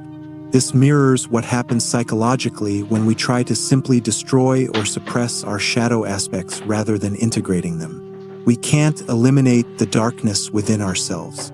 Attempting to do so either fails completely or warps us in the process. Artoria's fate is a warning. Confronting the darkness within is necessary, but approaching it with pure aggression and denial leads to corruption. The covenant of Artoria's ring that you acquire from Sif represents Artoria's legacy.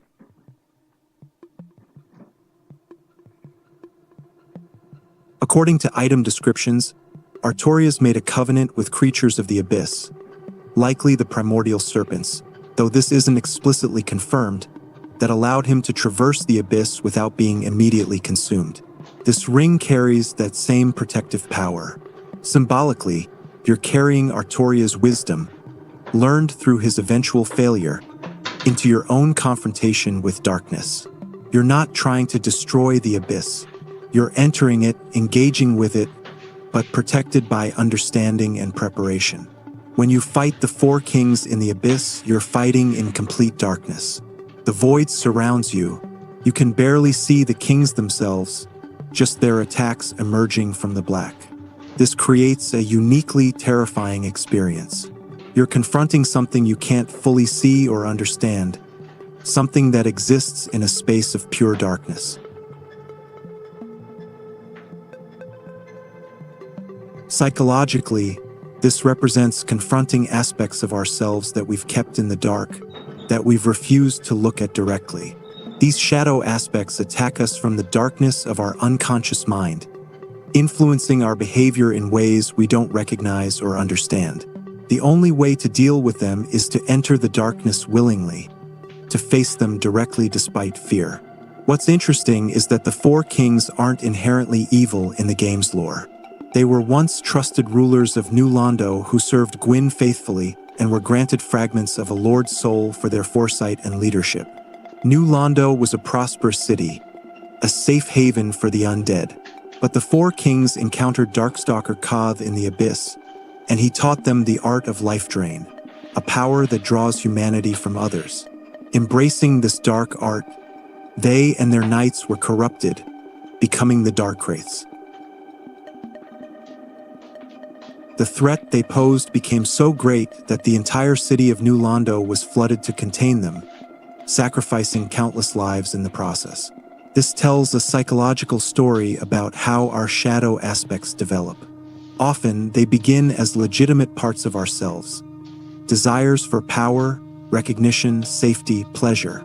These aren't inherently wrong. But when we pursue them without wisdom, without integration with our conscious values, when we let them operate in darkness rather than bringing them into the light of awareness, they can consume us. The life drain ability the four kings possess is particularly symbolic. It drains humanity from their victims, pulling the dark soul out of them. Psychologically, this represents how unintegrated shadow aspects can drain our humanity, our connection to ourselves, others. When we're controlled by unconscious drives, impulses we don't acknowledge or understand, we become less fully human, more fragmented and reactive. The cure the game suggests isn't to avoid the abyss entirely. You must go there. It's required for game progression. But you go prepared, protected, aware. You engage with the darkness directly but carefully. You face the shadow aspects represented by the four kings and overcome them not by denying they exist but by confronting them consciously. There's another abyss-related character worth examining. Knight Artoria's companion, the Great Wolf Sif. In the base game, you encounter Sif guarding Artoria's grave. The wolf attacks you because you're approaching the grave, trying to protect his fallen master's resting place and, more importantly, trying to prevent you from entering the abyss using Artoria's ring. Sif's loyalty is admirable, but it's also tragic. The wolf is trying to prevent others from suffering Artoria's fate, trying to keep them from the abyss. But this protection, this attempt to guard others from darkness, prevents necessary growth. You must defeat Sif to progress. You must move past this protective instinct and face the darkness anyway. This has psychological resonance. Often, our defense mechanisms, the psychological strategies we develop to protect ourselves from pain, end up limiting our growth. These defenses served a purpose once. They kept us safe. But continuing to rely on them prevents us from engaging with challenges we need to face for genuine development. Like Sif, our defenses are loyal and well-intentioned, but they must eventually be overcome. In the DLC content, there's an optional encounter where you can find a younger Sif trapped in the chasm of the abyss, surrounded by humanity sprites and about to be consumed. If you save Sif in this encounter, something remarkable happens. When you later meet the grown Sif at Artoria's grave in the present, the wolf recognizes your scent. Sif hesitates, whimpers, clearly doesn't want to fight you, but ultimately has no choice. The wolf is bound by loyalty and duty to protect the grave and prevent others from entering the abyss. This adds another layer. Sometimes the things we must overcome to grow are the very things that once saved us. The skills, beliefs, or relationships that protected us in one phase of life can become obstacles in another. Growth requires recognizing this and being willing to move forward anyway, honoring what helped us before while acknowledging it's time for something different. The abyss also connects to the game's central choice between linking the fire and embracing the dark. The darkness, we learn, isn't inherently evil. It's simply the natural state that follows the age of fire. Humanity itself is born from the dark soul found by the pygmy. Attempting to perpetually suppress or deny this darkness, as Gwyn did when he linked the fire the first time, is ultimately futile and possibly even wrong. This mirrors psychological insights about the shadow. Jung argued that the shadow isn't just our negative qualities. It also contains positive potentials that we've rejected or never developed because they didn't fit our conscious self-image. Integrating the shadow means accepting all of ourselves, not just the parts we're comfortable with. In Dark Souls, embracing the dark doesn't mean becoming evil. It might mean accepting humanity as it truly is, with all its complexity, rather than trying to force it into an artificial age of fire that can't last. The game doesn't tell you which choice is right, but it does suggest that fear of the dark, of our own shadow aspects, can lead to destructive cycles of denial and futile attempts at control. Manus, Father of the Abyss, who you encounter in the DLC, provides another angle on this theme. According to the lore, Manus was once human, possibly even the furtive pygmy who found the Dark Soul, though this remains a matter of interpretation among scholars of the game. His grave was disturbed. His body was awakened and tortured by the people of Awalisile at the urging of a primordial serpent. Most significantly, his precious broken pendant, an object of deep personal meaning, was taken from him. Driven by rage and an overwhelming sense of loss, Manus transformed into a monstrous embodiment of the abyss. The game suggests through item descriptions and NPC dialogue that he was driven by wrenching nostalgia, lost joy, and desperate longing to reclaim his pendant. This implies that the abyss he creates is, at least in part, an expression of wild, uncontrolled emotion born from unprocessed pain and loss. Psychologically, this is profound. Our shadow often forms around wounds, traumas, losses that we couldn't fully process. These experiences get buried in our unconscious, where they fester and grow in the dark. If triggered, they can emerge in destructive ways, spreading darkness around us, harming ourselves and others. Manus represents what happens when pain isn't acknowledged and processed, but instead buried, denied, left to grow in darkness. The cure isn't to ignore the pain or the shadow it creates. The cure is to face it, to descend into the abyss of our own unprocessed trauma and difficult emotions, to confront what we've been avoiding. This is terrifying, just as entering the literal abyss in Dark Souls is terrifying. But it's also necessary for healing and growth. When you defeat Manus, you can acquire his soul and, from it, create sorceries related to the abyss. This is symbolic of integration, taking the darkness, the shadow, the pain, and transforming it into something useful, something that enhances your capabilities. This is what shadow integration looks like psychologically. We don't destroy our darkness. We acknowledge it, understand it, and integrate it into our whole self, where it can become a source of strength rather than unconscious sabotage. The Darkwraith Covenant offers another perspective on the abyss. Darkwraiths serve Koth, the primordial serpent who represents acceptance of the dark. They invade other players' worlds and drain their humanity, collecting it for what they believe will be the coming age of dark. They've chosen to align themselves with darkness, to embrace humanity's shadow nature. The game doesn't present this as purely evil, just as it doesn't present Framp's path of linking the fire as purely good. These are different philosophies, different relationships with darkness and light. The Darkwraiths have chosen to stop fighting their shadow nature, to accept and even celebrate the darkness within humanity. Whether this is liberating or corrupting depends on perspective. This moral ambiguity reflects the complexity of shadow work in psychology. Simply accepting and acting on all our shadow impulses isn't healthy integration. That's just being controlled by unconscious drives. But denying the shadow entirely isn't healthy either. True integration requires conscious awareness, acceptance of the shadow's existence, and wise discrimination about when and how to express different aspects of ourselves. The abyss, in all its manifestations in Dark Souls, represents the challenge of confronting our deepest, darkest psychological material.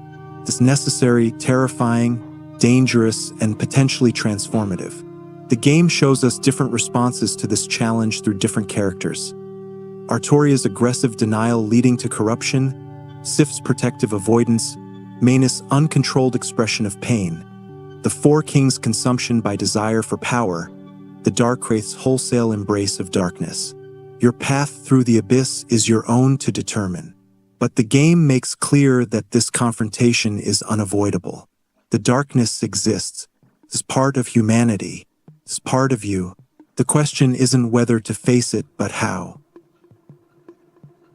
With awareness or denial, with fear or acceptance, seeking to destroy it or to understand and integrate it. This is perhaps Dark Souls' most sophisticated psychological insight, that genuine growth requires descending into our own personal abyss, confronting what we've kept in shadow, facing our fears and pain and denied aspects of self. It's the hero's journey, the dark night of the soul, the descensus ad inferos, descent into the underworld. It's ancient wisdom encoded in game mechanics and lore. And like the literal abyss in the game, this psychological descent is terrifying but necessary. We can't become whole while parts of ourselves remain in darkness, unacknowledged and unintegrated. We must take up the ring of understanding, descend into our depths, face what lurks there, and emerge transformed, carrying new power forged from shadow made conscious. Don't you dare go hollow, but also, don't you dare refuse the abyss. Both messages matter. Maintain your purpose, your humanity, your light, but also face your darkness. Integration, wholeness requires both. Part 9. The cycle of fire and dark, understanding patterns and breaking free. One of Dark Souls' most compelling and complex themes is the cycle itself. The eternal return of the Age of Fire and the Age of Dark. This isn't just background lore. It's a philosophical and psychological concept that resonates deeply with human experience. Understanding this cycle and what it means to either perpetuate or break it offers profound insights into patterns in our own lives. The lore tells us that the world began in a gray, formless state of ancient dragons and everlasting stone. Then came fire, bringing disparity. Heat and cold, life and death, light and dark. From the flames, beings arose who claimed the Lord's souls. Gwyn, the Lord of Sunlight, the Witch of Izalith, Nito, the first of the dead, and the furtive pygmy who found the dark soul source of humanity. These lords waged war against the dragons and won, establishing the Age of Fire. But ages don't last forever. The fire began to fade. Gwyn, desperate to preserve his age, did something unprecedented. He sacrificed himself, burning his own powerful soul as fuel to kindle the first flame, prolonging the Age of Fire. This act established the cycle. When the fire fades, a powerful soul must be burned to rekindle it. But this solution is temporary. The flame fades again. Another sacrifice is needed, and another. The cycle perpetuates, with each iteration seemingly weaker than the last. The Age of Fire growing more desperate, the world more broken. By the time you arrive in Lordran, centuries or millennia of this cycle have passed, and the world is in advanced decay. This concept of cyclical time, of eternal return, has deep roots in philosophy. Nietzsche explored it extensively, proposing eternal recurrence as both a cosmological possibility and a psychological test. The idea is that if you had to live your life exactly as you've lived it, over and over, infinitely, would you be filled with despair or joy? Could you embrace your existence with all its pain and struggle if you knew it would repeat eternally? Dark Souls asks a similar question, but on a civilizational and cosmic scale. The Age of Fire isn't perfect. It's full of suffering, undeath, hollowing, decay. But it's familiar, it's known. And so beings like Gwyn choose to perpetuate it rather than face the unknown of the Age of Dark. They choose the devil they know over the one they don't. Psychologically, this mirrors how we get trapped in cycles in our own lives. Unhealthy relationships, destructive behaviors, negative thought patterns. We often perpetuate these cycles even when they cause suffering because they're familiar. Change is terrifying. The unknown feels more dangerous than the painful familiar. So we keep kindling the same fires, making the same choices, hoping for different results while repeating the same patterns. The undead curse itself is part of this cycle. When the flame fades, the curse emerges, afflicting humans with undeath. They die but return, slowly losing their memories, their sense of self, their humanity until they hollow. This curse drives people to seek the flame, to ring the bells, to kindle it again, because that's the only way to temporarily end the curse. The curse creates the motivation to perpetuate the cycle. This is remarkably similar to how psychological patterns self-perpetuate.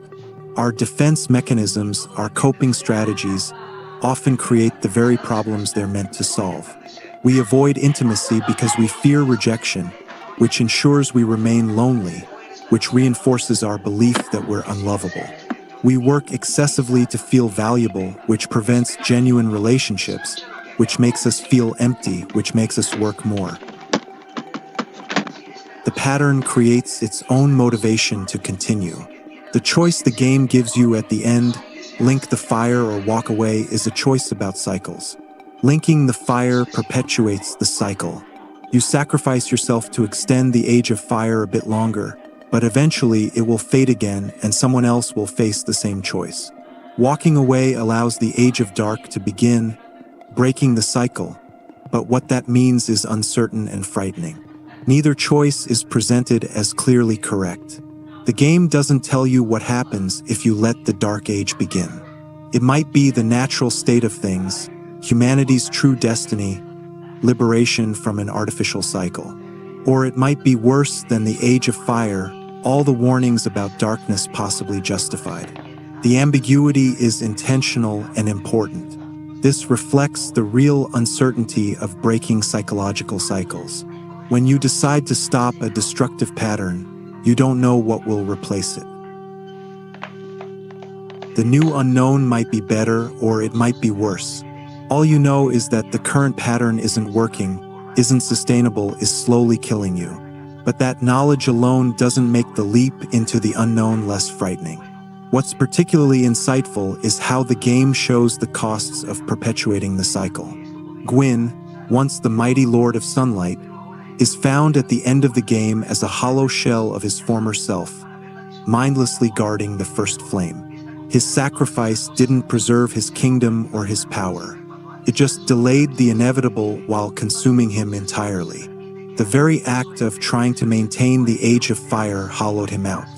This is what happens when we cling too desperately to what's familiar, when we sacrifice our vitality and growth trying to maintain conditions that are naturally changing.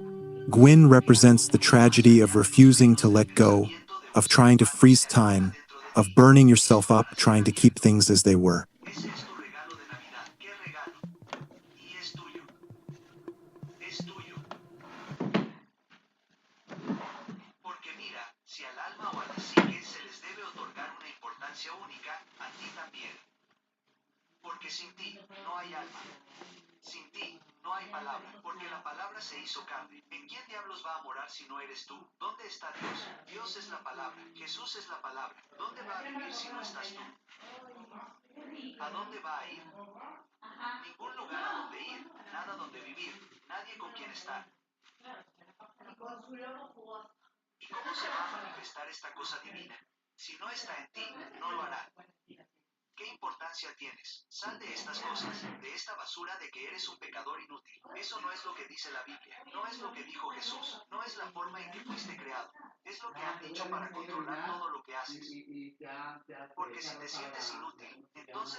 desapareciera. Entonces, ¿quién sabe que hay un Dios? No lo hay porque no hay nadie aquí que lo mire. No dijo él solo. No hay nadie aquí que mencione su nombre.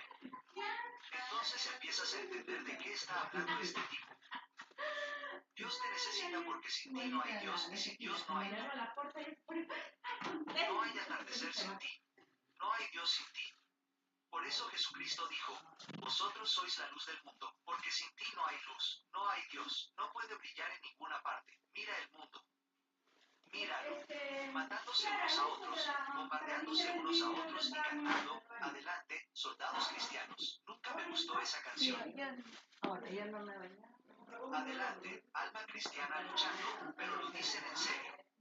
No están bromeando, te matarán en un minuto si no estás de acuerdo. ¿Qué? Se me cayó una moneda del bolsillo. ¿Una moneda? John tiene una moneda. Un agujero en el bolsillo. Pero escucha, mira lo que pasa. Te emocionaste un poco aquí porque escuchaste a Carl Jung decir que esta cosa llamada Dios es una semilla dentro de ti que espera abrirse y florecer. Puede ser uno con esta conciencia universal que está en todas las personas. Pero ¿qué pasa cuando te consume el sistema, el Estado o la religión? Pierdes esta individualidad. Ya no eres la luz del mundo. ¿Verdad? ¿Qué dijo Jesús? Jesús dijo que puedes hacerlo mejor que Él. Eso es lo que dijo. Quiero decir, no lo culpes. Él, el hombre, dijo eso. Eso es lo que dijo. Dijo que puedes hacerlo mejor que Él. Y todo el mundo se queda asombrado cuando dices eso. ¿Por qué? Porque estás tan condicionado a ser un pecador llorón, engreído y sin valor. ¿Sabes? Aquí te hacen creer que el Dios que insiste en que ames a tus enemigos fría a los suyos. ¿Verdad? Sus enemigos van al infierno. Tienes que amar a los tuyos. Aquí te han hecho creer que debías sentarte y adorar a este Jesús y todas esas cosas y rezarle cuando Jesucristo dijo, puedes hacerlo mejor que yo. ¿Sabes cómo eso eleva tu estatura? ¿Qué vas a hacer si de repente encuentras gente corriendo por ahí dándose cuenta de que dentro de ellos está el mismo poder que tenía Jesús? Y si encuentran dentro de sí mismos esta clave, pueden usarla como Él lo hizo. ¿Qué va a pasar con las iglesias? ¿Qué va a pasar con la iglesia? Tu actitud hacia las iglesias va a ser exactamente la misma que la suya porque vas a tener su mente. ¿Y sabes cuál era su actitud hacia las iglesias? No va a quedar piedra sobre piedra. Que todo se derrumbe, que se joda o lo que sea. ¡Pum! Baja, esa es su actitud. Dijeron, Jesús, ¿qué iglesia tan bonita hay allí? Dijo, mírala bien. Porque no va a quedar ni una piedra en pie sobre la otra. Eso es lo que dijo. ¿Sabes por qué? Porque dijo, Dios habita en un templo no hecho por manos humanas. Y los únicos templos del universo que no están hechos por manos humanas están a un lado de tu cabeza.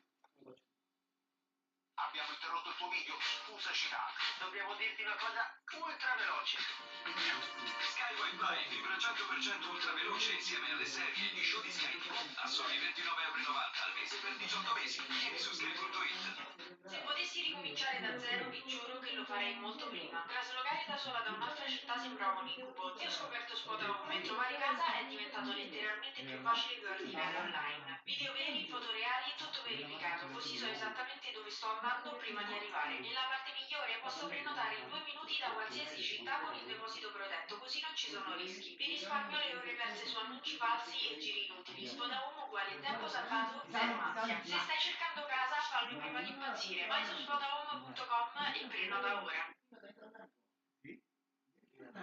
Adesso la che devi cade, così non me lo cuento, però è difficile trasportare comprare anzi, sto comprando alcohol. Así que ves que eres especial. Eres la manifestación de Dios de la conciencia. Y no puede existir sin ti. Si no vas, no se va. Así de importante es. Sin embargo, la Iglesia te permite entrar solo en la medida en que reconozcas sus dogmas, sus doctrinas y sus directrices. Y cuando entregas toda tu belleza divina a la categoría colectiva de las masas, ¿en qué te conviertes? En un participante, en un miembro de la congregación. ¿Es eso algo que quieres ser como miembro de la congregación? Todos se levantan. Ya sabes, eso es lo que hacen. Entonces bajan. Vale, que todo el mundo se ponga de pie. Y que todos se pongan de pie. Mira, en esta iglesia no te saldrás con la tuya. No lo harán. Que todos se sienten. Los pequeños se ponen de pie. Porque esto, pero nunca los ves. Vamos a levantarnos todos y que todos se levanten. Que se sienten y que todos se sienten. Yo podría. Eso es lo que empezó a destruirme de verdad. Yo podría. No quiero levantarme cuando ellos se levanten. Quiero agacharme cuando ellos se agachen. Quiero levantarme porque no quiero hacer lo que tú quieres hacer. Tú no quieres hacer lo que yo quiero hacer. Yo solía decir que lo hacía cuando estaba sentado con mi abrigo puesto. Con la línea, con la pista blanca, ¿no? Con la línea Estaba blanca. rodeado de gente y yo no podía. ¿Por qué? Por, ya sabes, esta actitud revolucionaria. Pero Jesucristo tenía una actitud revolucionaria. ¿Qué hizo? ¿Qué hizo? ¿Era revolucionario? No se puede recoger maíz en sábado. Esa es la ley. Entonces, fue a los campos de maíz. No solo fue a recoger maíz. Esperó hasta que llegaran los rabinos. Dijo, avísenme cuando aparezcan.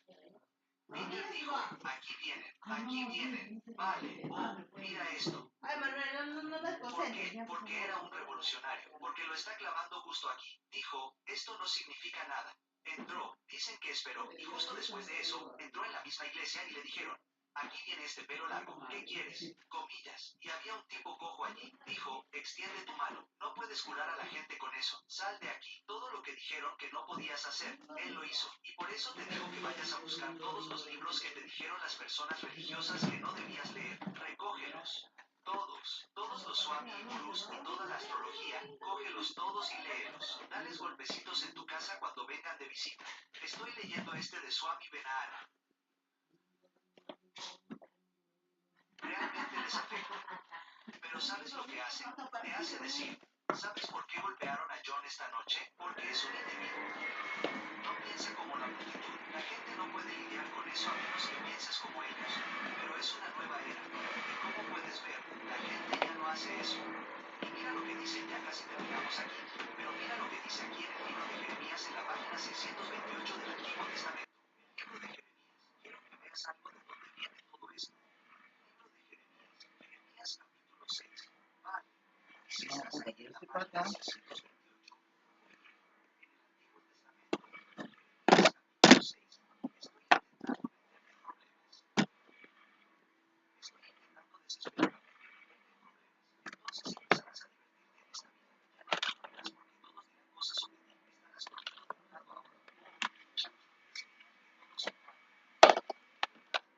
Sobre todo cuando estás logrando algo bueno para el universo. Jeremías 6. Mira lo que dice en el capítulo 17.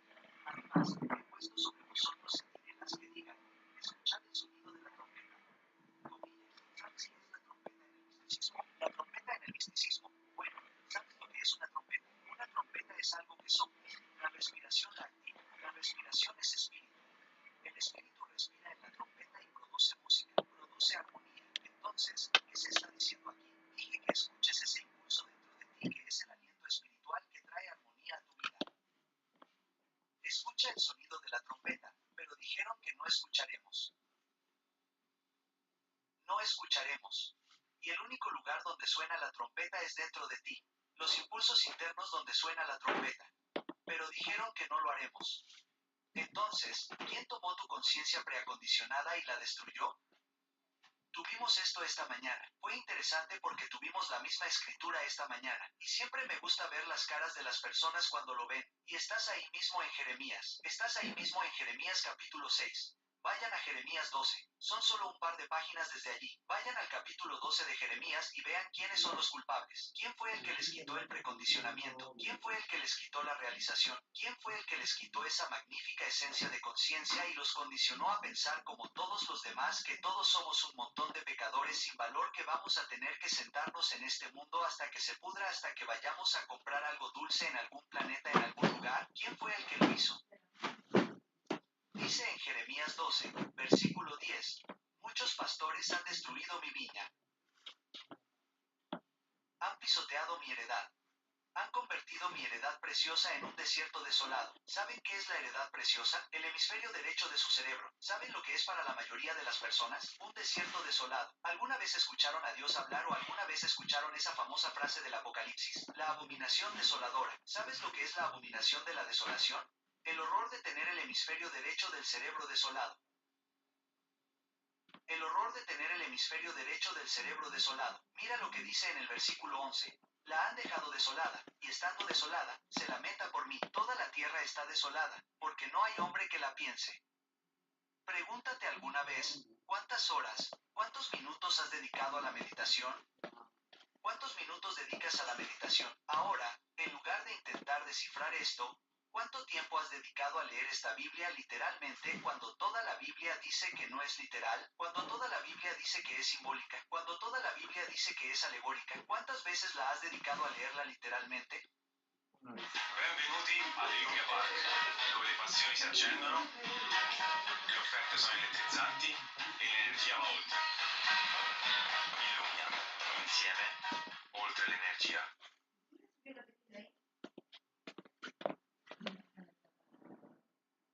Ay,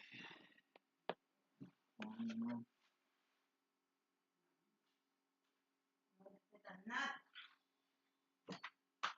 Carl Jung dice que el desarrollo del yo requiere un significado cuyas implicaciones completas apenas han comenzado a apreciarse. Escucha esto con mucha atención. Porque demasiada atención a la religión externa bloquea el camino a la experiencia interna inmediata. Eso. ¿Escuchaste lo que dijo? Demasiada atención a la religión externa bloquea el camino a la experiencia interna inmediata.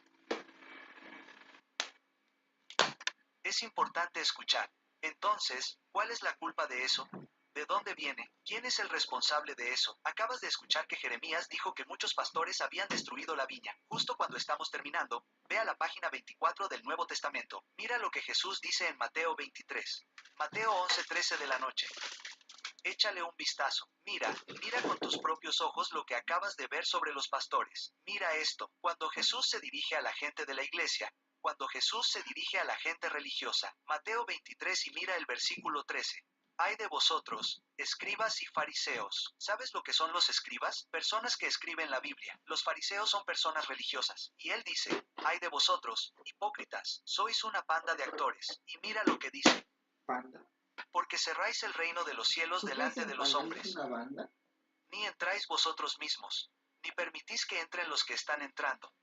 ¿Dónde dijo que está el reino? El reino está dentro de vosotros, y les está diciendo a las personas religiosas que no entréis allí, e impedís que entren otras personas. Lo mismo que hacen hoy en día. ¿No es la gente religiosa? ¿No es la gente religiosa cristiana tradicional la que hoy en día te dice que es malo entrar en ti mismo, que es malo practicar la meditación, que es malo buscar dentro de la mente? Claro que lo hacen. Intentan impedirte entrar.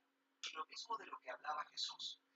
Jung dice que la única razón por la que los religiosos no han destruido la conciencia por completo es porque la psiquis individual anhela su hogar. Eso es lo que está pasando hoy en día.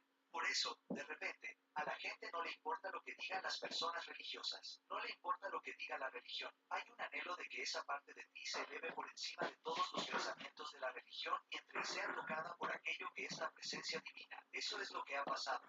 ¿Por qué nadie puede celebrarlo?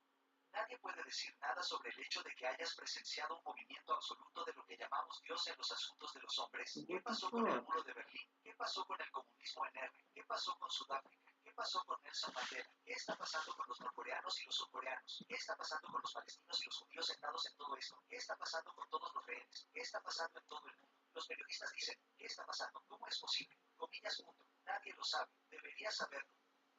Deberías saber que hay una intervención en las mentes de las personas por parte de esta magnificencia a la que llamas Dios. Es una nueva era. ¿No te parece una coincidencia que todo esto ocurra en el momento en que Urano está entrando en Acuario? ¿No te parece una coincidencia que todo esto ocurra cuando estás a punto de celebrar el cambio cósmico en el universo que está ocurriendo por primera vez en 2600 años? ¿No entiendes que lo que estás viendo es solo la punta del iceberg? Y cuando nos sentemos y nos reunamos aquí, si es que lo hacemos, dentro de un año, ni siquiera conocerás este mundo que conoces ahora. ¿Qué piensas de la gente de Rusia? ¿Crees que saben siquiera qué les pasó? ¿Qué pasó? ¿A dónde fue todo? ¿Dónde está el Kremlin? ¿Dónde está la bandera? ¿Dónde está la hoz y el martillo? No existe, todo ha desaparecido. Y eso no es nada comparado con lo que verás en 1992. Y es de todo esto de lo que está hablando. Deja de leer esto. Cierra el libro y mírate a ti mismo, mira un árbol y mira un delfín. Mira dentro de ti y di que es la naturaleza, con la que tienes que llegar al centro. Porque puedes leer esto, estudiarlo y yo puedo hablar. Y eso no te acercará ni un centímetro. Porque como dice aquí mismo, tienes que tener una experiencia interna inmediata o lo único que harás será ir a un restaurante y leer el menú. Eso es lo que hacen en los estudios bíblicos. Lo estudian. Yo me pongo enfermo. Vienen todos los miércoles. Vamos a tener un estudio bíblico. Es como ir a todos los restaurantes y decir que vamos a estudiar el menú. ¿De qué sirve si no te comes la comida? ¿De qué sirve si no haces algo al respecto? ¿Crees que todo esto está escrito aquí para que puedas leerlo? Léelo hasta que te mueras. Eso es lo que hace la gente. Leen la Biblia durante 80 años y se caen muertos con una Biblia en el regazo. Nunca han entendido ni experimentado lo que significa hacerlo. Tienes que hacerlo. Y eso es lo que tienes que hacer. Y tienes la oportunidad de hacerlo. Y es muy fácil hacerlo. Para practicar el ojo único y entrar. Y dice en Romanos, te haré ir allí porque ya terminé. Pero dice en Romanos 8:22 de la mañana, porque sabemos que toda la creación gime y sufre dolores de parto. Incluso nosotros mismos gemimos en nuestro interior, esperando la adopción. ¿No es interesante? Carl Jung acaba de decir que la única razón por la que la religión no ha podido destruir tu conciencia es porque dentro de tu psiquis individual hay un anhelo de que vuelva a casa. Él dice eso y el apóstol Pablo dice que incluso nosotros mismos gemimos en nuestro interior esperando la adopción, la redención de nuestro cuerpo. Eso es lo que es el movimiento del plexo solar a la glándula pineal. Es el hijo pródigo que regresa a casa. Es la resurrección de Jesús. Es la ascensión. Son todas estas cosas y suceden dentro de ti cuando lo permites. Voy a leerte mientras termino esta declaración de Carl Jung y eso será todo. Carl Jung dice que la devaluación religiosa de la psiquis y otras resistencias a la iluminación se basan en el miedo y en los descubrimientos que podrían hacerse en el reino del inconsciente. ¿Te das cuenta de que las personas que conocen bien a Dogon saben lo que va a pasar cuando descubras esto? Ya no vas a seguir a una multitud, te vas a seguir a ti mismo. Quiero que me sigas. No tengo nada que demostrarte. No tengo que demostrarte nada. Y tú no tienes que demostrarme nada. Eres una persona individual especial. Vienes y vas cuando quieres. No hay miembros en este lugar, pero una vez que encuentres esta luz serás guiado. Es como ese tipo que viene aquí de vez en cuando. Rich Hayes fue piloto de Panamá hasta que los despidieron a todos. Vuela en esos grandes 747 y Rich decía que a veces estás volando estas cosas grandes en medio de una tormenta. Enciendes esa baliza y ahí está.